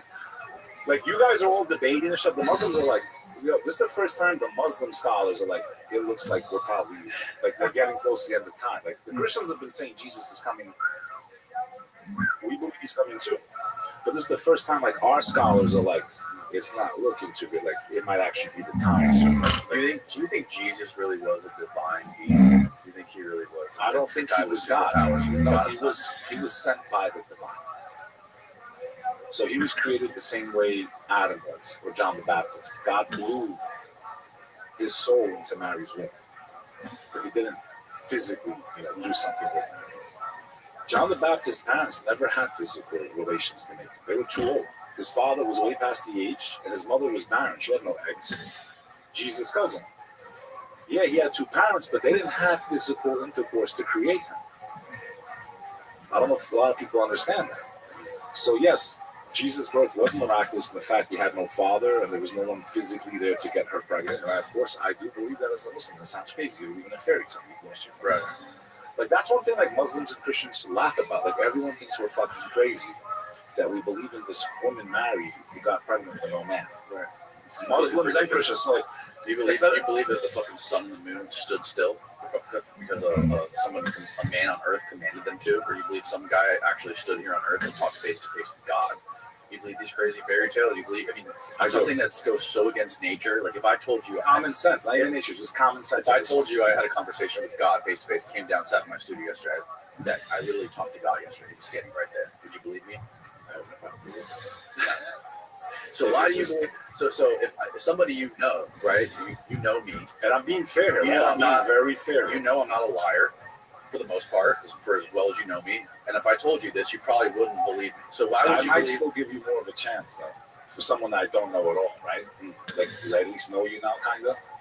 It'll be a little easier maybe to believe you. So if I didn't know you at all, it'll be almost impossible. So what if I said, Beck, some guy I know who's anonymous, who I've never met, it's even harder, right? So told me that they talked to God. That's crazy. And their sources are also anonymous, and they claim that their sources were 500 years before they even fucking wrote it down in the first place. Which is crazy. It's all crazy. Noah, the agree. first time Noah was ever written about was 1,000 years after he died. Is a legend. Yes. And I do believe it. I truly do.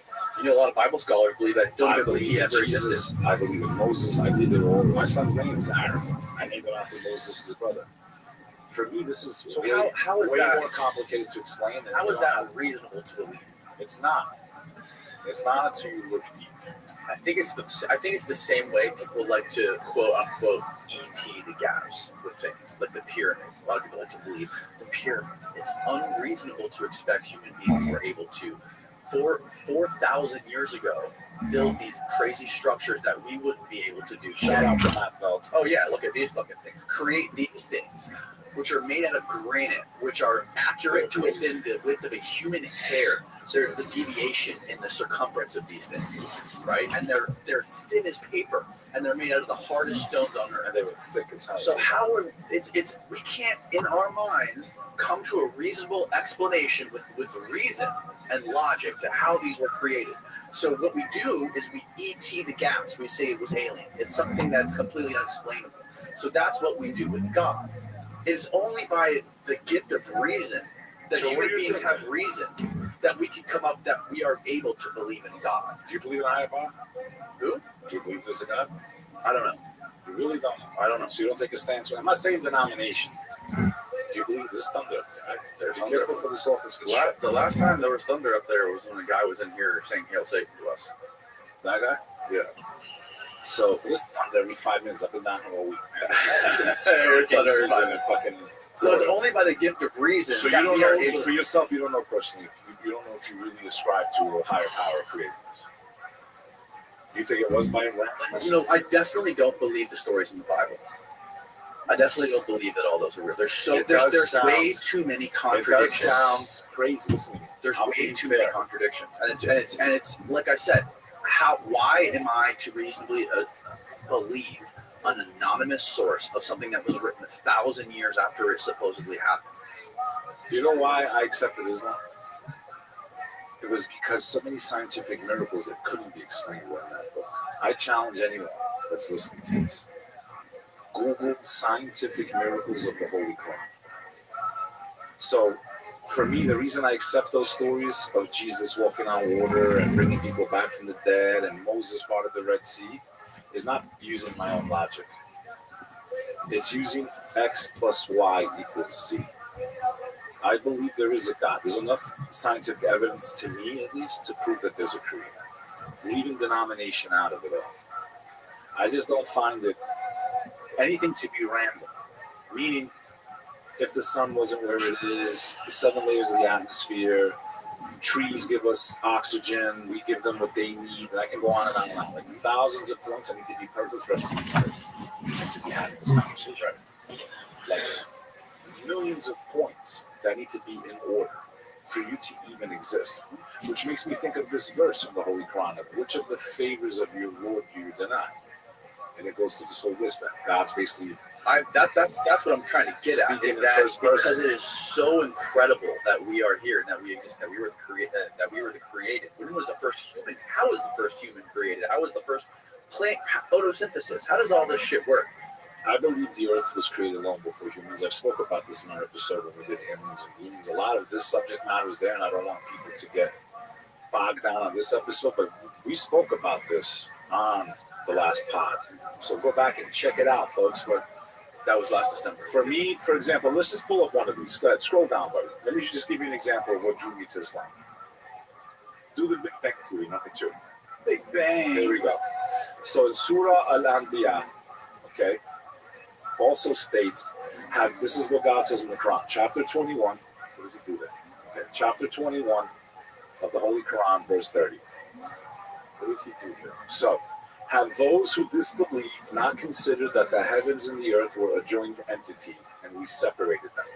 In 1929, American astronomer Edwin Hubble proposed the Hubble's law, according to which all entities in space are moving away from Earth at speeds proportional to their distance. The greater the distance from Earth, the faster they are moving. Soon after this, he discovered that galaxies are moving away from each other, meaning the universe is still expanding. Right? Continue down. the Big Crunch theory, like all these like things that are now being proven were in this book. This is the most fascinating one, by the way. This one blew my mind away. Embryology? In the Surah al-Mu'min, which means the chapter of the believer in Islam.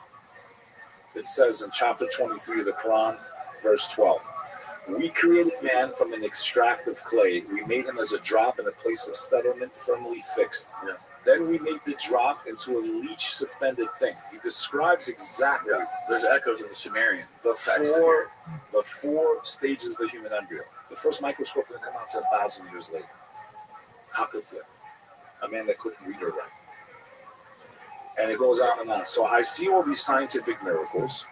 Okay, there's no way to have known. So I'm like, okay, I see this book sung by people without even looking at it. And every Ramadan, bro, every Ramadan, I see people get up in front of the mosque and lead the prayer for the whole month. They're called Hafiz. They literally recite this book without seeing word for word. And if they make a mistake, there's 100, 500 people that know at least one of those verses. Like everyone knows the verses. So I've witnessed many times in the last 42 years of my life where people pray that say the whole book. That's how God protected this book. That's why to me it blew my mind away as a Muslim. And that this religion said that God sent messengers and prophets throughout time all over the world. Throughout time. He didn't just pick one people. And my theory was the demonic realm shifted people away from God, through statues and idols throughout history. That's why a lot of the Anunnaki claims they make sense in some ways. But to me, that's just the deception of the devil using the same trick without time to get people away from the Creator. If he types in, I just want people to hear this recitation, just to understand, and I think it's a good place to maybe pick it up next time. Type in on YouTube, Omar El-Hishami, the pen, okay? And just listen to how amazing this is. Most people have never even heard a recitation of this book. You understand? The Quran is not original in English. It is only original in the Arabic language. No, that's not it, brother. You're doing it wrong. Go back. Go just type in O-M-A-R, not you, O-M-A-R, space, Hishabi, H-I, right there, H-I, there you go. Now click down, and go down one more, click that, and then put the pen. The pen? Yeah, space and then the pen. The pen. I want the audience to understand the difference. I'll click this and let's just listen to a little bit. This is the verse of the pen, the chapter of the Quran, the pen. Look at how it's recited, Dan. This is the miracle of this book. No book is recited like this. I don't speak Arabic. I'm not an Arab. But tell me what you feel, even if you don't know the words.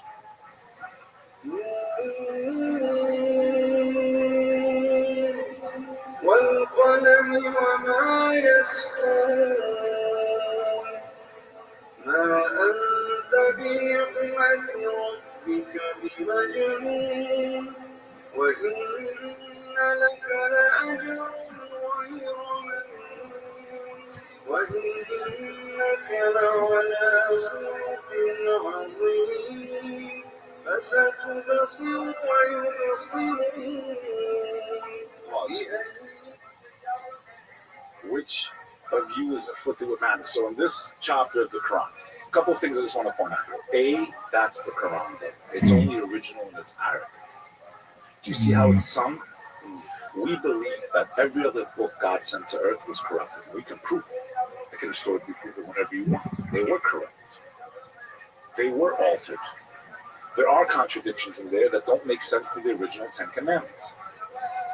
How can you tell me Jesus is God and then in one verse he tells you, I'm not even good. Why are you calling me good? Only God's good. So which one is it? 10 Commandments said don't make pictures, don't make images, don't worship anything but God. But you guys are making pictures, statues, crosses, idols. Forget Muhammad. Explain. And I love how Christians go, well, what do the Muslims know? Because Muhammad came 600 years after Jesus. Well, how about Jesus came how many thousands of years after Moses? Who was he then to give a new rule or a new book? Your logic for that already, you cancel yourself out. They have no argument against that. For you to argue, well, why did Muhammad come after Jesus? Then who was Jesus after Moses? And that's why I love Islam. Islam says that all of these prophets work for the same boss. You're not allowed to make images. You're not allowed to pray to anything but God. You don't pray to Saint Peter or Saint anyone. You pray to God. He doesn't share his power with anyone. And I say he's saying because he's a man. We can't even comprehend this being.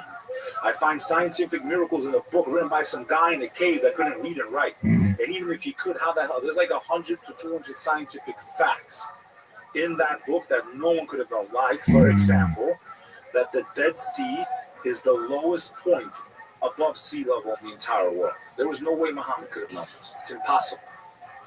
That's the same area that Sodom and Gomorrah, we believe, was smashed into the earth. That's why it's called the Dead Sea.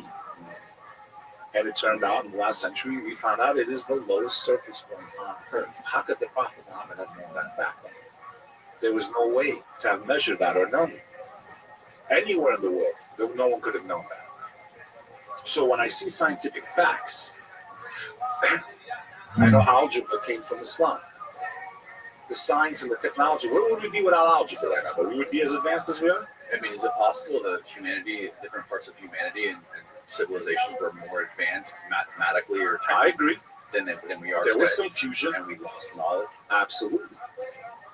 It's either that or there was civilizations or different species that were on this planet that were locked into another dimension. One of my theories of the pyramids, I just came up with this recently because I was been looking for ways to describe it for a long time. And I kind of covered this in our episode, but there was one theory that I never said on your episode when we discussed, is it aliens or demons? That was a really big episode that I had with you. I think it was one of three things. Either A, they had knowledge that we no longer have. B, it was the demonic realm, the same way Solomon had the power to command the demonic realm. We know that Pharaoh was doing black magic. We can see that in the movie 10 Commandments when he throws his rod and Moses throws their rods and he has sorcerers and magicians, and I do believe black magic's real, 100%. I believe you can summon and work with that dimension. I believe we're in an interdimensional war in the aspect of the demonic realm versus humanity. They want to destroy us since before we were even created. The devil species are not all of them, because the Muslims don't believe that all of them are evil. So what I think is going on is that maybe the ancient Egyptians worked with the jinn, they worshipped them, they did sacrifices, whatever they did, and they got knowledge from that demonic realm. The same way I proved to you on your show that Jack Parsons was doing all this crazy shit with Aleister Crowley. He's the reason we went to space, brother. How did Jack Parsons get to space? He tells you himself. We were doing all these rituals, and I was contacted by a being named Belial Dajjal. So just like we may have hypothetically advanced our technology today through demonic means, it's in Jack Parsons' autobiography. So for those of you that believe in that story, because I've seen your comments on my episode with Annie, if it worked now, imagine why wouldn't it work in the time of the Egyptians to get knowledge that we don't possess? Because that's what black magic is. You sell your soul to get knowledge or a power that you're not supposed to have. But you lose the hereafter. When you perform these rituals, you no longer have any shot of going to paradise. And I do believe there's groups of people that have sold their souls. Where do you think this paradise is? Where do you think heaven is? It's in a different dimension, I think. I think God is outside of the physical universe. Just like I'm outside of this pot. And God can see it, but that's why time doesn't apply, because they say time is circular once you're outside of it. So we're kind of like DVD players for God, probably. Who knows how many more species and creations he's made? We're like DVD collections that you could watch at any time. We all see, we all know. So for me, it's I agree with everything you said. Like I've made these jokes with people. I'm like, I know you think I'm fucking good. It sounds, for someone, I'm very analytical, man. Like extremely. Even I go, man, I sound like a fucking idiot. I believe somebody will come on water. I really believe Jesus Christ will come. I believe he brought people back from the dead. But it wasn't his power, it was God that gave him. I know that there's a God damn. I studied for 30 years of my life. I don't care if people believe in what I believe. I am telling you, please look. Most people follow their religion like a tradition and not a true faith. Not something that they truly believe. My dad was Catholic, so I'm Catholic. My dad was Muslim, so I'm Muslim. But like, they don't know anything about their own faiths. They don't want to judge other faiths. And that's the whole point of this entire episode. Seek knowledge. Stop getting your information from biased places. Like, if you want to know about Islam, ask a Muslim. Let them explain it to you. Stop asking some guy in your church whose only mission is to keep you in his church. Get your donation. Like, be fair to your discourse. Be fair to your search for knowledge. Be fair to the people you're learning about. Learn from them. Ask them. They're not going to bite you, I promise you. Some of the greatest people as Americans were Muslims. Malcolm X. who was full of hatred. He became a Muslim, that's why he died. He actually became a true Muslim. He went from preaching hatred, the white man's the devil, to no, we're all brothers and sisters. Now imagine the switch on this guy. He sees the real Islam when he goes to Mecca. He comes back and gives his lecture. As soon as he gets off the airplane, he's like, I don't think all white people are the devil. I think we can actually live together if we all learn Islam. Bang, bang, get your hand out your pocket. Game over for him. The minute he started preaching the word, the true word of Islam, which is that all people are brothers and sisters, regardless of their color, their creed, or where they come from. To have racism is to be against God, for God made all creation and all color. So for me to say one is good or the other, that was another problem I had with Christianity. So what was he? Was he white? Was he Arab? They have these debates amongst themselves. They can't even agree on his skin color. Which is why God, in my opinion, would never take the shape of a man. He would never lower himself to his creation. A God prays. God gets prayed to, but God doesn't pray. Why did Jesus pray like the Muslims? Matthew chapter 26, verse 36, and we end it right here. We end it right here, right now, just before I miss my flight. You got that, bro. Yeah. Do you think there's other worlds out there with life? I think that there may be. I would never go to say yes or no because only God has all knowledge. I know there's definitely life on this earth in a parallel dimension. 100%. Yeah, but do you think there's other worlds in the universe or in the galaxy? There may be. I don't know. I know for one thing for certain, there is other things alive, Danny, in dimensions, even on this planet. The demonic realm lives on a parallel dimension to this earth. I believe there's even a crossing coming soon. I think science has figured out a way, kind of like your picture in a way, man. Like a portal. I feel like they figured out a way to allow that. There's a way to get that dimension into this dimension, which is why they're releasing all the alien shit. I think they're future humans coming back. I've heard that theory. I recently had a guy in here to tell me that, to explain that thing to me, and I think I believe that. An anthropologist came here and explained it to me, and I think it makes the most sense out of everything. I want to go and dig into that episode. You have encyclopedias, man. A theory. Like your work is phenomenal, man. It's like anyone that just wants to really go deep into any subject of life, religion, politics, like the work you've done, Julian, all of you, is just phenomenal stuff. And I've done a little bit, nothing like that. Because we are so rare, human beings, the way we look and the way we walk upright. We're so rare on this planet alone. It's astonishing. There's over 2 million cataloged species of animals on this earth. Yeah. 20 of them are hominids. And then we are a subcategory of those 20 hominids. And what happens if you take we're the only one of the 20 that walk upright and that have figured out how to create technology to get off the planet. What happens if you take out the ants then? What do you mean? If we just wipe out the ant species, what happens? No more ants? No, we're all fucking dead. So as arrogant as we can be that we can walk and make spaceships, we're still relying upon the insects to be alive. We need flies and fucking fleas because it's called what? Ecosystem. Yes. I'm breathing oxygen, releasing what kills me. The oxygen, carbon that the tree breathes it. There's too many things in order for this to happen. Too many things, too many perfect dots connected for us to exist, which is why I know it was designed. It is a simulation created by the creator to try those of us that have been best in character. The game board of life is rigged, but how you respond is your salvation. How you respond is your free will. You couldn't control to what family you were born. Your timeline was set for you. You couldn't say, I'm going to be Danny Jones, I'm going to be some white boy in Tampa. Be me and Scotty. Like, no. God said you're going to be born to that. And I couldn't choose. You're going to be born to a family that's going to escape communism, get massacred. Like, my timeline was set. I can't control the things that happened to me in my life. I couldn't control that my brother died in a car accident. Same with my mom's brother, but still, he was my brother. He destroyed my life. Tomorrow's a very sad day for me because I always celebrated my birthdays with him. I haven't celebrated my birthday since he passed. Tomorrow I'm going to try. I never celebrate a new relationship. I just don't either. It's a moment of reflection for me. Like it really, I just really feel the passing of time. I know how precious every moment is, every second. That's why when someone gives you their time, man, you can't get mad at the guy honking the horn on you if you're sleeping at the wheel.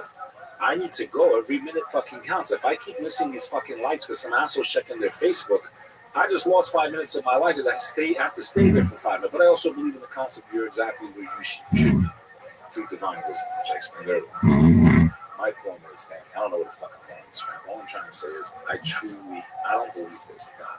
And I can't spend this all 2 hours together. I know there's a God, man. It's not because I have 100 feelings. It's like too many dots connected, man. I understand these stories sound crazy. That's why I said earlier, X plus Y equals Z. I know the Quran has never changed. In the Arabic, I don't want to hear about translations. In the Arabic, Muslims pray in the Arabic. Christians can't even speak Aramaic. The majority can't even say 10 words in his language. Don't compare the two. And it's not to be arrogant. The reason we pray in Arabic is to preserve the book. That's why me, a white boy, I pray in Arabic. A Chinese Muslim prays in Arabic, not to glorify the Arab culture. Sometimes there's a lot I disagree about it. It's to preserve what we believe to be the final book of God, which is why it has miracles that I can show you. There's no way this guy could have known. There's just no way. How did this guy that couldn't read and write, and even if he could read and write, how could he have known these things? That fresh water and salt water don't mix. You have to know how to calculate density. It's to the invisible eye. You can't tell they're not mixing because it kind of goes like layers, like pancakes on top of each other. You have to know how to calculate density. So to me, there's like 200-300 scientific miracles. That's what drew me. I was like, wow, okay, so scientifically, this guy, like, how the hell did he know? But then there's things that are even more crazy, like the signs at the end of the world. The Prophet Muhammad said that towards the end of time, the buildings of Mecca would reach for the skies. If you look at Saudi Arabia today, they even built a massive clock tower. He even said, soon the time will come where the shadow of time covers the Kaaba. Kaaba's that black box that the Muslims pray towards. They don't worship it for your tunes in the comments. Black box. You know, the box in Mecca that all the Muslims paint. Pull up Kaaba. How do you spell it? K-A-B-A-A. Kaaba black box. The black cube that the Muslims pray towards. Pull up an image of that. So now, pull up that picture towards the right. You got these guys out there trying to say, the Muslims, they worship the box. No, we don't worship the box because during the time of the Prophet Muhammad, they used to get on top of the box and call prayer. You're not going to stand on top of your own idol. Could you imagine a Hindu standing on top of a statue of Shiva? Or a Christian standing on top of a statue of Jesus? Oh, they worship the black stone. No, we don't. There's a concept in Islam known as Niyya. Niyya means the intention. Where's this thing? This is in the heart of Saudi Arabia. We believe that this is where Abraham constructed the temple to worship the one God. He left his wife in the wilderness. Now, you see that clock tower? Yeah. That's one of the signs in the world in Islam. The Prophet Muhammad, peace be upon him, please double research this stuff. Please double check my references, because if I make an error, I'm responsible for the information that I give you as a human being to God. I'm responsible to God, not to Danny Jones, not to Google, to God. If I give you information that's incorrect or that can manipulate your opinion without giving you facts. His prophecy towards the end of time is that soon the buildings of Mecca will reach for the sky. The mountains will be pierced, which they just did. They built tunnels right through the mountains. Okay, he said this during his life. And he said, this is well recorded, he said that soon the shadow of time will cover that black box. At the time, they were looking at the shadow of time. How can time have a shadow? You can't see time, right? You think he was talking about a clock tower? Look, when that sun goes behind that tower, it casts its shadow over the box. They call it the Saha, which literally means the watch. They, the locals, call it time, the time tower. How could he have known that? How did he know 1400 years ago? How did he know that he said, soon the Bedouins of our people? Look at the deserts of Arabia 67 years ago. There's this fucking sand there. And a bunch of camel riders, literally, milking the camels and drinking the milk and eating dates. Hee-haw, motherfucker. That's what they were doing out there, okay? Today, the biggest skyscrapers in the world, where are they? Dubai. That's right. He said, soon the time will come where the Bedouins of our people will compete with one another to build buildings that touch the sky. These are his exact fucking words. Not, oh, I'm guessing.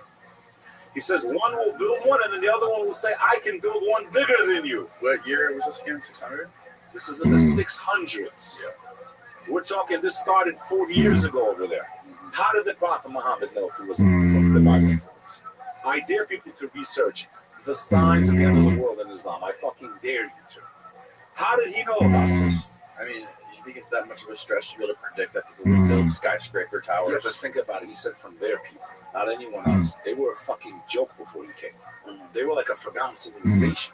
Well, maybe he was just talking about people in general. And he said the Bedouins, and he described how they're going to boast.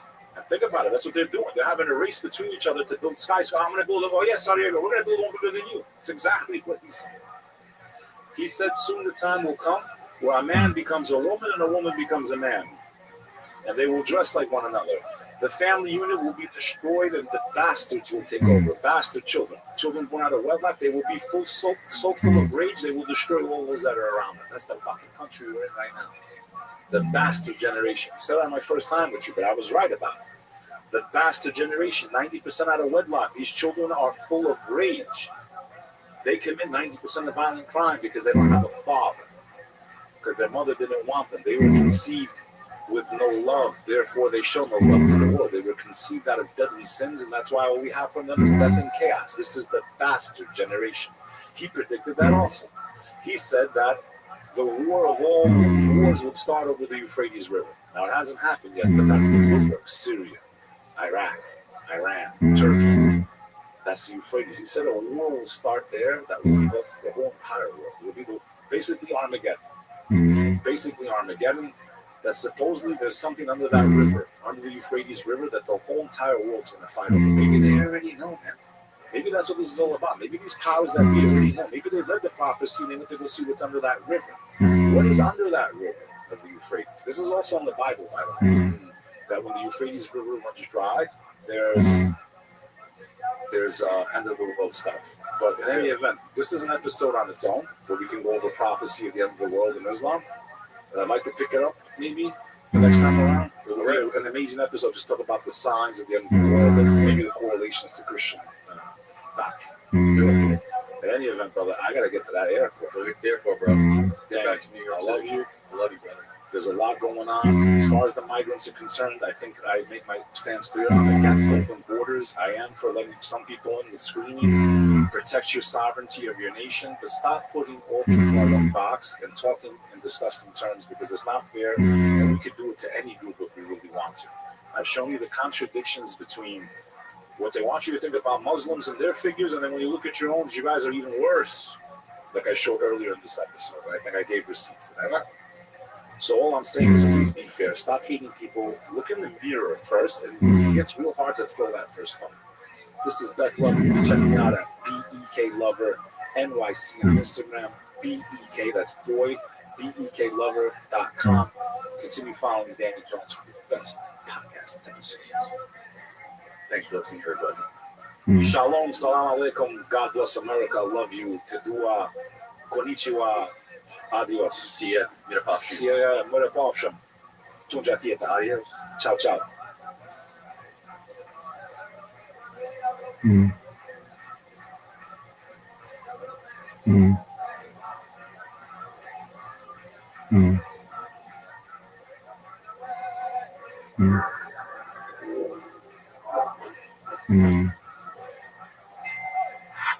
Try to keep the aliens on their toes.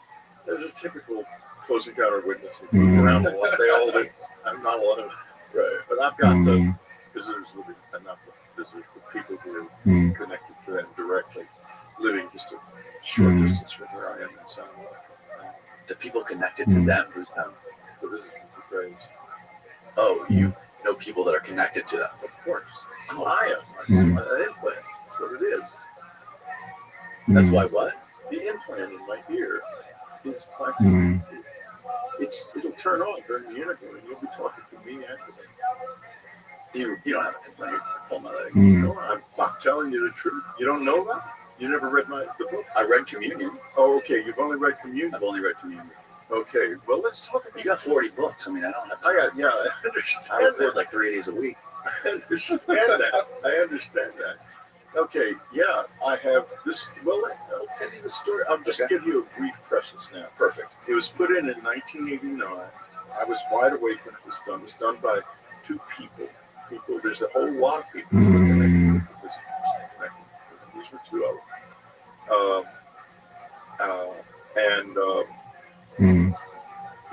I couldn't use it for years. But after my wife died, it began to become useful. And it now is my absolute go-to. It's like having an unbelievable AI. Only whatever's on the other side of it is not artificial, but brilliant. And it works with me when I'm writing. At 3 o'clock every morning, I get up and there's a dialogue that goes on. It's not like channel. It's much more direct than that. It's very important. And during interviews, it will be working most of the time. And it turns, sometimes it'll turn off in the middle of an interview. Turn off? Yeah. Then it's like my mind becomes much smaller. It's what it feels like is your mind gets very large. You have a very large, complex, and all kinds of things are available to your memory that aren't normally there. And then when it turns off, you're back to being your Can you see it behind your ear? Like, you can feel it. It's right here. Yeah. Have you ever had a doctor look at it? Absolutely. I've got an MRI scan of it. In fact, I'll send it to you. I mean, a CT scan of it. Is it online? Let me. You don't have to show it. So you can send it to us after. I'll give it to you afterwards. I just send it to you. It's right here. I have it. And what does it look like on the? A little white dot, because it's metal. And on the CT scan, it looks like a round white dot. You want to see it now? Yeah, sure. Let me see it. Yeah, I'd love to see it. It's just, being connected to this doesn't mean I love them. I'm their friend. It does mean that I don't know exactly who I am connected to, but whoever I am connected to is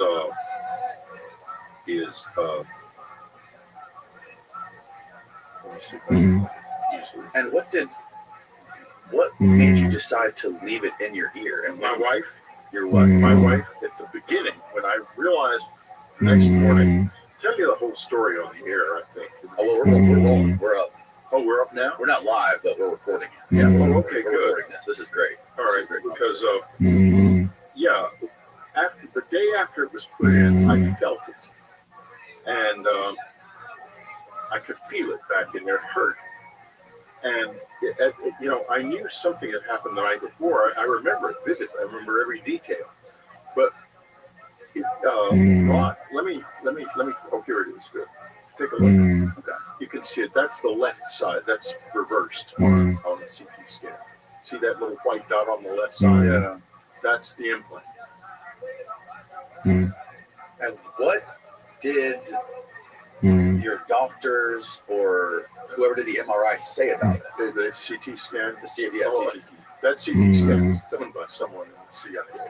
What? Who wanted it very badly to be taken out, but I wouldn't let it.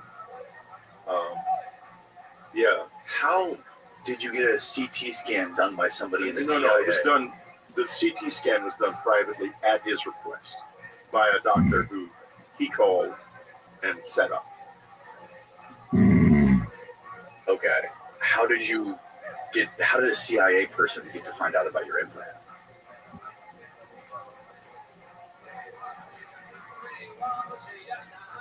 I'm known for them I see to be a legitimate close encounter witness, and they are interested in that.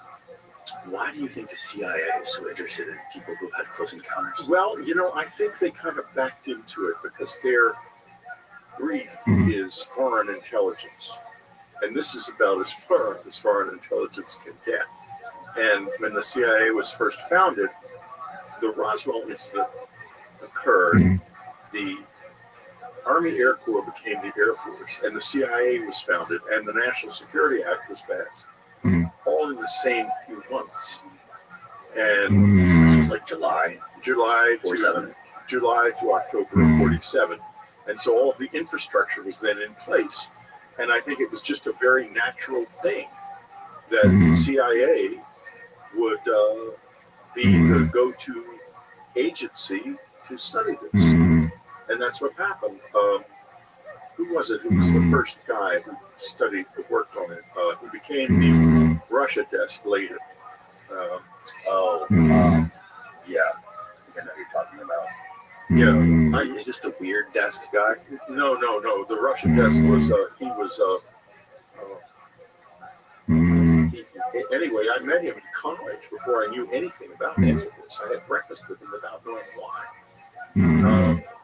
So he already knew that this probably would happen when I was in college in the 60s. You randomly met him at breakfast? No, I didn't randomly meet him. He called me and said that he wanted to meet me, and I said, I have classes, and he said, well, why don't we have breakfast? And so we went to breakfast together at the Commons in the University of Texas. And I remember now. I had told my father, who was not a member of the intelligence community, but his brother was, and he knew a lot of people in it, that I was interested in possibly joining the Central Intelligence Agency, because I knew a little bit about my uncle's work in Air Force intelligence, and it sounded exciting. I was an innocent young kid. And Dad said, as usual, closed-mouthed way, okay, well, you'd have to fill out an application. I said, yeah, I would. He said, well, good. Well, go ahead and find it. See if they send you an application and fill it out. He sounded real cheerful about it. So I went about finding out how to apply, and a few days before I even applied, this call comes from this man whose name is still blocking me on this. Being 79 years old, you have these things with his name blocked. Anyway, this guy calls out of the blue at my dorm. Is it Ron Pandolfi? No. Ron Pandolfi was much younger. This was this was a serious member of the organization. I'm going to look. He was eventually drummed out because he became obsessed with moles. A lot of moles during the Cold War. Yeah. Well, I don't know why I can't remember his name. It's okay. It doesn't matter. We can keep it. Yeah. It's probably best not to say too many CIA folks' names on this podcast, anyways. Oh no, it's okay. He's dead and he's well known. He's nothing new. Oh, okay. It's nothing. I don't say that. I don't say any names of living CIA agents except the ones who are out, like Semivan. Jim Semivan. I mean, everybody knows he's in CIA. Makes no secret of it. It was. Well, I can't remember his name. Do you want to put your headphones on, or do you prefer not to? Does it bother your ear? Well, it bothers this. Okay, yeah, because this gets very hot when I'm working, and with the headphone, it gets really hot. So, what did the CIA? So, the CIA, this guy we're talking about, he told you you needed to get well, he said to me that I was too patriotic, and that the CIA was infiltrated with Russian moles, and I would get killed if I became an officer. You would be killed by a mole? That's what he said. Because you were too patriotic. Too patriotic. And I don't know if that was true or not, but it scared the hell out of me.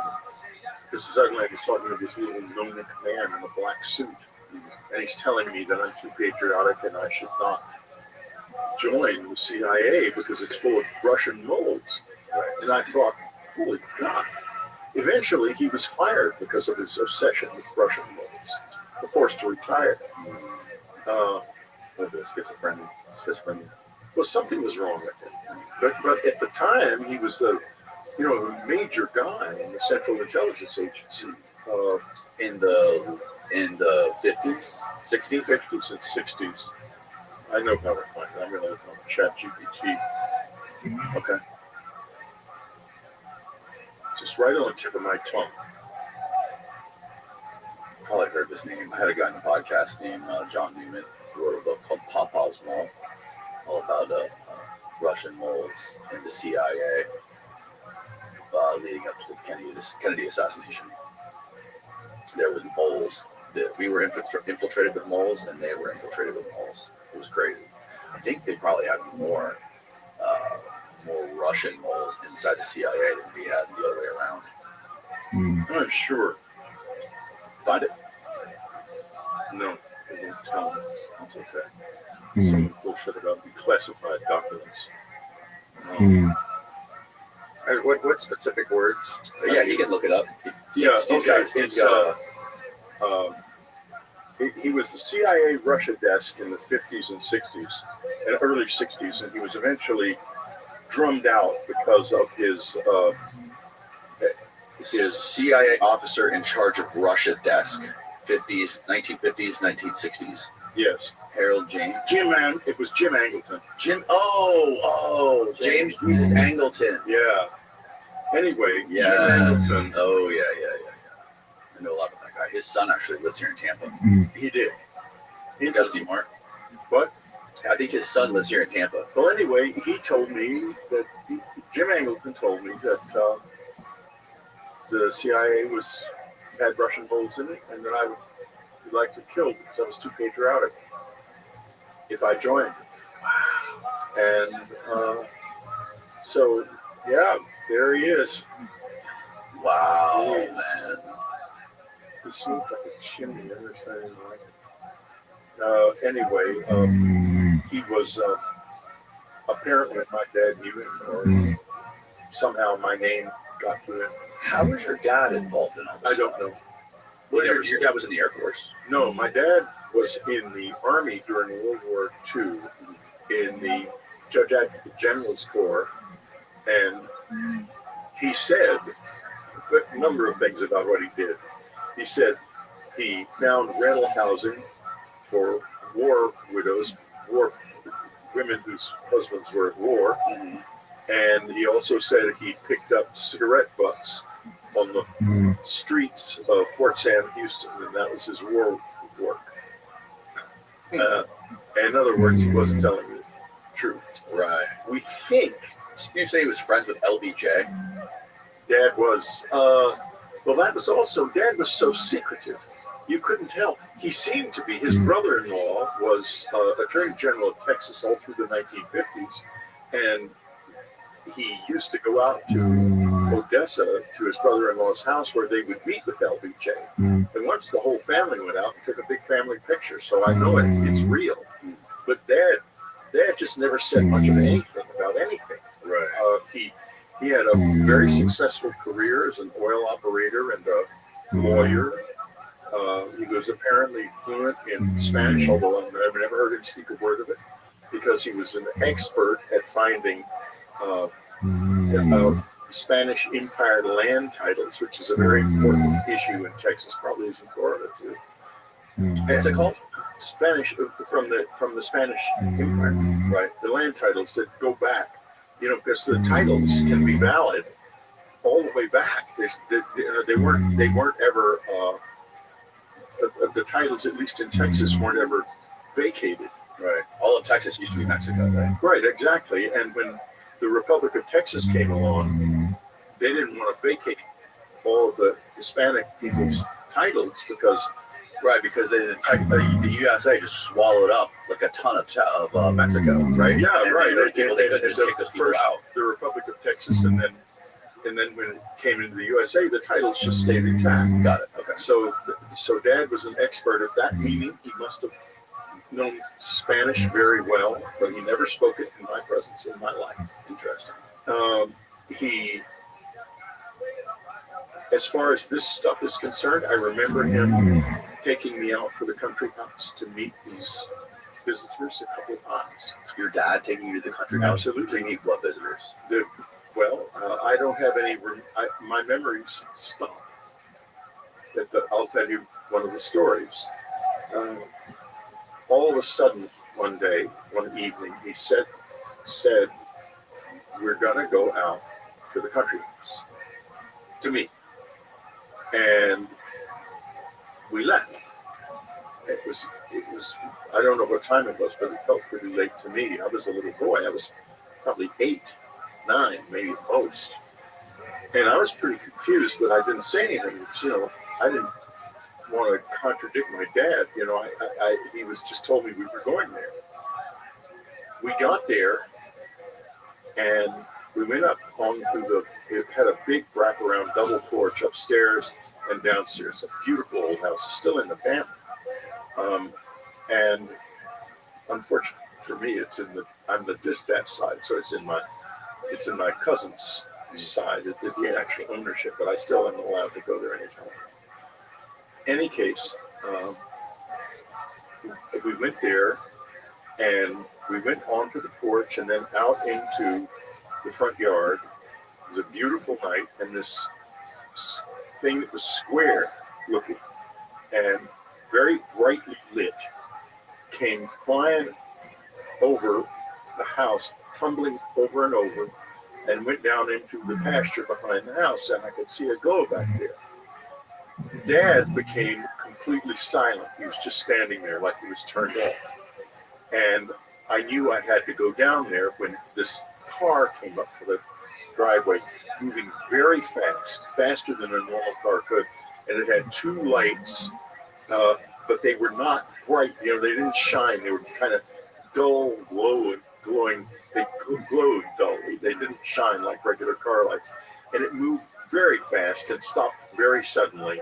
And I immediately knew I had to walk down into the back pasture, and where that glow was, and I did it. But I don't remember anything about what happened there. And that's the last of that memory. I don't remember being taken home or anything, but I guess I was. Another thing that happened was, and this one was, I remember pretty vividly. All of a sudden, after dinner, my father announced that the family was going to the country house, but I was going to stay in San Antonio, and I was 11. And so they all pack up in the car and go driving off 50 miles north of San Antonio, leaving their 11-year-old boy alone in the house by myself. And, I have my dog, and I watch a little TV. I get a little nervous and scared, because I've never really done that before. And finally, I go up the stairs to go to bed, and my bedroom had a window air conditioner in it with the window above the sash, the upper sash, was filled in so that it couldn't be pulled down. It had been pulled down, and all the insulation was hanging out. And I could see on the roof of the house outside that I was on the second story, and there was a first story roof wing beside my room. There was a man standing there. I could see him in the dark, and that scared the living daylights out of me. So I ran downstairs and called the country house, and my mother answered, and I told her that there was a man on the roof. And she said, well, call the police. And I said I would call the police, but there was no 9/11 in those days, and I didn't know how to call the police. So I was looking in the phone book for a number for our local police department, Terrell Hills, Texas, and finally found it. And I called them, and I said, I'm home alone, and there's a man on our roof. And so they sent a police officer, and the following thing happens. Now, this is a little Texas one-horse town in those days. So maybe he wasn't the best police officer in the world, and maybe that's why this happened. But he pulls up to the front of the house, and he gets out. He's got this huge gun in his hand, and he's stalking up to the house. It looks terrified. And I think, what is going on? Why is he already scared? And so he comes into the house, and I said, you can see him standing up on the roof. And if you go in the bedroom, and I pointed him out, he goes up the stairs and immediately comes running down again, yells as he's passing, there's nobody there, runs back to his car and drives away. And there I am. And this was when you were how old? 11. And then my next memory is getting my breakfast the next morning and having them come in before me. And I don't think anything's ever said about it. Now, all these memories that you have of your childhood, all these experiences that you have of your childhood, those didn't surface until, correct me if I'm wrong, but those seem to surface around in the 80s. Is that right? No, these two have always been with me. These two have always been the ones that surfaced later, and I wrote a book about this called The Secret School. I'm very iffy about it. because memory, I've studied memory a lot. Right. And memory is not, it's not marble, it's not even plastic. Memory is a liquid. It's a liquid. And so if you've got something fixed in your memory, that's a special kind of memory. Most memories are very malleable and very changeable. And, witness testimony is not reliable testimony. It never has been. Right. And unfortunately, still in our courts, we put people in jail all the time, all over the Western world. In fact, all over the world, based on bad memories. Mm-hmm. And so I'm very wary of my memory. I'm very careful. So I don't talk about, like in a situation like this, I don't talk about things that aren't direct fixed memory. I don't, like the other memories from childhood, you can read The Secret School and decide for yourself whether or not you think they're true. I didn't read The Secret School. Okay, well, The Secret Schools, it's about my childhood. So let me ask you, sorry to interrupt, but real quick. So was Communion your very first book? About this. About this stuff. And Communion is arguably like one of the most popular books on this topic. Yeah, it's, as far as I know, it is the most popular. It is the most popular book on alien abductions and this phenomenon in modern history. Yeah, well, it initiated, if contact is real, the book initiated contact. I mean, because it woke up millions of people up to that face with those big black eyes on the cover. Now, when you wrote about these creatures with the typical gray aliens with the big heads and the big black eyes, were you the first one to bring this into the public sphere, or were there already like films being made about this? Not I remember Betty and Barney Hill. Betty and Barney Hill's descriptions weren't like mine exactly. Were they prior to you though? Yeah. Okay. I knew about, I think I'd seen an article in Look magazine about Betty and Barney Hill years before. But my interest in this was zero. By the time I was in high school, I had those funny memories, but they didn't really, they just hung there because they made no sense. Right. And I didn't think about it. I had a period of time when I became very depressed in my early teens, because I think now it was because I used to have a lot of contact with the visitors when I was a boy, and they quit contacting me after I reached puberty. But here's the peculiar part of this. I was so depressed that my parents were afraid for my life, and they decided for me to see a psychiatrist. And there was a period of time when there was a lot of discussion about who should he see. I end up with an Army general who has a security clearance and who is a big psychiatrist in the U.S. Army.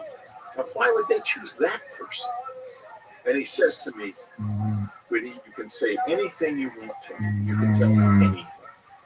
I didn't know what to think, because I didn't have, by that time, I just had those two memories, but they weren't important, and they didn't feel like why I was feeling so sad. Right.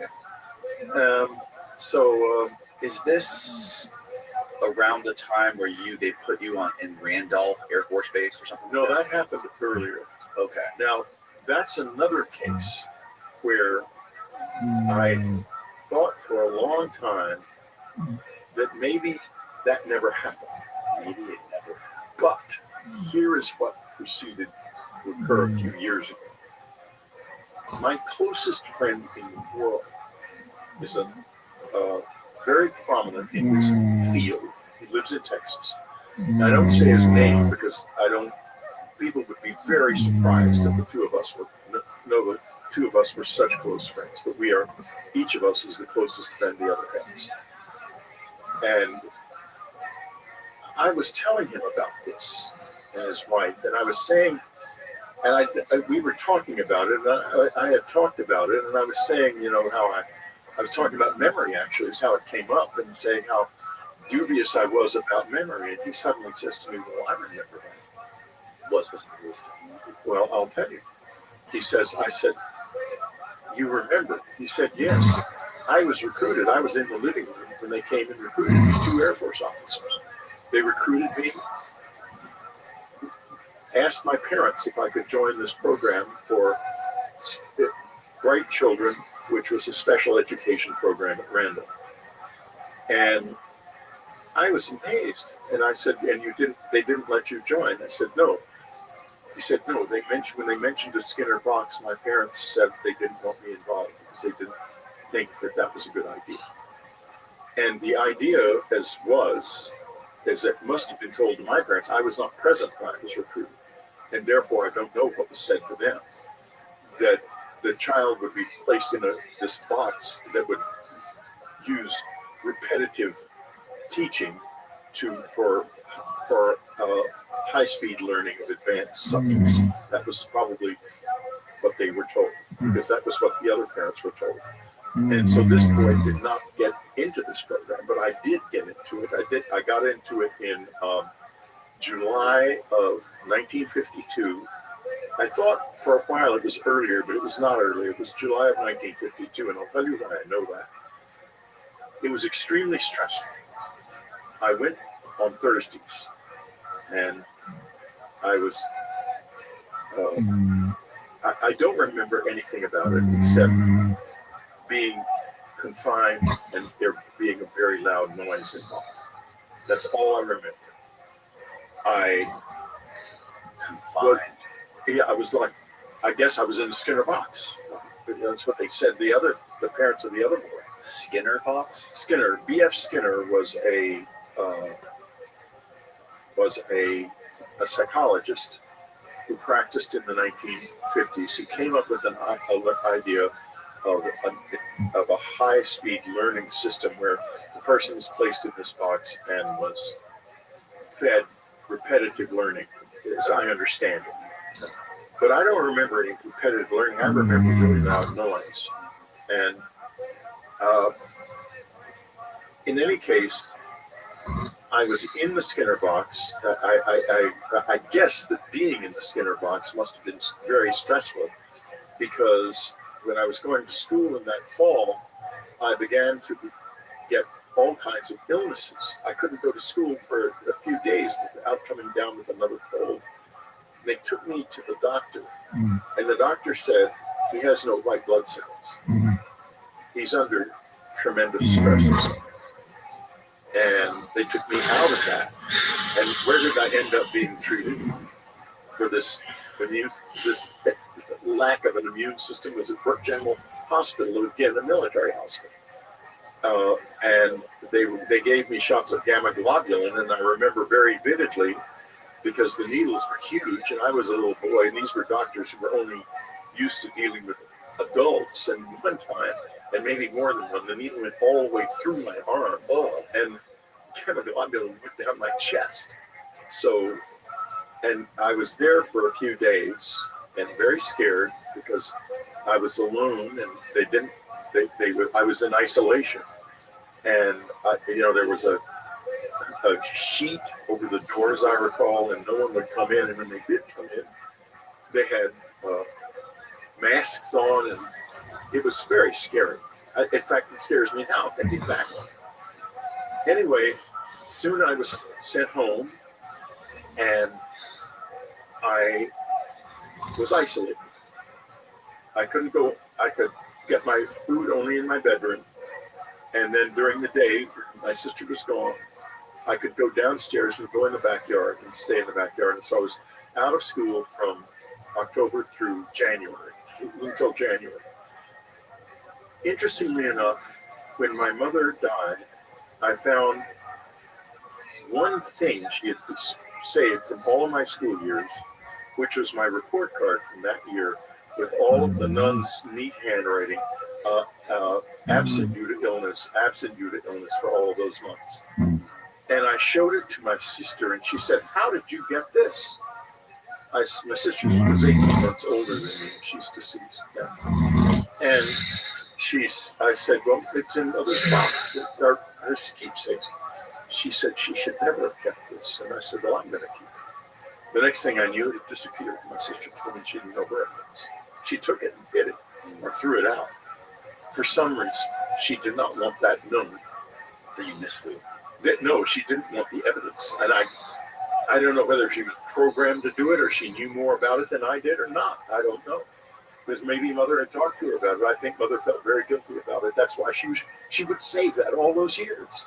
What do you think was going on? What do you think they were doing to kids like you at this military base? That was this progressive learning that was stressing you out so much that it wasn't progressive learning. I have theorized about it. I can't remember anything except the loud noise. This is my living memory. I even have started a novel about it called The Changeman, which I'm never going to finish because nobody will buy my fiction, only my nonfiction. And I want to eat. So I just anyway. Maybe I will finish it. My kids can publish it after I die. It'll tell the whole story of the novel as fiction. But what I will say now is that I think they might have been trying to get me to leave my body, and or something like that. It was not just some sort of like MK Ultra spinoff or something. It was right before MK Ultra started, and I think it had something to do with that sort of thing. That's just a wild guess, really.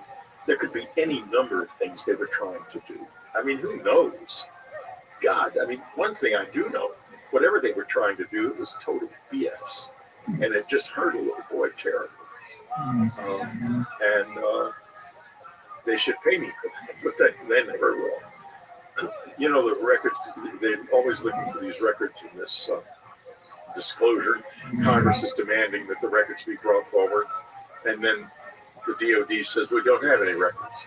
And they're not lying because they've offloaded them to the defense industry. So they don't have to be. FOIA doesn't matter. The records aren't there. In any case, as Art Exum, General Exum, Arthur Exum told me long ago, he was a close friend of my uncle's. They were both at Wright Field, at the Air Materiel Command, when the debris and bodies were brought in. So Roswell? From Roswell, yeah, in July of 1947. So no one can tell me it didn't happen because it did. As I didn't get lied to by my own family and a good friend like General Exum, who was a very distinguished officer and also was commandant of Wright Pack for a while. So what do you think that was at Roswell? Where did he crash? Oh, I can tell you precisely what crashed. Why it crashed, I can't tell you. It was a device containing 3 entities, which were part of the device, essentially. They were biological entities. And supposedly one of them was still alive when it was brought to Wright, but General Exum didn't say anything about that. The only thing, he didn't tell me this directly, he told one of my relatives this, that he had held one in his arms, and it was like a big insect. That was his precise description. My uncle said that he didn't refer to the bodies. He referred only to the debris and the object, which he said was somewhat intact. And so they had, from Roswell, partially intact object and some debris and bodies, 3 bodies. And Walter Hout, who was the press officer at the Army Air Base in Roswell, left an affidavit, which was published by his family after he died, describing all of his bodies and so forth in great detail. And he said to me, I went out to Roswell to talk to him. He said he wouldn't talk about the bodies. I asked him point blank, were there bodies? And he was simply silent. He wouldn't say yes, he wouldn't say no, because he didn't like to lie. He was a very straight up guy, straight ahead guy, Paul was. And so he left this is as much as he could do. And Colonel Jesse Marcel left a videotape with, thanks to Stanton Friedman, where he describes in detail the debris that he found and brought in to his home in his station wagon with his little boy. Dr. Marcel passed away just a couple of years ago, who attested to this story also. Right. So it happened. Have you ever heard Andy Jacobson's account of this crash? I don't think it's correct. Yes, I do know it very well. It seems really compelling. I know I know a lot of people aren't a fan of that theory, but it's interesting that she's the only one that talks about it, and no one else seems to appreciate it or take it seriously at all.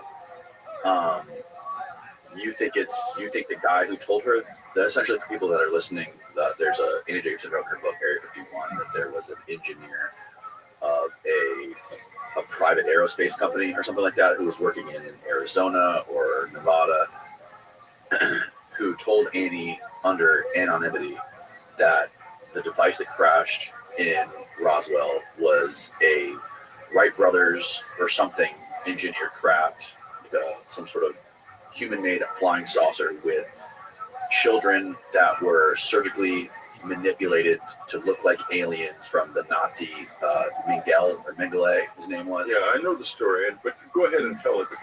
People who aren't familiar with it. Yeah. And essentially, Stalin sent the craft over here, remote controlled it over here, and crashed it with these children, these Russian children that were deformed by this Nazi, to sow chaos within the United States. Okay, I can tell you a lot about that and where that comes from. And let me just finish the end of it. She asked this guy, Stephen, you can probably find his name if you just Google Annie Jacobson, engineer Roswell. I find out who his name actually was. She actually talked about it on Lex Friedman podcast recently. And she asked him later, she goes, why wouldn't you make this public? Why is this such a big secret? Why are you waiting until you're essentially on your deathbed to tell me this? Why didn't you guys say? Because if you guys would have let the public know when this happened, it would not hurt the image of America. It would hurt the image of Russia, because it makes them look like, sickos. It makes them look like sinister people. The fact that they would do something like this. And his response to Annie was, because we started doing the same thing as soon as we found what they did. As soon as we found out that they were altering children and doing this stuff in Roswell or in Russia, we started experimenting with the same thing. And we know that I think it was the 70s and 80s, that there was projects going on the East Coast of the United States where they were injecting children with plutonium and all kinds of nuclear material to test on them. I think Bill Clinton shut it down in the early 90s. I don't know anything about that, and therefore I can't speak of it. But what I can speak of it is what I do know. I'll circle back for a moment to General Exum and my uncle. Before I published Communion, I knew nothing about General Exum, and I knew nothing about my uncle's work in the Air Force. Nothing. Nobody in the family did. I knew one thing about it. One thing, which was that he'd seen when they blew off a gigantic hydrogen bomb, the Russians did, in 1959, I think. And I happened to be staying at an aunt and uncle's house in Washington at the time with a friend. And suddenly my uncle shows up. The aunt and uncle were on vacation in Spain. And he told me, I asked him, because I knew he was an intelligence officer, I just didn't know what he did. And I said, what do you think of this massive H-bomb that went off? They went off in Russia. He said, oh, I saw it. It's the size of a football field. And I thought, he saw it? How did he see it? And I said, when did you see it? He just laughed. He didn't say anything more. So he was in other words, he was deep in this in Air Force intelligence, apparently. Right. Now, after Communion was published, he suddenly telephones me. At this point, he's in retirement at Retirement Village in Lackland, at Lackland Air Force Base in San Antonio. He says, Woody, I want you to come down. I've got some things I would like to talk about that have to do with your book. And I hung up and I said to Ann, my wife, I said, Vicky's going to talk to me about my book. Can you believe this? And so I go down, and he and his wife and me and Ann have a lunch. And he talks about the debris and the object, as he put it. He I didn't ask him directly about bodies because it didn't occur to me at the time.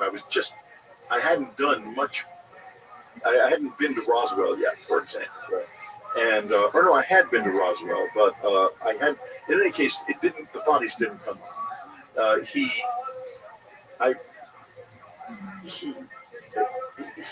may have alluded to him. I've never been sure. I'm trying to remember if I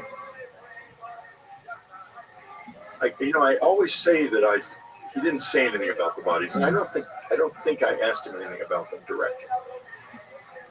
I did ask General Exon about them, and he said that he and General Exon had worked on this project at Wright Field at the time, and air material under General Twain, and who was the head of air material at the time. And he told me about the debris, and as I say, I think he alluded to the bodies, may not have. And he introduced me to General Exon, who I talked to on the phone a number of times, who told me a great deal about the whole thing, much more than Mickey did, because he'd been a higher level officer at the time. I think Mickey was a major and he was a colonel at the time. And General Exon said, and I'm quoting him, and he's been quoted in an unfortunate public interview. It's in a book by Don Schmidt and Randall Schmidt. That everyone from Truman on down, as he put it, knew that what we'd found was not of this world within 24 hours of our finding. Now, let's go back to the story of the altered children. Yes. And by the way, just a quick aside, the guy's name is Alfred O'Donnell. That's the E, and he was an EG&G engineer. So okay. This is the guy who told me. EG&G Roadtron. So can you copy and paste his name into a new tab so we can get some more background on that? Sorry. Okay. So this is where I think that story comes from.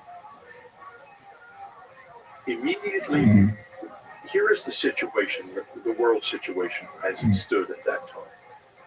Stalin has 4.5 million soldiers, fully equipped, largely with top-notch American equipment, on what is now beginning to be called the Iron Curtain Line. NATO, or rather the Allies, are telling Churchill and I guess de Gaulle and Truman that this army can move across Western Europe in 6 weeks, and in all probability will be able to successfully invade England, because the West has demobilized and they have not. So what is preventing them? Why don't they do it? There's one thing on the planet that's preventing them. It is the 509th Bomb Wing at Roswell, which is believed to be equipped with nuclear weapons, and can deliver them to Russia. And Stalin knows that his radars and his anti-aircraft systems are not sufficiently robust to guarantee that all of the planes will be destroyed. So the biggest secret on the planet, upon which the door of history is hinged, is that bomb wing right there at Roswell. Right. Do they really have the bombs or not? What is the situation? Now, I was told by somebody it was at the base, and he was an older man, and I don't remember his name. I'm not in the business of not saying names, by the way. I try to say all the names I can remember. But this is a guy who he told me that they did not have all of the planes. Only a couple of the planes were actually operational at that time. And the result of this was the immediate thought when they found the debris and wreckage 30 miles north of Roswell, an apparent balloon. The fear was that he had sensitive equipment on there that could have detected the level of radiation coming from the base if it got near enough, and determined from that whether or not there were really bombs on the base. And this caused a tremendous upset. That's why when the disk story was being disseminated by Walter Howe, it was suddenly killed by the Pentagon, because they weren't afraid of aliens. They'd never even heard. Understand, in those days, that idea was not something people thought about. People from another planet, we aren't even, I mean, maybe they'd think we were from Mars or something. I mean, they had no information, nothing like what we have now about outer space. So their immediate thought was, these were people, these were Russians. And because they were small, the assumption was they were children. And then the cover story was the story that they were altered children. Yeah, but that was never, the story about them being altered children was never released into the public officially. No, but it went all over the Air Force. It went all over the Air Force, because my uncle mentioned it. He said that was the story that was told in the Air Force. That was what was told. And because he was definite, Art was definite about the bodies. He said they were not human at all.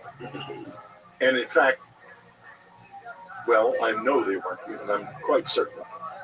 And you know for a fact. Pretty much. Okay. It'll all come out. It's not, you think? I know so. How do you know? This has to do with time. And it's like an onion being peeled. You know, you peel one layer and another layer and another layer. And the deeper you get, the closer you get to the heart of the matter, and the worse it smells. So that's where we are. Do you think that the government has played out some sort of simulated, like war games, but for society, on what happens if this sort of stuff comes out? I don't think the government has much to do with the decision-making process here. I think the decision-making process is elsewhere, and it's with these non-human presences, and not directly with us. I'm pretty sure that's the case, and I think they probably manipulate the Defense Departments quite extensively in order to be sure that exactly what they want done is done at the right time. Who manipulates the Defense Departments? These creatures? The off-the visitors, And as to how they do it, there could be direct interface very easily. If it's not direct interface, then I have experienced fluent telepathy with them and with human beings who look human but also have these abilities. And therefore, I think that could be used to affect the minds of people, and especially people who are not familiar with that and do not have any experience of it. They may be easily deluded into thinking that it's their own thoughts. Now, another thing, though, that has happened is regarding the secrecy, and the reason that the defense industry is so determined to, another thing that's happened, and the reason the defense industry is so determined to keep this under wraps, is the following.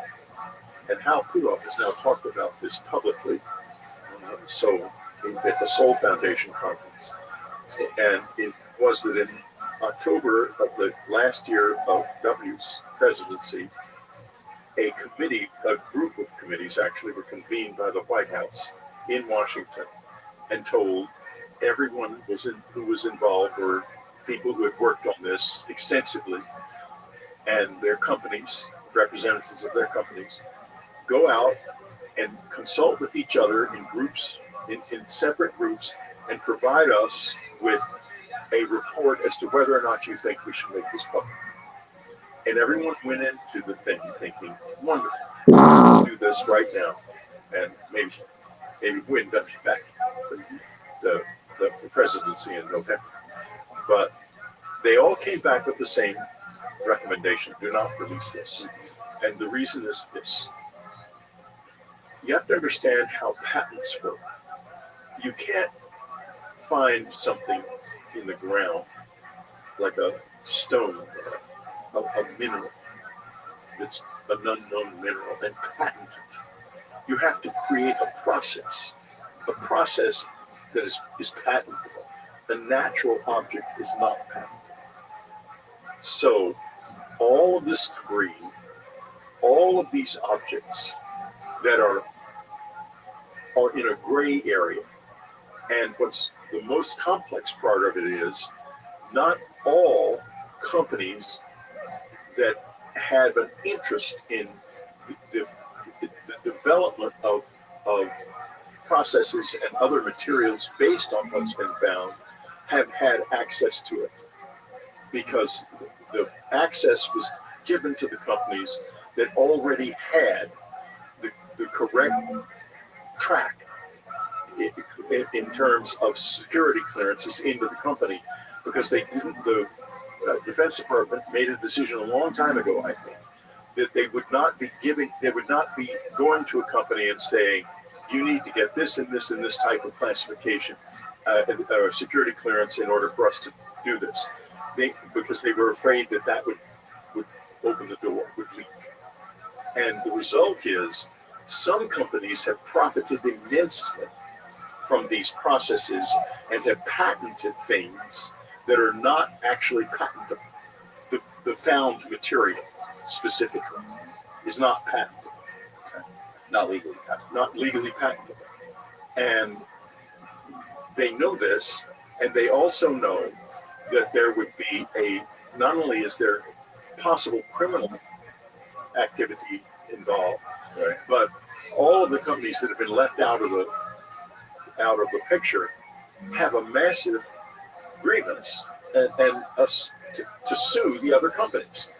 And this is why these committees recommended that this not be disclosed, and why also when the Schumer amendment was gutted by the House, that was led by congressmen who are dependent on the defense industry for contributions. What were the specific companies that were basically lobbying or funding this? Well, I wasn't told directly, but I can certainly guess that Boeing and Lockheed Martin and a few others would be highly concerned about this. Right.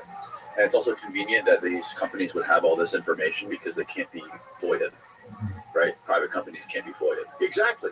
And that's why the information was, in my opinion, a lot of the paperwork was taken to Woodstock, New York, and placed in the Iron Mountain facility in spaces that are owned by EG&G Rotron. Do you think people in the Pentagon or deep in the government somewhere have simulated what would happen if this stuff did get out to the public? I would assume so. But what do you think their conclusion would be? Well, their conclusion, or what do you think their plan would be? I think that's a really complex question, and on one level, their conclusion would be, we've got to protect our industry, and therefore we can't allow this to get out because it's going to cause economic turmoil for all of our suppliers. That would be one level of it. Another level of it, and this gets to whether or not there is an interface of some kind with these entities, and that is cultural colonization. When Europeans moved out into the Americas and the Far East, they did so with superior technology, and this is a terribly critical point, so I'm going to hit it hard. Okay? Moved out with superior technologies and devastated these other cultures, because the other cultures saw the ships, the cannons, the guns, the armor, the wonderful knives and metal pots and things, and they wanted that too. And their own cultural significance greatly diminished. And that if you go to India, you see that kind of culture shock is still there everywhere. It's still part of the Indian soul. It was a real bruising they took by cultural colonization.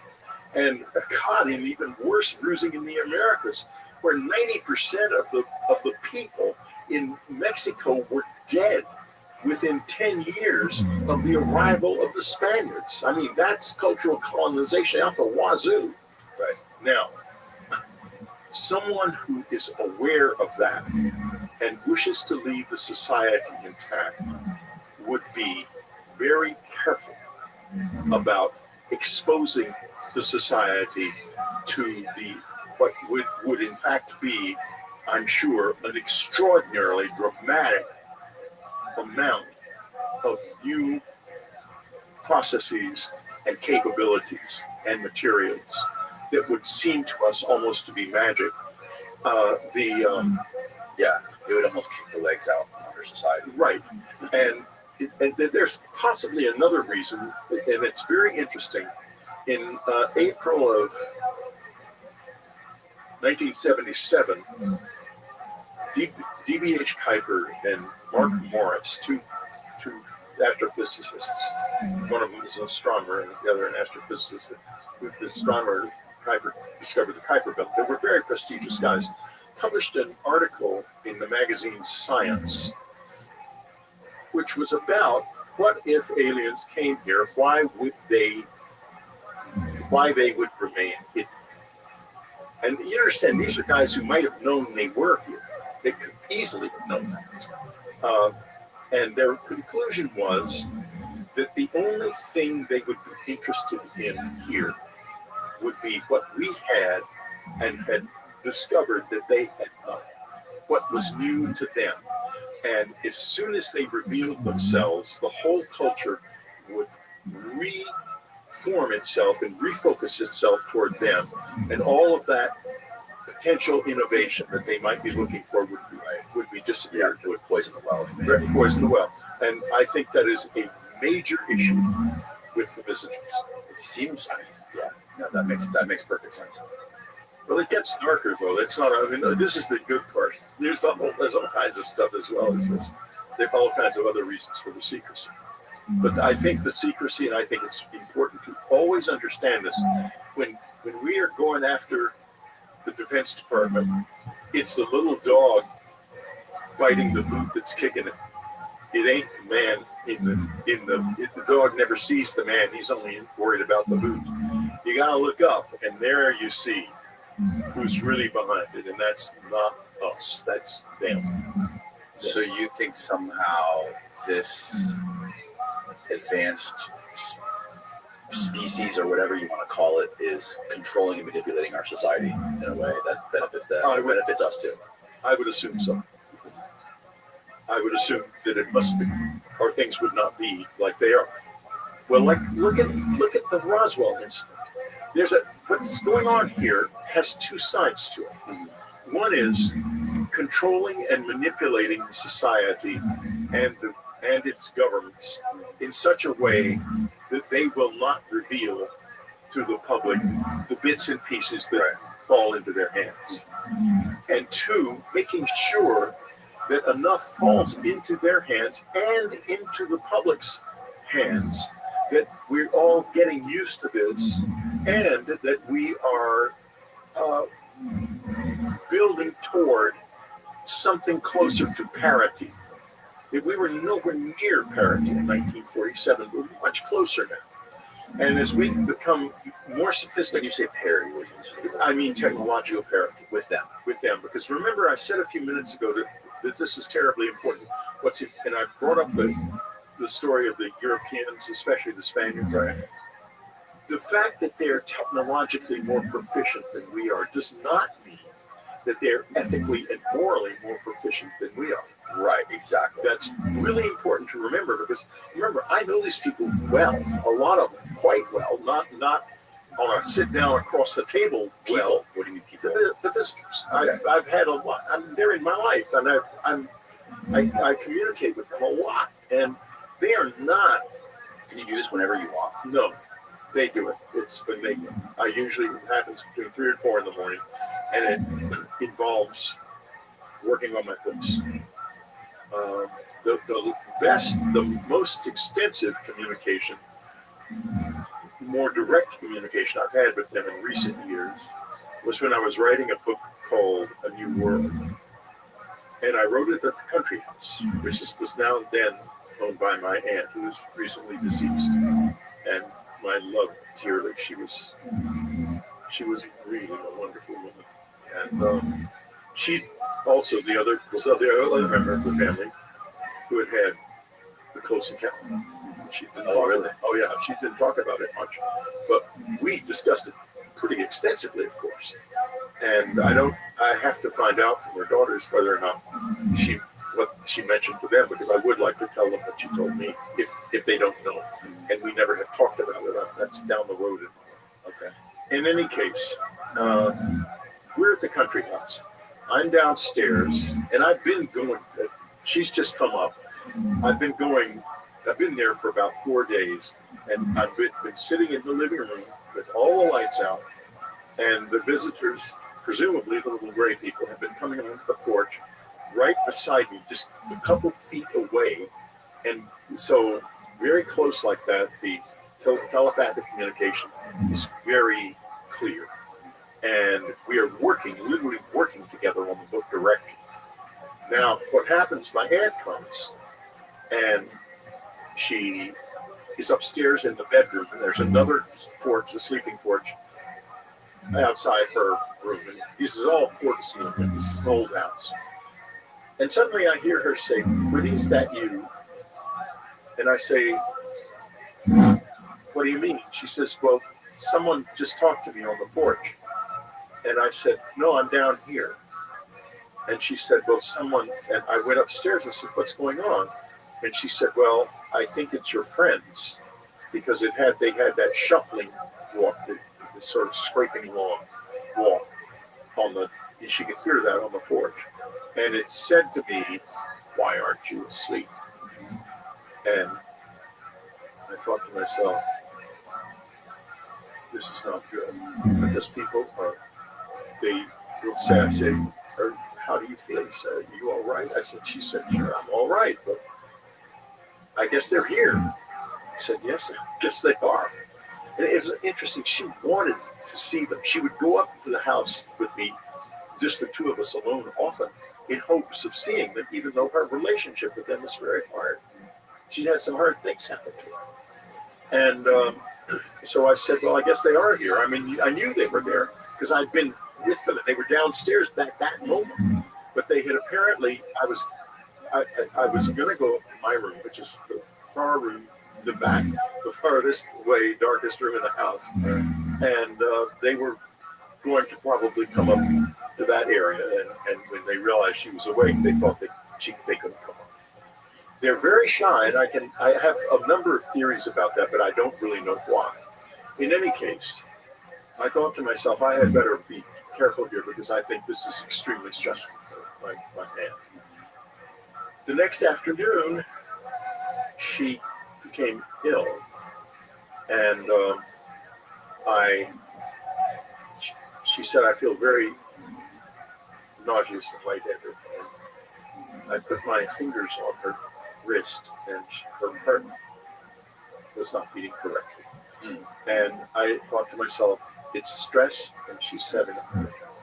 And so I called a lifelong friend, who is also a doctor, not the one I talked about earlier, who happens to have his country house is half about 10 minutes away by car. And I said to him, "You need to get over here. I think she's having a heart attack." And he came rushing over. He diagnosed her. He's a cardiologist. Diagnosed her. He got an ambulance to take her into town. Got a pacemaker into her and saved her life. Because I knew she would get stressed, and she always disagreed. The stress was because of what happened the night before, but I'm sorry, that is not the case. It's tremendously stressful. And I can tell you precisely why, and also a reason for the secrecy. They had, this gets back to my mention of time a little while ago. They haven't got the same relationship to time as we do. If you can visualize it, we are inside the stream of time, and the stream of time is always coming toward us. Everything in your life and my life is always new. We never experience time any other way. Now, time is not, and I hear people all the time, even physicists, talking about time as if it was a sort of force or presence like gravity. It's not. Time is a side effect of quantum entanglement. And there's just one paper I know of that's, I think, being prepared now that discusses this, but it is the case. In any case, that's almost neither here nor there with what I'm about to say. What I want to say here is, visualize them as like fishermen on the shores of the river of time, and us as trout swimming in the river, and all experience is coming in, and we're devouring the little bits of experience that we get, and they're making us stronger. If you take us out of the stream of time, it's devastating for two reasons. One is we can't function outside of the stream of time, and the second and most important one is we see the stream of time from the outside. And if you do this, believe me, it's horrible, because for a while after that, your life is all known to you, and you are like running on rails. It's like automatic. It's horrible, and you can't get the energy of the experience that you have paid dearly get by being locked up in a physical body. They are not locked in their bodies. They can come and go and leave and enter their bodies. That's why they have left bodies here in the first place, because they can leave the bodies behind. They left it when they left that craft at Roswell with bodies in it. They weren't in the bodies. They'd left except for one that remained apparently. I say apparently. I've never had any direct proof of this, but that's what General Exon implied that, and General Twining's son said that General Twining had spoken to this individual who had told the first lie of many when he said, they asked, General Exon asked if they were, General Twining got an answer to a question, and the answer was, we're not interested in human beings. Of course, that's absolutely false. So almost the first thing that was ever said to anybody was a lie. And that shouldn't surprise us, because there are going to be a lot more of those. Can you expand a little bit more on what you mean about looking at time from the outside, being outside the time? Yes, I can. Let me give you an example of how that experience works for somebody. Jeff Kripal, who is my dear friend and my co-author of Supernatural, has been on your show and so forth, had an experience with me at the Esselman Institute. When I'm up there, there's a house called the Murphy House. There's a certain room that looks right out over the Pacific, and it's an ideal room. It makes it very easy for them to come in. And when they're active in my life, in the physical life, coming, if I go and stay in that room, they will often show up. And so Jeff wanted to stay in the room. When that hopes that would happen to him, and it did. Oh yes. And after reading your book, I don't know who in the right mind would want to have that experience. I was terrified with your book. I was literally petrified in my bed at night. I was reading the book. I'm shaking. Yeah, I notice your hand's shaking now. It's not an experience I would wish on my worst enemy. Well, let's put it this way: human beings are here because we're more curious than afraid, and I am in that boat. Ultimately, after the experience, I became more curious, and I started going out in the woods in the middle of the night to indicate to the visitors that I was ready for more, in spite of the fact that this was clearly an insane act. But going over the next hill, which is how we conquered that we came, the whole planet was always an act like that. We've been doing that. That's how we have grown and lived. And fooling around with the atom, of course we did it. And now we can completely destroy ourselves at a moment's notice. Curiosity is the primary driving force. It's more powerful than fear. And I can assure you, if you found the chance to have a face-to-face with the visitors, you would say yes, Dan. Yeah, you would. In the moment, you would say yes. No. Okay. If they're listening right now, the answer is no. I would not promise you. But you got to watch out because sometimes they are listening. And wouldn't be the only podcaster who's ever had an experience with them after having a conversation like this. So has it ever happened with people that you were around end up having similar experiences? Oh, God, yes. All the time.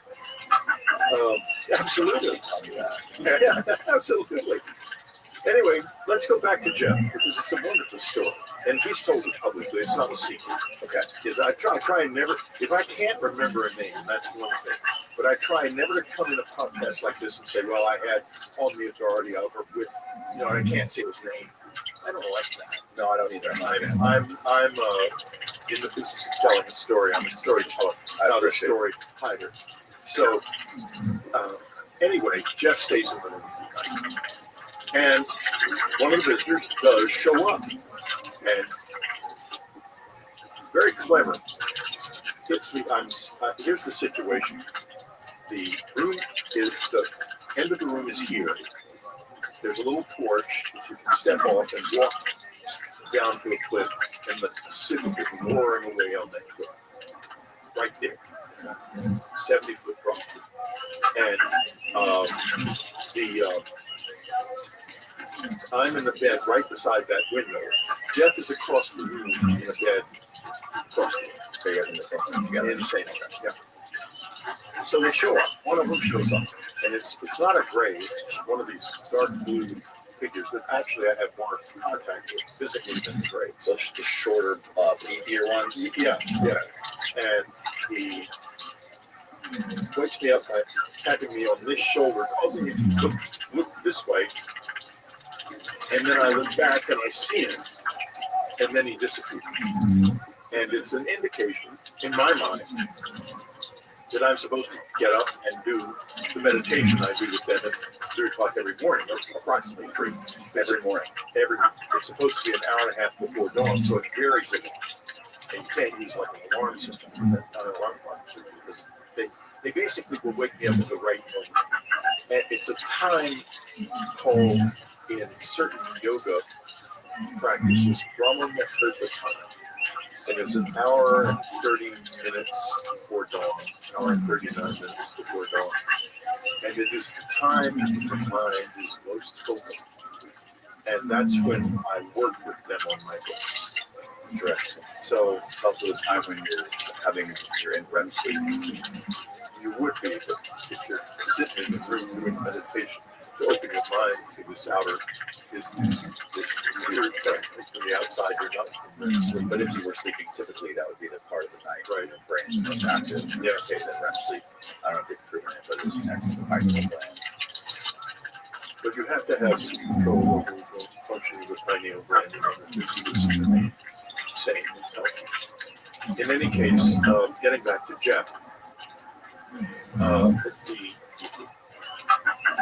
the visitor disappears. Short time after that, Jeff is awake. And his description of how it felt is what I was getting at. He said, it felt like I heard glass crashing down, breaking all around me. That was his Weltschauung, his worldview. It was his worldview. His whole vision of reality was collapsing.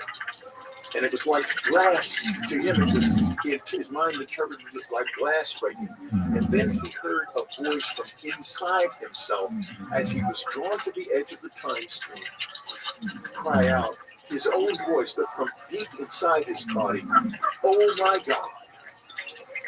And if you're taken out of the time stream, your reason for living is over.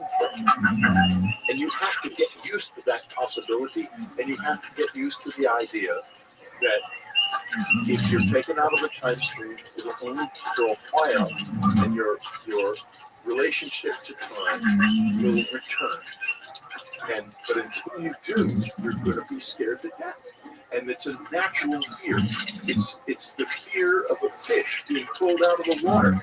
Is it like dying? You compare it to dying? It's worse than death. It's worse than death, because death is when you leave. We're locked into these bodies.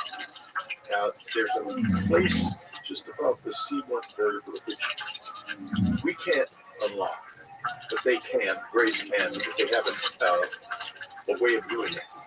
And when they do that, you literally feel like things opening all down your spine. Your spine is opening, and you can roll right out of your body. Now, in my case, I would love to be left on my own when I do that, but they always have a job for me, a specific thing.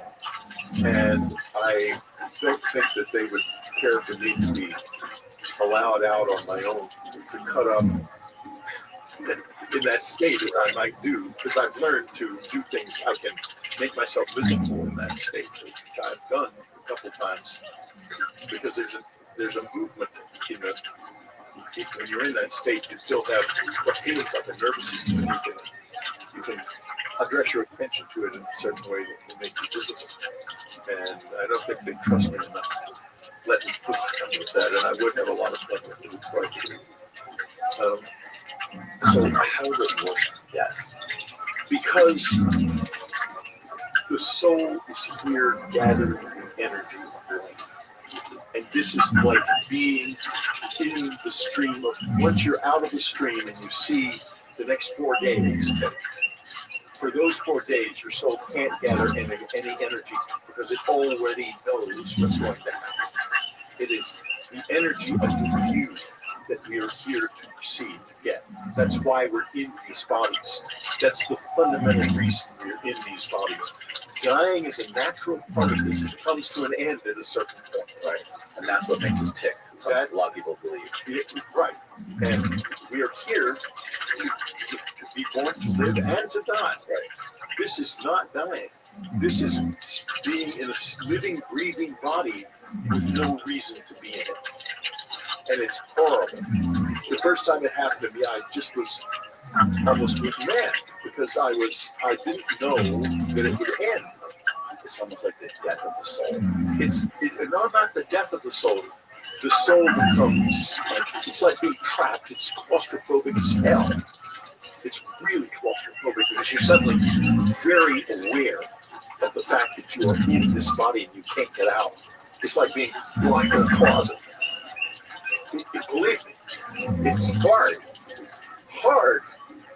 And Jeff wasn't prepared, and people aren't prepared, and that's why they don't want it. Every instinct in us says we must not do this. We must not get out of the time stream. This is why we're here. We paid for this in some way. We're here. This is our precious treasure, is being in this time stream. And being pulled out of it? No, that's not supposed to happen. They are outside of it looking in. Why are they like that? This is a great question because I am quite sure from my own experience. This is experiential. It is not observational, though. And there's a difference in the quality of something like that because I'm saying what I believe to be true, not what I have seen. Okay? What I believe to be true is that they can enter us, and when they're in us, they can share this constant, unending sense of the new that they don't have anymore. They lost it, or gave it up, or it was taken from them. My wife, Ann, she was a little gal from Ann Arbor, Michigan, who grew up in a difficult situation, and there was just nothing mysterious about her. There was nothing mysterious in our life together until, once we met, things got weird, but we didn't know why. We were a couple of kids basically interested in bed, not in weird stuff. I mean, we didn't care about that. We were interested in each other. So, she knew, when I went through a period after I published Community thinking I was going crazy and trying to drive her out of my life because I thought I'm psychotic and anything can happen. If I end up in this state that I was in that night and can't get out of it, I'm going to be in a mental institution maybe for the rest of my life, and she's going to be saddled with me because she's not being able to divorce me. And so I was trying to get her to divorce me until finally, consciously or unconsciously? Oh, consciously, very consciously.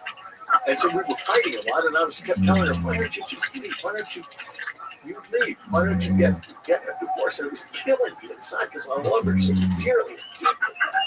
But I just thought it was, she had to have a life, and she wouldn't have a life with me very much longer. I was afraid of that.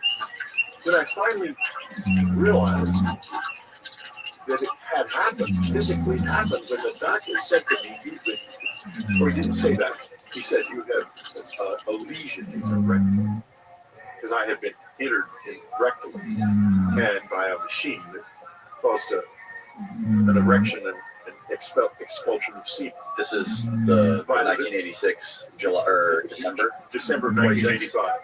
December 26, 1985, right? Yeah. I want you to also keep a pin there because I want you to tell that story. Okay, I sure will. So, but once, I talked to my friend Timothy Greenfield Saunders, a photographer in New York. We're dear friends. I love friends, and I love to have friends in my life.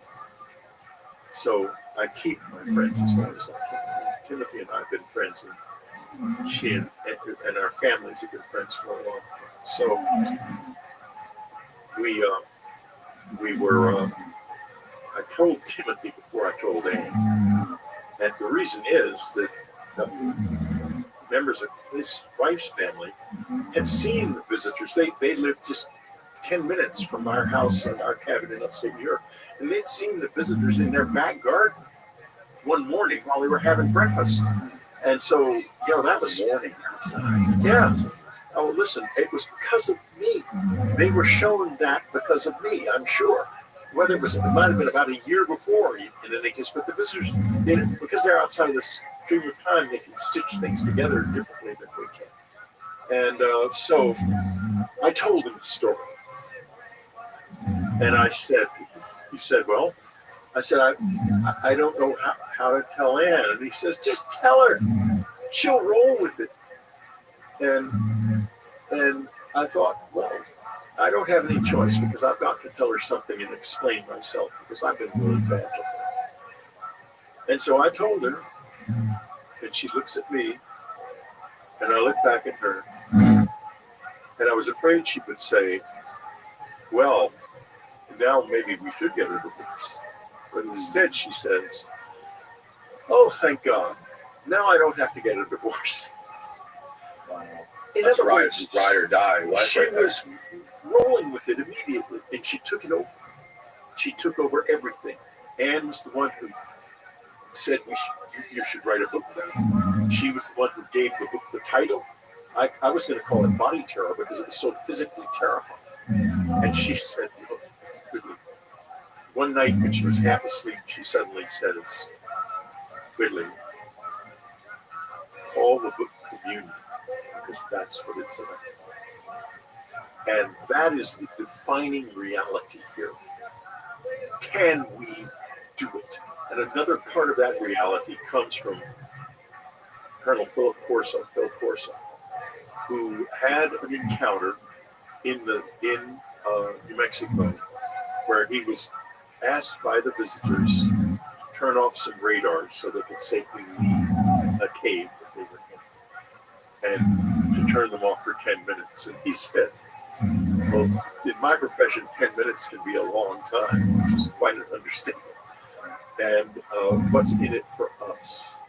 And the answer is the defining reality of this, along with the word communion. Answer was a new world if you can take it. That means if you can wrest it out of our hands, if you can bear it, if you can stand it, if you can understand it, if you can steal it, beg for it, buy it, borrow it. However, there's a new world waiting for us. And that world, that circles back to communion, because it is in that level of relationship that this new world is going to come. Because what will happen to us is that all kinds of abilities that we see the visitors in possession of that look like magic to us will become part of us as well. Now, I'm writing a book about this right now, and it's going to be out hopefully by December. And it's going to lay it all out. It's called The Fourth Line, of exactly what we need to do and where we are with this.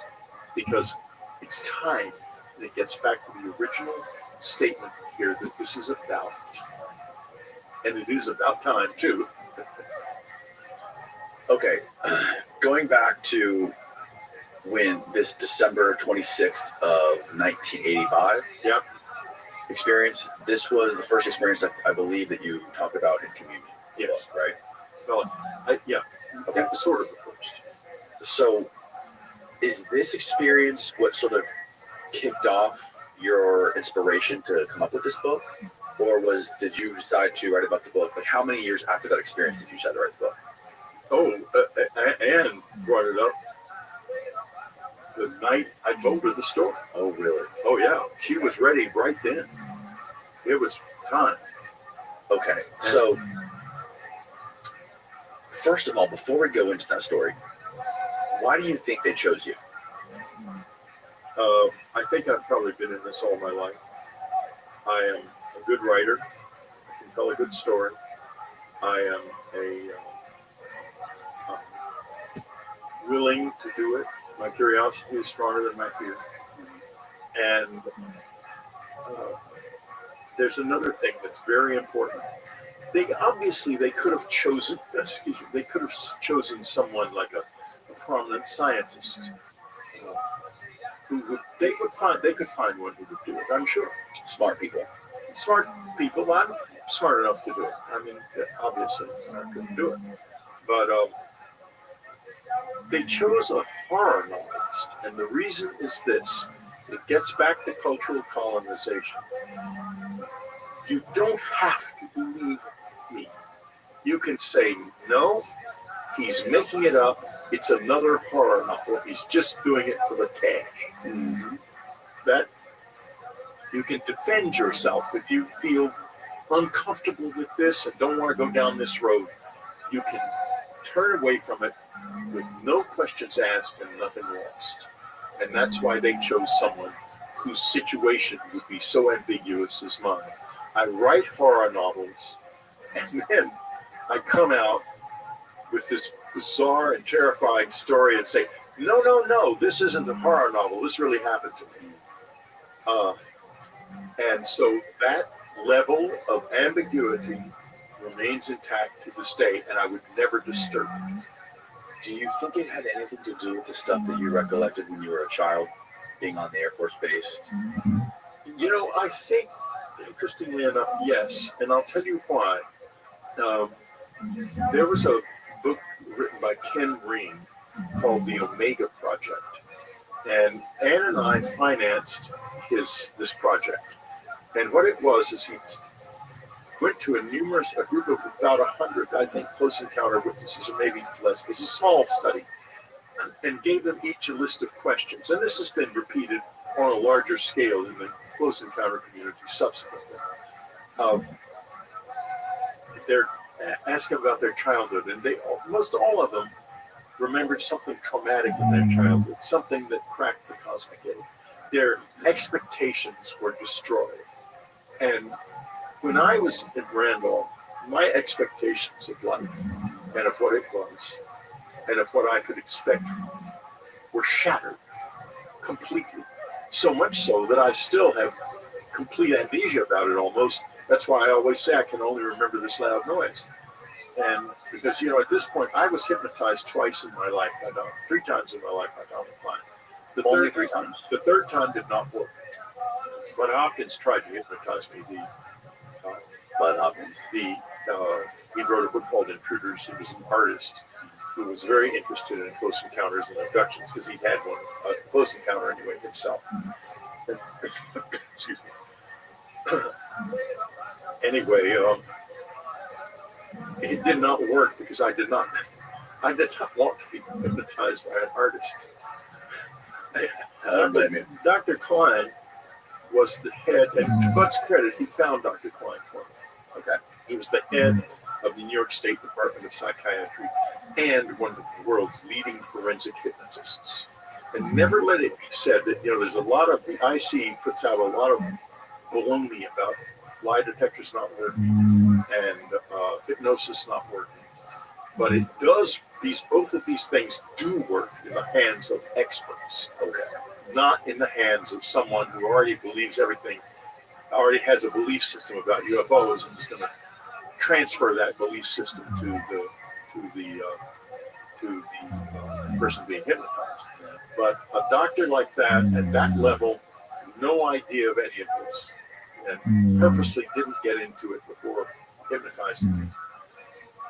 He had, at that point, solved 72 cases of hit and runs and other crimes using evidence gathered by helping people to remember things like license plate numbers. So it's real and tangible evidence. Right. I mean, it wasn't used as evidence in court, but they would go out and find the car and find the evidence on the car, that kind of thing. Okay. So, could you use it as evidence in court? No, absolutely not. You can't use lie detectors as evidence in court either. Right. I have to say that what I've learned about memory suggests to me they might actually be more accurate than witnesses. In any case, that's the way we have it now. So, Dr. Klein, you understand, I had no idea, but I had read a book that my brother sent me called Science and the UFOs by Jenny Randitz. He sent it to me for Christmas that Christmas. And I looked at it and, stupid. Why would he send me this? We send each other joke presents a lot at Christmas and birthdays. He once tried to get me a tarantula, but my wife wouldn't let me take it. They make nice pets, but Anne did not think so. In any case, so I figured it was a joke present and forgot about it. But then, after this happened, and I began realizing that I had, in fact, and this needle it went in my head, had gone in my head. And the needle mark was there, the doctor saw it, Anne saw it, there was no question about it. And the damage to my rectum actually took more than 20 years to heal. It was significant. So, now, but there's a gap between those crimes and the removal of my own life from my body. Those are crimes. Those are big time crimes. But was what did it these little funny looking creatures, or was it someone who did something to my head when you were a kid? No, I'm talking about the community experience. Something to my head, but that maybe went all the way back to 1952. In other words, maybe I was prepped to believe this. You see what I mean? Right. From the beginning. Right. Well, you made it clear that there was a significant amount of trauma you went through when you were a kid. Well, that's when I'm sorry, I sort of went off the subject, and let me go back to that. That was very traumatic when I was a child. Very traumatic. And Ken Ring, I sort of I got lost in the community experience, excuse me. Ken Ring, studies showed that this was not unusual, that people who had the close encounter experience had shattering experiences in their childhoods. The cosmic egg had been cracked. Their set of assumptions about what was real was shattered. And therefore, they were open to this experience, open to remembering it. And there are a whole lot of reasons why it might happen to people and might never remember. Yeah, when I asked Jeff Kreipel about consistencies between people who had these experiences, he said the number one consistency he believes is trauma. Yeah, I think that's correct. It's trauma. And also, when you were a child, how did you end up in Monterrey, Mexico? I don't know. I would take it there by plane. You were taken there by plane? By my mom. by your father. Yeah. And was this after what happened at the Air Force Base? It was during the same period. Probably in August of 1952 would be my guess, because we would have been in school in September. Okay. And what was happening in Monterey, Mexico? I don't want to talk about it. You don't want to talk about it? Okay. I don't want to talk about it. It was awful. It was awful. Here's the reason I don't want to talk about it. A, what I recall is awful. And B, I'm not absolutely sure I'm recalling something that really happened. I know the trip happened for sure, because I remember being in the plane. I remember being in the Grand Ancero Hotel in Mexico City, in Monterey. I remember going up into the hills to a house that was owned by a man who was somehow connected with a company, an American company that operated mines in Mexico. Operated mines. Yeah, and that there were a lot of other children there, and it was not a good situation.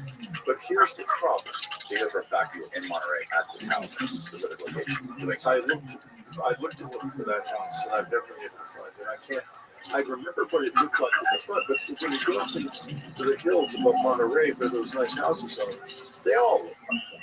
You know, you just can't pick one out. I drove all in there with Ann and my son from here, or I think with Ann, and couldn't find them. So it was a little frustrating, but I also remember the name of the man who was supposedly doing this. His name was Antonio Kraus, K-A-R-U-S. But I've never been able to find anything definite about him. Peter Lavenda did some research for me to try to find this guy, and found that there was a man named that who was had a school for German children in Colombia. And the Antonio Kraus, I remember, spoke very strange accent. It's a mixture of a Spanish accent and a German accent.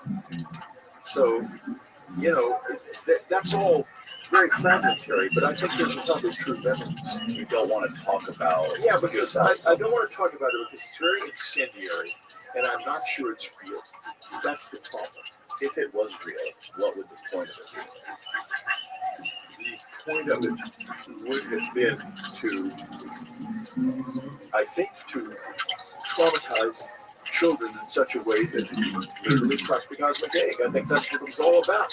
And whatever was being done to me at that Air Force Base, if that is also true, and I think it is, was an attempt to engage with whatever I would call up once my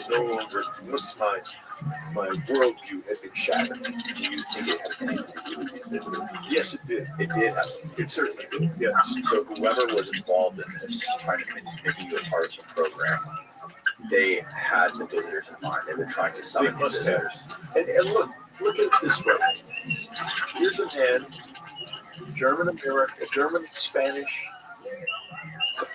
teaching German children in Colombia at a time when a lot of former Nazis had moved to Operation Paperclip. Well, he could have been on Operation Paperclip, sure. But that may be why he was. Listen, a lot of the Operation Paperclip people live on a street right next to ours. And we were on Elizabeth Road in San Antonio, and a number of them were on Tuttle Road in Texas. Yeah. And my father used to walk over there in those days, in the evenings. And I don't know if that's correct. It could have been they were not paperclip scientists, but I do know that they were something to do with the government and the military. And they were kind of hush-hush. Some of them. Other people were just normal people on that street. But that, that was all happening there. And it was, I wish I could be more clear about it, but it's not clear because you're talking to me. And I was a 7-year-old boy, and was not prepared to have memories, real, true memories born out of experiences that were so far beyond my expectations and understanding. Just anyone who says that they remember things like that clearly is cannot be telling the truth. So These I'm memories, giving my best. did these memories stick with you, or were these memories brought back with hypnosis? No. The only things that stuck with me were the memory of going to the country and the memory of the time they went to the country. Now, when I was with Dr. Klein the second time, the first time I was just screaming. That on Unknown Country on my website, you can actually find these tapes. They're all there. And the first tape is just sounds of me screaming away. And I think the Travel Channel did a show that has the tapes as well. Is that painful for you to listen to? Oh, yes. The screaming was agonizing. I can hardly. I've listened to it a couple times since it happened tonight. It's hard. It was very hard to listen to. And then the Travel Channel show starts out with the screaming. Boy, that was hard. You know, I had to keep the audience hooked, right? Well, yeah, I guess it hooked the audience, but it certainly unhooked me. In any case, how did you know to bring up Monterey? George John. He gave me about a 1 hour debrief on the history. He's been listening to your interviews and reading your books for years. Yeah, I don't want to go too far down that road because that was the problem is what I remember is so bizarre and so horrible that I suspect the memories, but they're also really incendiary. And I mean, like, what's incendiary? Well, they're in the sense that if I say them, people are going to really grip onto them. And I think that maybe an intentional, in other words, they may be planted in me in order to deceive people and take them on down a wrong strategic deception. Yeah, exactly. And that's why I never refer to people because I don't believe they're real. I think, you know, he sent me an audio file. I listened to when you were talking about it. What? There was an audio recording I listened to, which sounded like it was a long time ago where you were discussing it, right? Yeah, I probably have a few times. And, but I remember more now. And, you know, I just remember that it was children and it was very ugly. And there was government involved, intelligence involved. Well, I don't know, but there were people who were involved who were obviously. I had the impression they were military people. They weren't in uniform, and but I don't know who they were. You know, You see, when you're talking about my childhood, you're talking about a little boy in a very bizarre situation who had no way of understanding what was happening. And that's why the memories are so, like one of the memories I remember seeing my sister holding this hooked saw. But why? I mean, and what was it about? Like a surgical saw? No, it was like the kind of saw that you saw true limbs off. Oh, gotcha. Yeah. And she was terribly upset. And there were bits of red material on the set. And you know, that kind of thing. I mean, I'll tell that much, but I'm not going to go into the whole lurid memory because I just don't know whether it's a terrified little child being confused or if it's something entirely different. Or I just don't know. And my dad and my sister are passed on, and my sister would never talk about it. I never got to ask my dad about it because I didn't remember that part of it. And I remember going to Monterey, and I remember there was something wrong. But I didn't remember any details like that until after Don Klein. And what happened, are we recording it? Yes. Okay, good. All right. During the second hypnosis session with Don Klein, he suddenly asks me, how old are you? And I heard my little Texas boy voice type up 12. And I was shocked. I mean, you're not like out of it when you're on hypnosis. At least I wasn't. You're aware of everything that's going on. but it's a very different state of mind. Like I was seeing, revisiting, reliving these things when I was with a client. It was remarkable. The first and second hypnosis sessions were remarkable. After that, the third session we tried and said it's over. We'll never be able to go there again. We tried the third time. It didn't work. Why would it? Because I was responding. It's suggestions, and when you are expecting the answer, if you have expectations about what your answers are going to be, you will try to please the hypnotist, and therefore you will answer.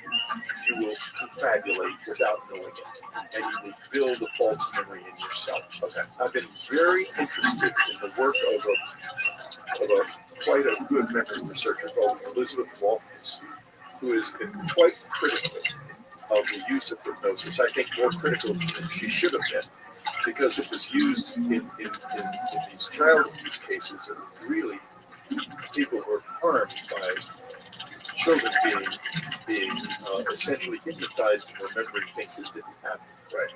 And that's a major issue in my life. I do not want to be the victim of my own memory. Did you ever meet Dr. John Mack? Of course, you have one. Were you in one of his books? Am I in one of his books? Did he write about you in any of his books? I don't know. Probably sure I tell him. We mostly talked about practical jokes we played together. Oh, really? We were good pranksters when we were kids, both of us. And he never hypnotized you? No, he didn't really hypnotize people. He used a breath technique. Oh, okay. He didn't. I don't think he did hypnosis. He may have. I'm not sure, but he was a wonderful man. He was a very brave man. I'll never forget the morning he called me up and told me that he was in danger of losing both his license to practice psychiatry and his tenure. And I thought to myself, my God, that's what to do. And unfortunately, Harvard saw the head of the department, whoever was in charge, saw the situation. Clearly, eventually, the problem went away. But I remember that. I remember John vividly, and I remember how I felt the morning someone called me and said, John's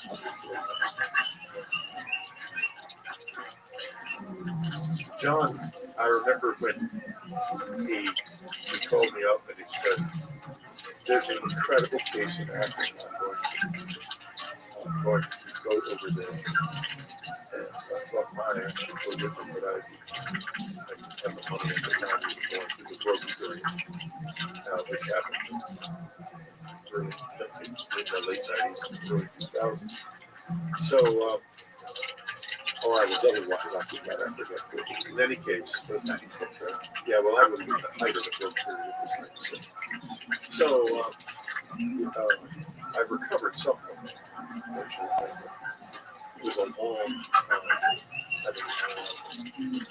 and so anyway, John, and he came back and he told me again, he said, really, he is incredible. I made videos on myself, lots of these tapes. And I realized it was an extraordinary story, but something that's not in the story terribly important. It is that that area right near the school is an area where for generations, thousands of years probably, there has been a level of communication with the ancestors between the living and the dead and the living. And this is a critically important part of the whole experience that is, we're just now beginning to get our heads around. One day, when Anne was collecting all of the letters that are now at Rice University, the Archives of the Impossible, collected by Jeff Michael, she walked out of her office, and just thousands of letters were coming in.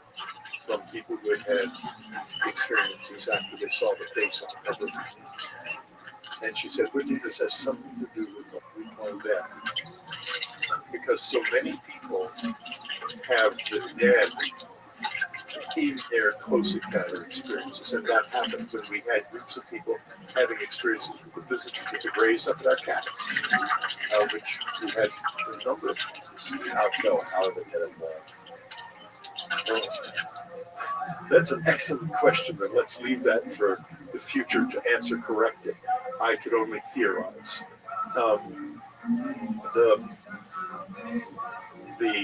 What happens is that, well, I'll give you an example to illustrate.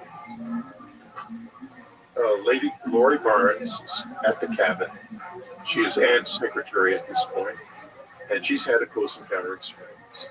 Anne would invite people like Lori Barnes and Raven Dana, who have all gone out publicly with their experiences, to the cabin. And when she felt like the visitors would show up. And she was uncanny about that. Annie was into this in a very unusual way. I don't know if she knew what she knew. Let me put it that, but she knew a lot. And she seemed to be working with them in some way. In any case, Lori's walking down the road in front of the house in the afternoon. It's just before dinner. She's taking them home. And suddenly her brother's standing there in the road. And she says, my God, how wonderful. How did you know I was here? Come down and meet my friends. And he says, I just wanted to tell you that I'm all right.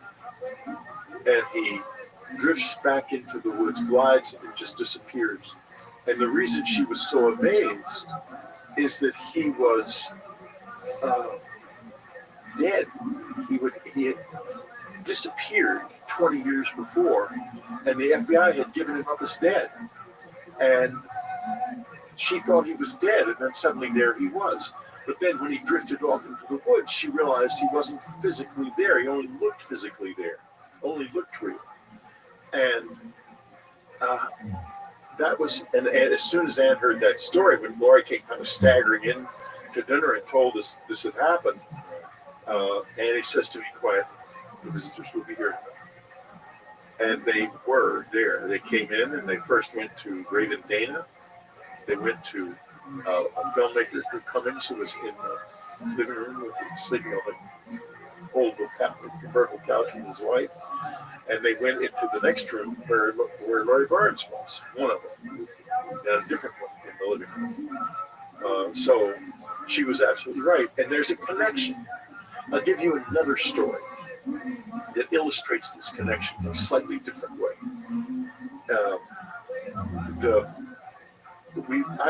This is before the internet, those gloriously quiet days of yore. And I got a call from my agency. Whitley, there is someone desperate to get a hold of you. And he's gotten a hold of the agency. And to find my literary agency in those days and find anything about a private person like me was not easy. So I figured, I'll call this guy because he's trying so hard. So I phoned him and he says, Mr. Struber, I want to tell you a story and I want you to tell me if I have any reason to believe this. My wife and I were sitting in the living room a few nights ago. We had taken the dog out for the walk. And the dog was asleep. And she's an old dog and very much a creature of habit. And suddenly she became extremely nervous and got up and wanted to go out again. So my wife took her out, and as they went out the front door, what looked like a burning plane went overhead and disappeared beyond the trees. And he was an FAA. He was in the FAA. And so she called back to him, you're going to get a call. I just saw a plane go in on fire. And at that moment, their little 7-year-old boy comes running downstairs saying, Mommy, Daddy, Mommy, Daddy. Little blue men came into my room with Johnny, his older brother, teenager. with them, and he told me to tell you he was all right. And he wanted to know if this could be true because his teenage son, a couple of weeks before, had been killed in an auto accident. These are the same people I saw with Jeff, with my aunt.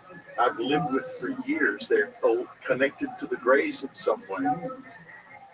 And they are connected to our death. They said Lori Barnes had had an experience with them where when she was a young woman, was pregnant with her first child. She was asleep, lying in bed reading, actually, at about 11 o'clock at night. They were performers, and her husband was out on a gig. She was obviously at home. She was pregnant, and she noticed movement in the room. She looked up, and there was this terrible, frightening-looking blue man, dark blue troll-like figure that I've now lived with quite often. Little short, stocky ones. Yeah, exactly. And what do their faces look like? You know, has there ever been any illustrations that accurately depict? Yeah, the ones in the Communion movie are pretty close. Okay. They're pretty close. They sort of look like they have almost. They're hard to look at.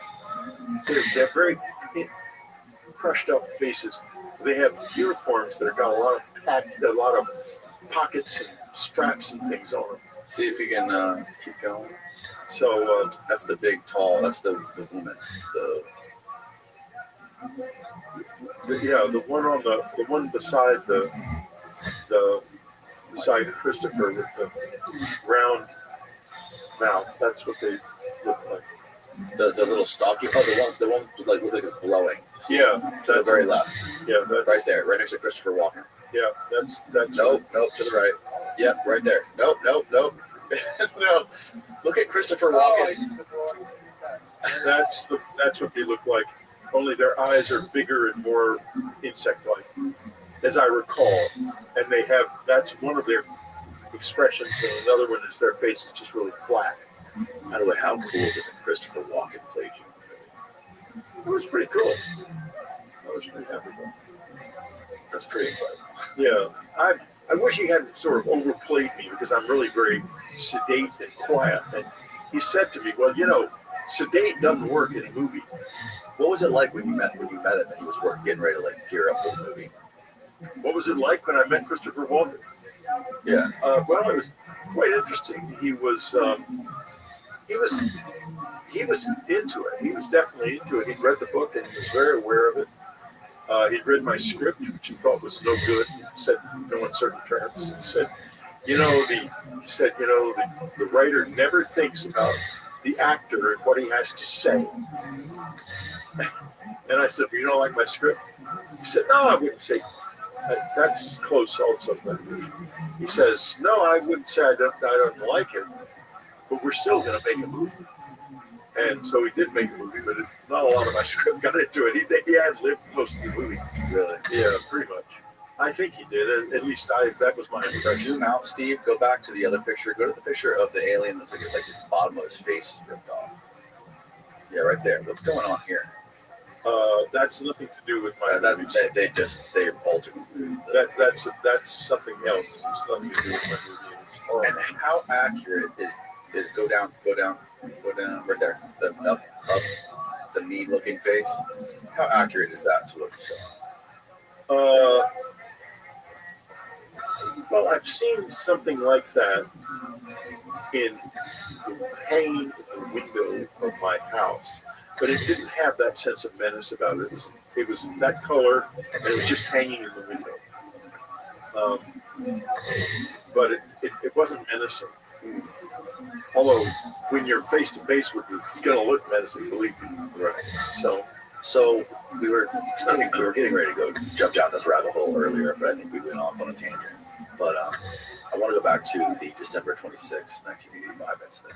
Yeah, okay. Was that the most frightening and vivid experience you ever had?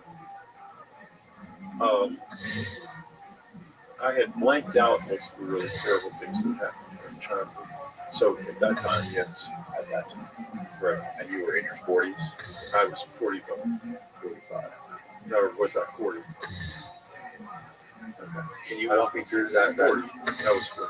Can you, to your best of your recollection, can you walk me through at least what you experienced during the hypnosis, where you got more details from this? Well, yeah, by the time I went into hypnosis, I had pretty much the whole thing in my head. Only my problem was I didn't believe it could be real.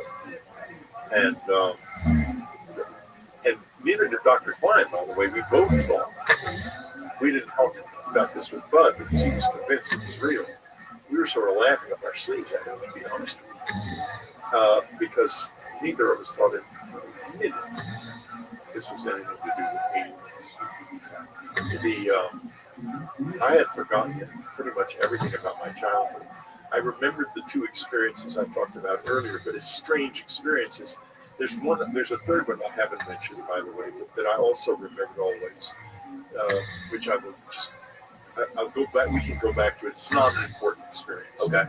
But in any case, I had certainly not thought about flying saucers in years.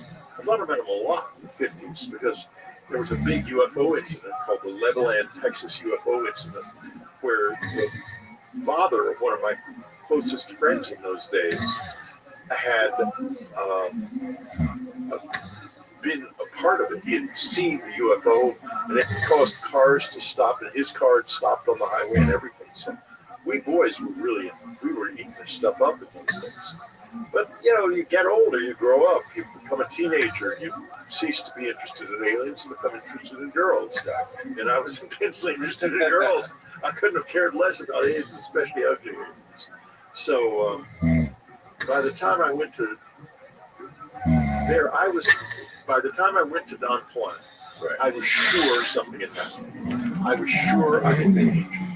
And I was also pretty sure that I had been attacked criminally, and that these faces and so forth had something more to do with some kind of drugs or something than they did with the real deal. Right. So I was, but when the hypnosis session occurred, the first hypnosis occurred, I hadn't consciously remembered what I remembered in the hypnosis. The conscious memory was of two friends, Jacques Sandolescu and Annie Gottlieb, were in the cabin in October of 1985. And we were asleep in the middle of the night, all of us. We were upstairs in our bedroom. They were downstairs in their bed in the guest room. And our son was in his room, beside their room downstairs. And suddenly this huge light came over the house, and just the windows were just, light was pouring in every window.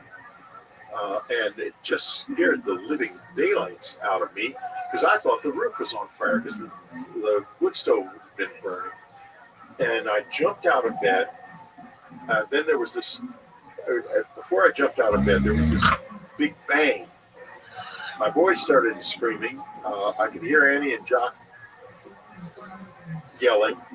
I went and looked out at the light went out at that moment.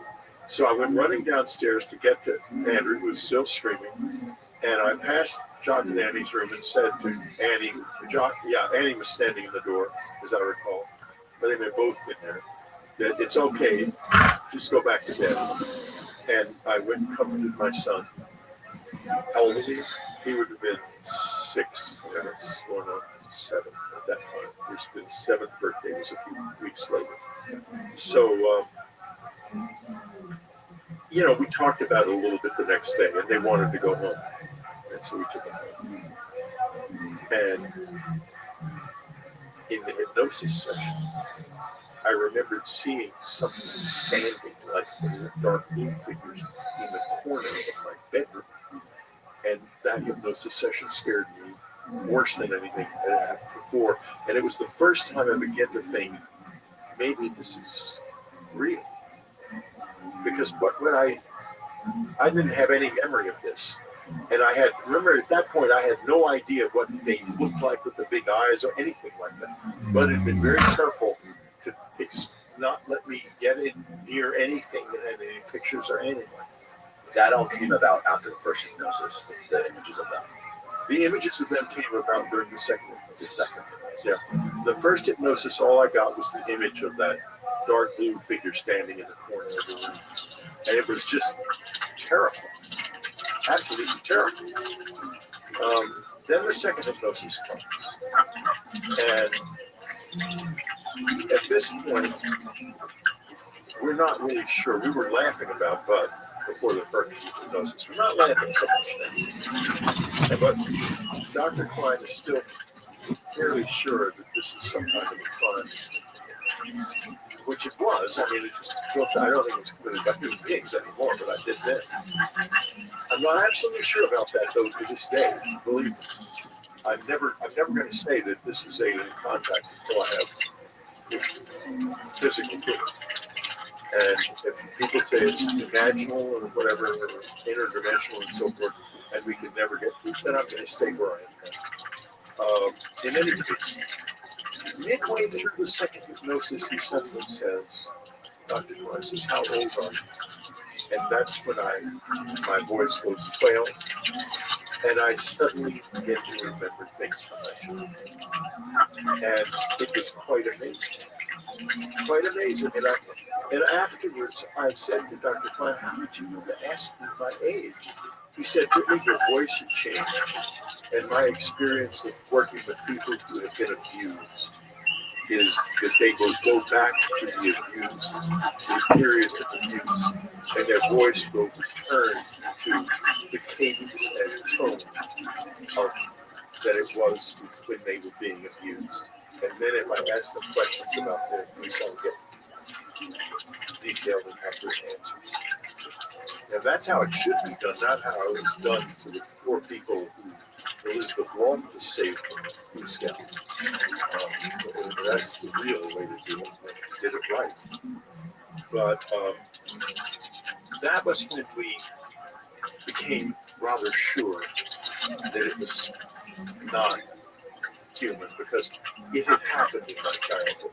And I put the memories together with the memories of those strange memories that had been in my childhood. The third one I referred to briefly was of being in this dark blue kind of, like a big old-fashioned life raft, with big two sides, floating over the neighborhood and hanging over the edge of it, and having these little guys gasping and trying to pull me in because they didn't want me to fall off. And it's just a fragmentary memory. It meant nothing. I thought it was probably a dream, and I never thought about it.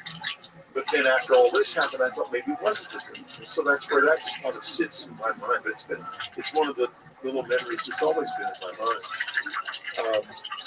Now, so we had a situation then where it had apparently been in my life. My dad had already passed away. My mother said she didn't remember anything about this, but my brother said two things about me he told her about me. The first time he told me that he told her, I said, what did she say? She said, oh my God, Whitney's written about the little man. Yeah. Now, he says, I never said that. She just said Whitney's written about the little man. So, which is true. I don't know. So there is one moment when you explain how these things carried you out to the forest into a little depression. You felt yourself being elevated above the trees. The next thing you know, you're sitting on a bench with this female entity that you believed it was female. You didn't know for sure. It felt female. Later I found out it definitely was. And this is the image of the being that's on the front of your book. The guy is the classical What happened was, now we're moving to December of 1985 from October. Okay. Now, this happened, I woke up because there was movement around me. And when I woke up, I was already in the little room type initially. Over the next few days, or few weeks, I should say, I remember this figure coming into the bedroom, funny hat on and this, like suit of armor, shield on its chest, and but initially, when I was struggling with this, I was remembering mostly what had happened inside the room. under hypnosis, there was added to it the memory of sitting in the woods with these other creatures, and they were like, I've seen them as young people, and they were in these uniforms that were completely bodysuits, and they had on helmets that had round eye holes and round thing with the mouth, and they did not, in other words, look like Greys. They looked like Greys might look if they were wearing some kind of a mask. But the most vivid thing in the whole hypnosis, in many ways, was the sensation of going up into the air, which I was like being in an elevator with no elevator. I just went right up past the trees and ended up in the little room. And so you put all of that together, and it becomes a single coherent sequence, but it was fragmentary before the hypnosis. Before the hypnosis, I remembered mainly waking up in the little room and being absolutely terrified that I couldn't move, and there were these huge insects in the room. And then thinking that it was a nightmare, and then not being able to wake up further from it, and panicking. And then this automatic voice came out going, what can we do to help you stop screaming? What can we do to help you stop screaming? The answer was, well, one thing would be not anything you were doing now. But there's an interesting side story here that is, I don't believe is in any of my books. About a year later, a friend who lived in the same area as we did came over to the cabin after he had read Communion, about 2 years later, I guess, a year and a half later. Whenever, it was about 6 weeks after Communion came out in 1988. That's when it came out. And he said, really, I have something I want to talk to you about. Unusual. We're on the same private road, and we all have different stuff. That's okay. I'm embarrassed to say that I saw this happen to you, and I ran. And I said to him, you're wrong. And he told me this story. He said he and his wife had come home from a party at about 2 o'clock in the morning up in Woodstock and coming down to our place, our area. And he was passing down a road, and there's a limbering fields, it's very rural on that road. And he saw what he thought was the Goodyear blimp down in front of a row of trees in that field, a snowy field. And he was a retired state trooper. And so he felt an immediate need to stop and render aid if he could, because obviously 2 o'clock in the morning, the night after Christmas, the Goodyear blimp does not belong in that field in any way whatsoever. So he stops, he gets out of the car, climbs the fence, and starts trudging into the field in the snow. And he hears screaming inside him, and he starts to run toward it. And it turns, lights turn off all over it. It starts to make a growling noise and comes toward him. Behind him in the car, his wife panics, and he panics. He jumps back in the car and comes home. And he says, Whitley, I think it was probably you, because it was the same night and everything. And off from the ground, he was hovering above the ground. He didn't say a specific number of feet, but I mean, I would say 10, 15 feet, not far, low enough to where he thought the blimp was in trouble. And he said, I think it might have been you in there. And I'm so sorry that I didn't try to help you. And I said, you're here because you didn't try to help me. Do you think you would have been killed if you I have no idea what would have happened to him. But whatever it was, wouldn't have been good. Because they were doing this. And, when they get their mind to do something, they're going to do it. And if someone impedes their actions, they're going to react to that. I mean, they're very passive until they're either threatened or impeded. And How so? I mean, like, Well, if did you you ever shoot at them, did you they're ever going threaten to them? shoot back at you. You're darn right. They shoot back at you. Who has shot at them? I think the Air Force has shot at them. In my book, Them, I go into that, and I go into a discussion of a MRI scan that was briefly up on YouTube, on Twitter, and it shows a brain with bad demyelinization in the area of the caudate and the putamen and that part of the brain, the executive area of the brain, basal ganglia. Which is what you would harm if you wanted to make a person unable to light control an animal. And this man apparently died a few days later, and this MRI was taken of an Air Force officer who had been ordered on combat air patrol to fire missiles at these UFOs. It was only up on the internet for a few days, or maybe even a few hours, but I did get a hold of a copy of it. And it's still around. I'm sure I have it myself. And I discuss it extensively in Them, because of course it's very much like Havana syndrome. Do you ever have your brain studied by any of these people like Gary Nolan or any of those people that? Oh yeah, it's been studied by someone in the Central Intelligence Agency. Oh yeah, you mentioned that. Yeah, that's how I found that implant. Well, no, he was interested in the implant. Oh, no way, I'm getting rid of the implant now. I use it every day of my life. It's my go-to tool for writing. It's my best writing tool you could ever imagine. But let's the brain. My brain is Gary has made studies of the white matter between the caudate and the putamen, and this white matter that controls communications in the brain, that level of communication in the brain, is very dense in like psychics and people who are involved in the close encounters, or people who experience like paranormal stuff too, right? Right. So they looked at mine, and this individual in the Central Intelligence Agency, who has done he's done studies of neurology of unusual brains his whole career, reported that it was high normal in terms of the density of the white matter, but that the way the white matter appeared and the way the connections worked were absolutely unique in his experience. He'd never seen it before.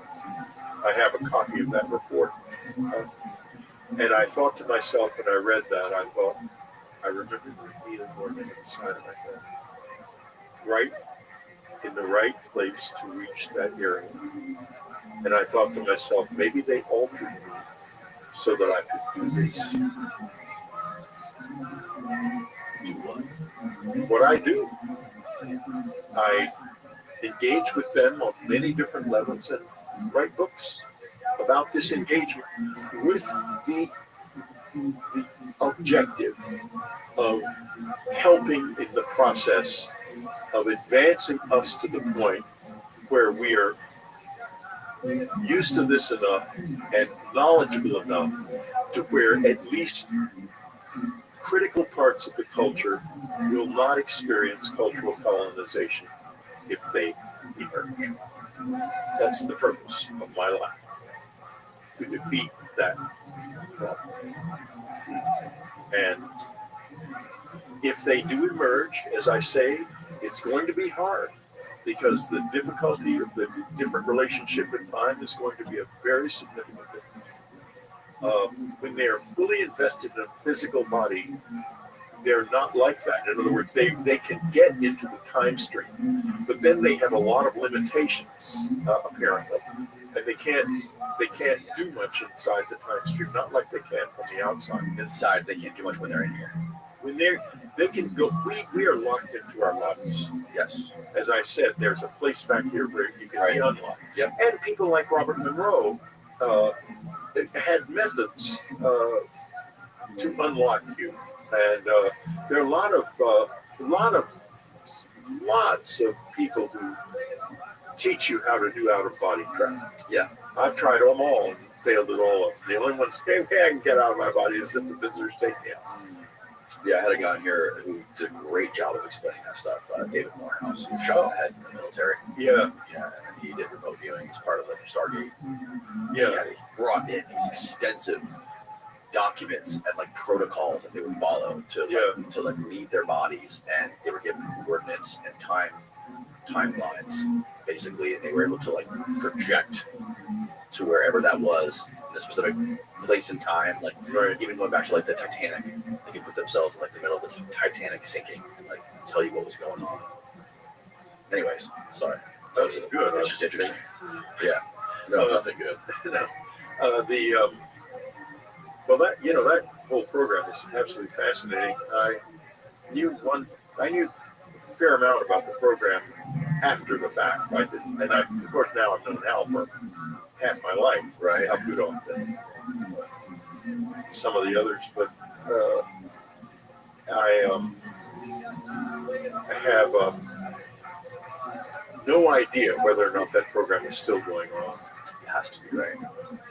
I would think so, and I think that it almost certainly is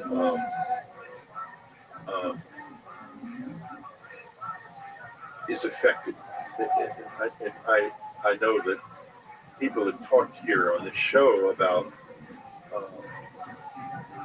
an incident. It's well known on the inside of where a remote viewer identified an incident in the future involving an attempt by terrorists to spread bacteria or viruses or something on the east coast, on the southeastern coast of the United States, that were intercepted by the Coast Guard, and apparently that happened. So if they're not doing it anymore, if the program's really been closed down, somebody needs to go to jail. Right. Yeah, no, that's definitely worth the money and investment to be able to do that kind of stuff. No, because the investment is negligible. Right, exactly. Okay, going back to the October incident when you were in this, you imagined yourself being lifted up above the trees. This is December. This is December, and you're in there, and then you're sitting on a bench. And you see these insect things going around, like moving around fast in the background, and then this one main being that you feel is female is sitting there with its legs up, staring at you. Yeah. And is it communicating? It's asking you, how can I help you stop screaming? No, there was an automatic voice. A machine was saying. Oh, so this wasn't inside you. This was no, it was outside. Okay. It was a voice. I was not in any way prepared to do telepathy at that time. I was too excited and upset to even think about that. I couldn't have done it. I can do it now fairly easily, but no, not at that moment. I didn't even know it existed. And this is when they're trying to prepare you to, they have this tool and they essentially surprise you with it. Yeah, well, what they do is, and it's a known thing. It's not a mysterious thing from the beyond. It's it's used to this day in animal husbandry, and in those days they made these devices that would stimulate the nerve that causes an erection. Right. And for people who had erectile dysfunction before Viagra, they would insert this into their rectum and turn this on and create a gentle electrical current. The result was an erection, and then the person could have sex. Right. And as I say, when they're getting semen out of a bull, they do it now. It's a commonplace tool. It's nothing exotic. So they wanted your semen. They wanted to stick a needle in your brain, and then what else did they do? Send me the hell home. And I woke up the next morning all upset, not knowing why. And also during the experience, you said you have no right to do this, and they said we do have a right. Yes. What did that mean? Yeah. What do you make of that? Well, there's a lot of possibilities. Maybe it's on some soul level. I don't know. Higher level.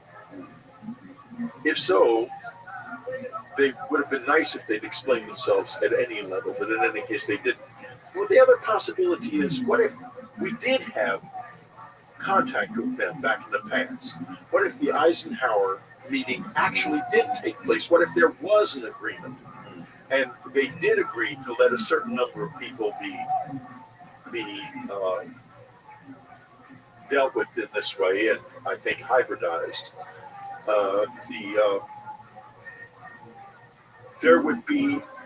That would be one of the greatest secrets the United States possessed. And, I think that's a possibility too. That they are crossbreeding humans at their own. Oh, I know they are. Because they did to me, and I met the child in the woods behind my house. Your own child. I guess he was my child. At the time, I didn't know what he was. But I'll tell you the story. I was out walking in the woods one afternoon in August. It was hot. And we would leave. We were losing the house, in the process of losing the house. And because, unfortunately for me, the cabin, a writer who's controversial, people will buy. But as soon as he becomes a laughingstock, forget it. They're not going to buy that anymore. This is before the internet. They're not going to go to a bookstore and put down money on a book where the clerk's going to snicker at that. And whoever turned me into a laughingstock basically they turned it into the rectal probe. It shows up on the first episode of South Park as and after that it spread. That was the genesis of the anal probe, your story? Yeah. No one ever talked about that before you? No.